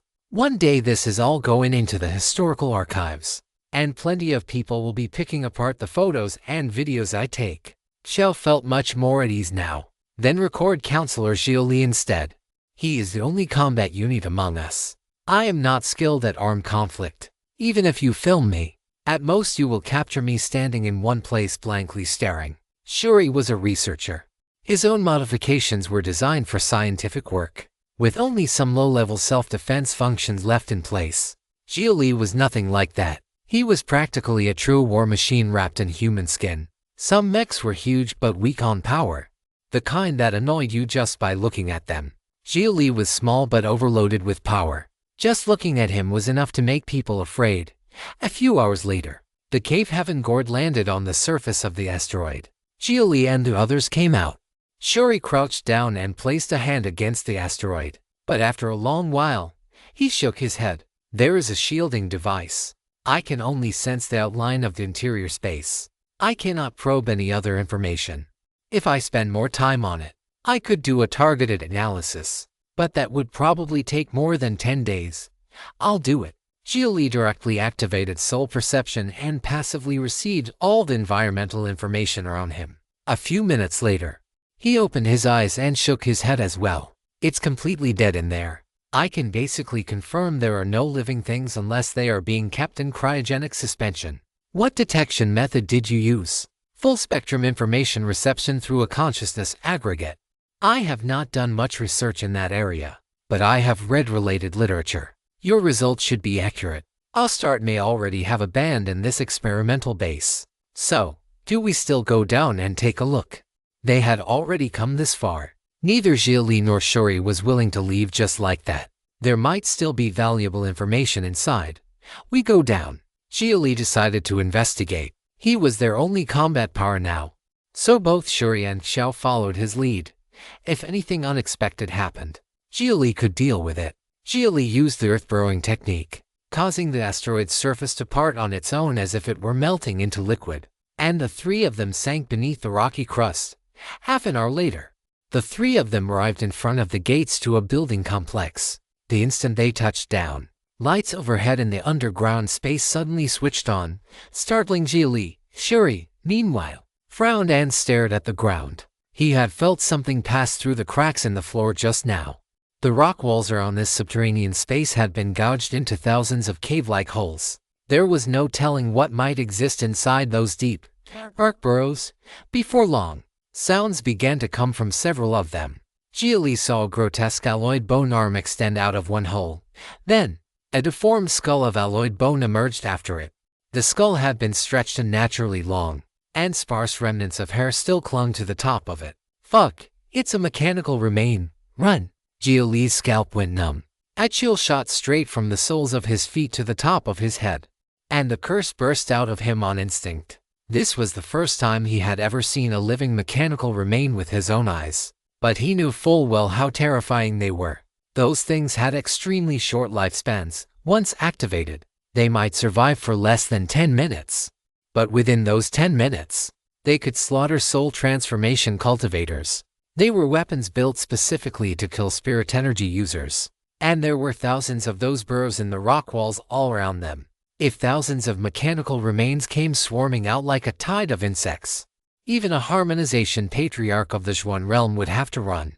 If you'd like to support the translation and read 10 chapters ahead, https://www.patreon.com/poppingdino.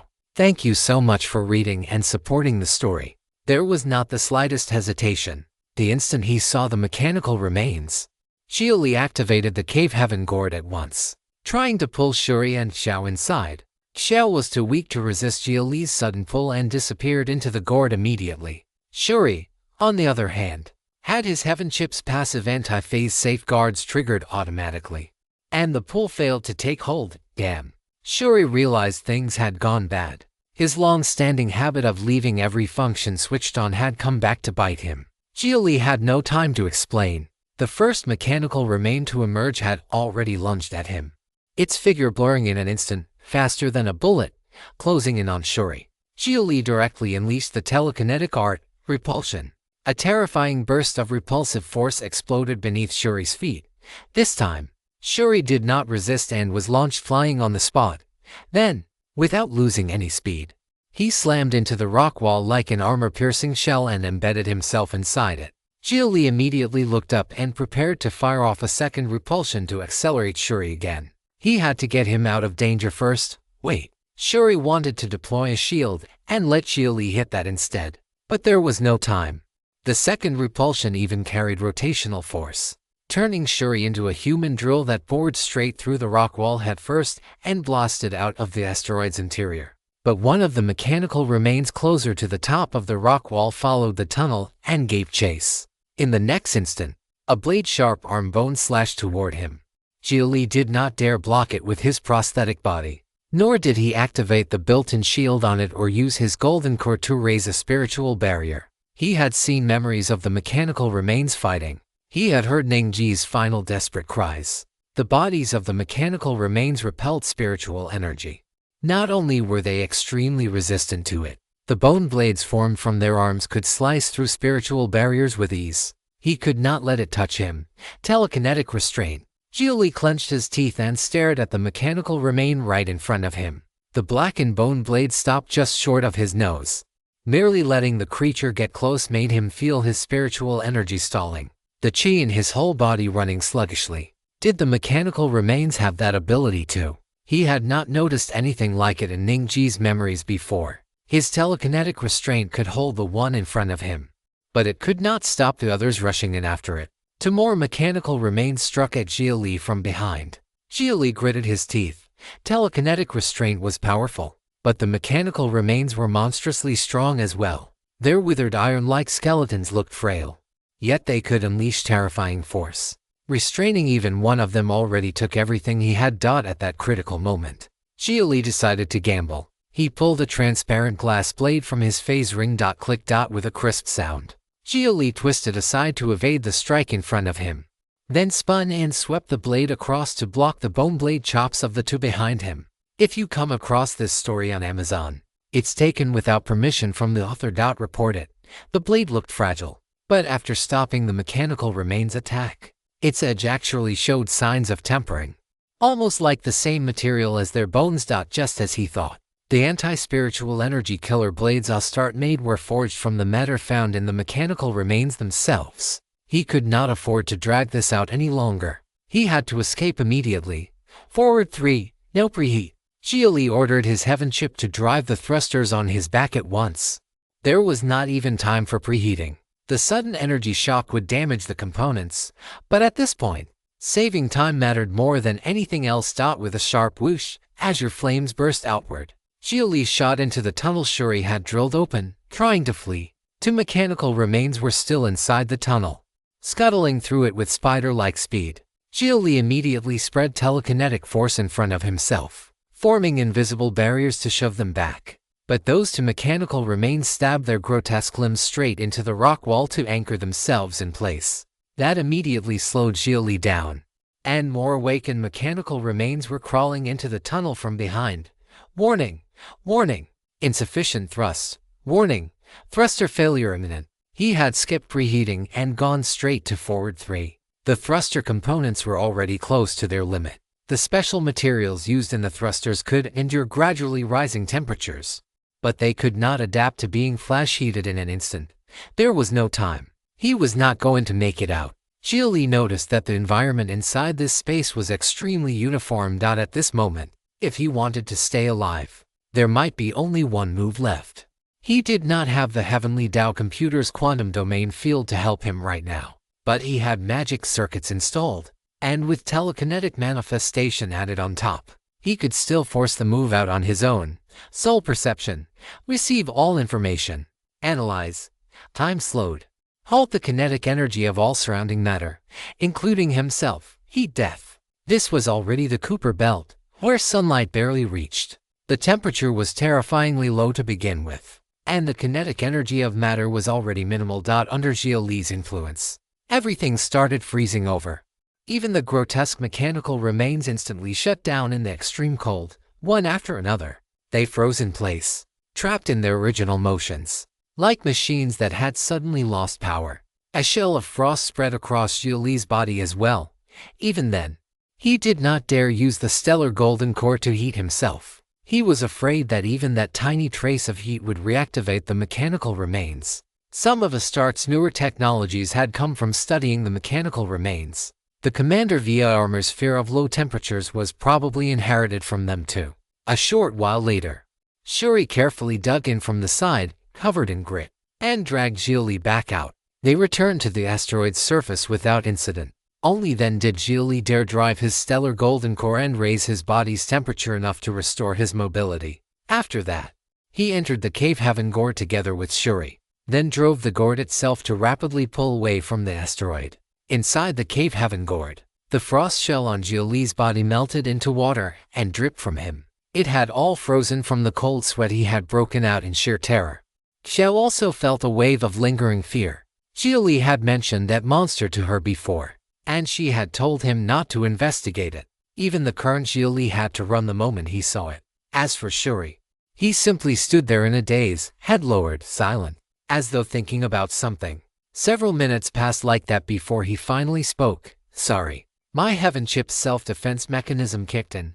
Otherwise, you wouldn't have had such a hard time. I've already added you to the whitelist. It's fine. Not a big problem. In that situation just now, if Xia Li had been able to pull Shuri into the cave heaven gourd normally, escaping might have been much easier. He could have just rammed through the rock wall with a no preheat forward 3 and gotten out. But that was only the ideal scenario. Something unexpected might still have happened. In any case, all that mattered was that they had escaped. I don't have any information on that life form. Share everything you know with me. Double quotes alright. Using his heaven chip, Xia Li compiled everything he knew into a brief report and sent it to Shuri. Aside from anything involving the Xuan realm, he included every relevant detail, along with some of his own guesses. After receiving the report, Shuri immediately focused and began analyzing it. A darkness buried deep beneath civilization for hundreds of years had just been uncovered. The mechanical remains were not a product of the modern age. They were a dark blot born in the very earliest days of the spiritual energy revival. If you'd like to support the translation and read 10 chapters ahead, https://www.patreon.com/poppingdino. Thank you so much for reading and supporting the story. Several dozen minutes later, after finishing the material, Shuri lifted his head and thought for a while before slowly speaking. In the early days of the spiritual energy revival, demons and monsters ravaged the globe.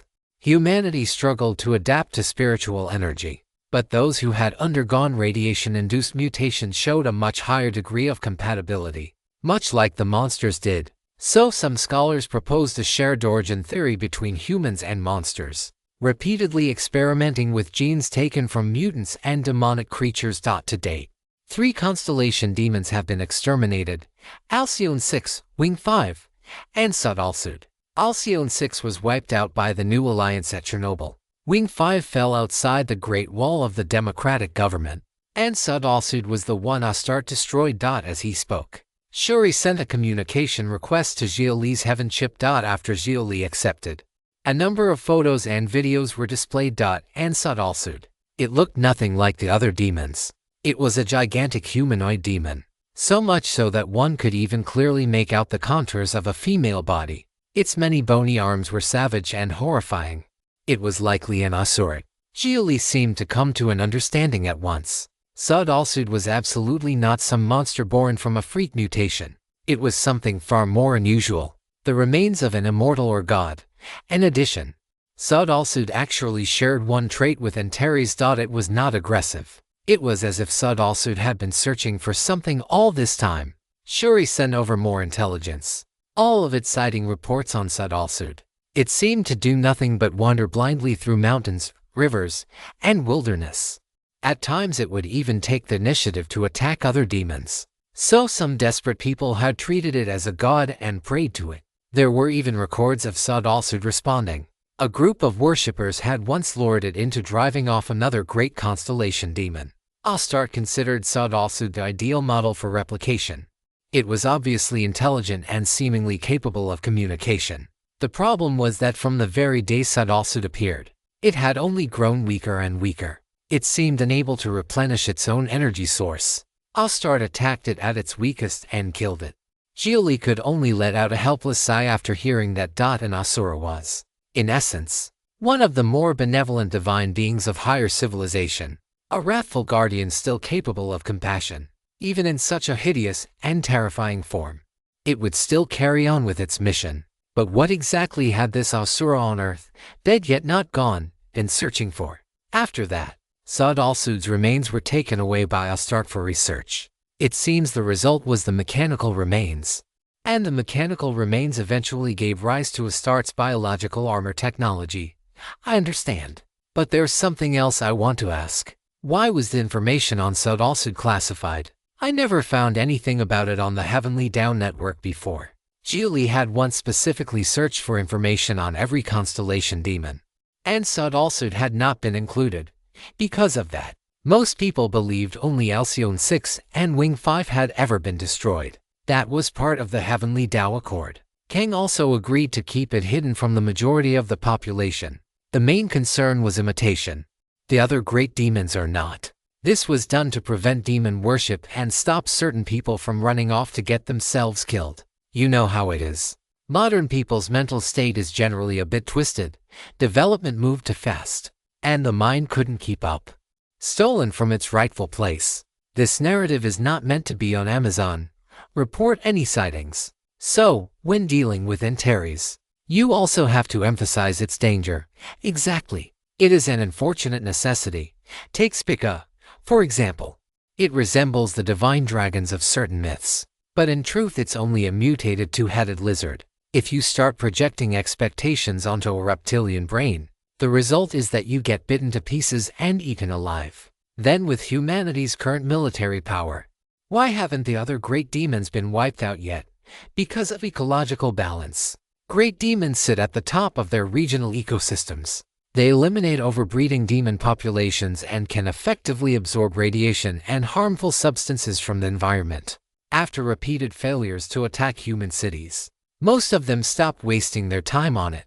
They are only powerful animals, so long as humanity does not come into conflict with them. The current new ecological environment can be maintained. In the long run, that's a good thing. Some of the great demons have even grown used to human existence, and the frequency of their attacks on humans is dropping.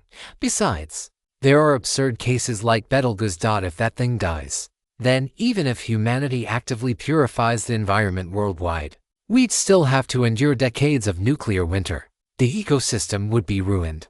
Shuri relayed the substance of past Heavenly Tao Council discussions to Xia Li.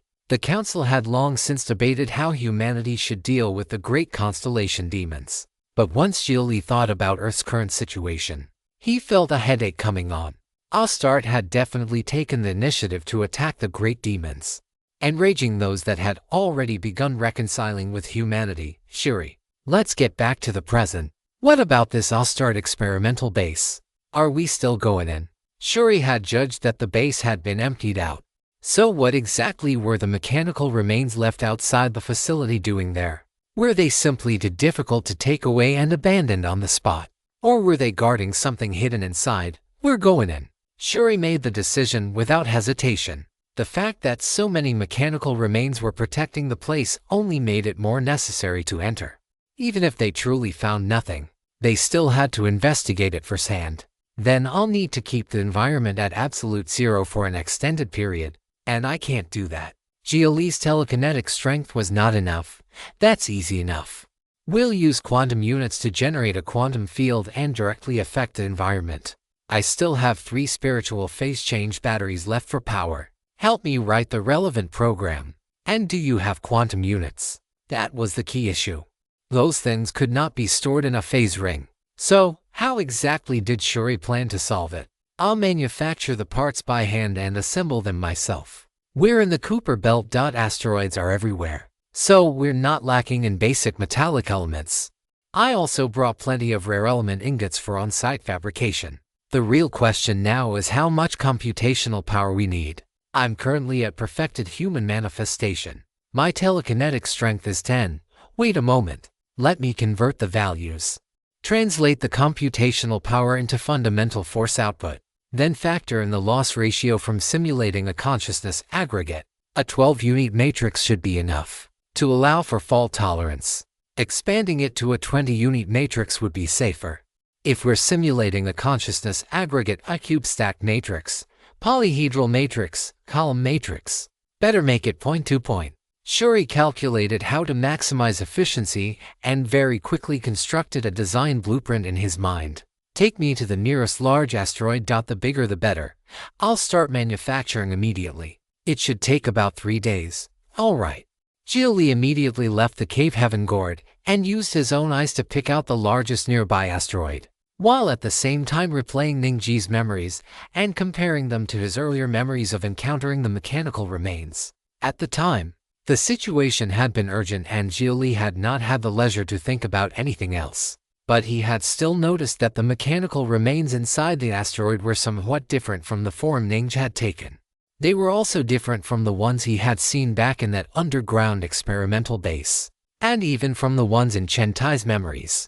The mechanical remain Ningj had become with silver white. The one in the abandoned research institute beneath New Tokyo had been gray. The ones Chen Tai had seen were crimson, and the ones he had encountered earlier were pitch black. There had to be distinctions between these mechanical remains. He absolutely could not use Ningji's data alone to judge the others. If you'd like to support the translation and read 10 chapters ahead, https://www.patreon.com/poppingdino. Thank you so much for reading and supporting the story. On a small asteroid, Xia Li sat on its surface and gazed into the distance at a tiny blue point that was almost invisible to the naked eye. What was happening on Earth at this very moment? Behind him, a cloud of black mist swirled and drifted, and from time to time some of it slipped into his body through his mouth and nose. It was Shuri's swarm of nanomachines. Shuri could precisely control every single nanomachine, allowing him to repair Xia Li's prosthetics and even upgrade them. Your heat dissipation thruster is fixed. More than half the output ports and beam channels were damaged, but it is not a serious issue. I also gave you a few upgrades while I was at it. You can now perform an instant 3-stage burst acceleration. Shuri stood a long way off as he spoke to Xia Li, in the vacuum of space, where there was no resonant medium for sound to travel through. Those nanomachines directly formed a channel for transmitting his voice. Xia Li could even see the swarm imitating the vibrations of sound waves. Shuri was multitasking at the moment. While building a quantum unit, he was also overhauling Xia Li's prosthetics, giving every component that could still be improved under the current conditions a small upgrade. The sensation, however, was not pleasant at all. The way the nanomachine swarm moved through his blood vessels and gathered and dispersed inside his body cavities left Xia Li unbearably itchy. Can I learn your technique? Xia Li raised his prosthetic right arm. It was Shuri's spare prosthetic, and it also housed a swarm of nanomachines, though for now they could only carry out a few simple preset actions. For example, they could gather into a shield or some other shape, or be sent out to do basic surveillance work. Broadly speaking, anyone can learn it. From a scientific perspective, no individual of the same species can possess a unique ability forever beyond the reach of the whole population. If you are willing to study and practice, you can learn it. This is a technique that requires long-term development of heaven-chip compatibility and neural resonance. If you really want to learn, you can start by trying to use the nanomachine swarm in your prosthetic for carving work. Then move on to basic fabrication. Sounds kind of troublesome. It is very troublesome. It feels hard to quantify. It is more like an extremely complex bundle of multi-layered biological encryption. Even if my precise fabrication sense were extracted by a heaven chip and copied to you, your heaven chip would still produce all kinds of errors when it interpreted that information and fed it into your brain. The more precise the operation, the higher the chance of error when you try to copy that kind of experiential data to someone else. After all, the biological brains that produce that operational sense are different. The key can be copied, but there are no two completely identical locks, unless you use a complete clone. So, are you willing to try discarding your own body and uploading your consciousness into one of my clone bodies? If you did that, you would be able to master my technique. Shuri sincerely proposed a shortcut for quickly mastering this ability of his. The shortcut was simple: become him directly. Xia Li was speechless after hearing that. You could play it that way too. This narrative has been unlawfully taken from Royal Road. If you see it on Amazon, please report it. That is bizarre. It would destroy a person's sense of self, even if the consciousness was still their own. It depends on the person. Some people buy genetic clones of others, turn them into surrogate bodies of their own, and then copy over the other party's abilities and experience. This kind of behavior is prohibited by the Heavenly Tao computer, though terrifying. Terrifying was the only word Xia Li could use for it. If that kind of technology were to spread on a large scale, it could trigger an existential crisis. The very concept of the self would be further stripped away, and along with it responsibility, morality, kindness, and everything else. Many people believe that scientific progress is built on trampling ethics and morality. I agree with that to some extent, but humanity's greatest achievement so far, the Heavenly Tao computer, observes ethical and moral limits. Astart lacks that restraint. That is why their progress is faster, and why they are more lawless and amoral. I would very much like to clone you directly and create an Earthborn mecha force of our own. But, as a Heavenly Tao counselor, my ethical bottom line only allows me to use you as a reference template, while safeguarding scientific progress. The Heavenly Tao computer would also do its utmost to prevent technological disasters from appearing. At that point, Shuri suddenly turned his head and looked toward Xiao, who was standing beside Xia Li. On that subject, the lady beside you probably knows more than I do. After saying that, Shuri fell silent and began concentrating on building the quantum unit. Xia Li turned to look at Xiao. Shuri's reaction gave Xia Li the distinct feeling that Shuri had known Xiao before. You know, I used to be a journalist, right? The first and last major expose of my journalism career was tied to the human training black market. Human training black market. It was Xia Li's first time hearing that term. When the kind of skill and intuitive experience that current technology cannot legally reproduce cannot be copied through proper channels, people at the bottom get turned into consumable materials. It is like training AI with human beings as the data source. Once the training is done, they become cans of meat loaded with abilities. Those cans of meat can be cloned over and over, and different buyers can strip away their skill and experience. And once those buyers have harvested what they want, the fate of those cans of flesh is usually the same.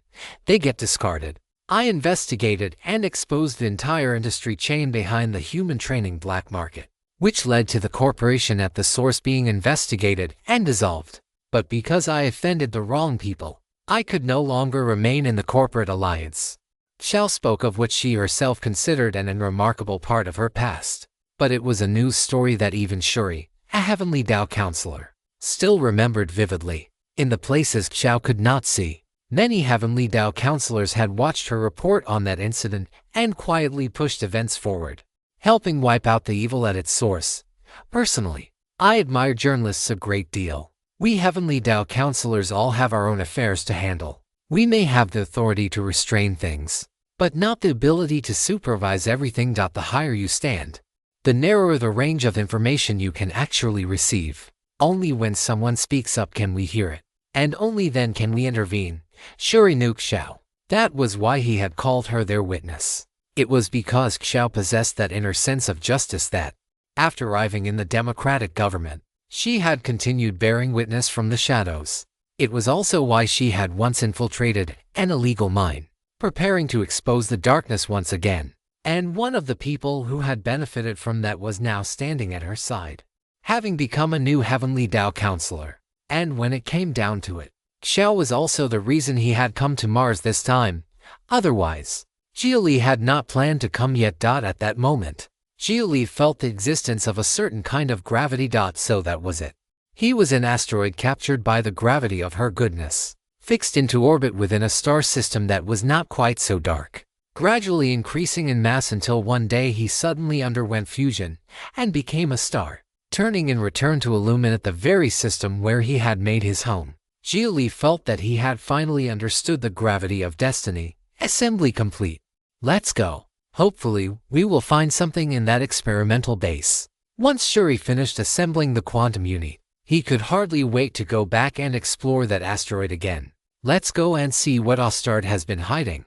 Xia Li was increasingly inclined to believe that those mechanical remains were guardians, not discarded pieces left behind as a trap because they could not be taken away. I am ready to record. The last time I had a feeling like this was when I infiltrated the human training black market. Xiao looked even more eager than the others, full of curiosity about the secret experimental base that was about to be exposed. If you'd like to support the translation and read 10 chapters ahead, https://www.patreon.com/poppingdino. Thank you so much for reading and supporting the story. 2 hours later, on the surface of the asteroid that housed Astart's experimental base, a massive triangular point-to-point quantum unit had been set in place above it. Xia Li worked together with Shuri on the final round of calibration. All checks passed. Domain field starting. Heat depth field generated. Set us as whitelist entries. Allow thermal energy to gather around us. Done. Shuri had already turned the asteroid's interior into a zone of absolute zero, with only the 3 of them exempted from the cold. It was far more flexible than Xia Li's own telekinetic arts. At minimum, Xia Li could not isolate a single object inside an affected area, especially not when that object's position kept changing. In silence, Xia Li opened a wider tunnel, and the three of them slowly descended through it. Once inside, Xia Li noticed something. In this entire space, including the activated mechanical remains about to crawl out of the holes in the rock wall, there only seemed to be a few dozen in total. Not all of them had been activated. Did that mean something was controlling the number of mechanical remains awakened at once? If so, that was obviously a defensive mechanism. Xia Li and Shuri both noticed it, and the two exchanged a glance. It's clearly a defense mechanism. That mechanism judged this many mechanical remains were enough to deal with us. Be careful. Xia Li approached the laboratory door warily. He almost did not dare touch it, afraid another accident might happen. But fear was useless now. They had to go inside and take a look. Shuri, on the other hand, was strangely bold at this moment and placed his hand directly on the door.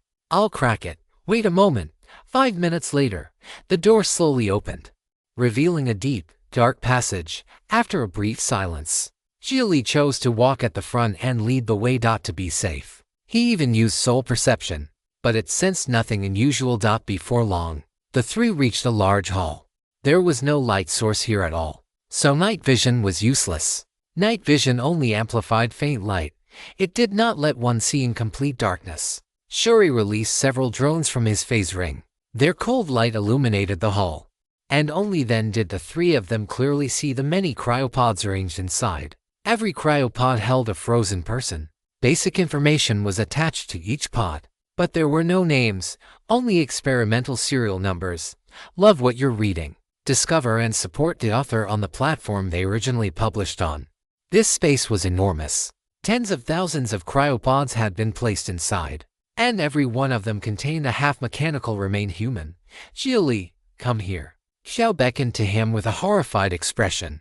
Xia Li walked over in confusion, only to see a person sleeping inside one of the cryopods who looked exactly like him, except already half-transformed into a mechanical remain. In that instant, Xia Li felt fear, confusion, and fury. What exactly was he? You're not the clone. The one in there is. Extracting genes and transporting them is obviously more efficient, and it also makes comparison experiments easier. We monitored Kimming Mining Company for a long time too. They never transported any human bodies, so my genes were extracted before I thawed out, or during the thawing process. Xia Li clenched his fists. Shuri stepped closer and studied the sleeping clone Xia Li in the pod. He had long noticed the mask on Xia Li's face. It seemed the mutated Xia Li inside the pod was Xia Li's true original appearance. Some basic data was engraved on the label attached to the pod. ID H762. Stage, second state, third tier compatibility, medium baseline retention quality. Looks like your clone wasn't very compatible with the STARTS experiment. There are much better data sets than yours all over this place. Shuri's analysis was cold and unsparing, but that same calmness strangely helped settle Xia Li's emotions. They probably wanted to leave my original body in the mining environment and observe the effects.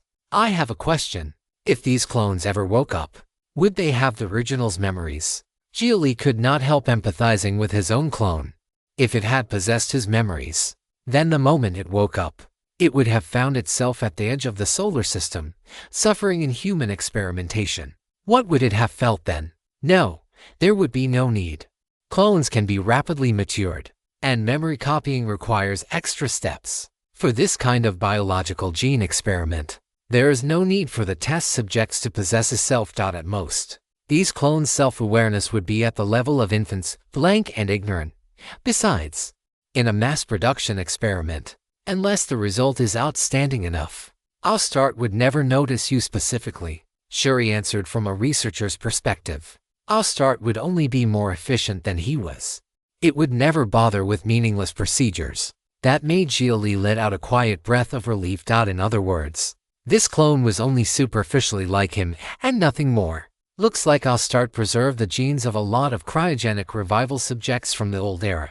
Xia Li looked toward the other cryopods and discovered that near his own clone, There were 3 more pods containing similar-looking clones. Their labels read H762XB331H762XL95H762XK406.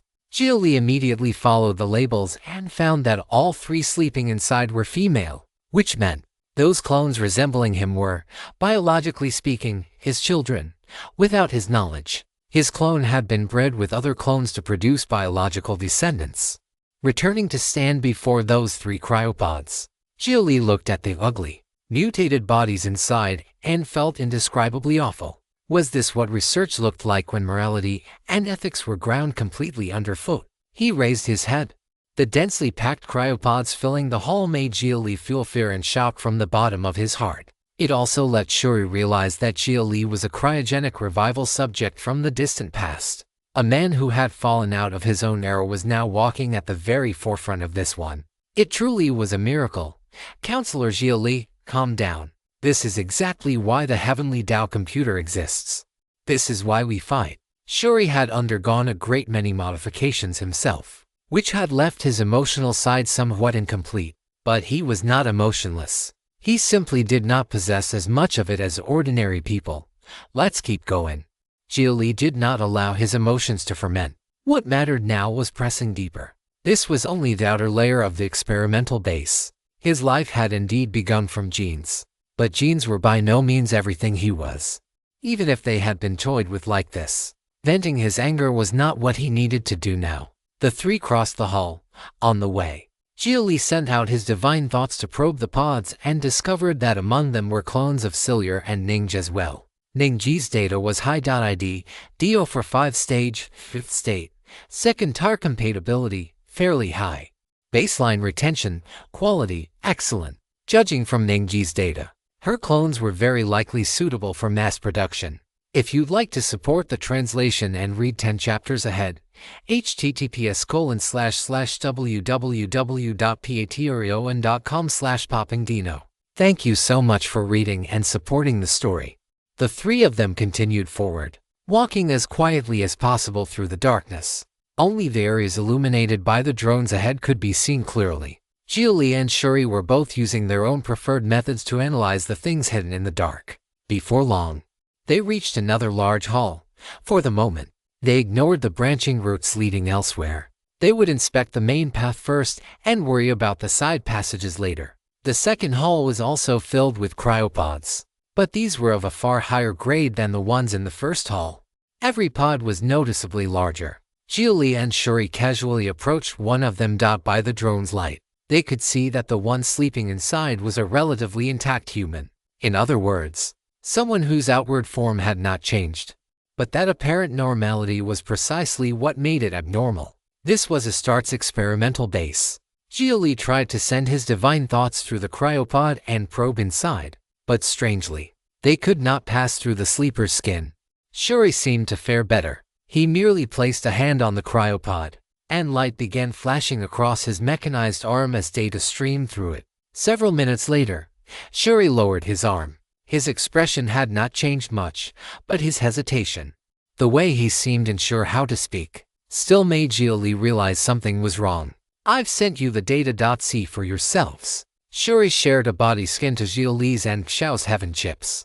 Beneath that sleeper's skin was a layer of bone spreading like thorns.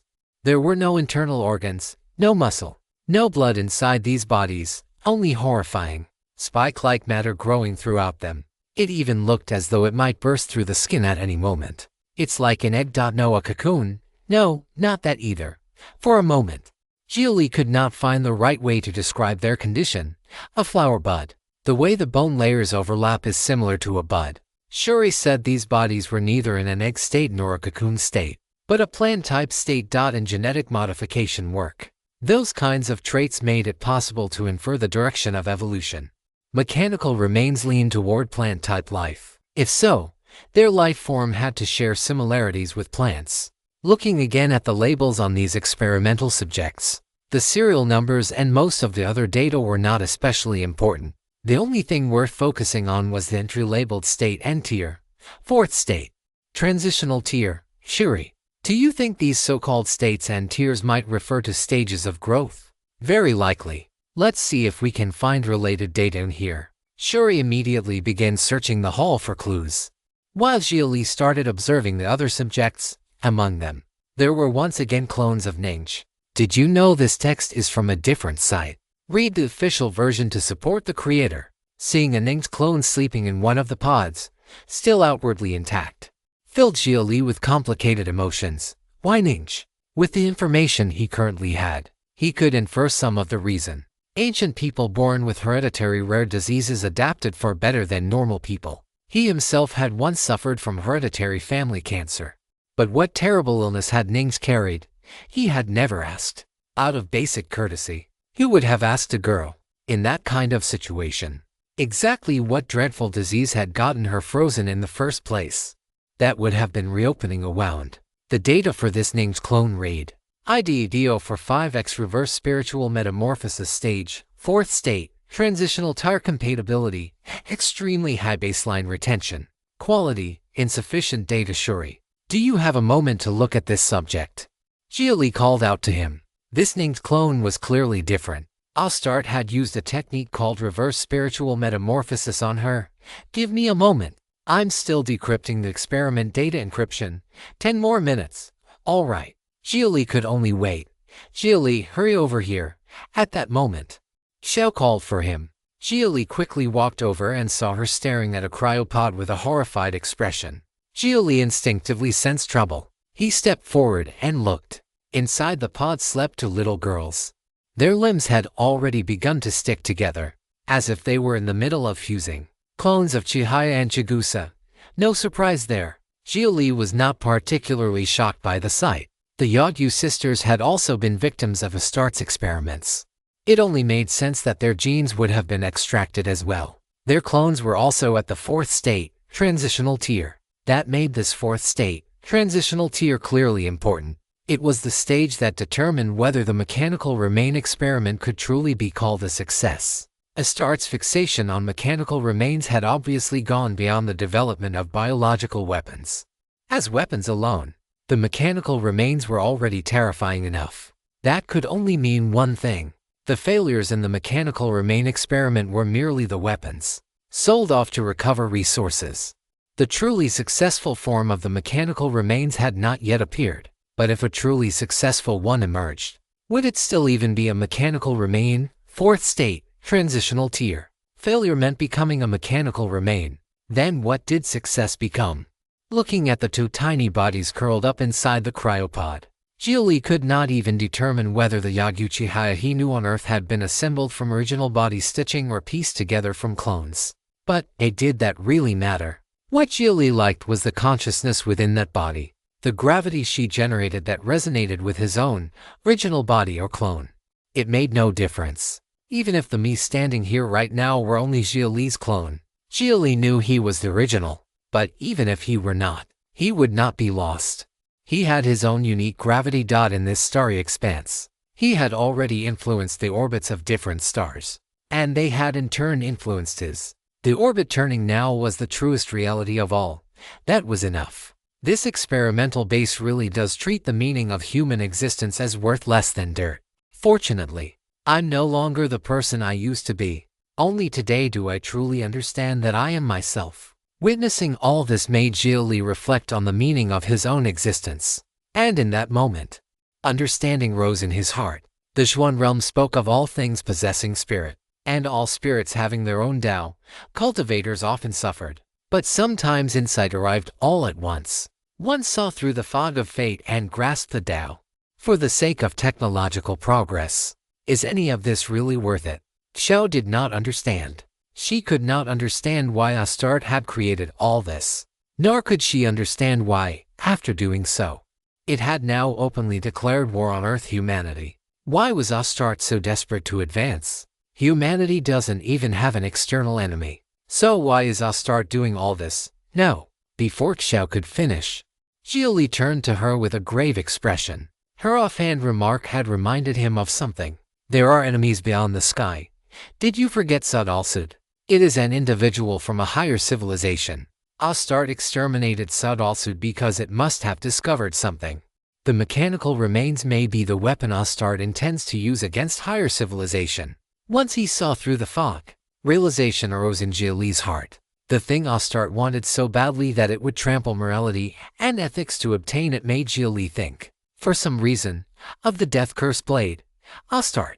Could the mechanical remains be humanity's own death curse blade? If you'd like to support the translation and read 10 chapters ahead, https://www.patreon.com/poppingdino. Thank you so much for reading and supporting the story. Several dozen minutes later, Shuri sent a batch of data to Xia Li and Xiao. It contained information related to the mechanical remain experiments.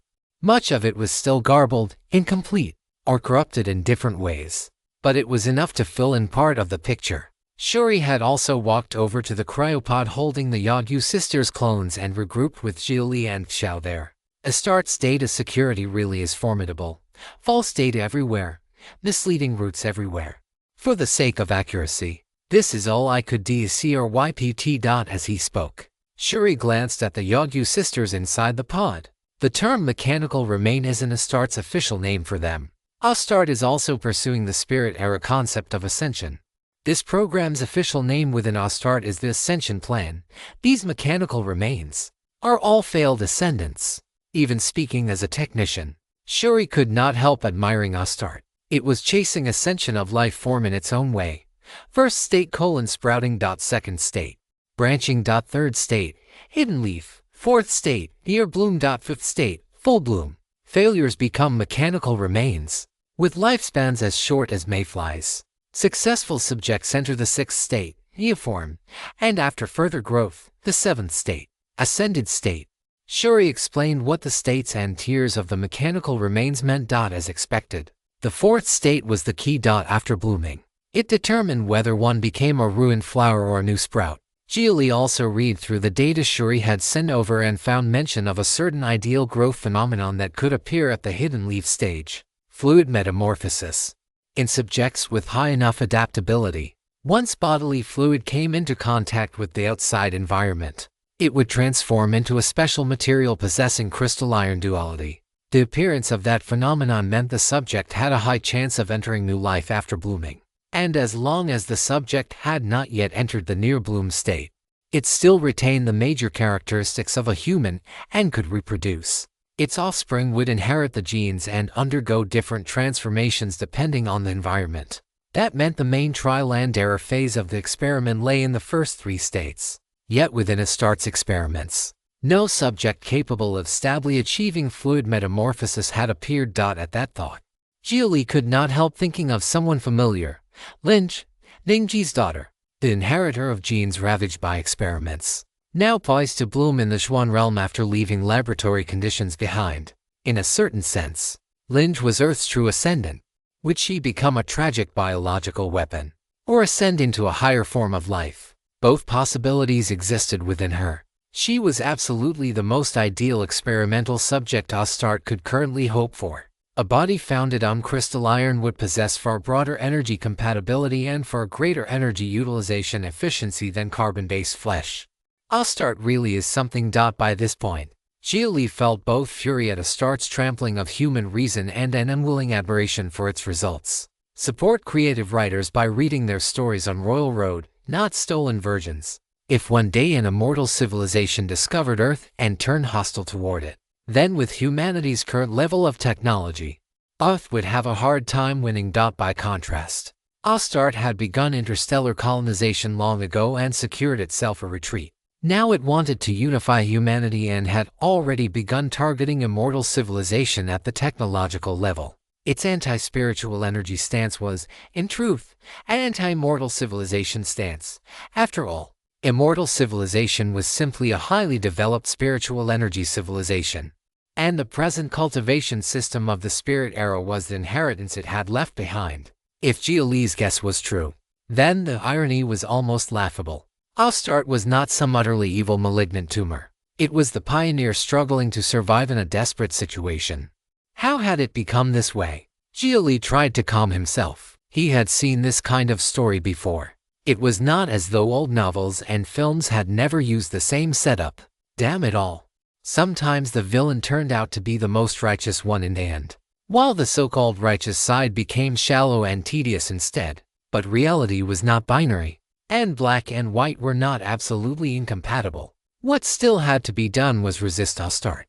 This was a war to determine the main body of humanity, not a war over whether humanity would survive at all. It was entirely possible that once the war reached its later stage, the weaker side would surrender and become subordinate to the stronger one. And what Xia Li wanted was to return Astarte to the control of the heavenly Tao computer.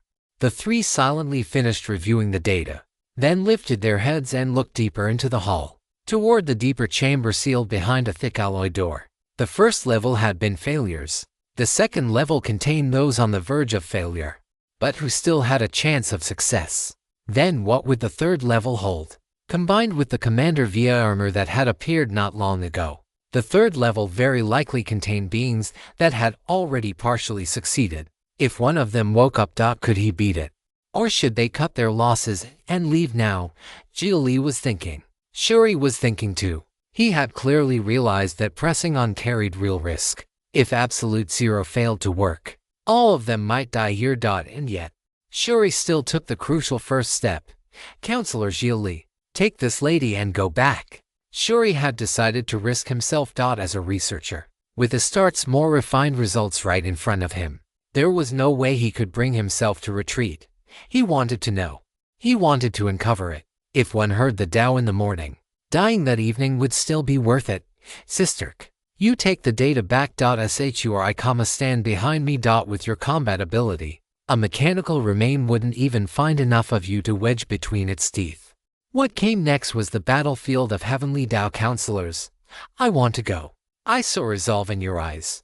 And you still have some way to escape with absolute certainty. I don't know what it is exactly, but it should be related to how you keep disconnecting from the heavenly Tao network. Or is it that even now, I still don't have the right to know? Xiao also wanted to experience all this in person. How could she retreat right at the end? Xia Li paused for a moment, then nodded. It was fine. If the worst really happened, he could use the mysterious ring to take Xiao and Shuri to the Xuan realm. The only trouble would come when they tried to return next time. He still did not know how the mysterious ring calculated its coordinates. At present, Xia Li really did not dare use the mysterious ring outside a planet. Based on his understanding of existing phase jump technology, teleportation always depended on a basic coordinate system. The Xuan realm was one thing. Earth had once possessed a spirit era as well, and the cultivators of that era had likely implanted coordinates too. For example, jumps between the Xuan realm and Earth were relatively stable. They were point-to-point transfers, linked by coordinates. But in outer space, the solar system was moving. It revolved around the center of the Milky Way at more than 200 kilometers per second. If, after leaving, he failed to return to the solar system and had to wait for the solar system to come back to this same location, then it would need to complete one full orbit around the Milky Way, 200 million years. Teleporting beyond the range of a coordinate point was something Xia Li truly did not dare attempt. He was afraid the Earth-side coordinate point might mean Earth itself, not the solar system. From the perspective of phase jump geometry, that deviation was equivalent to moving from one end of a street to the middle, only a few steps of distance. But for Xia Li, it would become a despair he could never walk back from in his entire life. Fine, with Shuri along, the risk should be lower. That was what Xia Li told himself. Even if they truly had to seek refuge in the Xuan realm and later returned only to find themselves outside the solar system, Shuri should be able to think of some solution. Tell me what kind of risk first. Don't treat me like a wish-granting machine. Shuri felt Xia Li was putting a little too much faith in him, which was not a good sign. His abilities were limited too. He had only displayed the best of himself within the scope of what he could actually do. If you'd like to support the translation and read 10 chapters ahead, https://www.patreon.com/poppingdino. Thank you so much for reading and supporting the story. As for the phase jump problem that the mysterious ring might cause, Xia Li did not really know how to explain it in detail. It's a phase jump problem. If I jump away without spatial coordinates and then jump back, how large would the error be? His understanding of many technologies stopped at basic use and general knowledge. He had never dug deeply into the underlying principles. That's a very complicated question. It depends on the celestial systems to which the two jump points belong. The universe is dynamic. Different scales create different degrees of error. Under current theory, the maximum possible error is equivalent to the expansion rate of the universe. Though I can do a rough calculation about what range would the destination fall into.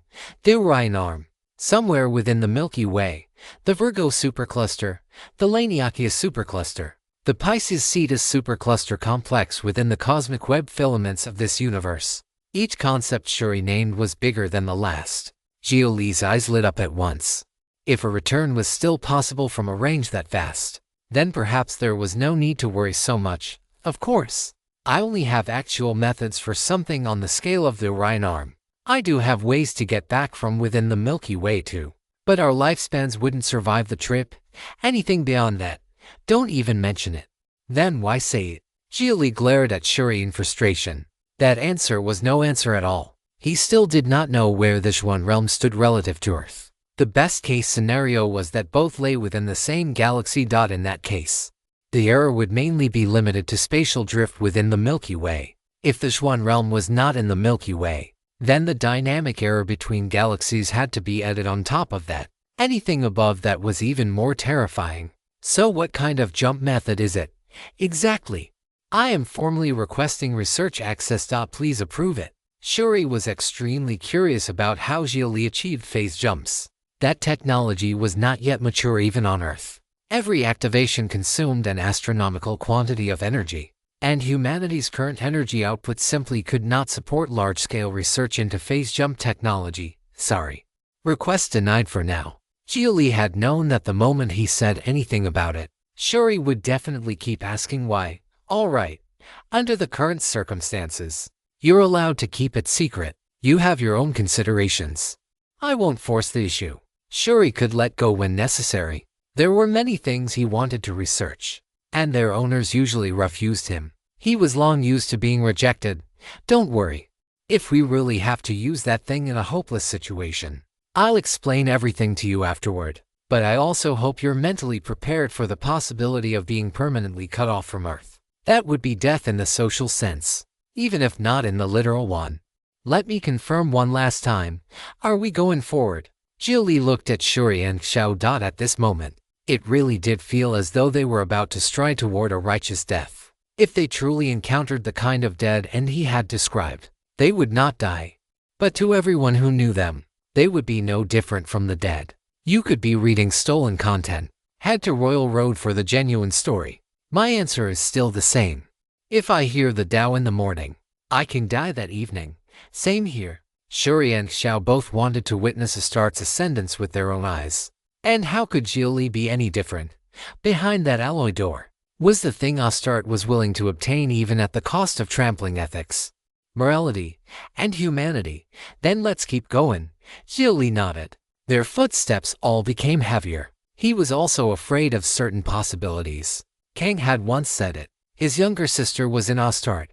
Under circumstances like these, Xia Li was deeply afraid of some fated reunion. But Xia Shu had always been special because of what she did. Because of the injection Professor Ian King gave her before she died. Not because of anything at the genetic level. So among the people he knew, whose genes were the most special, the Yodyu sisters, or Ninj, he truly hoped it would be someone he did not know. But the more he hoped that, the stronger that sense of inevitability became. Xia Li placed his hand on the alloy door. Shuri, what do you think human premonitions really are? I think they're a guess about the future formed after the conditions for an event are already in place. They're the result of subconscious cognition and thought, so premonitions aren't groundless. A premonition is when your deeper consciousness judges that something may happen, is likely to happen, or is about to happen. It isn't perfectly accurate, but it isn't without cause either. You've already gone far enough along the path of spiritual energy that the things your deeper consciousness believes are about to happen have a higher chance of coming true. What did you sense? I may run into someone familiar. As Xia Li said that, the hand he had placed on the alloy door slowly tightened into a fist. And if it is someone familiar, what will you do? Do I even have a choice? The choice isn't in my hands. Give me 5 minutes to open the door. Use that time to think it through. Xia Li nodded and steadied his emotions while trying to imagine what lay beyond the door. He hoped that whatever scene awaited him, he would be able to face it calmly.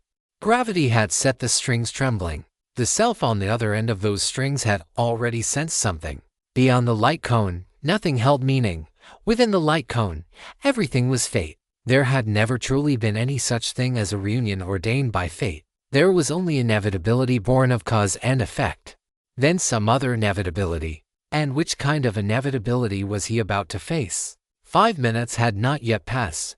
Only 3 minutes later, Shuri opened the alloy door. An overwhelming smell of blood immediately rolled out from within, thick and suffocating. The drone's lights illuminated the inside of the passage. Corpses lay everywhere in dense heaps. They were Astartes security personnel. Their deaths had been miserable. Their faces were twisted in terror, and their bodies were covered in a thin layer of scarlet, rusted metal. It seemed this experimental base had not been abandoned, nor was it an Astarte trap. Something unexpected had merely happened inside, and the facility had been temporarily sealed in emergency lockdown.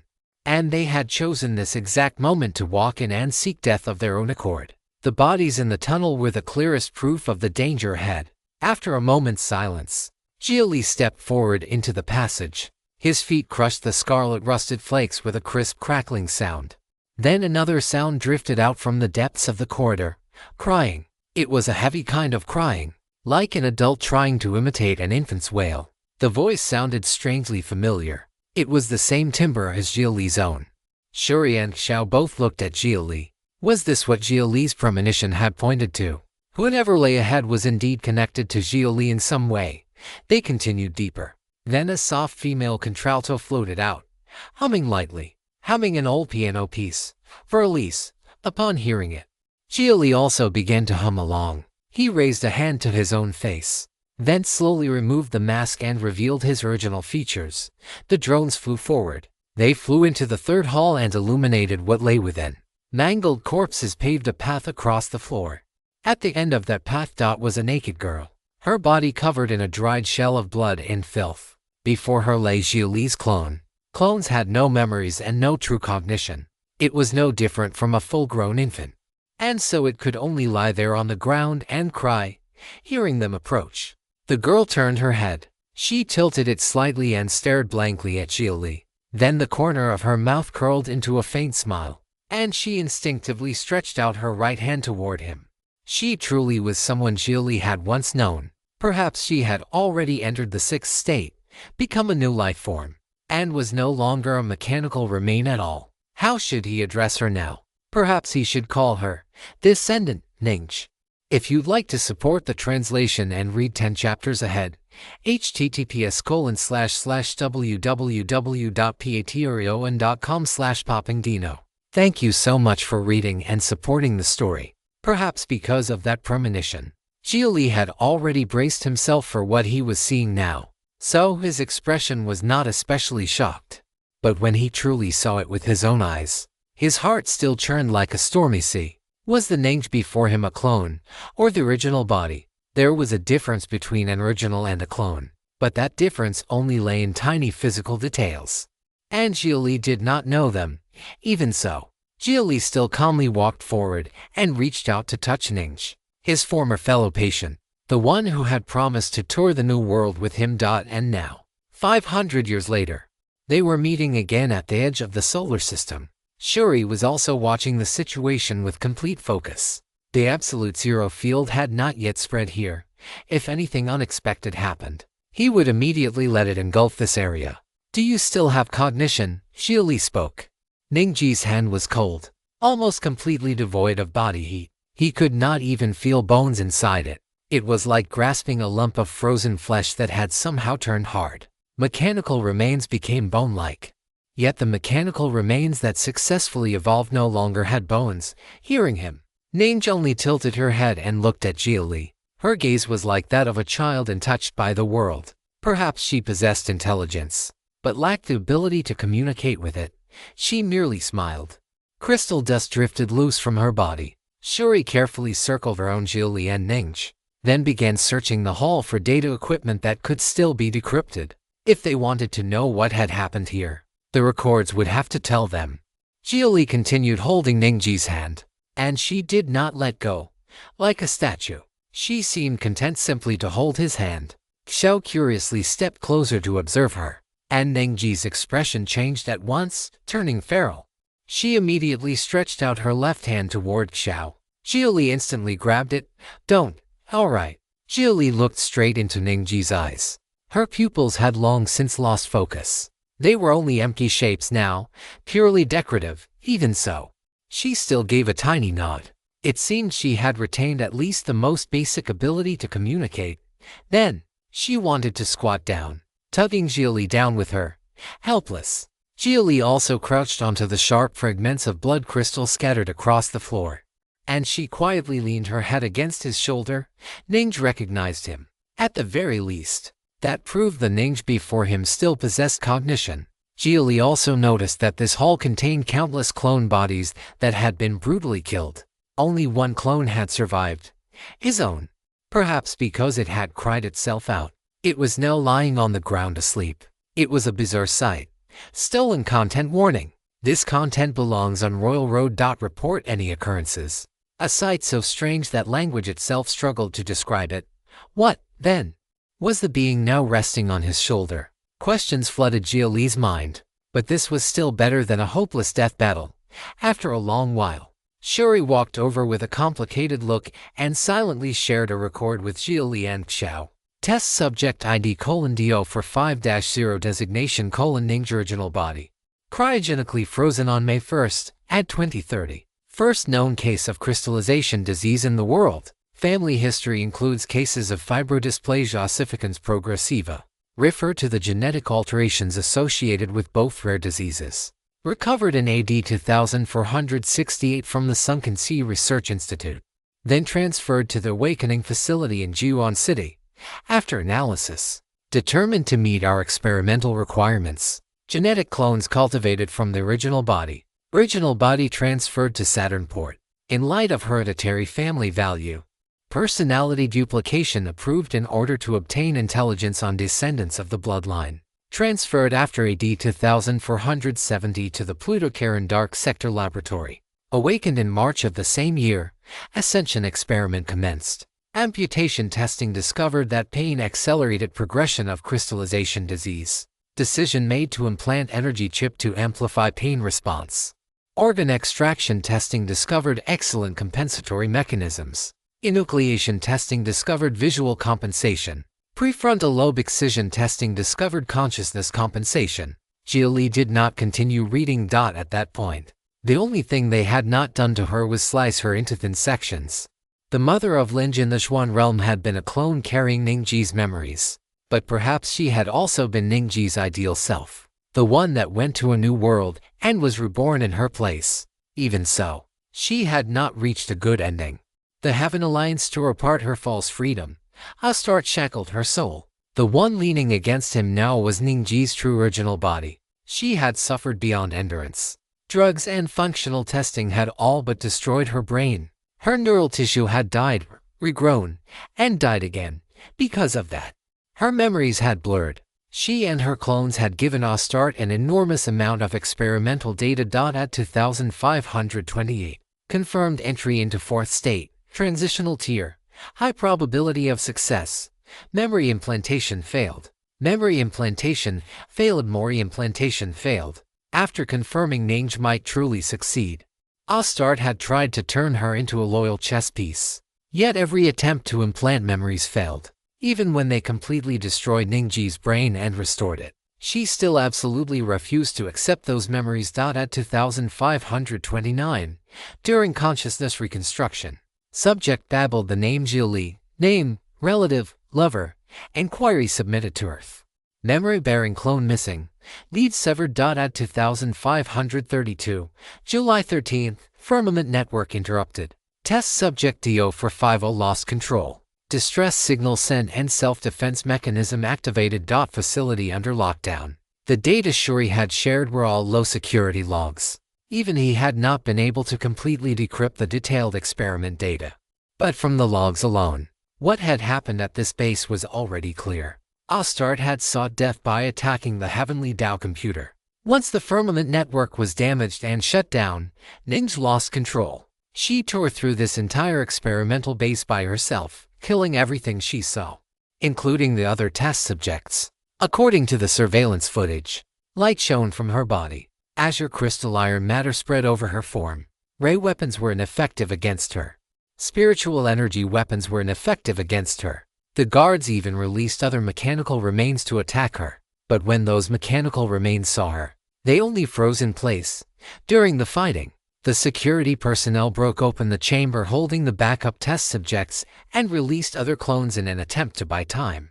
She still killed everything she saw, and the way she killed was unique. After a certain period of time, the people in this hall simply collapsed on their own. The crystal dust falling from her body was the most terrifying weapon of all. They would fall, stiffen, harden, and then suddenly burst open, blooming for an instant into blood-red crystal flowers. And yet, among all of them, she never harmed Xia Li's clone. Only, though Ning was quiet now, Xia Li could tell she was also disintegrating. Crystal dust kept slipping from her body. She's about to wither. An incomplete bloom did not bring true new life. It only gave her a brief, momentary flowering. Shuri made that judgment as he looked at Ning, and was also grateful that Xia Li had been the first one to walk in. If someone else had entered first, they probably would have exploded into crystal flowers already. Fortunately, there had been no battle. Unfortunately, this was how things had turned out. Perhaps a desperate fight ending in a hard-won victory would have been easier to accept than this fate-like elegy. But perhaps this was exactly what Ning's remaining consciousness had wanted. She wanted to leave. She had long since become unable to endure any of it. What she longed for was to wither away. If you'd like to support the translation and read 10 chapters ahead, https://www.patreon.com/poppingdino. Thank you so much for reading and supporting the story. After learning that Ning was about to wither away, Xia Li felt only helplessness. Ning had once told him that she had no freedom, that she had always been bound by her family. Perhaps they had truly meant well because of her illness, which was why she did not love them. She had walked out of one cage and into another, then met him in that cold transfer station. They had only known each other for 5 minutes, made one tiny promise, and she remembered it for more than 50 years. Xia Li began humming again, humming for Elise. He had thought that after everything he had experienced, he would never cry easily again. But now tears still fell from his eyes. They were both cryogenic revival subjects. They had both once suffered from grave illnesses, and even those illnesses had been exploited. That sense of shared suffering stirred sorrow deep within Xia Li's soul. Xia Li took out a chip from his phase ring. It was a data tombstone, the data tombstone of clone Ning, and proof that Ning had once existed. After taking it, Ning looked at Xia Li curiously. Xia Li thought that since Ning had known to seize the chance to resist during the firmament network outage, she must understand what a chip was for. Under Xia Li's expectant gaze, Ning clenched the chip. Her skin immediately softened and sank inward, swallowing it whole. Then she froze. A torrent of information crashed into her.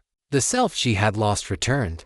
Her broken consciousness had been made whole again, though it was another self. The experiences of the past had not changed. Xia. She opened her mouth and spoke softly. Xia Li nodded hard.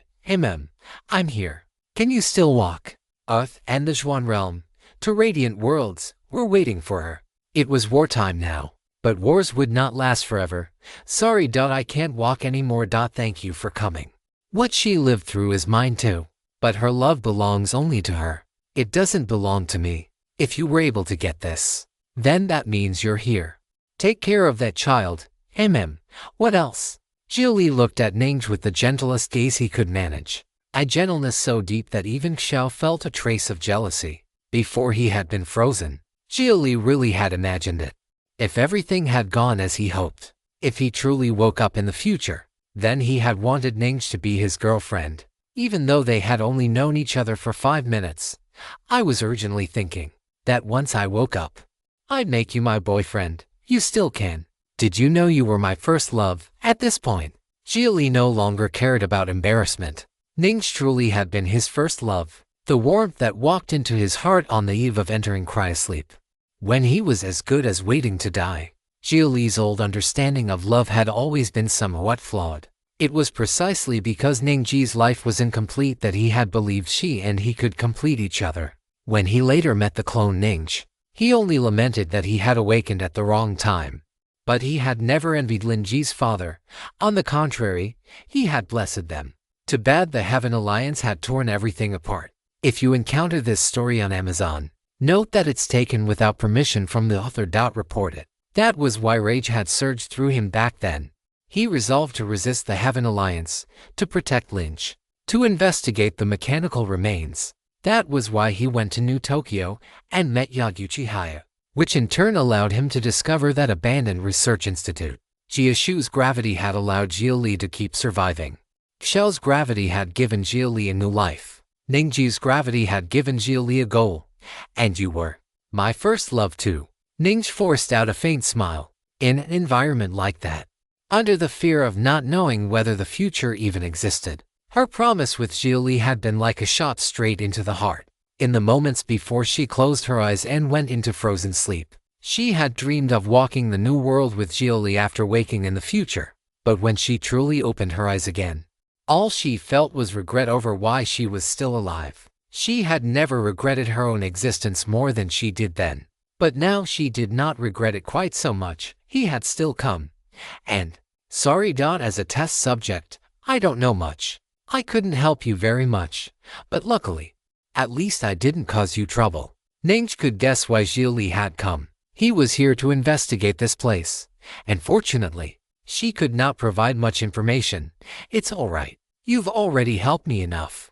You've even helped all of Earth humanity. If Ningji had not resisted, then the mechanical remains here would most likely have been shipped to Earth as weapons. This place would also have become a factory for mass-producing mechanical remains to ravage the planet. Xia Li had never imagined he would meet Ningji again.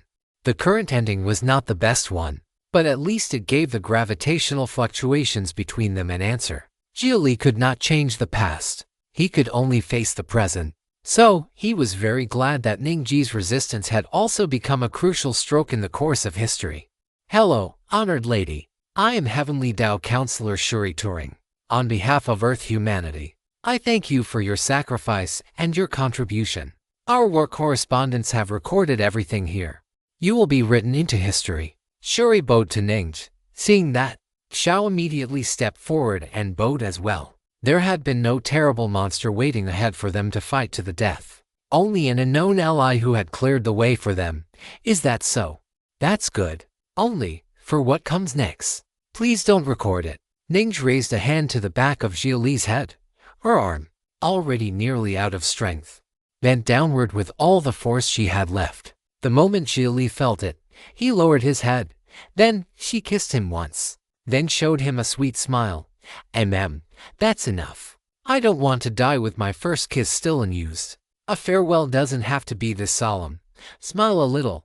After saying that, she kept smiling, but the speed at which her body broke apart suddenly increased. She was no longer forcing herself to endure.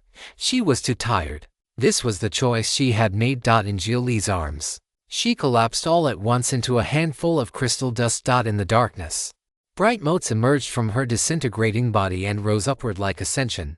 She was free. She really had been released. Only a single crystal seed remained in Xia Li's hands. Xia Li sat there in a daze, unable to sort out his thoughts well enough to accept everything that had just happened. My condolences.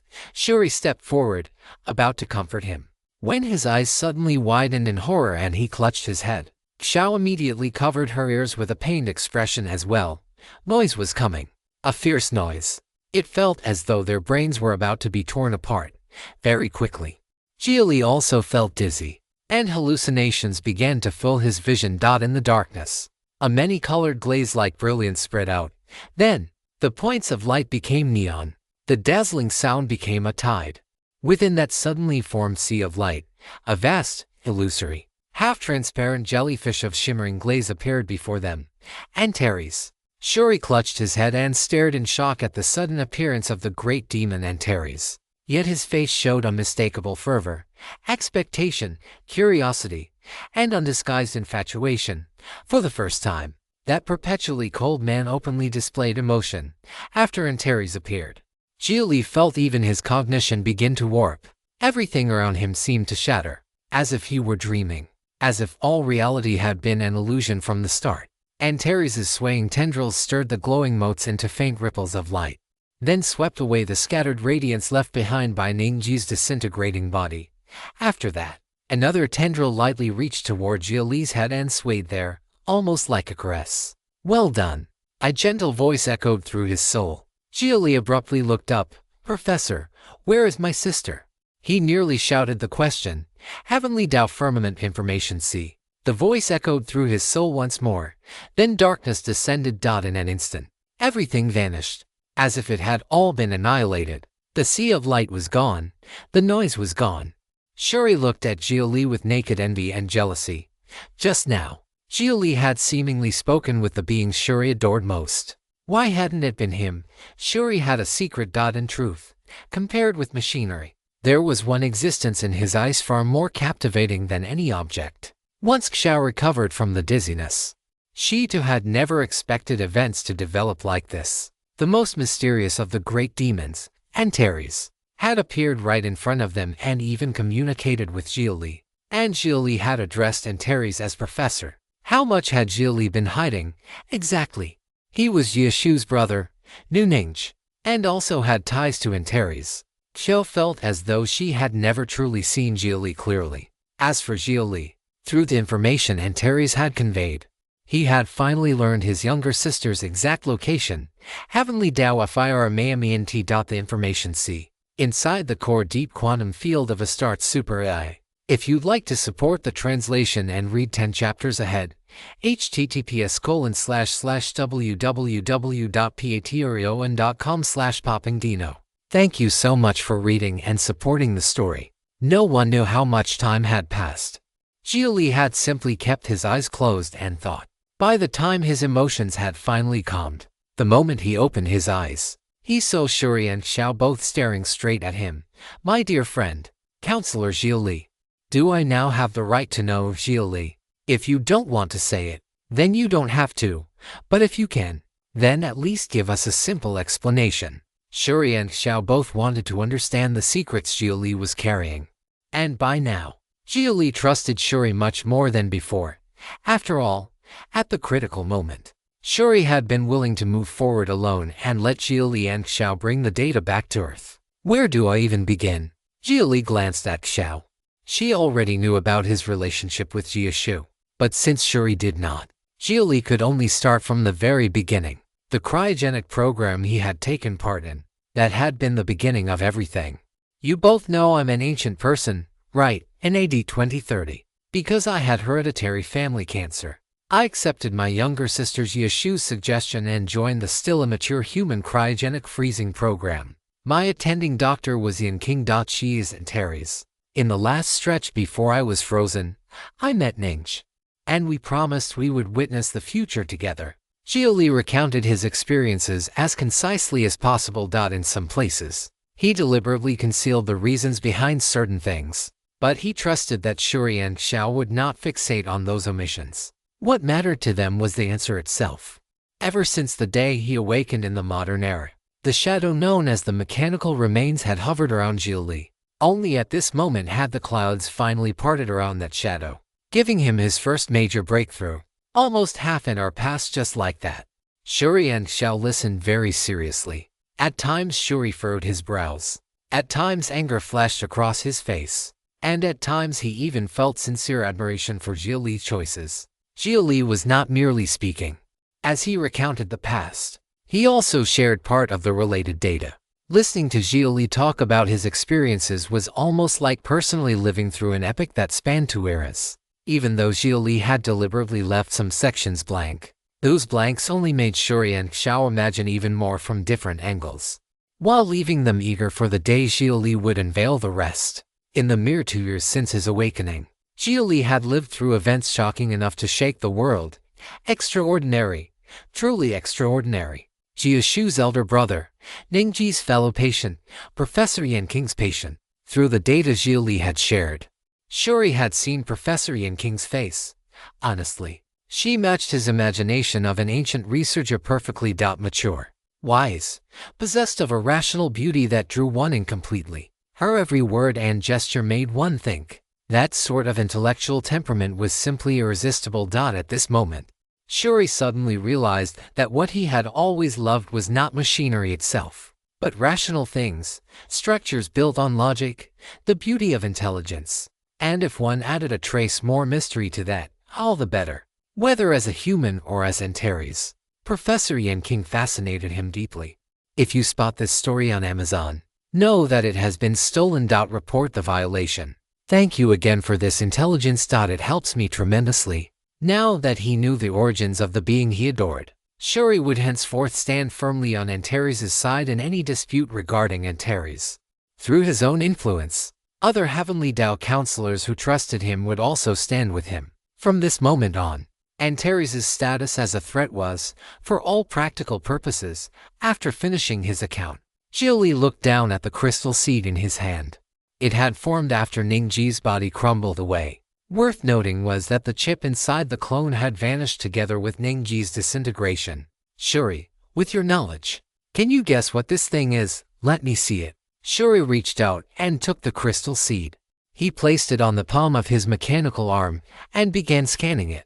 After a while, he solemnly returned it to Xia Li. It's a strand of hereditary information. If my guess is right, this crystal seed can give birth to a true ascendant. As for its exact structure and function, I'd need to return to Earth, to my laboratory, and analyze it there. I'll repeat what I said before. I formally request research access. Approved or denied. Sorry, request denied for now. Now that he knew what the crystal seed was for, Xia Li put it away. It was not the thing Ning had truly wanted to leave behind. It was only the cruel result of the experiment, as expected. Then. Can we talk about the real business now? Shuri's expression suddenly turned serious. After hearing Xia Li's story, he had realized a possibility. Real business, Counselor Xia Li. In my capacity as a member of the Heavenly Tao Council, I request inspection rights to Xia Shu's relic, from Xia Li's account. Shuri had learned that Xia Li and Xiao had once returned to the place where Xia Li himself had been excavated. There, Xia Li had obtained something Xia Shu had left for him, a source chip. Xia Li had not kept that point secret, because Yiling Technology, the company Shuri came from, definitely also possessed source chips. You want the source chip? It very likely isn't a source chip. There are things you and Miss Xiao don't know, but I do. I know how many of the 100 source chips Xia Shu released back then were damaged. And I know where every remaining one ended up. In other words, the one in your hand would be the extra 101st source chip. Shuri's knowledge let him realize that the chip Xia Shu had left Xia Li was not simple. It might indeed be 101st source chip, but it was even more likely to be this. Xia Li had not expected that the chip he had found at his excavation site, the one he had always thought was probably a source chip, could actually be something else entirely. He immediately searched through his phase ring, found it, and handed it over to Shuri. Shuri accepted it with great care. Then he fell silent, staring at that 500-year-old chip for a long time without speaking. After a while, he finally looked up, his face full of wild excitement. So it really is that thing. Engineering prototype alpha. Xia Shu actually made it. She really made it. Shuri could not hide his joy, afraid Xia Li might snatch it back. He immediately removed the chip from its box and began copying the data stored within it. Only after the copy was complete did Shuri hand the chip back to Xia Li. Shuri, talk. Now it's your turn to share information. Xia Li put the chip away. Judging from Shuri's reaction, the significance of the thing was enormous. Xia Shu once worked for Otira Corporation. That transnational giant led the development of brain implant chips in those days. It can be considered one of Astart's predecessors, and one of the major components that eventually formed Astart. Back then, there were two main technical branches in brain chip development: consciousness set invocation and neural set invocation. The Heaven chip adopted the more mature, more feasible neural set approach. The technologies related to consciousness set invocation were shelved by Otira Corporation after that, right up until the world changed and Otira's upper echelon fled Earth together with the other powerful elites. I've studied the energy chip in detail. I'm certain its underlying logic is built on the consciousness set. Astart perfected the immature technology from those years, and it never disclosed any of the relevant data to Earth. We've been trying to brute force patterns out of it and reverse engineer it ever since, but it takes far too much time. Now that we have the underlying logic of the legacy consciousness set invocation, the decryption speed will increase dramatically. Engineering Prototype Alpha was the first experimental sample that coordinated consciousness set invocation with neural set invocation. It's also the technology currently used in the 5th and 6th generation Heaven chips, and it was led by Counselor Yorin. But since it was a later product, its underlying logic is completely different. So, it's not very useful for directly cracking the energy chip. Shuri explained the main use of the chip Xia Li had left behind. Its significance was not to push technology forward, but to trace Astart's technological lineage and target it at the root. In simple terms, it existed to counter Astart. Xia Li had already planned to go after Astart 500 years ago. If you'd like to support the translation and read 10 chapters ahead, https://www.patreon.com/poppingdino. Thank you so much for reading and supporting the story. After learning what use the chip Xia Li had left behind actually had, Xia Li let out to quiet laughs for no reason he could name. He had never expected that his little sister had left behind a sword of judgment 500 years ago, one that still hung over Astart today. All right, let's go. I plan to blow everything here into ash. What about you two? Xia Li intended to destroy this laboratory. Shuri naturally raised both hands in favor, and Xiao had no objections either. But just as the three of them turned to leave the hall, something changed. The corpses of the dead all climbed back up. They blocked the doorway. Yet they did not attack Xia Li's group. Instead, a nameless fire rose in all three of their hearts. For no reason they could understand, a desire to fight, a desire to kill. Xia Li was only briefly stunned before he understood what was happening. Sudalsud. Had it been reactivated by Antares' arrival? Or had Antares somehow replenished its energy? Head back the way we came. Asura, let my friends go. I'll help you. Xia Li tried to communicate with it. Fortunately, the communication worked. Those risen corpses actually opened a path, then collapsed again, and the anger surging through Shuri's and Xiao's souls also dissipated. Shuri's electronic eyes widened into circles. No, my dear friend, you know Sudalsud too. And what exactly is it? Sudalsud was a higher civilization individual. Even the database of this experimental base contained very little information about it. Sudalsud might well have been the beginning of Astart's ascension plan. I'll keep that to myself for now. You should hurry and see whether you can decrypt any more data. I've already copied the raw data. I can slowly decrypt it after we get back. Then, why aren't you leaving? Xia Li urged Shuri to get Xiao out of there quickly. He had already encountered an Asura before. He understood that a dying Asura became a mindless slaughter. Without warning, the entire asteroid began to tremble. A gigantic, bone-white arm burst out from beneath the ground. The whole laboratory started collapsing. The asteroid itself seemed to have come alive, shaking madly. Shuri and Xiao could no longer keep their footing.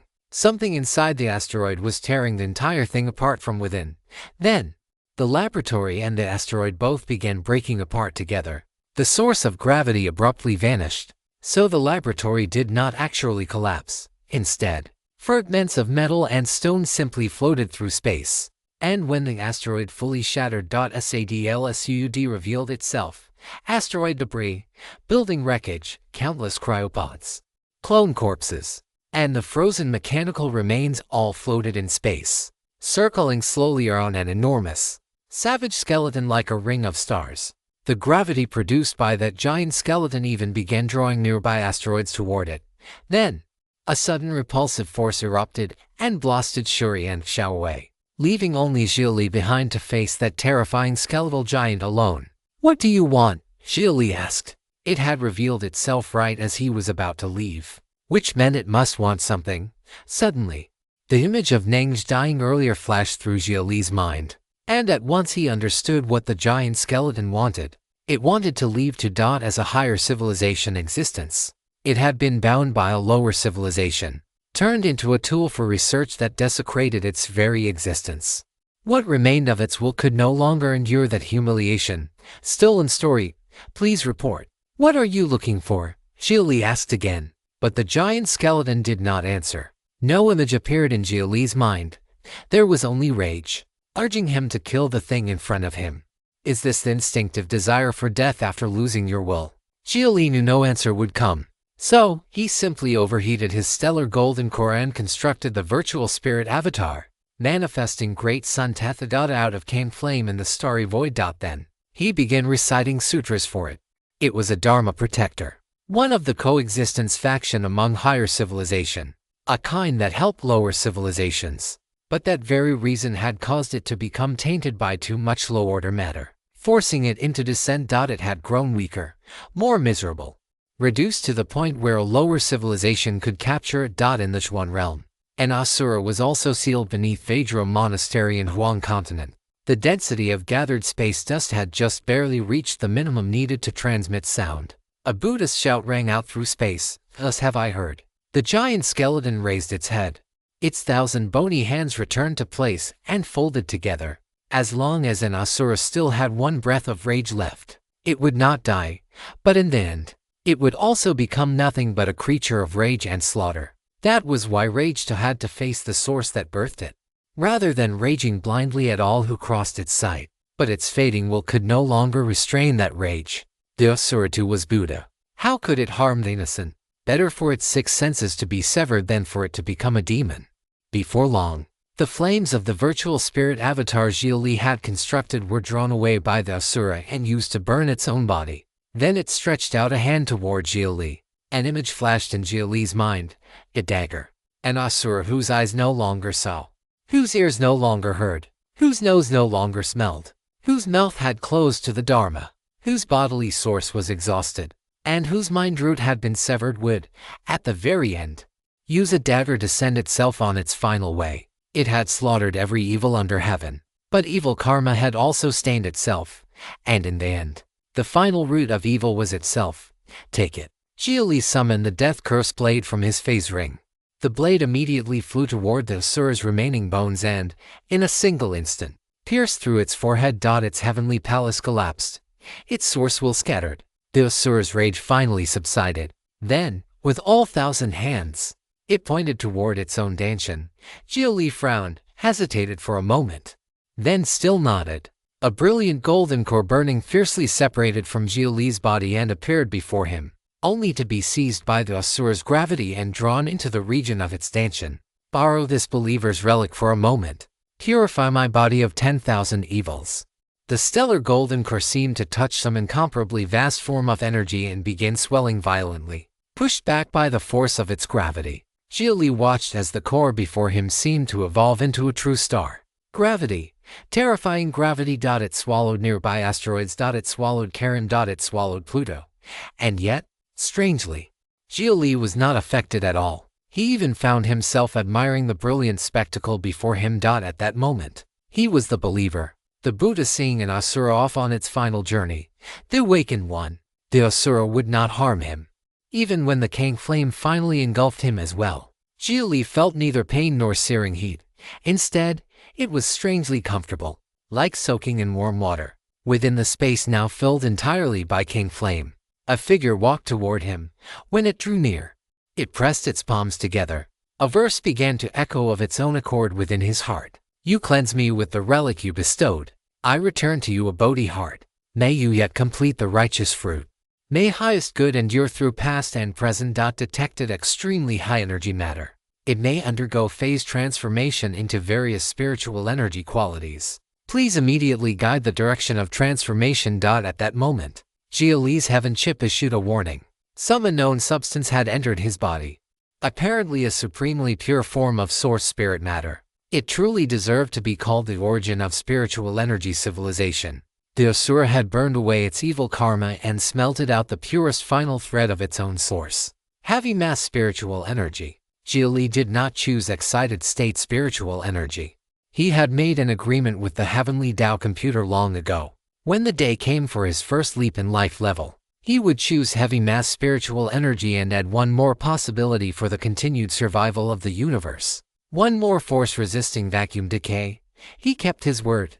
What was love? What was great love? To love all existence. With that heart, he bore witness to Bodhi, generating heavy mass spiritual energy. Spiritual matter has reached nascent soul benchmark value.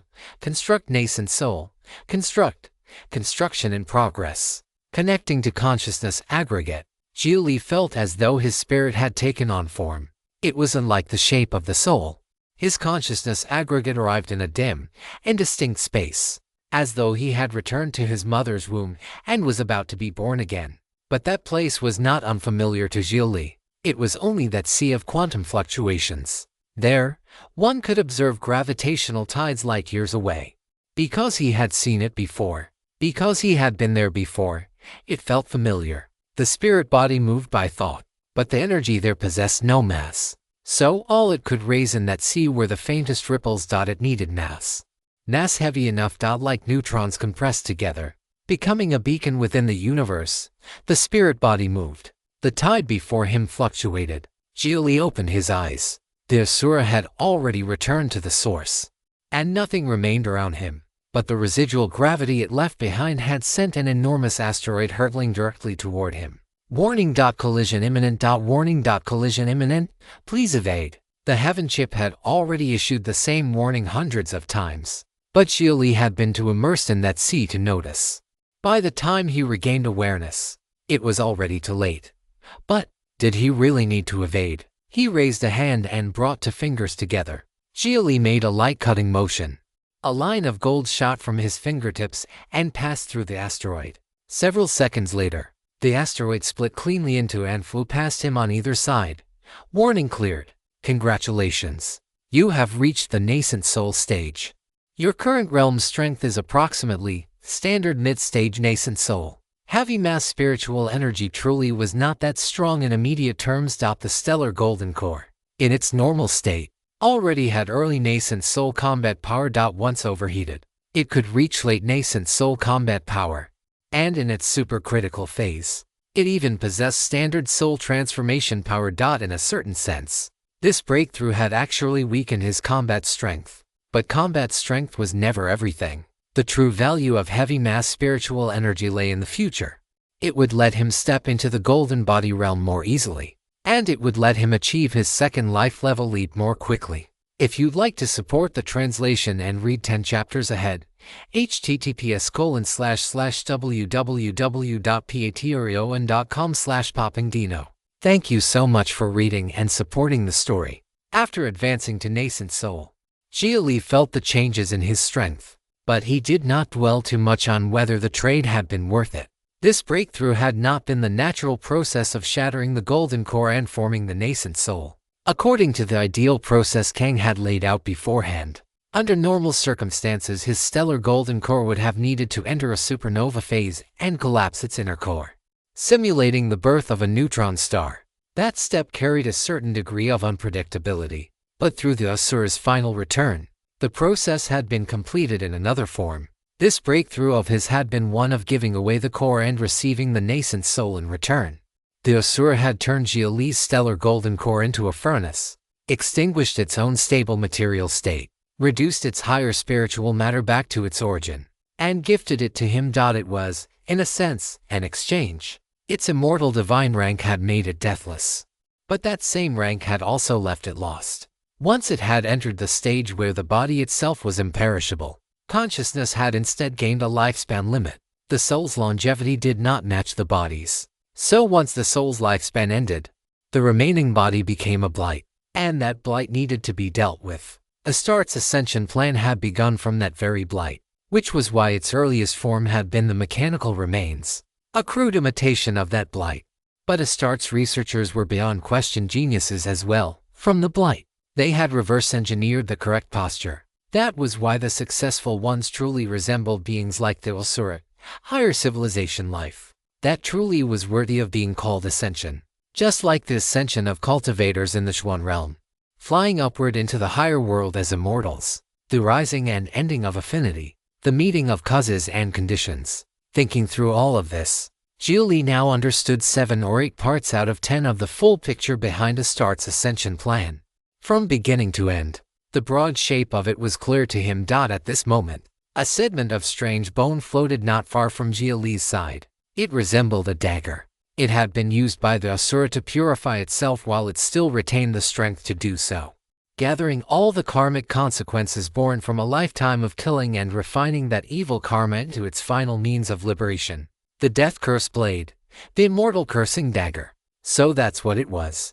This was also how the demonic path in the Xuan realm had found its anti-immortal method through the Asura's act of self-purification, by producing slaughter and gathering countless dark souls together.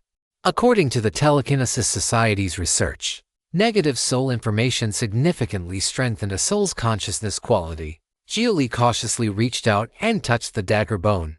This was no longer Moi's death curse blade, but the true self-purifying bone of a real Asura.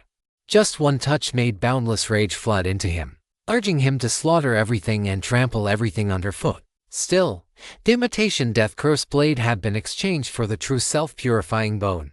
At least it was not instantly fatal to touch. Perhaps it could still barely be used. And the sinful souls slaughtered by the Asura might still serve one final purpose. Strip the immortal god of rank. Seize the immortal body of its deathlessness. Drag the immortal spirit down into the mortal dust.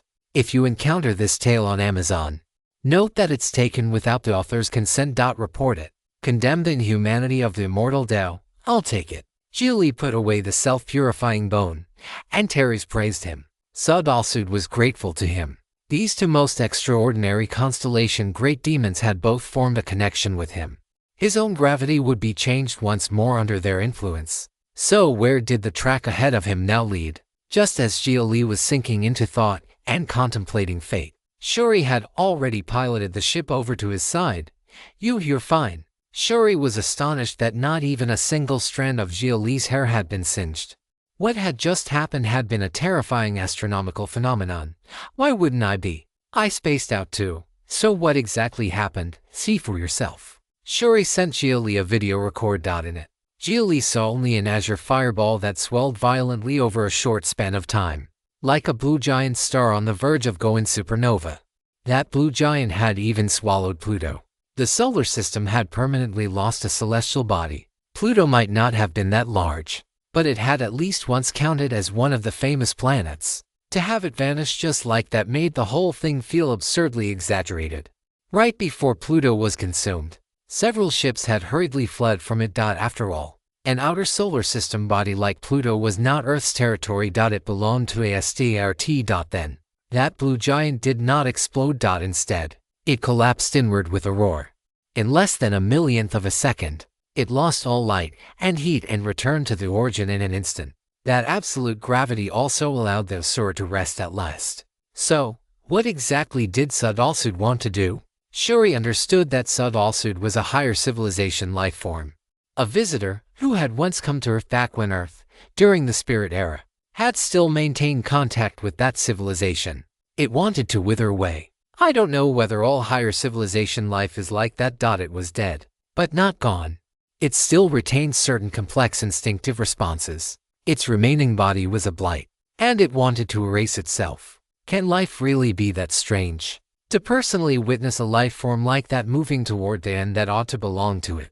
It's hard to describe what that makes me feel. It's as if life truly ought to be like this, some kind of higher civilization reflection on the meaning of existence. Shuri tried to understand the Asura. What sort of ecological role did beings like it play within higher civilization?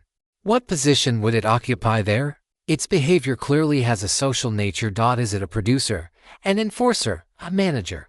Based on Shuri's understanding of Buddhism, he naturally knew that Sud-Alsud was what mythology called an Asura.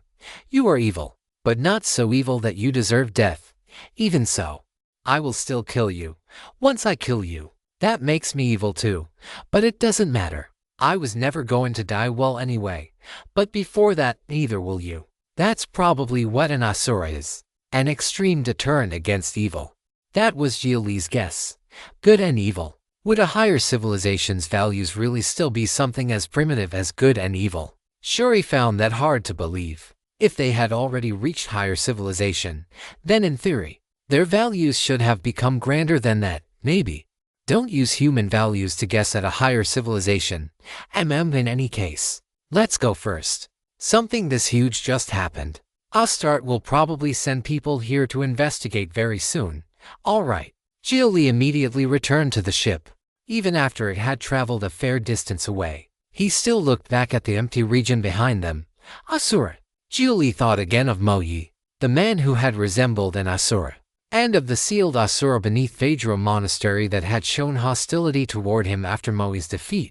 Would it have been better if he had spared Mo Yi back then? But what meaning was there in saying that now, at the time, Mo Yi had not intended to spare him? Xia Li himself had only been one more thing Mo Yi was prepared to trample on the road to achieving his goal. By the way, your energy intensity dropped a lot. Shuri had noticed that Xia Li no longer radiated that fearsome heat which had made him impossible to face head-on. Xia Li had given up his own golden core just to help the Asura cremate itself. It could be said that he had prevented a giant mechanical remain disaster from running wild through the solar system. And yet, from a selfish perspective, if he had simply let Sud-Al-Sud rampage, the flames of war would not have reached Earth immediately. They would first have consumed Astart. That might even have brought more opportunities and advantages to this war. I changed the nature of my spiritual power. Since I already offered up the golden core, I condensed a heavy mass nascent soul, heavy mass spiritual energy. Then, that does make you much weaker in relative terms.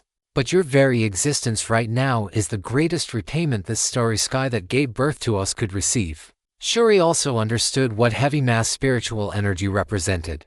It meant that even after Xia Li died, even after countless hundreds of millions of years had passed, the matter composing Xia Li's nascent soul would not easily disappear or change in nature. It would remain in the universe, and at the instant vacuum decay was about to occur, it would consume itself to prevent that decay from happening. The universe would therefore continue a little longer, perhaps long enough for the next cluster of heavy mass spiritual energy to be born. If you'd like to support the translation and read 10 chapters ahead, https://www.patreon.com/poppingdino.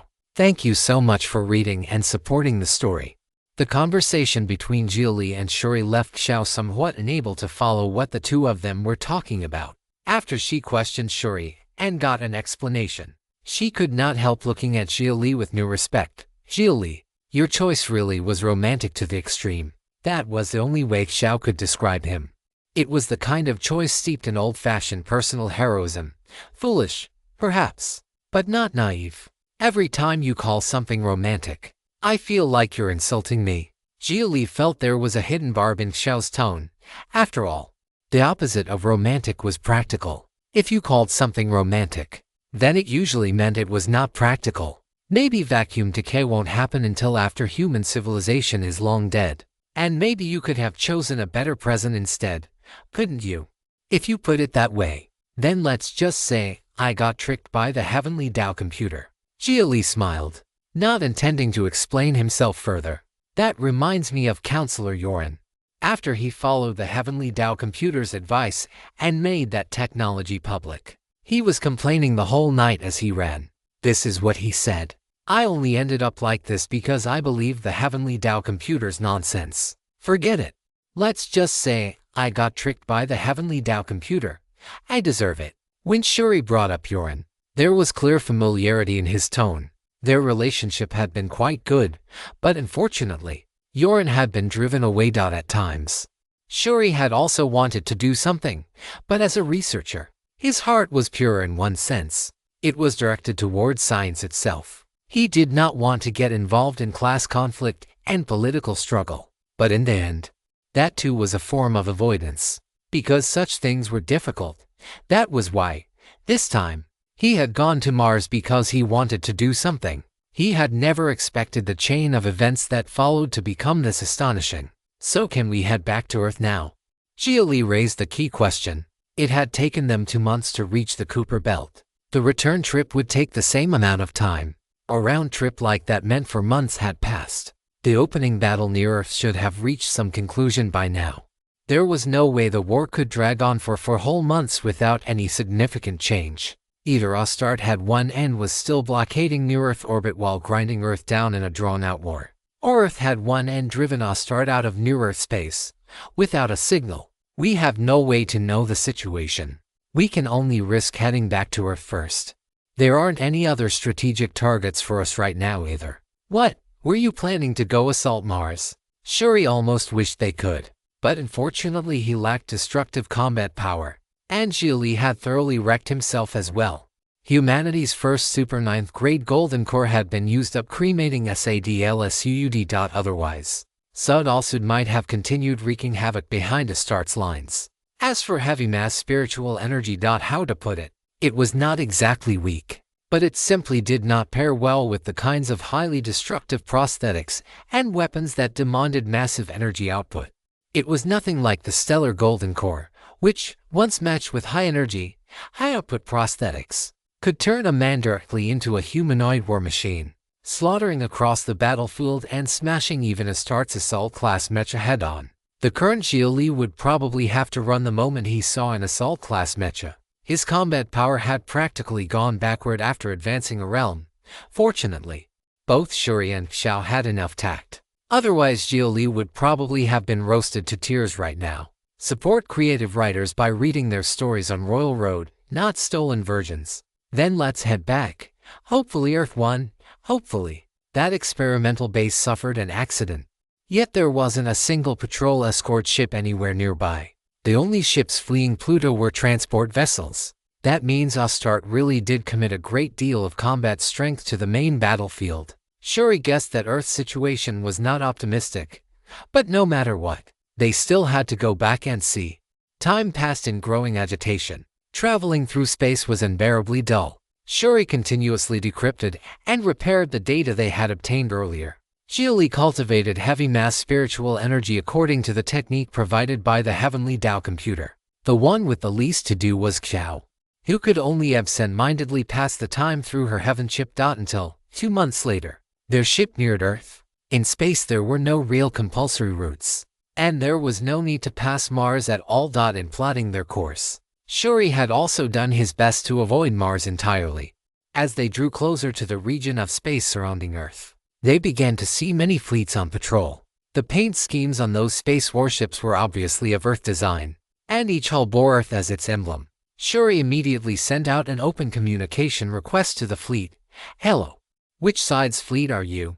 We're Star Explorers. We've just returned from the Kuiper Belt and don't yet know the situation. After a short pause, the other side replied, Hello, Star Explorers. We are the Earth United Fleet. If you intend to return to Earth, please allow us to establish a scan link. After the scan passes, proceed to the moon for identity verification. Understood. I've opened access permissions to the ship. Please wait. More than 10 minutes later, the United Fleet had obtained the ship's basic information. It was an unfamiliar model not yet entered into the database. Although it had no installed weapons module, unfamiliarity itself meant risk. Hello. Your vessel is not present in the database and does not correspond to any known modification type. We require a more thorough inspection. Please shut down your ship's power and wait for our personnel to board and inspect it. Understood. Shuri was not afraid of inspection in the slightest. Everyone aboard this ship was unquestionably on Earth's side. Judging from the situation, Earth really had driven Astarte back. At least for the moment, Earth seemed to have won. As for the possibility that the fleet was Astarte in disguise, one could only say the possibility existed. They had to be ready to come under attack at any moment. After shutting down the ship's engines and stopping the reactor, the fleet kept its weapons trained on them while an attack ship approached. Then, 5 fully armed personnel entered the ship with guns in hand. The leader stared at Xia Li's group for quite some time. After all, Xia Li had already appeared on the news and now possessed a degree of public recognition. Hello. Please put on restraint devices. Next, cooperate as we escort you into the signal region of the Heavenly Tao network. Counselor Shuri, Reporter Xia Li, Reporter Xiao. We have recognized all 3 of you, but that does not mean you are automatically trustworthy. Please bear with us. If we offend you in any way, we ask your understanding. Understood. Shuri nodded. Xia Li and Xiao had no objections either. The more cautious Earth was, the better. The 3 of them willingly put on wrist restraint rings and sat in their seats without the slightest complaint, even with guns pointed at their heads. The attack ship then towed their vessel onward as they continued toward Earth. only when they drew within a certain distance of the moon. A familiar prompt sounded within their minds. Network connection restored. They had reconnected to the Heavenly Dao network. At once, the Heavenly Dao computer began forcibly accessing their heaven chip data. It was all for security. At a time like this, personal privacy no longer mattered. It was wartime. Once the scan was complete. Pioneer Xia Li, well done. You exceeded the task I assigned you. I have already calculated your merit value and entered it into the database. Merit value, a wartime military merit system currently in use. It is meant to facilitate reasonable rewards and punishments under conditions of universal mobilization. If you are willing to be formally incorporated into the regular army, your current merits are sufficient to commission you as a colonel. You have completed 1 special class merit and 2 first class merits. I'm not joining the regular army for now. That is your freedom. After the exchange ended, the personnel who had been aiming guns at Xia Li lowered them at once. Screening passed. Welcome back, all 3 of you. Counselor Shuri, you've worked hard. Second Lieutenant Xiao, the same to you. When they addressed Xiao, they added a rank. The moment Xia Li heard it, he knew Xiao must have agreed to join the regular army and had therefore been immediately commissioned. Sister, you're planning to enlist.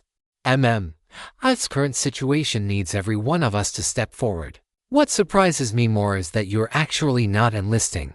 Xiao had assumed that with Xia Li's merit, he would at the very least be commissioned as a field-grade officer. He had destroyed Astarte's primary unit cluster, saved Shuri, and later destroyed Astarte's Ascendant experimental base. He was also a Heavenly Dao counselor himself.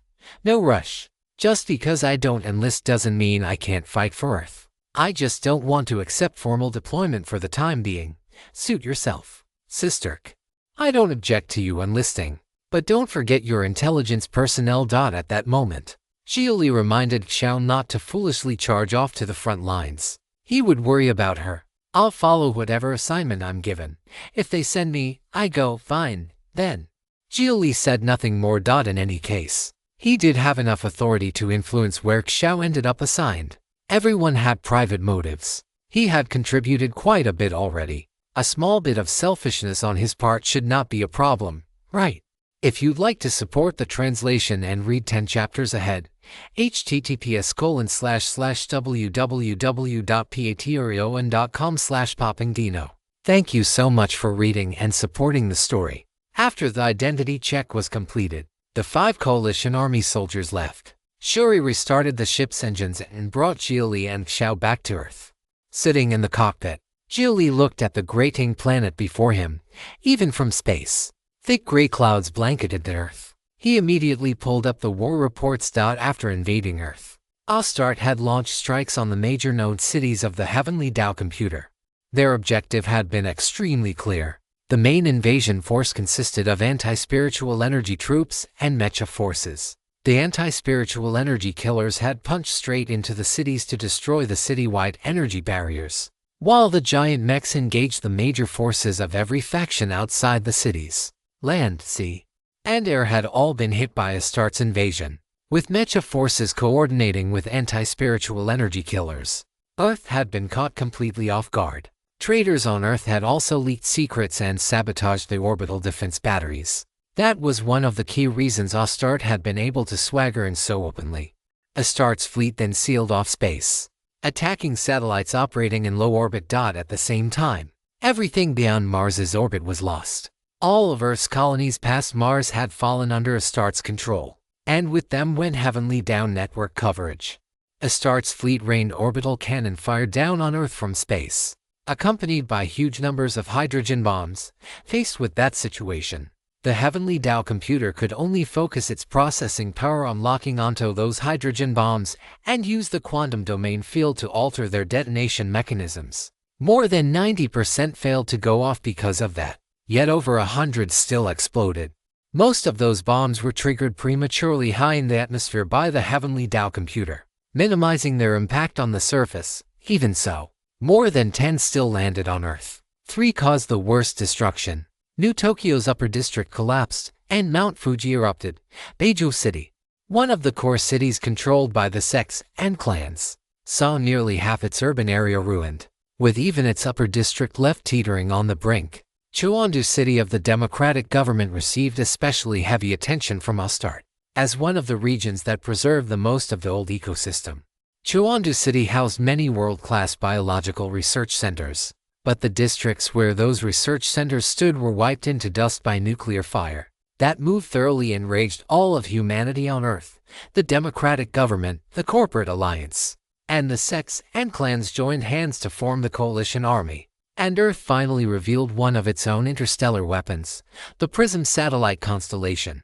In peacetime, it had looked like nothing more than an ordinary array of solar satellites, operating under the skins of different corporations while running a business that converted light into spiritual energy and transmitted chi.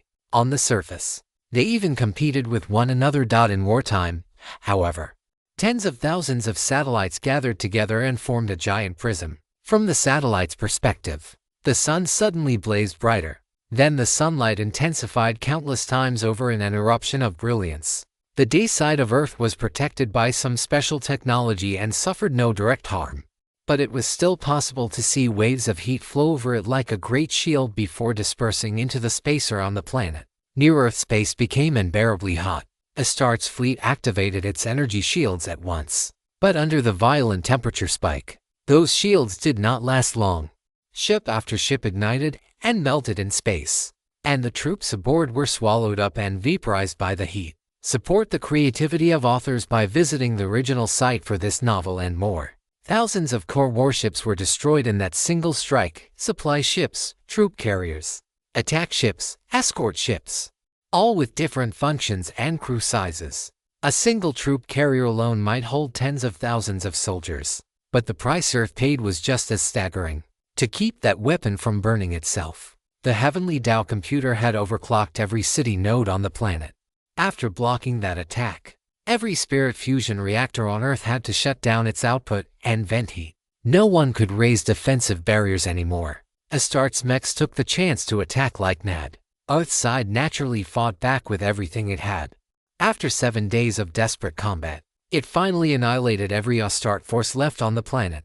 Strictly speaking, neither side got what it wanted from the first offensive.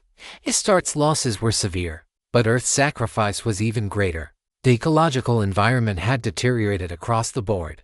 The Heavenly Tao computer's total processing capacity was now less than 1/4 of what it had been before the war. More than half of its quantum units had suffered light damage. More than 30% had suffered moderate damage, and the rest were heavily ruined.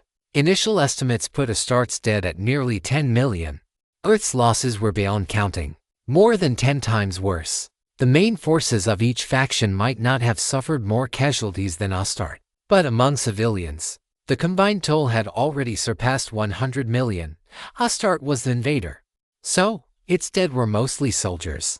Earth was the invaded side, so the losses naturally spread through the civilian population. No matter how favorable the military kill ratio looked on paper, it could not hide the fact that Earth's number of dead was more than 10 times Astarte's. After that came an eerie calm. Neither Astarte nor Earth launched a second offensive. It was as if both sides had been shocked by the sheer scale of the losses in the very first battle. But that was the true backdrop of interstellar war in the New Age. The era of small skirmishes was gone, as weapons on both sides became more and more destructive. Wars that could spare the dead had ceased to exist. The cold casualty figures had cooled Astarte's initial bloodlust. But for Earth, whose losses were far greater, that same cold would only breed an even fiercer eruption. This was the third human civil war. From the opening battle alone, it had already produced more casualties than the entire Second World War from beginning to end. The ship broke through the clouds of radioactive dust and descended toward the surface. Beneath the dark sky lay a scarred land in ruins. Seeing it, Xia Li felt a bitterness rise in his heart that he could not quite describe. As someone who had personally lived through humanity's third full-scale civil war, he knew very clearly that all of humankind had entered another age of upheaval. Everyone alive in this era would have to face suffering head-on. No one was exempt, himself included. The old peace and its nights of empty revelry were gone. The corporate alliance would fully mobilize its manufacturing advantage, churning out weapons day and night while reducing production of everything else to the absolute minimum. Among the sects and clans, A few outstanding elites would seize enlightenment in this chaos and rise to the heavens. This was also an age that would forge heroes. Spiritual energy made room for individual heroism. The democratic government would restructure production. Everyone would begin tightening their belts to sustain the enormous wartime consumption of the coalition army. The narrative of peace was over. In its place came the narrative of war.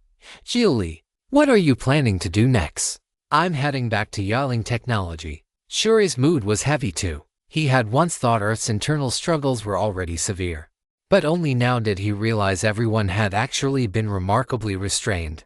They had all been keeping to the rules, competing within the system, even if doing so meant taking more time to determine who would become the true center of humanity. This war had beaten the vast majority of people awake from their drunken dreams. I'll come find you later for modifications. Please take Xiao back to Lingguang first, then send me to New Tokyo. What Xia Li worried about most right now was Yagyu Chihaya. According to the war reports, Yagyu Military Industries had suffered an internal rebellion. Some of its top executives had even fled Earth with resources and technology and gone to Mars to serve as Astarte's dogs. The corporate alliance's ideological leanings had doomed it to produce the highest number of traitors. At this point, only 3 of the 5 great megacorporations were left. Telomere Biology, once one of the 5 giants, had defected to Mars in its entirety. Other factions had their deserters too. More than 20 Heavenly Dao counselors had been stripped of their titles outright. If you'd like to support the translation and read 10 chapters ahead, https://www.patreon.com/poppingdino. Thank you so much for reading and supporting the story. No one spoke for the rest of the trip. Xia Li, Shuri, and Xiao all spent the journey checking Earth's war reports and the wartime rules issued by the Heavenly Dao computer. This was now a period of total war, whether Earth or Astarte. Once they caught their breath, there was no way their next choice would be a ceasefire. Half an hour later, Xia Li stepped down from the ship onto the ground of New Tokyo, where the air carried a thick sulfur stench, and waved goodbye to Shuri. The sky was oppressively dark. Radioactive dust clouds and volcanic ash had merged into a new layer of cloud, and thick black acid rain fell from the heavens. The strange smell drove straight into Xia Li's nostrils. New Tokyo's upper district had already collapsed. All that remained was the base, and the fallen wreckage of the upper district sprawled across the earth like a rotting corpse. It was hard to imagine that this place had once been a city of wealth. A sleepless neon kingdom. Who knew how many people had dreamed of bombing this upper district into dust? Yet now that it had truly fallen, no one felt the slightest joy. Because this was not a victory for the masses. It was a complete defeat in which no class escaped losing. The gaudy carnival of consumerism was gone. What remained was ruin stretching all the way to the horizon. Giant meteorites lay toppled through the city with no one cleaning them up. As Xia Li walked the shattered streets, he could barely see anyone. The few people who did pass by went silently through the ruins, scanning them. The scavengers and the poor bastards who had survived had joined the official rescue teams. As for whether they would turn on other survivors for resources, that was impossible to say. There was no real order here to restrain them. Not enough time had passed since the war ended to build a new order. And the Heavenly Dao computer, whose processing power was already too limited, could not spare attention for details like this right now. It was almost laughable. The poor bastards had lived far from the center of New Tokyo, so Astarte had largely ignored them. Their casualties had been the lightest. Did that mean they had finally turned the tables and become masters now? As Xia Li was thinking about that, a group of ragged figures suddenly crawled out from the surrounding ruins. They aimed guns at him. Many of their prosthetics were visibly mismatched at the connection points. Probably torn off corpses and temporarily bolted onto themselves. Leave the phase ring and the prosthetics. Their purpose was plain. They were here to rob him. This was an unrecovered zone where order had not yet returned. Earth currently needed to pour its forces into orbital defense, and the areas with light or moderate casualties were more suitable for rapidly restoring order. So the zones with heavy casualties had been temporarily abandoned until order returned. This was paradise for the poor bastards. You can ignore rescue efforts if you want, but coming out to rob people too? Do none of you care about the bigger picture at all? No, that's wrong. The bigger picture means nothing to you. Being ruled by Astarte is the same as being ruled by the corporate alliance. You've always been the ones abandoned either way. Xia Li understood them. Even when order had existed, the poor bastards had been the lowest rung, squeezed without mercy. On what grounds could anyone demand that they care about the greater whole? Order had never belonged to them.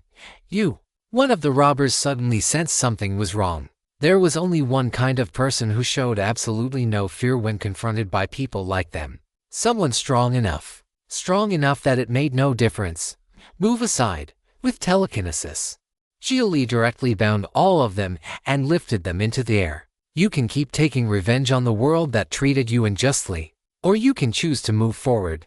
Go enlist. After saying that, Xia Li tossed them aside with telekinesis. He did not actually injure them. Once he had gone far enough away, one of them spat at the ground in contempt. He had no respect at all for Xia Li's words. They would rather die getting revenge. Those buried in the ruins were the upper-class people who had enjoyed everything. Now that they were paying the price, what was wrong with that?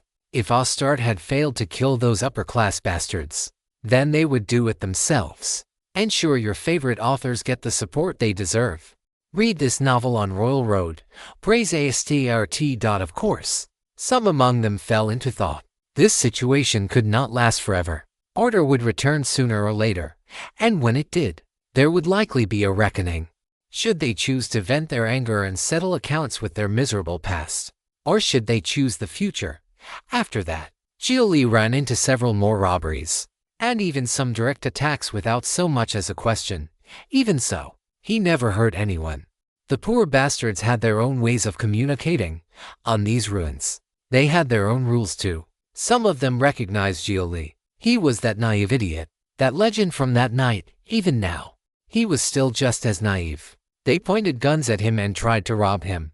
They attacked him first, and all he did was defend. Little by little, the poor bastards stopped attacking him. Whether it was because they finally understood they were not capable of hurting him, or because their consciences had begun to stir, was impossible to say. To every poor bastard who attacked him, Xia Li gave a brief piece of advice, and so, on the public channels that belonged to them, some mocked Xia Li for his childish naivete.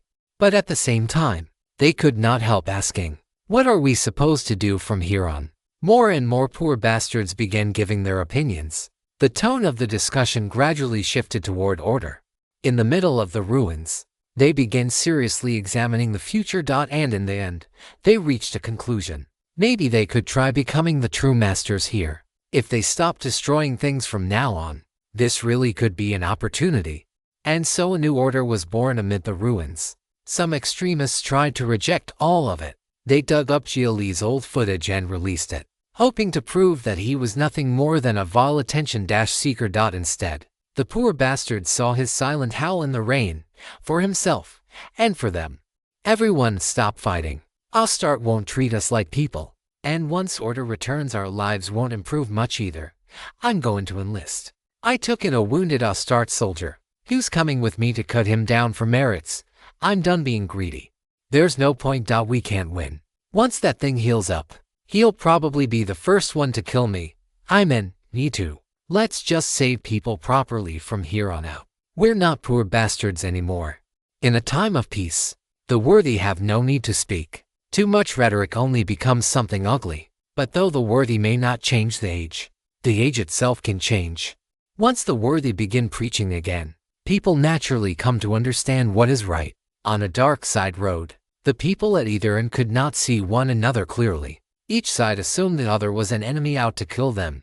Then suddenly, someone passed through with a light, unafraid of being attacked. The people at both ends of the road saw each other's faces. So they tried speaking. When they realized communication was possible, they reached a consensus and agreed upon a signal that meant neither side would attack. Trust was established, order revived. The causes of yesterday had borne fruit today.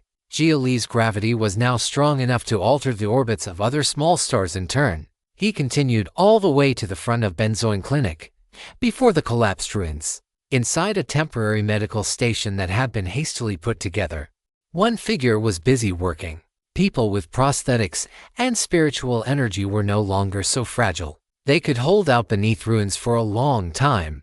They could even enter a state of suspended death and wait for rescue. So even after several months, new wounded were still being pulled out every day.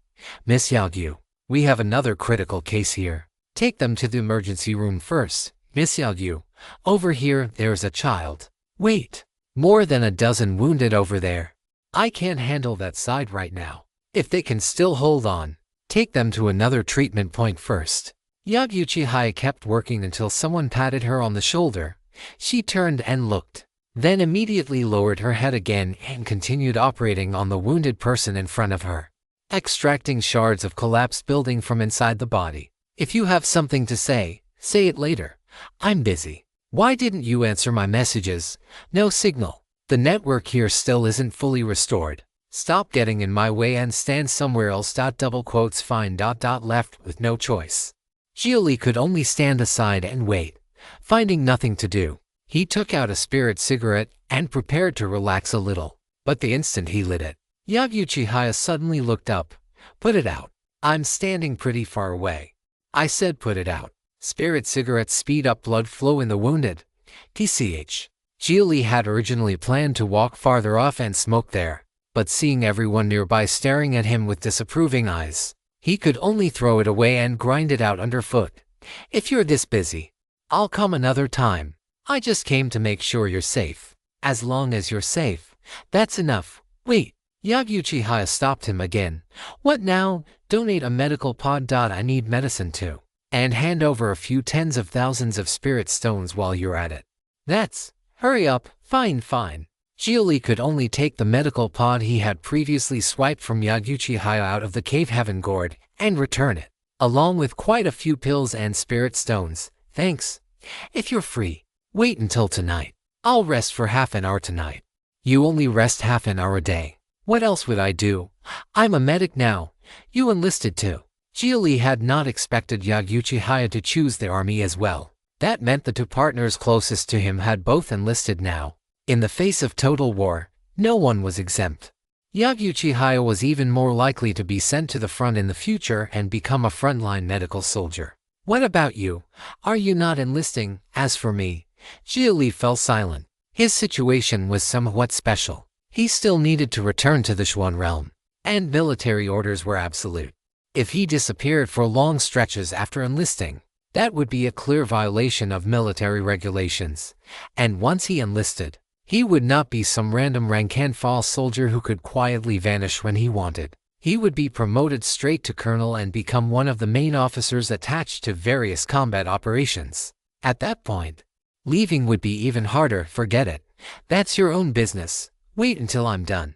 If you'd like to support the translation and read 10 chapters ahead, https://www.patreon.com/poppingdino.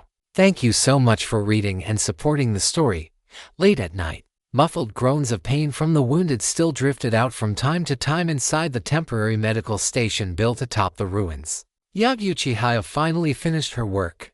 She walked out of the station, came over to Xia Li, who was cultivating outside to pass the time, asked him for a spirit cigarette, and lit it. After that, she said nothing. She simply leaned against him in silence.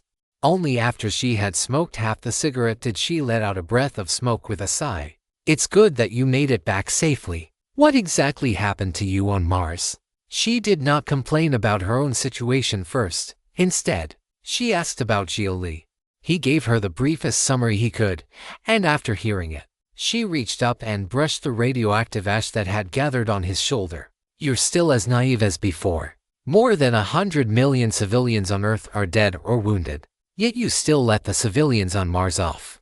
That was what bothered Yagyu Chihaya most. She did not particularly like New Tokyo either, but it was still the place where she had grown up. It was her hometown. Now Astarte had trampled it into the ground, and many of the people she used to know would never again come to her clinic to chat. She was a hidden wing agent and part of the enormous machine called Yagyu Military Industries, but her truest identity belonged to herself, a doctor. Even in this age, doctors still mattered greatly. Not everyone could afford medical pods, and even fewer possessed heaven chips precise enough to regulate the body at that level. Besides, medical pods could not cure mental illness. People needed a place to rest. They needed benzoin. I think the foundation of humanitarianism has to be mutual. I have nothing to say in defense of Astarte's upper management. But when it comes to ordinary civilians, I usually regard them as innocent. Will they appreciate that? That doesn't matter. I only gave them the chance to appreciate it. I didn't beg them to. And I don't expect too much. On Mars, I came into contact with Astarte's coexistence faction. There are different voices inside Astarte too. Xia Li lifted his head and looked toward the black sprawl of ruins ahead. Even now, many lights were moving through the wreckage. The people carrying them were the poor bastards he had encountered earlier. At this point, the people who had once had the right to define them as poor bastards were already gone. From now on, the only people left who could decide whether they were still poor bastards were themselves. And they had chosen to become people again. Astarte's hydrogen bombs were intentionally incomplete fusion bombs. They deliberately gave up part of the explosive power in exchange for longer-lasting environmental pollution. Their goal is to wipe us out entirely. Do you understand what extermination means, Xia Li? You're not some nobody anymore. Your words carry weight. I know you're from the old era. Maybe you carry bias and hatred toward this land. That's normal. But what about Chuandu City? Back when the concept of a nation still existed, that was a city of the country you belonged to. They were your compatriots too, weren't they? I'm asking you not to show mercy when the crucial moment comes. This narrative has been purloined without the author's approval. Report any appearances on Amazon. Yaguchi Hayo was frightened by the thought of Xia Li rising to high. Xia Li was right. So what? Once hatred began, only revenge could bring it to an end. To forgive an enemy, that enemy first had to endure equal suffering. But when that time came, Xia Li might step forward and use his so-called light of humanity to forgive butchers drenched in blood. Is that really how shallow you think I am? Or did some of the cultural fastidiousness I showed before make you think I was that sort of person? Xia Li placed a hand on Yaguchi Haya's shoulder. He was a contradiction. He was a man of the old era, raised on the education of the old era, accustomed to looking at the world through the social structure once called the nation. That era had been right in its own way, and limited in its own way too. He had already been changing himself to fit into the new age. Get some rest. You're obviously exhausted. I thought you'd care more about Astarte's experiments. But instead you're worried about my humanitarian choices. If the day ever comes when the civilians of Mars also have to be treated as a strategic target, I'll know what to do. At the very least, my heaven chip can carry it out. Xia Li had his own judgment. He had always believed that killing was a method, not an end. But if killing truly had to become the end itself, if it became necessary for survival, he would not hesitate. Lose some humanity and you lose only some things. Lose your beastliness and you lose everything. Good. Only then did Yaguchi Haya finally relax, leaning against Xia Li's chest. She enjoyed this brief moment of rest. It was almost like she was singing herself a lullaby as she started pouring out her thoughts to him one-sidedly. People with low spiritual energy can't resist radiation. And we're short on anti-radiation medicine. We're even more short on anesthetics. The screams during surgery are so loud they practically split my eardrums. I can only use electric shock anesthesia. But during emergency operations, I still ended up losing some patients by mistake. The inequality between rich and poor makes everything so much harder. 5th-generation heaven chips can at least self-anesthetize, but 3rd-generation ones can't. And 3rd generation is the most common. Come to think of it, you probably don't need to repay the spirit stones you owed Yagyu Military Industries anymore. I'll start settle that account for you. The Earthside branches Yagyu Military Industries still has left are all going to be investigated. My modification station got smashed by those damn poor bastards. I never should have let them shelter there.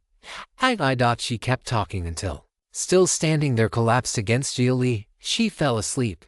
Xia Li steadied her, took off the Holy Sun golden robe he was wearing, spread it on the ground, and laid her down on top of it.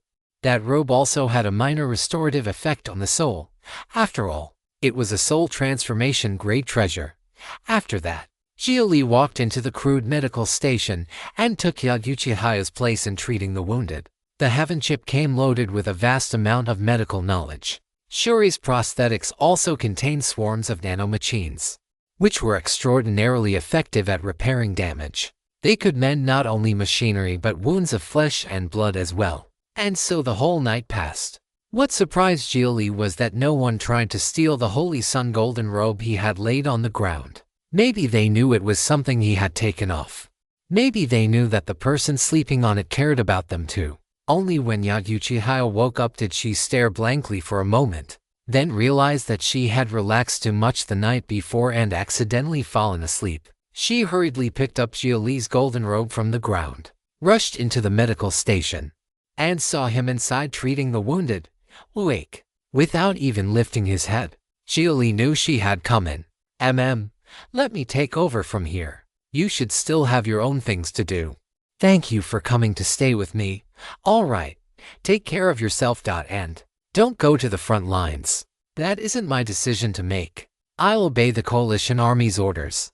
She had given the same answer as Xiao. They had been born in this age and were far more deeply tied to it, which meant they were willing to fight for it. Xia Li only smiled bitterly when he heard that. He did not try to deny her decision. As he passed beside her and took back the Holy Sun golden robe, he bent down and kissed her on the cheek before leaving. This was exactly what he had once feared. Once you gave your emotions away and formed ties with people, extra worries were born. When he did dangerous things, he had to think about how much they worried for him. When they did dangerous things, he could not help worrying about them in turn, unless he became stronger, unless he could do more and shoulder more himself. Then he would have no right to ask them to stay safely in the rear for his sake.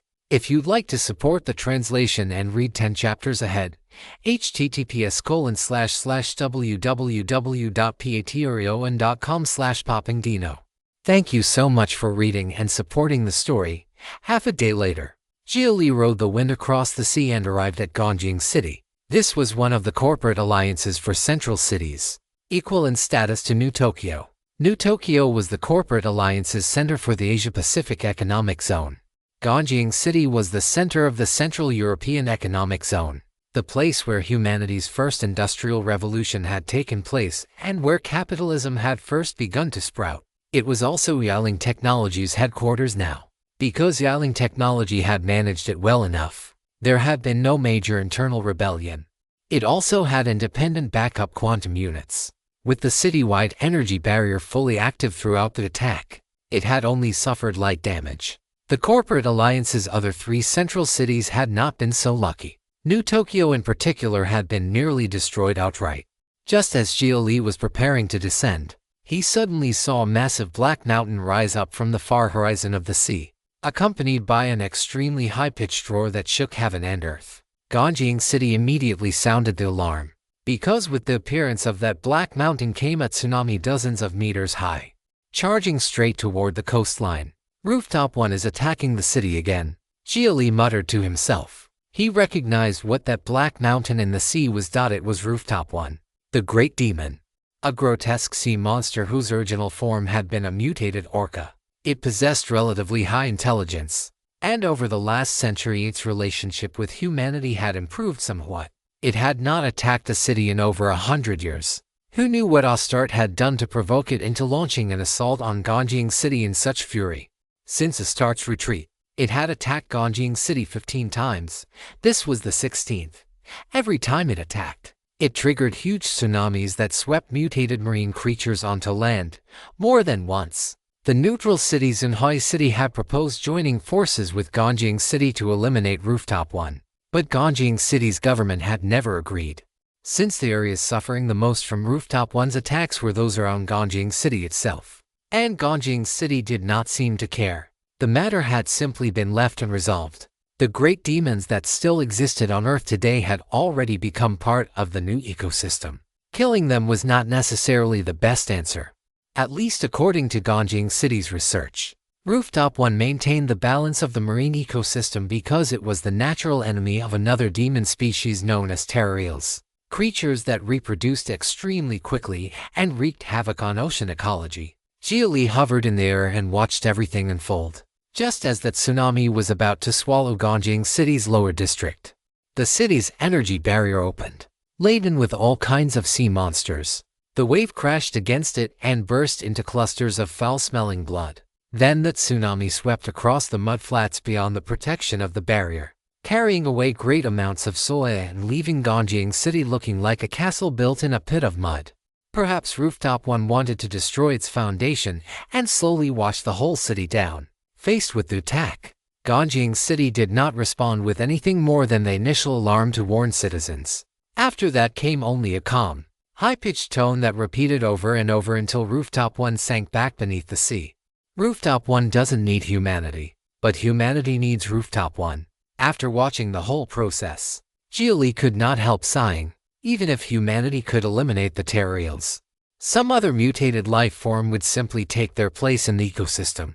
Reaching an understanding with the great demons that sat at the top of the ecological chain was not a bad strategy at all. This novel is published on a different platform. Support the original author by finding the official source. Humanity could leave its mother planet, but humanity wanted even more to rebuild it. Sigh. I just hope Betelgeuse can still hold out. After this latest activation, Betelgeuse had not attacked humanity. It had simply been moving toward the places with the worst radiation and absorbing it. It was like nature's own cleaner, maintaining the delicate radiological balance of a nuclear ecology, and like Alcyone 6, which generated radiation, Betelgeuse only released radiation passively. It did not actively flood the surroundings with it. The most severe problem now was that even though Betelgeuse might literally eat itself to the point of exploding, it was still continuing to move forward bit by bit. Current estimates said it would reach New Tokyo in 2 months. And if it exploded there, Xia Li could only spread his hands and say the city would be extremely unlucky. All anyone could do was hope they found a way to help Betelgeuse digest before then. Betelgeuse had now truly become humanity's top protected target. Astarte had attacked it before as well, but Earth had guarded it to the death. Full coverage energy barriers had been kept active without the slightest lapse. If Betelgeuse really exploded, that would be a global-scale catastrophe. Telomere Biology, the company with the deepest research into great demons, had fled. The centralized bioresearch district in Chuandu City had also been destroyed by Astarte. Astarte's goal had been clear from the start. It wanted to trigger ecological catastrophe on Earth. Suddenly, a voice rang out in Xia Li's mind. Don't worry. It can hold on. Yaling Technology already found a solution. We'll use Betelgeuse as a matter compressor for generating imitation star golden cores. The preformed cores produced that way are even better than the ones made with current technology. And it helps Betelgeuse digest two birds with one stone. Shuri's voice sounded directly inside Xia Li's head, leaving him both relieved and annoyed. My dear friend, what happened to privacy? Could you at least send a communication request first? Please stop hacking directly into my heaven chip. Sorry, I forgot to turn that function off. You don't mind it. I can't get at your core private data. But forcing a communication open and listening in are old habits of mine. If that bothers you, stay farther away from me. The moment you entered Ganjing City, I picked up your signal. Come to Yaling Technology headquarters. I'll be waiting for you on the 36th floor. After saying that, Shuri cut the connection unilaterally. Xia Li now felt as if even talking to himself was risky. What if Shuri still had not actually turned that function off? Once the citywide energy barrier disappeared, Xia Li flew straight toward Ganjing City's upper district. With his current status, he no longer had to go to the lower district and wait for an elevator first. A few minutes later, he arrived at the 36th floor of Yaling Technology headquarters. Xia Li pushed open the window and climbed directly inside. The auto-locking weapons deployed around the tower did not react to him at all. After all, he had already been entered into Shuri's VIP registry. From the moment he approached Yaling headquarters, any security personnel who looked his way would see a VIP marker pop up over him. Inside the hall, Shuri sat in a chair with his eyes closed, looking as though he had fallen asleep. At that moment, a tall woman with striking golden hair stepped out of a side room in the hall. She wore a fitted work skirt and sheer stockings. Welcome to Yaling Technology, my dear friend. She walked toward him warmly with both arms open, clearly intending to hug him. Xia Li immediately took a step back. That tone was far too familiar. Shuri, what are you doing? Is it strange? Inside Yaling Technology, this is the body I use when meeting people. Not many have seen my original body. That's why I thought the secrecy level was high enough. Who knew Astarte would still manage to catch me? so please don't be too surprised.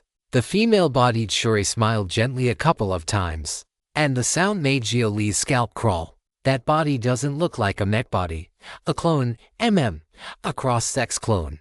My original body is too heavily mechanized, so I wanted my secondary body to remain fully biological. At the same time, it gave me a chance to experience life as the opposite sex. You seem pretty bothered by my secondary body's gender. Want to try it with me? If it's you, I could. No, absolutely not. Xia Li shook his head hard. That was exactly why he said people of the new age had profoundly deranged tastes. Conservative people like Xiao were truly 1 in 10,000. Alright, then let's talk business. First of all, I'm not specialized in modification work. What I'm best at is prosthetic manufacturing. At most, I can optimize your prosthetics so they fit your body perfectly, but you don't need to worry about that. I may not be able to do it, but a friend of mine can. She's a Heavenly Dao counselor who specializes in matching and integrated augmentation. You can trust her. Do you have any other requirements? Weapons. I need a weapon that suits me. Xia Li was currently somewhat lacking in offensive options, so he needed to compensate through other means. A weapon was the best solution. Simple enough. I also know a Heavenly Dao counselor who specializes in weapon design, so make yourself at home for a while. Feel free to tour Yaling Technology and treat this place like your own house. Shuri very much wanted to recruit Xia Li into his camp. In a turbulent age like this one more capable person meant one more possibility. If you'd like to support the translation and read 10 chapters ahead, https://www.patreon.com/poppingdino. Thank you so much for reading and supporting the story. Third floor, Yaling Technology headquarters. Since he needed to wait for Shuri's friends to arrive, Xia Li simply accepted his suggestion and, under Shuri's guidance, went to tour the exhibition hall on the 3rd floor. Here, he could also see the history of how the corporate alliance had risen, and Yaling Technology, as one of the former 5 metacorporations, specialized in intelligent machinery and full-body prosthetic manufacturing, and fortunately, Earth now had only 3 great metacorporations left. There was no need to say anything about Astarte. Telomere Biology's defection had also dealt a massive blow to Earth.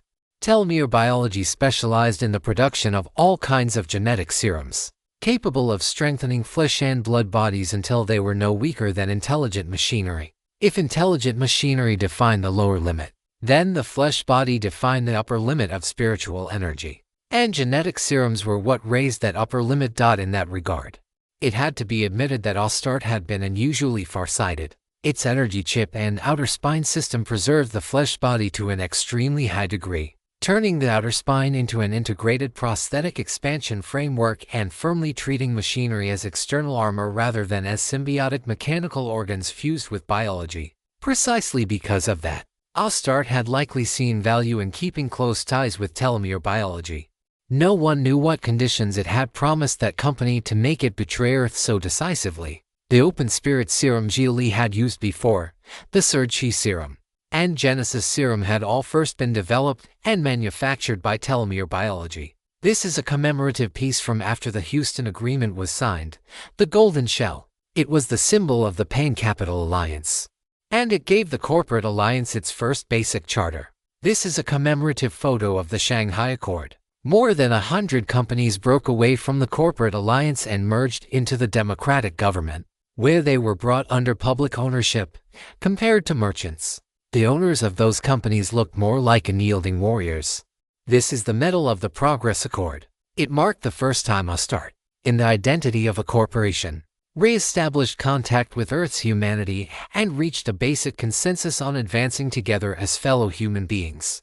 And fortunately, Astarte still tore that agreement to pieces in the end, back when the framework of the 5 great metacorporations had only just begun to take shape. I wonder how much hope the people of that age placed in the future. At that time, the corporate alliance had been humanity's unquestioned main body, even when part of its internal strength split off and went on to empower the democratic government. The corporate alliance had still looked upon that development with a mindset of moving forward together rather than deliberately obstructing it too harshly. Because humanity had only just emerged victorious from the century-long spiritual disaster, It had achieved complete victory in the war against demons and reclaimed its place as Earth's dominant species. In that era, the two words peace alone were enough to move people to tears of joy. Against the background of a world that had collectively survived catastrophe, humanity shaped a god out of hope. The heavenly Tao computer. Shuri kept narrating as he led Xia Li through the exhibition hall. Just because Xia Li belonged to the democratic government did not mean he could not understand the corporate alliance. If you spot this narrative on Amazon, know that it has been stolen. Report the violation. Today's corporate alliance was arguably weaker than at any point since its founding. Only 3 megacorporations remained to hold it together, aside from Yaling Technology. The other 2 were these, Superintelligence Alpha, which specialized in heaven chips and the computational cores of all kinds of intelligent devices. Among the public, it was more commonly called Prime Compute, just like the technology in Yaling Technology's name. That common name directly pointed to the corporation's development focus. And the last great metacorporation was Overpowered. It sounded like an ordinary energy company, but in reality it had led the development of the Spirit Core and had continuously been optimizing the energy output efficiency of every kind of reactor. Yaling Technology, Prime Compute, Overpowered, Telomere Biology, and Astarte Military Industries. Those had been the 5 great metacorporations of the corporate alliance at its peak. They had dominated everything in the New Age. Given the corporate alliance's current situation, Chuandu Biotech will probably replace Telomere Biology as one of the new 5 great metacorporations. The 5 giants also represent 5 core development directions. As for military industry, fortunately we had already decoupled our systems from Astarte Military Industries, so the impact on that front isn't too large for now. Shuri slowly moved from the past of the corporate alliance to its future. But Chuandu Biotech was a publicly owned enterprise of the democratic government. If it entered the 5 metacorporation framework, capitalism would definitely start tasting a bit different. That might not be a bad thing. Hopefully the democratic government would seize this chance to expand its influence. After finishing the tour of Yaling Technology's exhibition hall, Shuri brought Xia Li through several other departments as well. He truly was treating Xia Li like one of his own. Xia Li also went through authentication at the various verification instruments in those departments. From now on, once he came to Yaling Technology, he could practically go wherever he wanted. Half a day passed like that. All right, my 2 friends are here. Let's head back. Shuri had timed it almost perfectly. Just as the tour wrapped up, his friends arrived. It was hard not to think he had done it on purpose, though Xia Li did not dwell on it. Back on the 36th floor, 2 people were already waiting in the hall. One was a mature woman with short purple hair and an expressionless face. The other was a white-haired old man in Taoist robes, Counselor Xia Li. Let me introduce them properly. This is Counselor Mia, one of the finest augmentation designers on Earth. And this is Counselor Zhongwan, both an elder of the Kunlun Dao sect and an artificer from Daowei Military Industries. His primary specialty is traditional artifact forging, but modern weapons are also well within his expertise. After making the introductions, Shuri looked toward Xia Li with an asking expression. That meant it was Xia Li's turn to introduce himself. If he wanted their help, he needed to reveal at least some information as a sign of sincerity. Greetings. I'm Xia Li. You should both know who I am. I'm the one who performed the ideal imitation star Golden Core. Counselor Xia Li, that's all. Then let me fill in the rest for you. The moment Xia Li finished speaking, Shuri immediately added more, describing Xia Li's performance after the war broke out, damaging Mars's quantum units, rescuing him from danger, and destroying Astarte's experimental base in the Cooper Belt. Once Mia and Zhongwan heard those accomplishments, both nodded heavily in approval and admiration.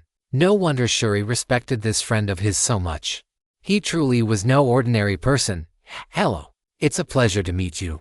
Mia stepped forward and held out her hand for a handshake. The old counselor named Zhongwan was much more reserved, offering only a kindly smile.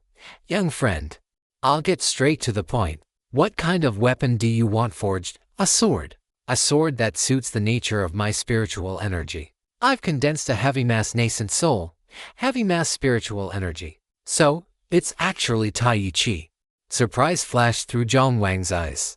As someone from the sect world, he was very familiar with the various legends connected to the spirit era. Xia Li was equally startled. He had not expected to hear the words Tai on Earth of all places. May I ask, Senior Zhang, what exactly is Tai Chi?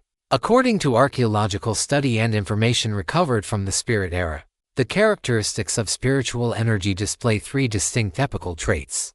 The modern spiritual energy that manifests all Taos, the mixed yin-yang qi of the remote Spirit Era, and the heavy spiritual energy of the upper ancient Spirit Era, also known as Tai Chi. Then doesn't that mean something's wrong?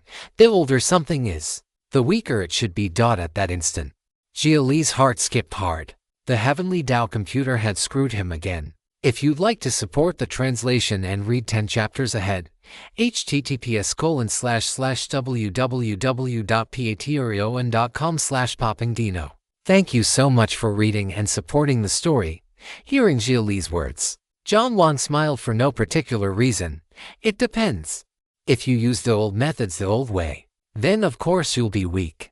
But if you reinterpret old methods through the modern age, that may not be true at all. After saying that, Zhang Wang rose and walked over to Xia Li, narrowing his eyes as he sized him up again and again. Senior Zhang, would it be easier if I sent you a copy of my data through the heaven chip? Send it to this lady Taoist instead. I don't have a heaven chip installed. That answer left Xia Li speechless. No heaven chip at all. Then he probably did not even have a spirit core installed either. This was a purely traditional cultivator, a true practitioner of the ancient path rather than a simple spiritual energy user. So this was what the upper echelons of the sects were like. Even with technology this convenient before them, they still insisted on the old ways. Perhaps they really could use that persistence to glimpse the vague and intangible thing called the Tao. Please gather a strand of spiritual energy and let this old man inspect it carefully. Zhang Wang held out a hand, asking Xia Li for a trace of his spiritual energy. Xia Li immediately condensed a wisp of qi that wound around his fingertips like golden silk.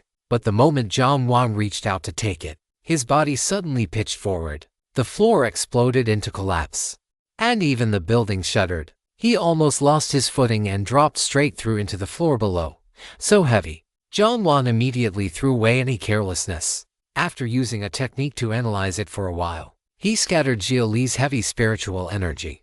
It really is genuine heavy mass spiritual energy. So far, this kind of heavy spiritual energy has only been accidentally produced in certain spirit material experiments. I haven't heard of anyone actually cultivating it by hand, at least not to my knowledge. Perhaps someone has done it somewhere and simply never reported it.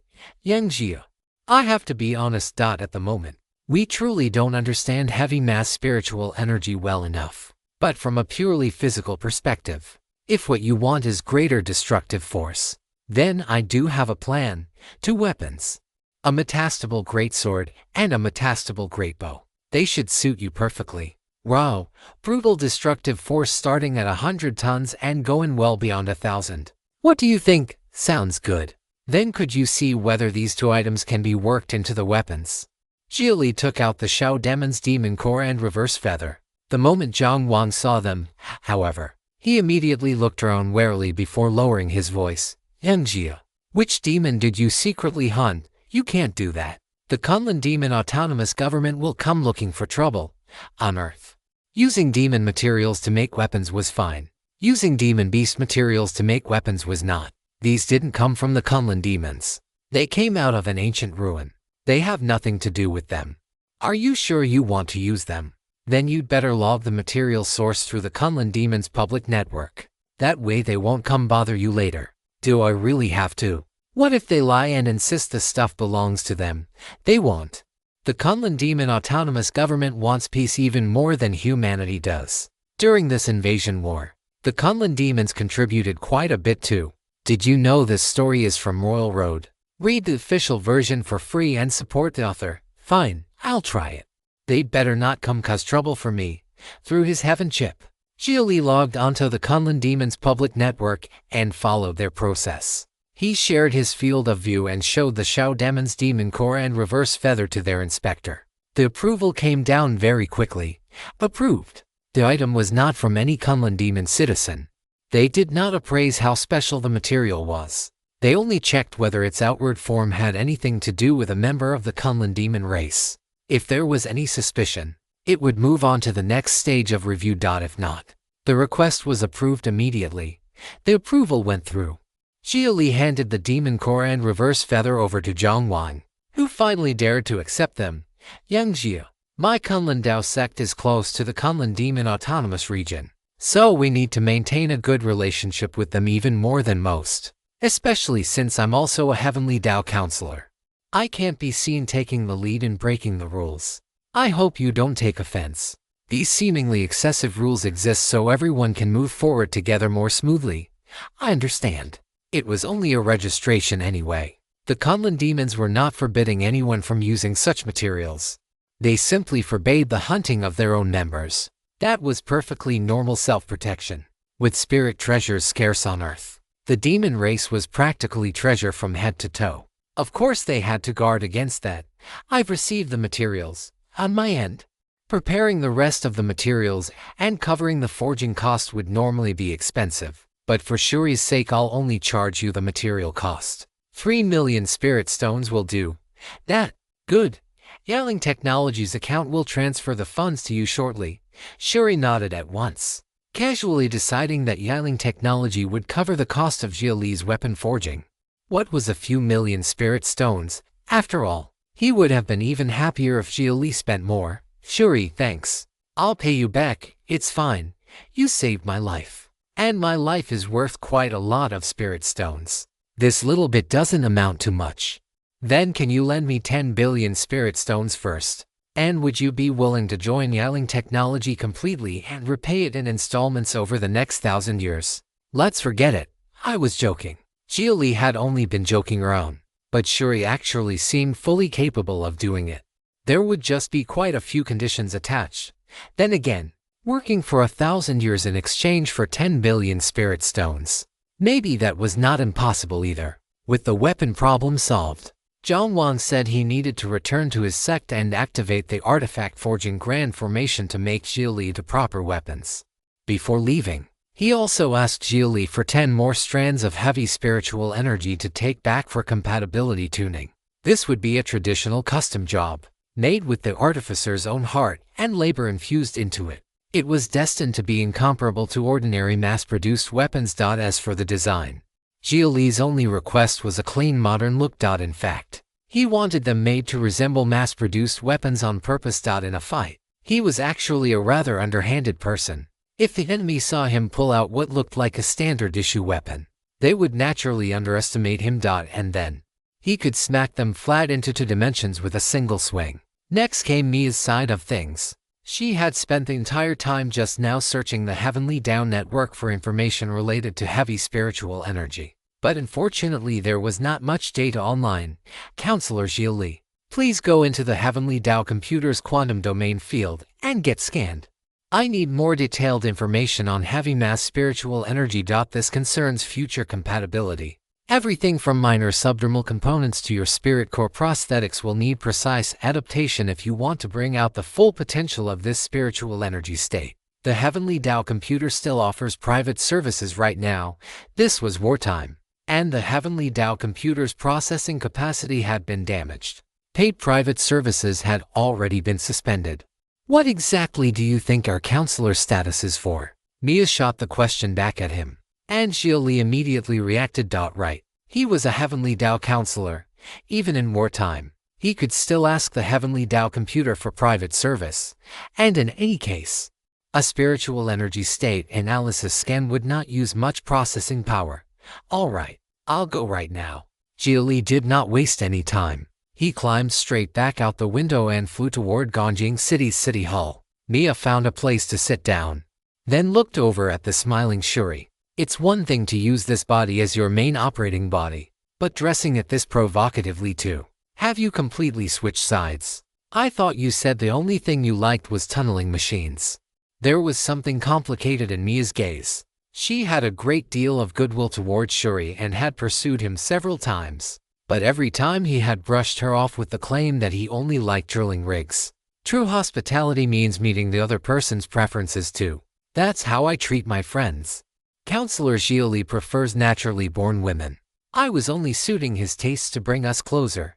Then what about me? If you'd like, I can switch to the fourth auxiliary body's main control switch, while Counselor Xia Li still isn't back. May I take that to mean this is the compensation you want in exchange for your help today? Take it that way if you want. I don't expect a mechanical brain like yours to understand anyway.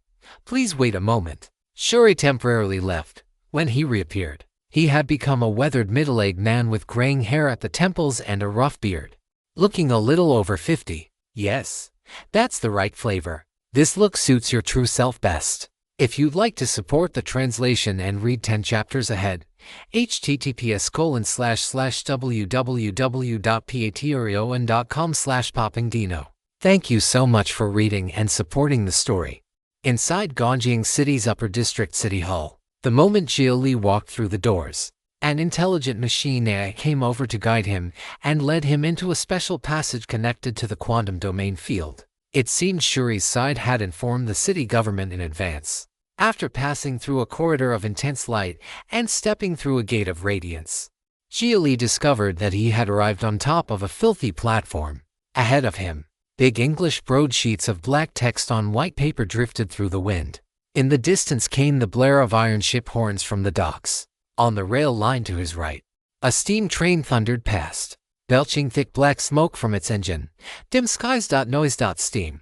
Workers in suspenders and overalls moved busily through the streets, while gentlemen in swallowtail coats and top hats conversed leisurely nearby. Slow-moving airships floated overhead. Gongjiang City's virtual scene. The era of the First Industrial Revolution. Everything displayed here was the city as it had looked roughly 700 years ago, when humanity had first begun formally and massively employing machinery. The true beginning of industry. Greetings to you, my dear pioneer. Just as Xia Li was taking in the virtual scene, a voice sounded behind him. He turned and looked out. It was Kang, once again wearing Xia Li's face. This time Kang was dressed in a perfectly tailored swallowtail coat and leather shoes. He gave a slight bow, removed his hat, and placed one hand over his chest in greeting. How should one put it? He was genuinely gentlemanly. With processing power this tight, why are you still leaving the virtual scene running? Xia Li appreciated the recreation of the past, but he still found it flashy and impractical. Human beings are always nostalgic. They enjoy revisiting their own moments of glory again and again. It stirs them. Fair enough. Never mind that. I've condensed a heavy mass nascent soul. The universe will remember you. Countless ages in the future will exist because of you. Too bad I won't live to see it. At this point, Xia Li already understood vacuum decay. It was the kind of event whose probability would only continue to rise as the universe aged. The current universe was still very young, which meant such an event was effectively impossible right now. I already understand why you came today. Please relax. I need to synchronize with your consciousness aggregate next. All right. Go ahead. Xia Li nodded. Very soon, he felt as if his soul no longer belonged to him.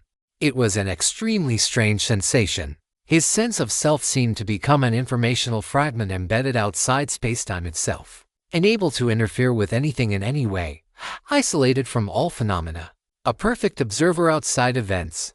Fortunately, his link to his soul still remained, so he could still feel. The story has been taken without consent.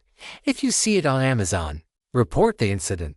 That was why the sense of isolation was not too intense. At that moment, Xia Li found himself wondering, if even the soul dissipated, where would the consciousness dwelling within it go? When life completely ceased and both body and soul returned to their origin, by what means could his self still exist? A long while later, that indescribable feeling of being cut off from all things vanished. A solid sense that he still existed surged back into his soul. I have completed a full inspection of your nascent soul. The data has been recorded. I also performed a partial optimization and reconstruction of it. Your nascent soul isn't like ordinary nascent souls. It possesses direct physical interference ability. Your nascent soul is stronger than your flesh body. If you need to protect your body at a critical moment, you can send your nascent soul out of the body and use it as a shield. After examining Xia Li's nascent soul, the Heavenly Tao computer arrived at a wildly unreasonable conclusion. Xia Li was the first person with a heavy mass nascent soul. It had already left behind the ordinary common sense surrounding nascent souls. A nascent soul was supposed to be an energy body, the larval form of a higher life state. But Xia Li's nascent soul had real substance. If he wanted to, he could simply drive it out of his body and ram people with it. That meant even the old standards used in the spirit era to judge the strength of a nascent soul were no longer fully applicable to him. A nascent soul traditionally had 9 apertures, each aperture corresponding to a heaven and earth. A 9-aperture immortal nascent soul could, with a single thought, completely suppress an apertureless mortal nascent soul, leaving the other party unable to mobilize even the slightest trace of spiritual power. That was suppression on the level of life itself. But Xia Li's nascent soul belonged to the sort of stubborn recluse that refused to play along at all. Life-level suppression. He simply couldn't feel it. Xia Li's nascent soul had no apertures, and it had no need for them. Apertures would only become weaknesses. His was a leakless nascent soul that ran counter to the norm, the embryonic form of a golden body, complete unto itself without communicating with the outer heavens and earth. My calculations were not wrong. There is now one more road leading toward the golden body realm. Kang was genuinely pleased that Xia Li had followed its advice and chosen to cultivate heavy mass spiritual energy. Humanity on Earth was not naturally suited to spiritual energy. If there were still ways to leap upward through the earlier realms, then from the later realms onward the road was all but blocked, as though some invisible lock had been clamped over humanity's spiritual energy development. So spiritual energy had to be broken down and reinterpreted in a new way. Kang's answer was to shatter the unreal with the real, not refine the real back into the unreal. And from a tiny amount of data and hundreds of billions of complex simulations, Kang had found that path. The golden body breaks the void. So what you're saying is that my nascent soul is harder than my actual body. And here I am doing body refinement too. The level of life is different now. Both are bodies. But the nascent soul body is the higher one. Is that so? Xia Li no longer even knew how to describe how he felt. In battle now, it was entirely possible that an enemy could destroy his flesh body, see his nascent soul leave him, laugh in triumph, and chase after it, preparing to extinguish it at once, only to discover that his nascent soul was the ultimate iron turtle. Not only was it impossible to break, but every time it slammed into them, it hurt like hell. If it hit them a few more times, they might literally get rammed to death by his nascent soul. Now it was his flesh body that needed the nascent soul's protection. Absurd. The whole order of things had been turned upside down. Of course, his current nascent soul also had its flaws. When he used techniques tied to other spiritual energy states, not only did he receive no amplification at all, they actually consumed more spiritual energy and came out weaker. He was now basically cut off from countless exquisitely subtle Dao arts. That image of himself as some mighty expert calling wind and rain, summoning thunder and commanding lightning, could only survive in dreams from now on. The heavenly Dao computer had still screwed him, just not by very much. Do you have any other needs? Should I improve the cultivation method I'm using now that I've reached this point? Not for now. You'll only see obvious progress after you obtain more data. Does Earth need me right now? Xia Li asked the second key question. This was a war against Astarte. Should he be focusing most of his energy on Earth instead of continuing to meddle in the Xuan realm's problems? Naturally it does. But you have a still more important objective. I need more information from the Xuan realm. That will help me continue improving my understanding of spiritual energy. Spiritual energy encompasses everything. The road we must walk is a road of spiritual energy that belongs only to us. Whether others once walked the correct road or the wrong road, all of it will serve as signposts that let us reach the right path faster. I understand. I'll keep gathering all kinds of information in the Xuan realm. Xia Li nodded heavily. His personal combat strength was limited, but the data he brought back from the Xuan realm could create far more living combat power on Earth's side. That made what he had to do next in the Xuan realm very clear. Become Prometheus. Steal the fire of immortals. If you'd like to support the translation and read 10 chapters ahead, https://www.patreon.com/poppingdino. Thank you so much for reading and supporting the story. After leaving the Heavenly Dao Computer's quantum domain field, Xia Li felt a new sense of purpose. Now he had a reason to keep fighting in the Xuan realm. In the past, he had only treated the Xuan realm as an opportunity, a treasure land, looking at it with a somewhat frivolous mindset, almost like he was playing a game among mortals. even though he could never quite stop himself from taking certain things seriously. The reason he had kept fighting there had always been simple. The times forced him to. And on top of that, he carried a little knot of unresolved resentment in his heart. Can I do it? I want to do it. So I'll try. That was all. He had never thought in terms of something he absolutely had to accomplish. Now things were different. He had to become a king. Only then could he obtain the higher and more hidden knowledge of the Xuan realm. He needed to fully set aside the hot blood of youth and bury that unresolved bitterness deep in his soul. Then become a dazzling figure known to the whole world and increase the amount of information that could flow to him. He needed to become the heaven-chosen king others wanted him to be. A king's gravity drew more information to itself. After that, Xia Li flew back to the 36th floor of Yaling Technology headquarters. Mia was sitting on a sofa resting, while a weathered middle-aged man with graying temples stood to welcome him. Welcome back. Just hand the data to her. You're Shuri. You switched bodies again. I have to admit, I actually like this look better. The current Shuri was tall, broad-shouldered, and steady, carrying the composed weight of someone weathered by long years. Just standing there made him seem reliable. And it fit his status as a Heavenly Dao counselor much better. Understood. So, you like older men, you fucking. Xia Li could not help clenching his fist. Shuri was good in many ways, but his utter lack of boundaries and his love of disgusting jokes made him deeply irritating. You don't like that? Then what? Younger men or younger women, Counselor Mia? I've sent you the data. Xia Li ignored Shuri and chose to speak directly with Mia instead. The tastes of people in the New Age were as all-encompassing as spiritual energy itself. Now that he already knew Shuri was inclined to develop feelings for mysterious people, and Xia Li himself was rather mysterious, it was only natural that Shuri would take an interest. At this moment, Xia Li could only be grateful that Shuri had previously approached him in his original body, and that Xiao had been there too. If he had somehow fallen into Shuri's hands, that would have been a lifelong humiliation. He would automatically stand a head lower than Shuri every time they met from then on. Analyzing. Wait a moment. Mia, being thoroughly practical, went straight to work. She analyzed Xia Li's spiritual energy data to design the most suitable augmentation scheme for him. Stolen story, please report. Actually, the Heavenly Dao computer could do this too, and under normal circumstances it would usually do it better. But it had an obvious flaw. It lacked flexibility and humanity. That often led to insufficient room for later augmentation because it single-mindedly pursued the highest efficiency and the most optimal match. That was more useful for the weak. The weak needed power. The strong needed room for their own judgment. That was why a successful augmentation designer also had to pay attention to the client's personal inclinations, even down to things like preferred brands.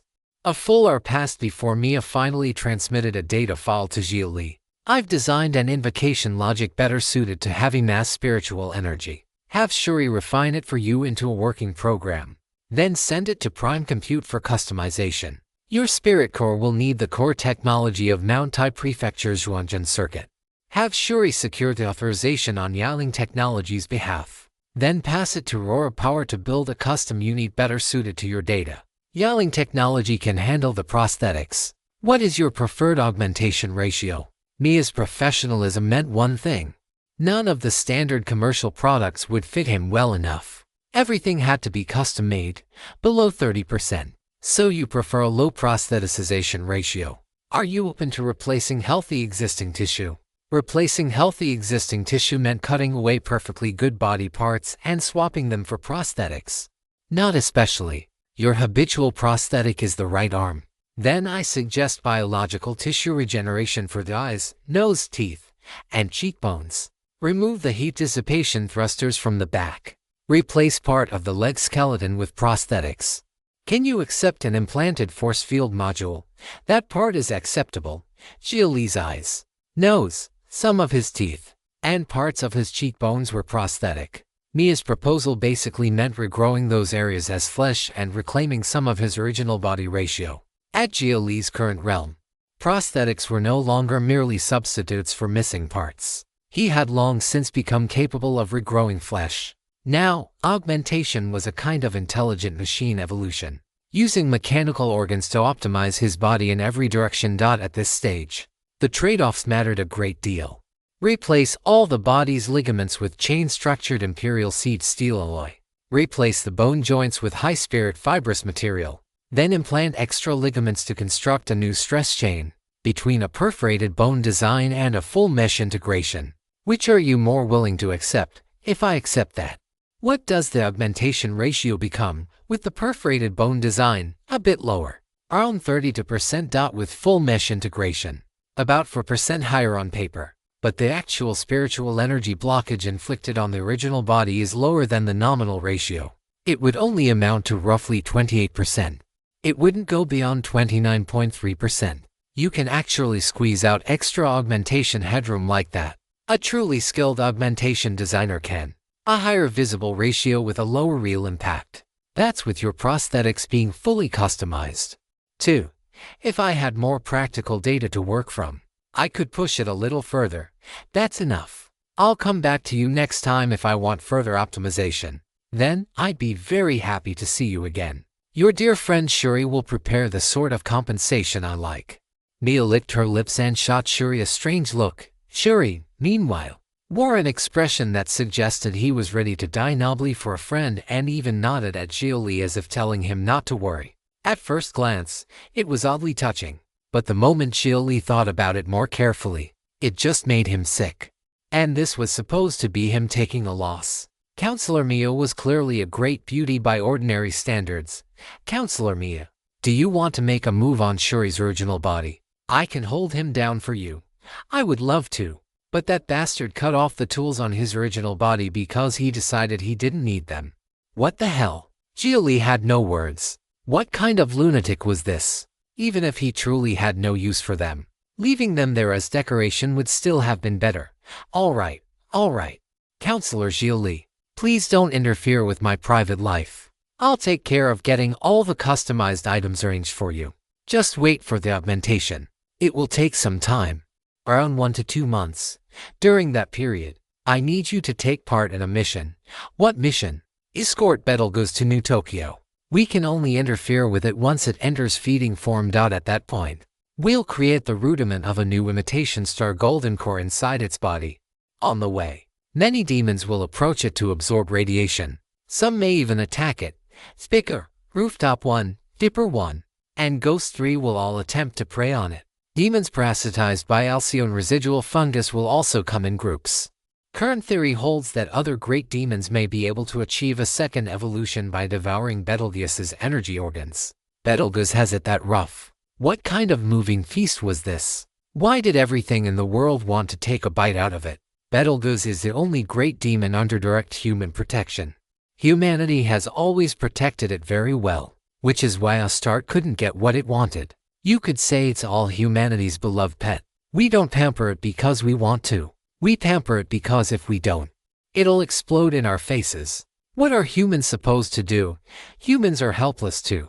It really has earned that favor with pure ability. Xia Li could not help feeling awkward. Next, he too would be going out to protect Betelgeuse while it fed, without humanity.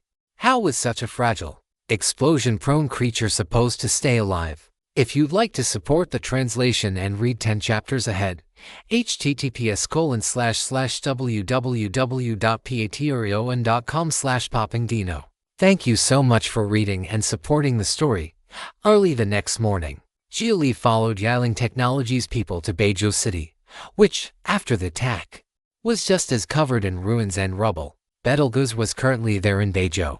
Back in the old era, Beizhou City had been called Los Angeles. In the early days after order was restored, many local clans and political families had rebuilt it together, so it naturally became territory of the great families. Later, as the clans and sects became increasingly integrated, it developed into one of the core cities of the sect clan block. Betelgeuse had already finished feeding in Beizhou City. It would soon activate again, cross the Pacific, land in New Tokyo, then continue across the sea and on toward Chengdu City, completing the purification of the 3 most badly polluted regions, high above Beizhou City. Xia Li sat in a hovercar and finally saw Betelgeuse with his own eyes. The 1,000-meter class great demon looked like an enormous oval egg. Its surface was covered in a glassy, semi-transparent, glowing skin. At first glance, It did not resemble any ordinary living thing at all. At the moment, it lay stretched across the coastline, its body rhythmically contracting as if breathing. Shuri. How long until Betelgeuse wakes up?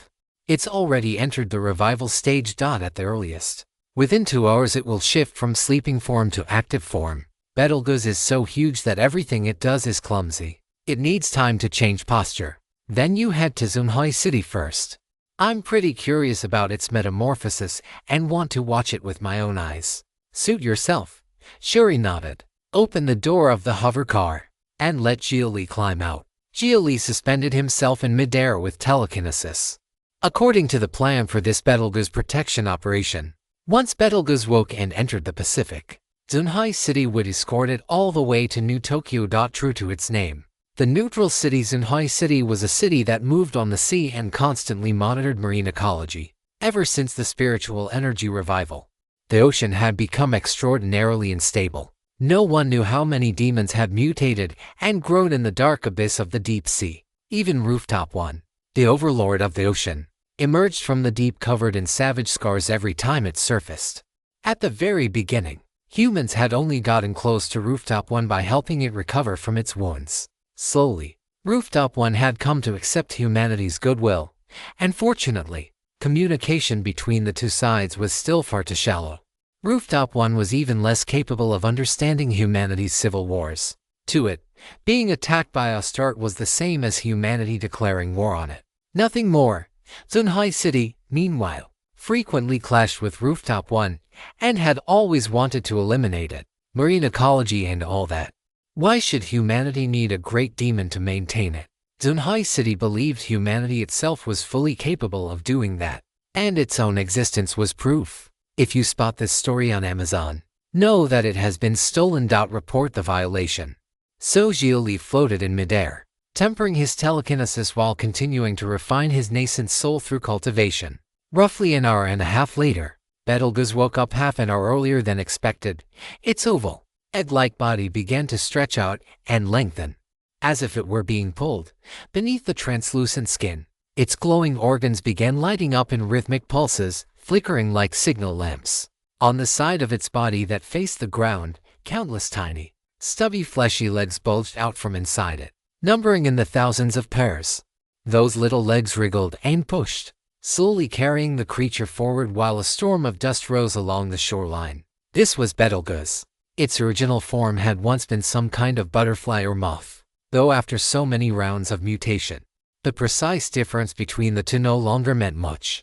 It grew by absorbing radioactive matter from the environment, which meant it was still currently in the middle of its development and remained in a larval state. The moment it spun a cocoon, intense nuclear fusion was expected to erupt inside it. An unprecedented form of life would be born from that blazing slurry of energy. That was why Betelgeuse, as an entirely new form of life, had already been confirmed as a genuine space organism. It was still evolving. Betelgeuse was only the name humanity used for it as a great demon. The moment it broke out of its cocoon and ascended, it would gain a new name, stellar butterfly, or sun moth. It was a space-born life nurtured by Earth itself, what the records of the Spirit era called a primordial divine beast. If its genes continued to spread onward, then over time they would become a formidable spiritual energy species. Fu had once said it like this: humans were the descendants of immortals. Demons were the descendants of gods. Because of that, Xia Li felt that the ancient divine beasts people knew so well might all have come into being this way. Individuals that reached the peak through the miracle of evolution. At present, every other great demon had already stopped growing and evolving. That was why they had come to prey on Betelgeuse, to devour the child of a god. Once Xia Li saw Betelgeuse begin moving, he immediately flew down toward the ground. As expected, the moment he came within a certain distance of it, countless automatic weapons deployed around the area locked onto him. But his identity cleared almost at once, and he successfully landed on Betelgeuse's back.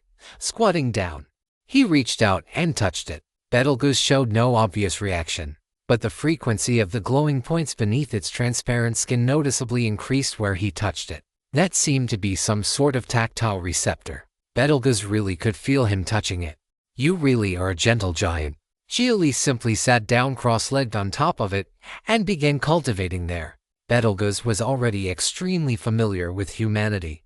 After all, humans had protected it all this time. The interesting part was that this giant bug seemed able to communicate with people through a very strange method. The flashing points beneath its skin formed a gigantic smiling face in front of Xia Li. Its skin was practically an electronic display. Everyone pampers you this much. I hope you emerge from the cocoon and become a butterfly soon. Xia Li patted Betelgeuse again. In the brutal process of natural evolution, Betelgeuse had clearly been a failure. Even if it could eventually succeed, under purely natural conditions it would have collapsed partway through its transformation. It lacked enough means of competing for survival. But perhaps it had not actually chosen wrong, because humanity was also part of the ecosystem. By choosing symbiosis with humanity, it had shifted its survival pressure onto human civilization itself, forcing humanity into symbiosis with it in a certain sense. Would humans help it or not?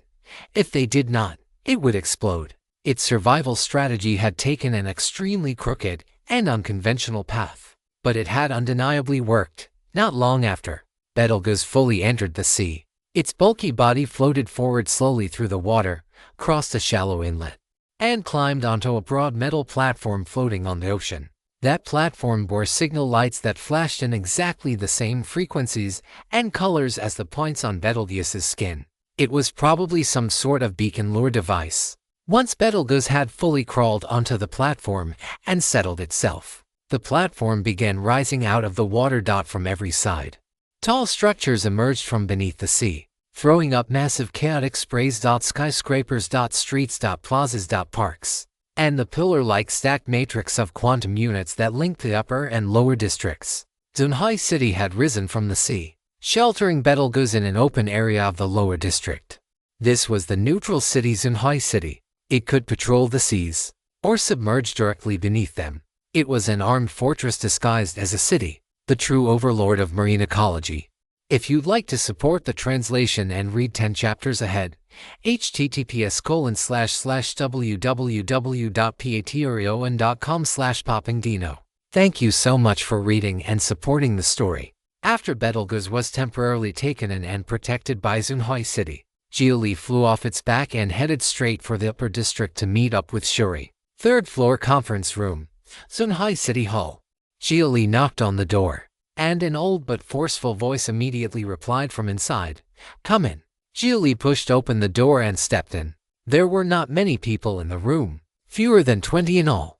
Every one of them kept their aura tightly sealed, likely hidden by spirit cores or other aura concealment methods. But Xia Li knew that not a single person in this conference room was simple. After all, Shuri was here, and so was he. That alone meant the people gathered before him had to be upper-level figures from Earth's various factions. "Please, have a seat." The man seated at the head of the conference table was a tall old man with muscles so massive they bordered on abnormal. After motioning for Xia Li to sit, he swept his gaze around the table and slowly began speaking. "Allow me to introduce myself properly. I am Joris, Mayor of Zunhai City. Armed rating S2, standard realm strength, mid-stage golden body. If no one objects, I will be leading this Betelgeuse protection operation. After speaking, Joris did something to prove his point. He voluntarily removed the aura concealment protection on his spirit core and released his own spiritual energy presence, vast and unfathomable as an abyssal sea. The gravity inside the conference room immediately began to distort. Xia Li could even see motes of dust affected by it, drifting free of the pull of the earth near Joris. He lowered his eyes to the teacup in front of him. Several drops of tea had already risen from it and were floating in midair. This was what existed above soul transformation on Earth. Golden body. This man's aura was far more terrifying than that of the third elder of Lingshu Cave Heaven, whom Xia Li knew well. If the third elder had felt like a sky-filling bank of cloud, then Joris felt like a mountain standing right in front of him. There was none of that elusive profundity here. What he radiated was pure mass, pure weight, pure presence. After that, everyone began giving proper introductions in turn. Close to a third of the room consisted of heavenly Tao counselors, and not one of them had an armed rating below it, which meant soul transformation strength or higher across the board. Among them, 3 people especially caught Xia Li's attention. "My name is Wei Nianan. I am the chief senior disciple of the Shushin Sword Sect. Realm Strength, Late Stage Soul Transformation, Armed Rating S. I specialize in direct frontal suppression through force. Quite a few disciples from the Sword Sect came here with me this time, and they can form sword formations with me to fight the enemy together. The speaker was a young man in a black retro-style Taoist robe. His expression was friendly and mild. He was clearly a prodigy of the traditional spiritual energy path. His forelimbs were whole, his skin was fair, and at a glance he looked like someone with no prosthetics installed at all. As for a heaven chip or spirit core, that was harder to tell. Xiongxian, captain of the 2nd Squadron, Democratic Government 3rd Special Operations Team. Realm Strength, Mid-Stage Soul Transformation, Armed Rating A Kung. I specialize in large-scale operations and anti-large-scale operations. The story has been taken without consent. If you see it on Amazon, report the incident. A dark-skinned middle-aged man in military uniform spoke next. The Democratic Government's 3rd Special Operations Team was also called the Anti-Demon Counter-Offensive Force. It specialized in entering danger zones to eliminate the high-mutation, high-threat terror demons that lurked there. It was also the force that had once successfully exterminated Wing 5 outside the Great Wall. This unit might not be the best at fighting humans, but when it came to fighting demons, they were unquestionably the professionals. IE.KUNLU and Demon. My true form is a Black Flood Dragon. Realm Strength, Late Stage Soul Transformation. A fashionably dressed young woman with long waterfall-like hair gave the simplest introduction of all. Notably, the skin along her cheeks carried scale-like patterns. So this was one of the Kunlun demons. Compared with the demon race of the Xuan realm, their aura was much more restrained, and their bearing much more steady. They lacked the savage wildness that Xuan realm demons could never quite erase. Though they found spirit cores hard to use, they could use heaven chips, which enormously enhanced the already frightening combat power of the demon race. Shuri, Development Minister of Yiling Technology. I will not be participating in direct combat. Our side will provide technical support. Then it was Shuri's turn. He was still using the weathered middle-aged man body from before, which made him far more persuasive in a formal setting. Xia Li, member of the Telekinesis Society and specially appointed professor at the Magic Research Institute. Realm Strength, Mid-Stage Nascent Soul. Armed Rating A.T. Likinetic Strength, Perfected Human Manifestation. Xia Li chose to foreground his Telekinesis Society identity, although he was formerly a citizen of the democratic government. In terms of factional inclination, he was closer to the neutral city of New Detroit. That made the balance of the room clear. Aside from Fireseat Space Station not sending anyone, 4 of the 5 neutral cities were represented. Siberia City had also dispatched a special unit to deal with the Alcyone residual fungus demon swarm. After all, they had once exterminated Alcyone 6 itself and feared no second battle of that kind. Very good.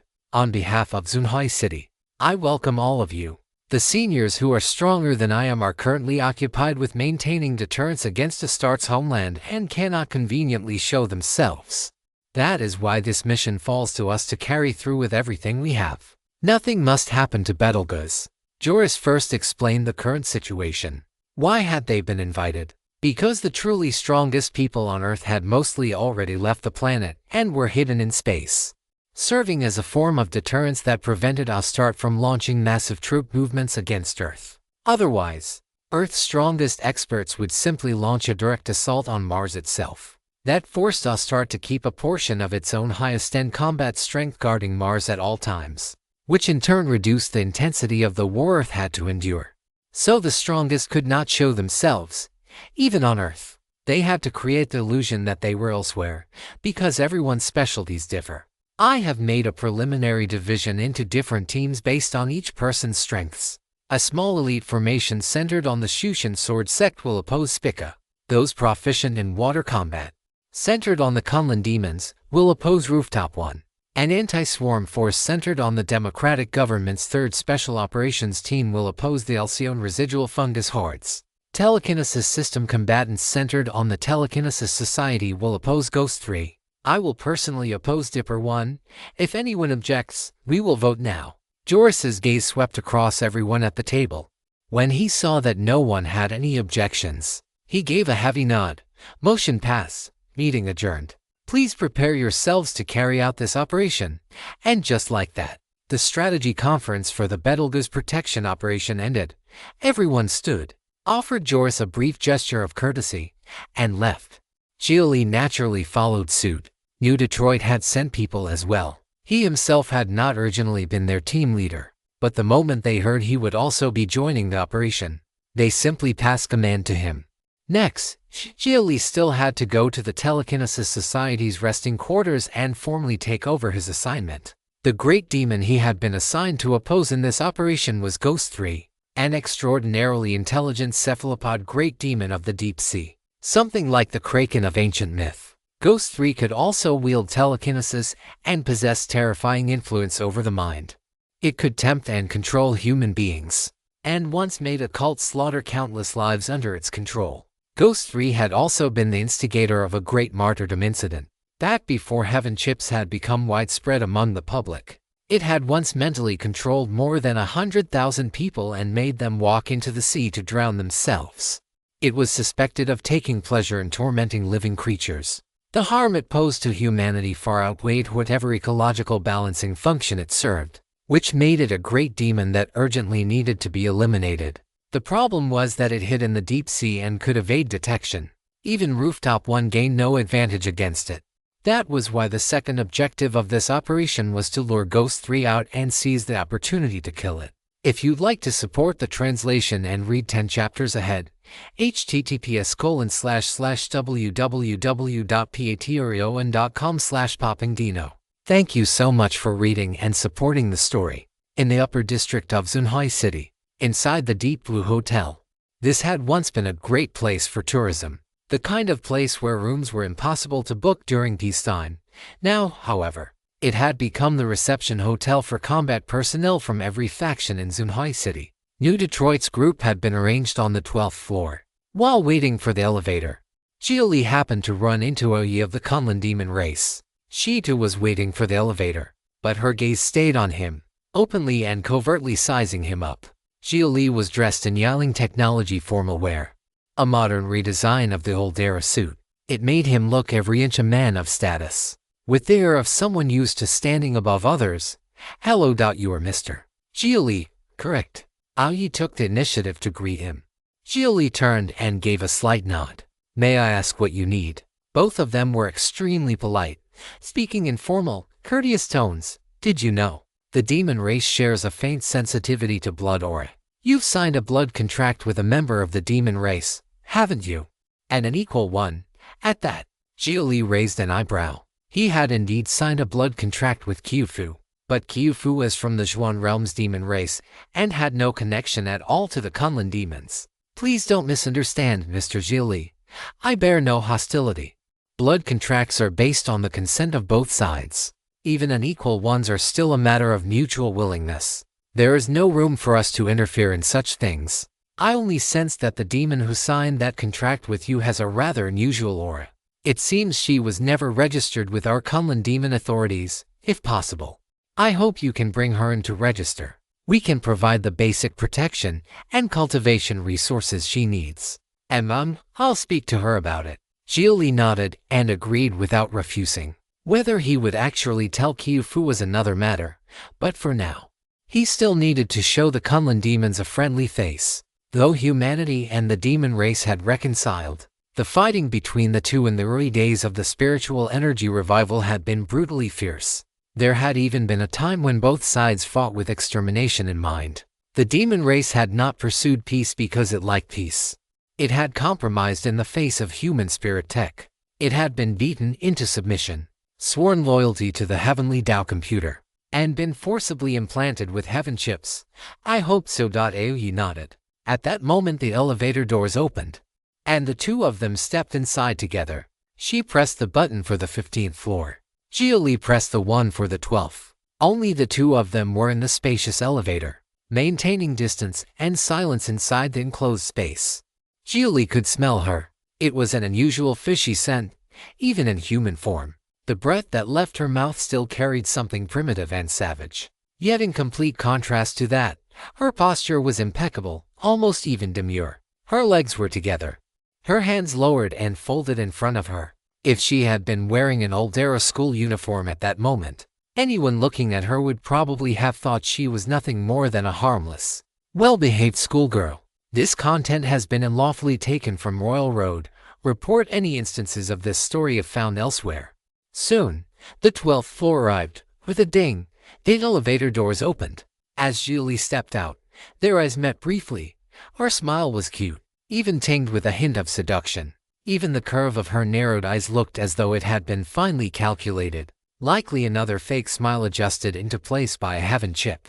Xia Li returned it with a kindly smile just as false. And then, the moment the elevator doors closed, his expression went cold. Some things did not need to be said aloud for him to understand them perfectly well. In the eyes of the demon race, humanity's internal strife might well look like an opportunity. Earth's demon race was more terrifying than the Xuan realms. They were smarter. The bloodlines they inherited came from the first generation of great demons, beings transformed by heaven and earth in the early days of the spiritual energy revival. Humanity might even owe the monsters some gratitude, when humanity had been at its weakest and the demon race at its strongest. It was the monsters' attacks on the demon race that had given humanity room to breathe. Strictly speaking, monsters were also a form of demon, just not a pure one. They were mutated life forms shaped by human influence. Though not all of that mutation was a bad thing, let's just hope they aren't stupid enough to do anything foolish. Xia Li lingered by the elevator for a little longer. After muttering that to himself, he left. The inheritances of the Xuan realm included demon-slaying arts made specifically to target the demon race. He had already fed that information to the heavenly Tao computer. Xia Li would not mind going back to the Xuan realm to learn more in the future. He could even return to Manzhou and learn harsher demon-slaying methods from the demon-hunting army. He might never need to use demon-slaying arts, but he could not afford not to have them. As for Qiufu, though she was a member of the demon race, she was also a white tiger. The white tiger was a demon born to slay its own kind, an anomaly among the mankind, its place in the world destined it to stand closer to humanity's side. Walking through the corridor, Xia Li reached the 12th floor hall and found the people New Detroit had sent for this operation. Of the familiar faces, there were only two: Director Kayara and Cillier. Director Kayara herself was also at the manifestation level of the perfected human path. She had originally been the team leader and should have been the one attending the conference. But she had chosen to give that chance to stand in the spotlight to Xia Li. That was also New Detroit's official position. At this point, Xia Li could more or less be counted as one of New Detroit's own. Xia Li, what was the outcome of the meeting? The moment Kayara saw him, she immediately asked about the conference results. We're mainly opposing Ghost 3. Director Kayara, do you have any countermeasures?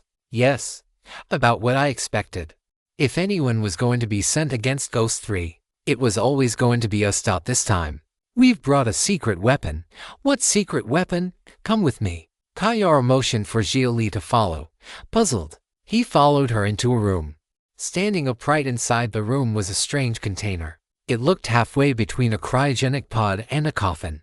The material was highly unusual, some kind of spirit-infused wood, and its exterior had been coated entirely in a peculiar black substance. At a glance, it looked like a black coffin.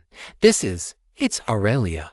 Her true body is sealed inside. Around her, a consciousness field forms that absorbs telekinesis. It can effectively resist Ghost 3's mental attacks. But the real way to heavily wound Ghost 3 is still to get close to it and open the container.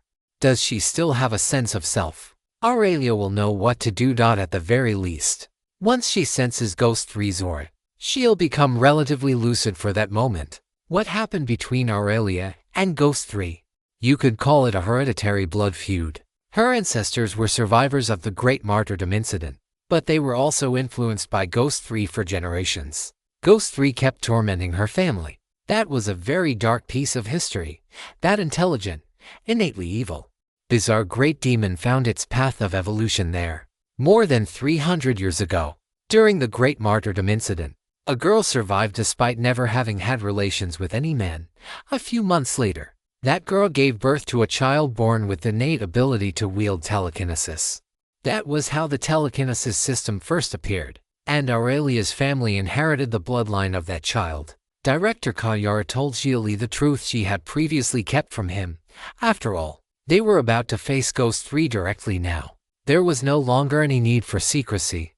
If you'd like to support the translation and read 10 chapters ahead, https://www.patreon.com/poppingdino. Thank you so much for reading and supporting the story. Inside the not-so-large room, Xia Li stared at the unusual blackwood container before him. It was perfectly square, a standard wooden box in shape. But even more than that, it was a coffin. Humanity first came into contact with telekinesis because of Ghost 3. Xia Li had not expected telekinesis to have a history like this. But that did not mean telekinesis itself was evil. After all, in the Xuan realm, the telekinetic system had been the lost divine path. It could only be said that Ghost 3's actions had accelerated humanity's understanding of telekinesis. Otherwise, at humanity's pace of progress, discovering that path would only have been a matter of time. And the more he learned, the more curious Xia Li became about Ghost 3's true origins. Its intelligence very clearly surpassed that of ordinary demons. It might even be smarter than humans. Xia Li rarely described any form of life as evil by nature. Even in the Xuan realm, many among the demonic path had nothing to do with innate evil. More often, it was helplessness. A choice. But Ghost 3 could absolutely be called evil by nature. Xia Li, as far as I know, made contact during the Spirit Era with an extraterrestrial spirit energy civilization called the Xuan Civilization. A great deal of historical material confirms it. I suspect Ghost 3 is not native to Earth at all, but a visitor from beyond the stars, and one filled with malice toward Earth's life. It may currently exist in the form of a marine organism, but I believe that absolutely isn't its original form. Perhaps it only chose a cephalopod body because, after waking in the deep sea, that was the most intelligent creature it could come into contact with. Then it started contacting humans as well. The malice it has displayed clearly goes beyond natural competition for survival. It is direct hostility. Kayara shared even more intelligence about Ghost 3 with Xia Li. Humanity had once taken away Ghost 3's genes for study, but every result indicated that Ghost 3 was nothing more than a genetically mutated cephalopod. And yet compared with other demons, it was simply too abnormal. Xuan Realm records matching this organism have been found opening entry, Outer Realm demons. Outer Realm demons lodge themselves inside living beings and seize their bodies, plundering their host's power for their own use. They were exterminated by the immortals of the immortal realm, based on human knowledge. Outer Realm demons were a predatory wandering civilization exterminated by immortal civilization. Every individual in that civilization was hostile to all life other than itself. Recommendation: eliminate as soon as possible. This information has been uploaded to the Heavenly Dao computer. After receiving the new information, the Heaven chip immediately combined it with what was already known and gave its own inference, while also notifying the Heavenly Dao computer. Ghost 3 belonged to a dangerous, highly predatory civilization with no fixed home, even for a place as mighty as the Xuan realm. An invasion by such beings had once meant a heavenly demon calamity. After learning all this, Xia Li raised his vigilance to the highest level. Wasn't this just a raider civilization? The most terrifying and cruelest kind there was. It wasn't that they had chosen to become space pirates. Predation was written into the very base of their civilization. As long as they continued to exist, they would go on doing the same thing, strangling one civilization after another in the cradle. Immortal civilization had at least done one good thing by wiping them out.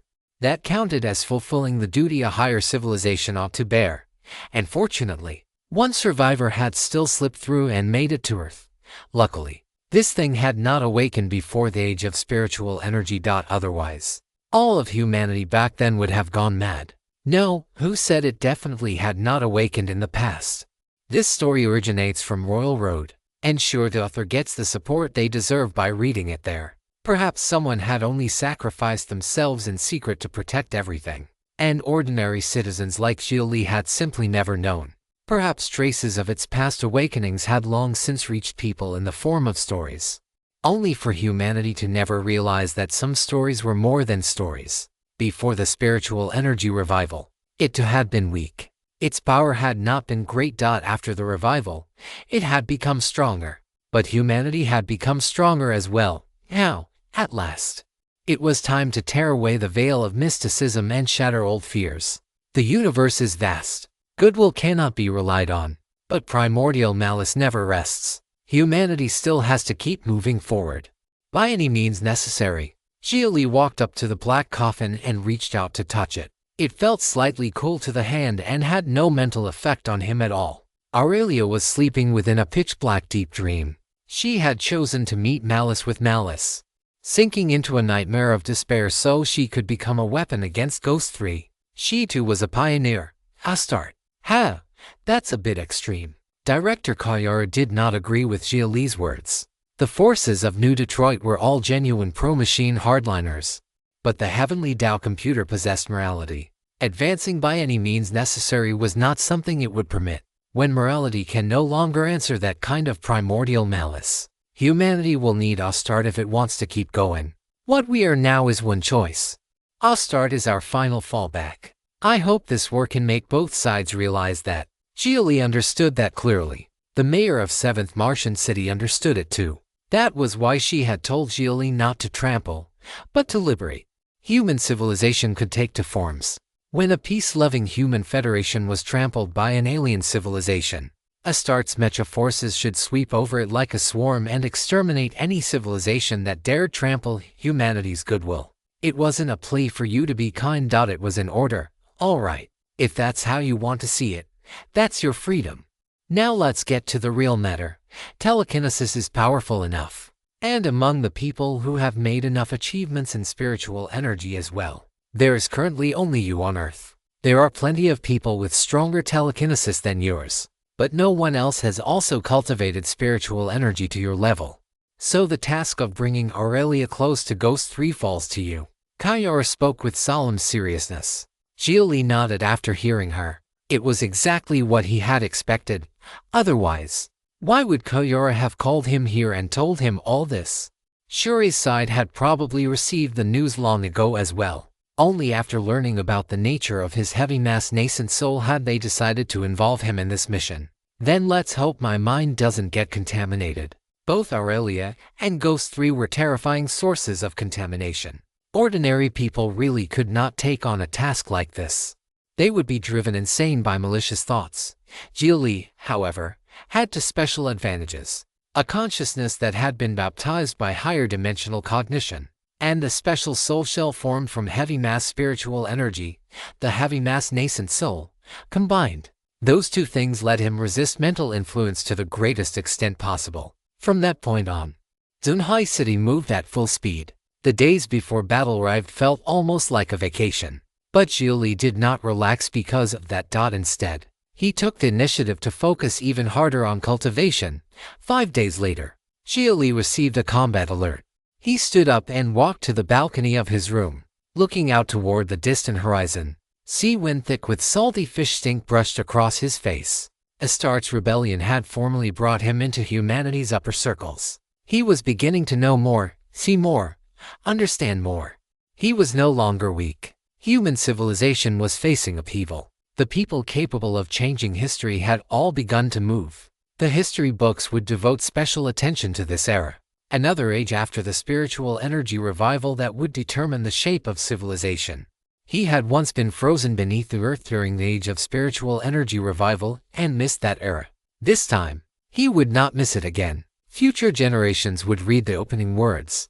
It was humanity's final age of confusion before stepping into the stars. Under the baptism of war, great figures too were born in numbers like the stars: Shuri Turing, Wei Nyanen, Joris.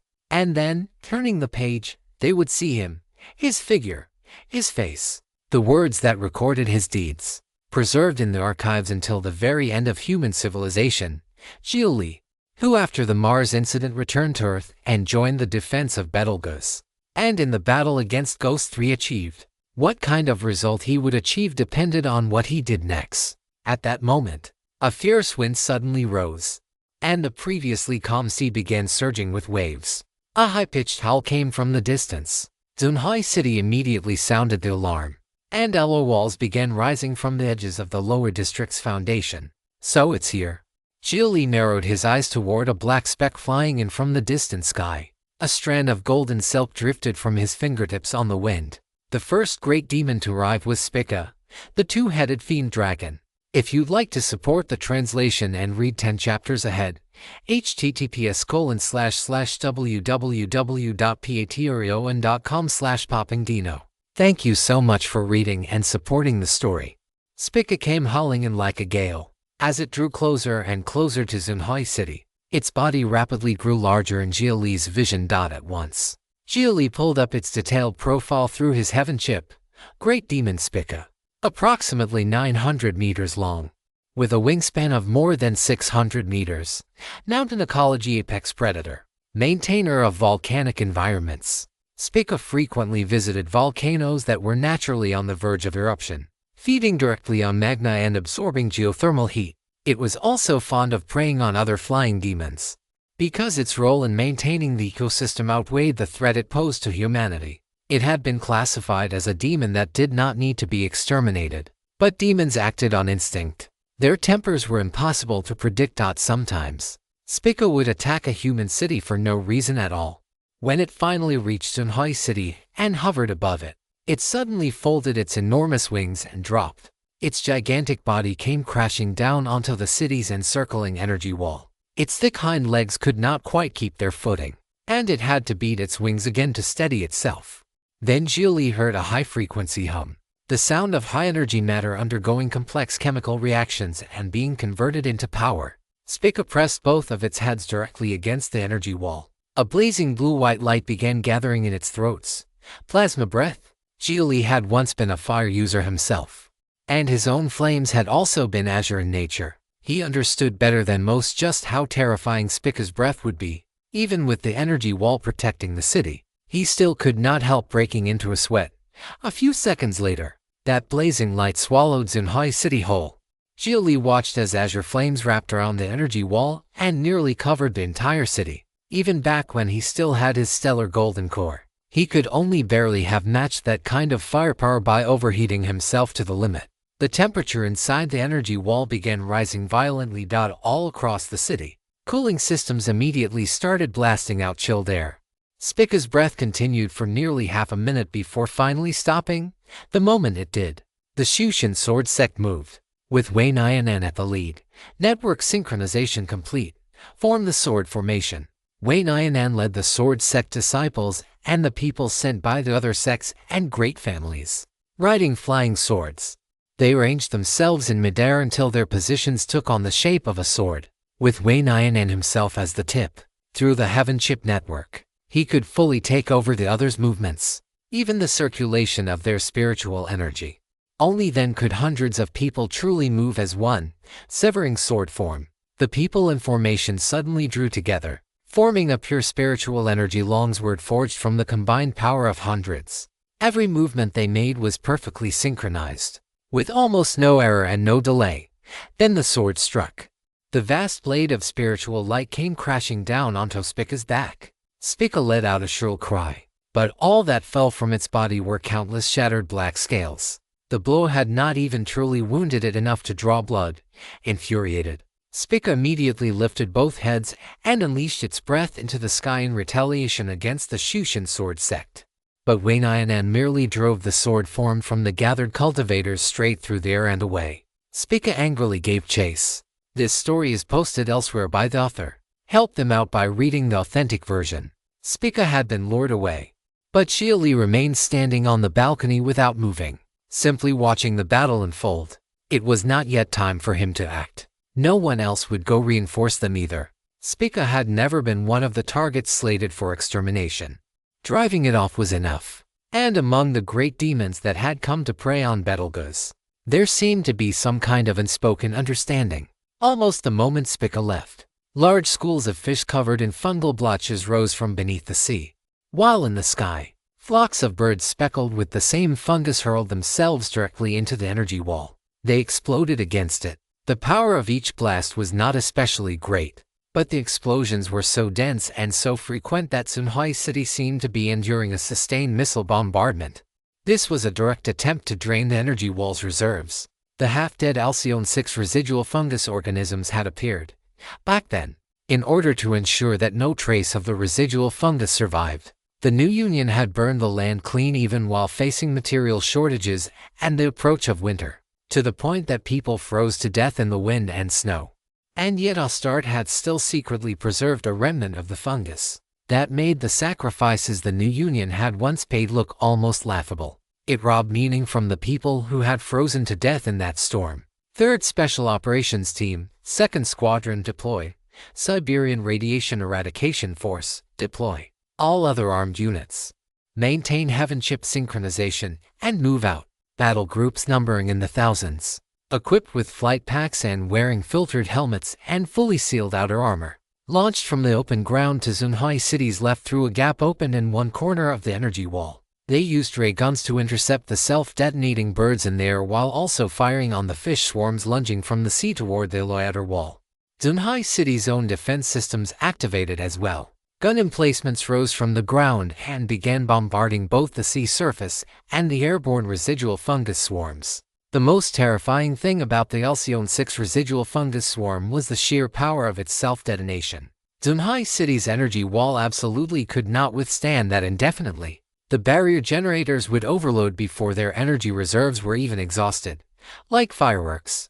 Explosions burst again and again across both the sky and the sea. Radioactive pollutants fell into the water and even began gathering again into clumps of fungus. Fortunately, Siberia's Radiation Eradication Force had long since prepared for this. Before the fungal clumps could finish reforming, they used specialized excitation weapons to detonate them in advance. Humanity had already suffered that loss once. It would not suffer it a second time. The Alcyon 6 residual fungus swarm was suppressed. But at that exact moment, Zunhai City suddenly shuddered violently, as if something were slamming into it from beneath its foundations and trying to flip the entire city over. The sea grew even more savage, and whirlpools began forming all around the waters surrounding Zunhai City. It was Rooftop 1, the overlord of the seas, the Black Mountain giant whale. Xia Li looked up toward the balcony on the 15th floor. Yi was standing there. She even had time to lower her head, look toward Xia Li, and wave at him.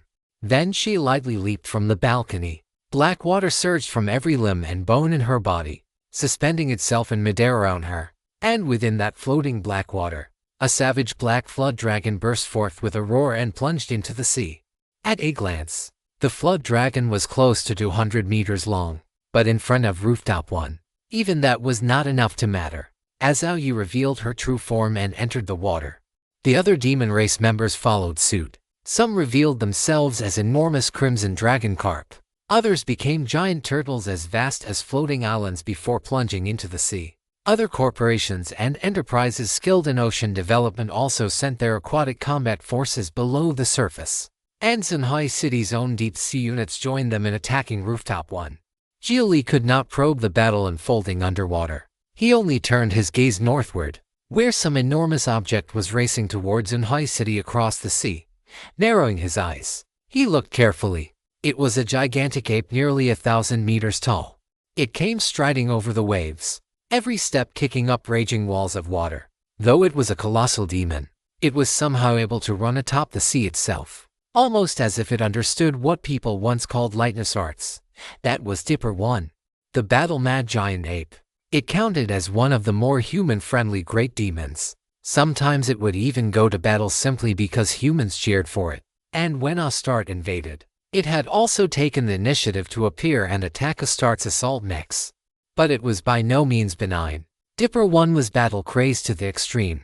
Slaughter excited it. Nothing else mattered to it. To Dipper 1, preying on Betelgeuse was merely a chance to grow stronger. And yet another battlefield that filled it with delight. If you'd like to support the translation and read 10 chapters ahead, https://www.patreon.com/poppingdino.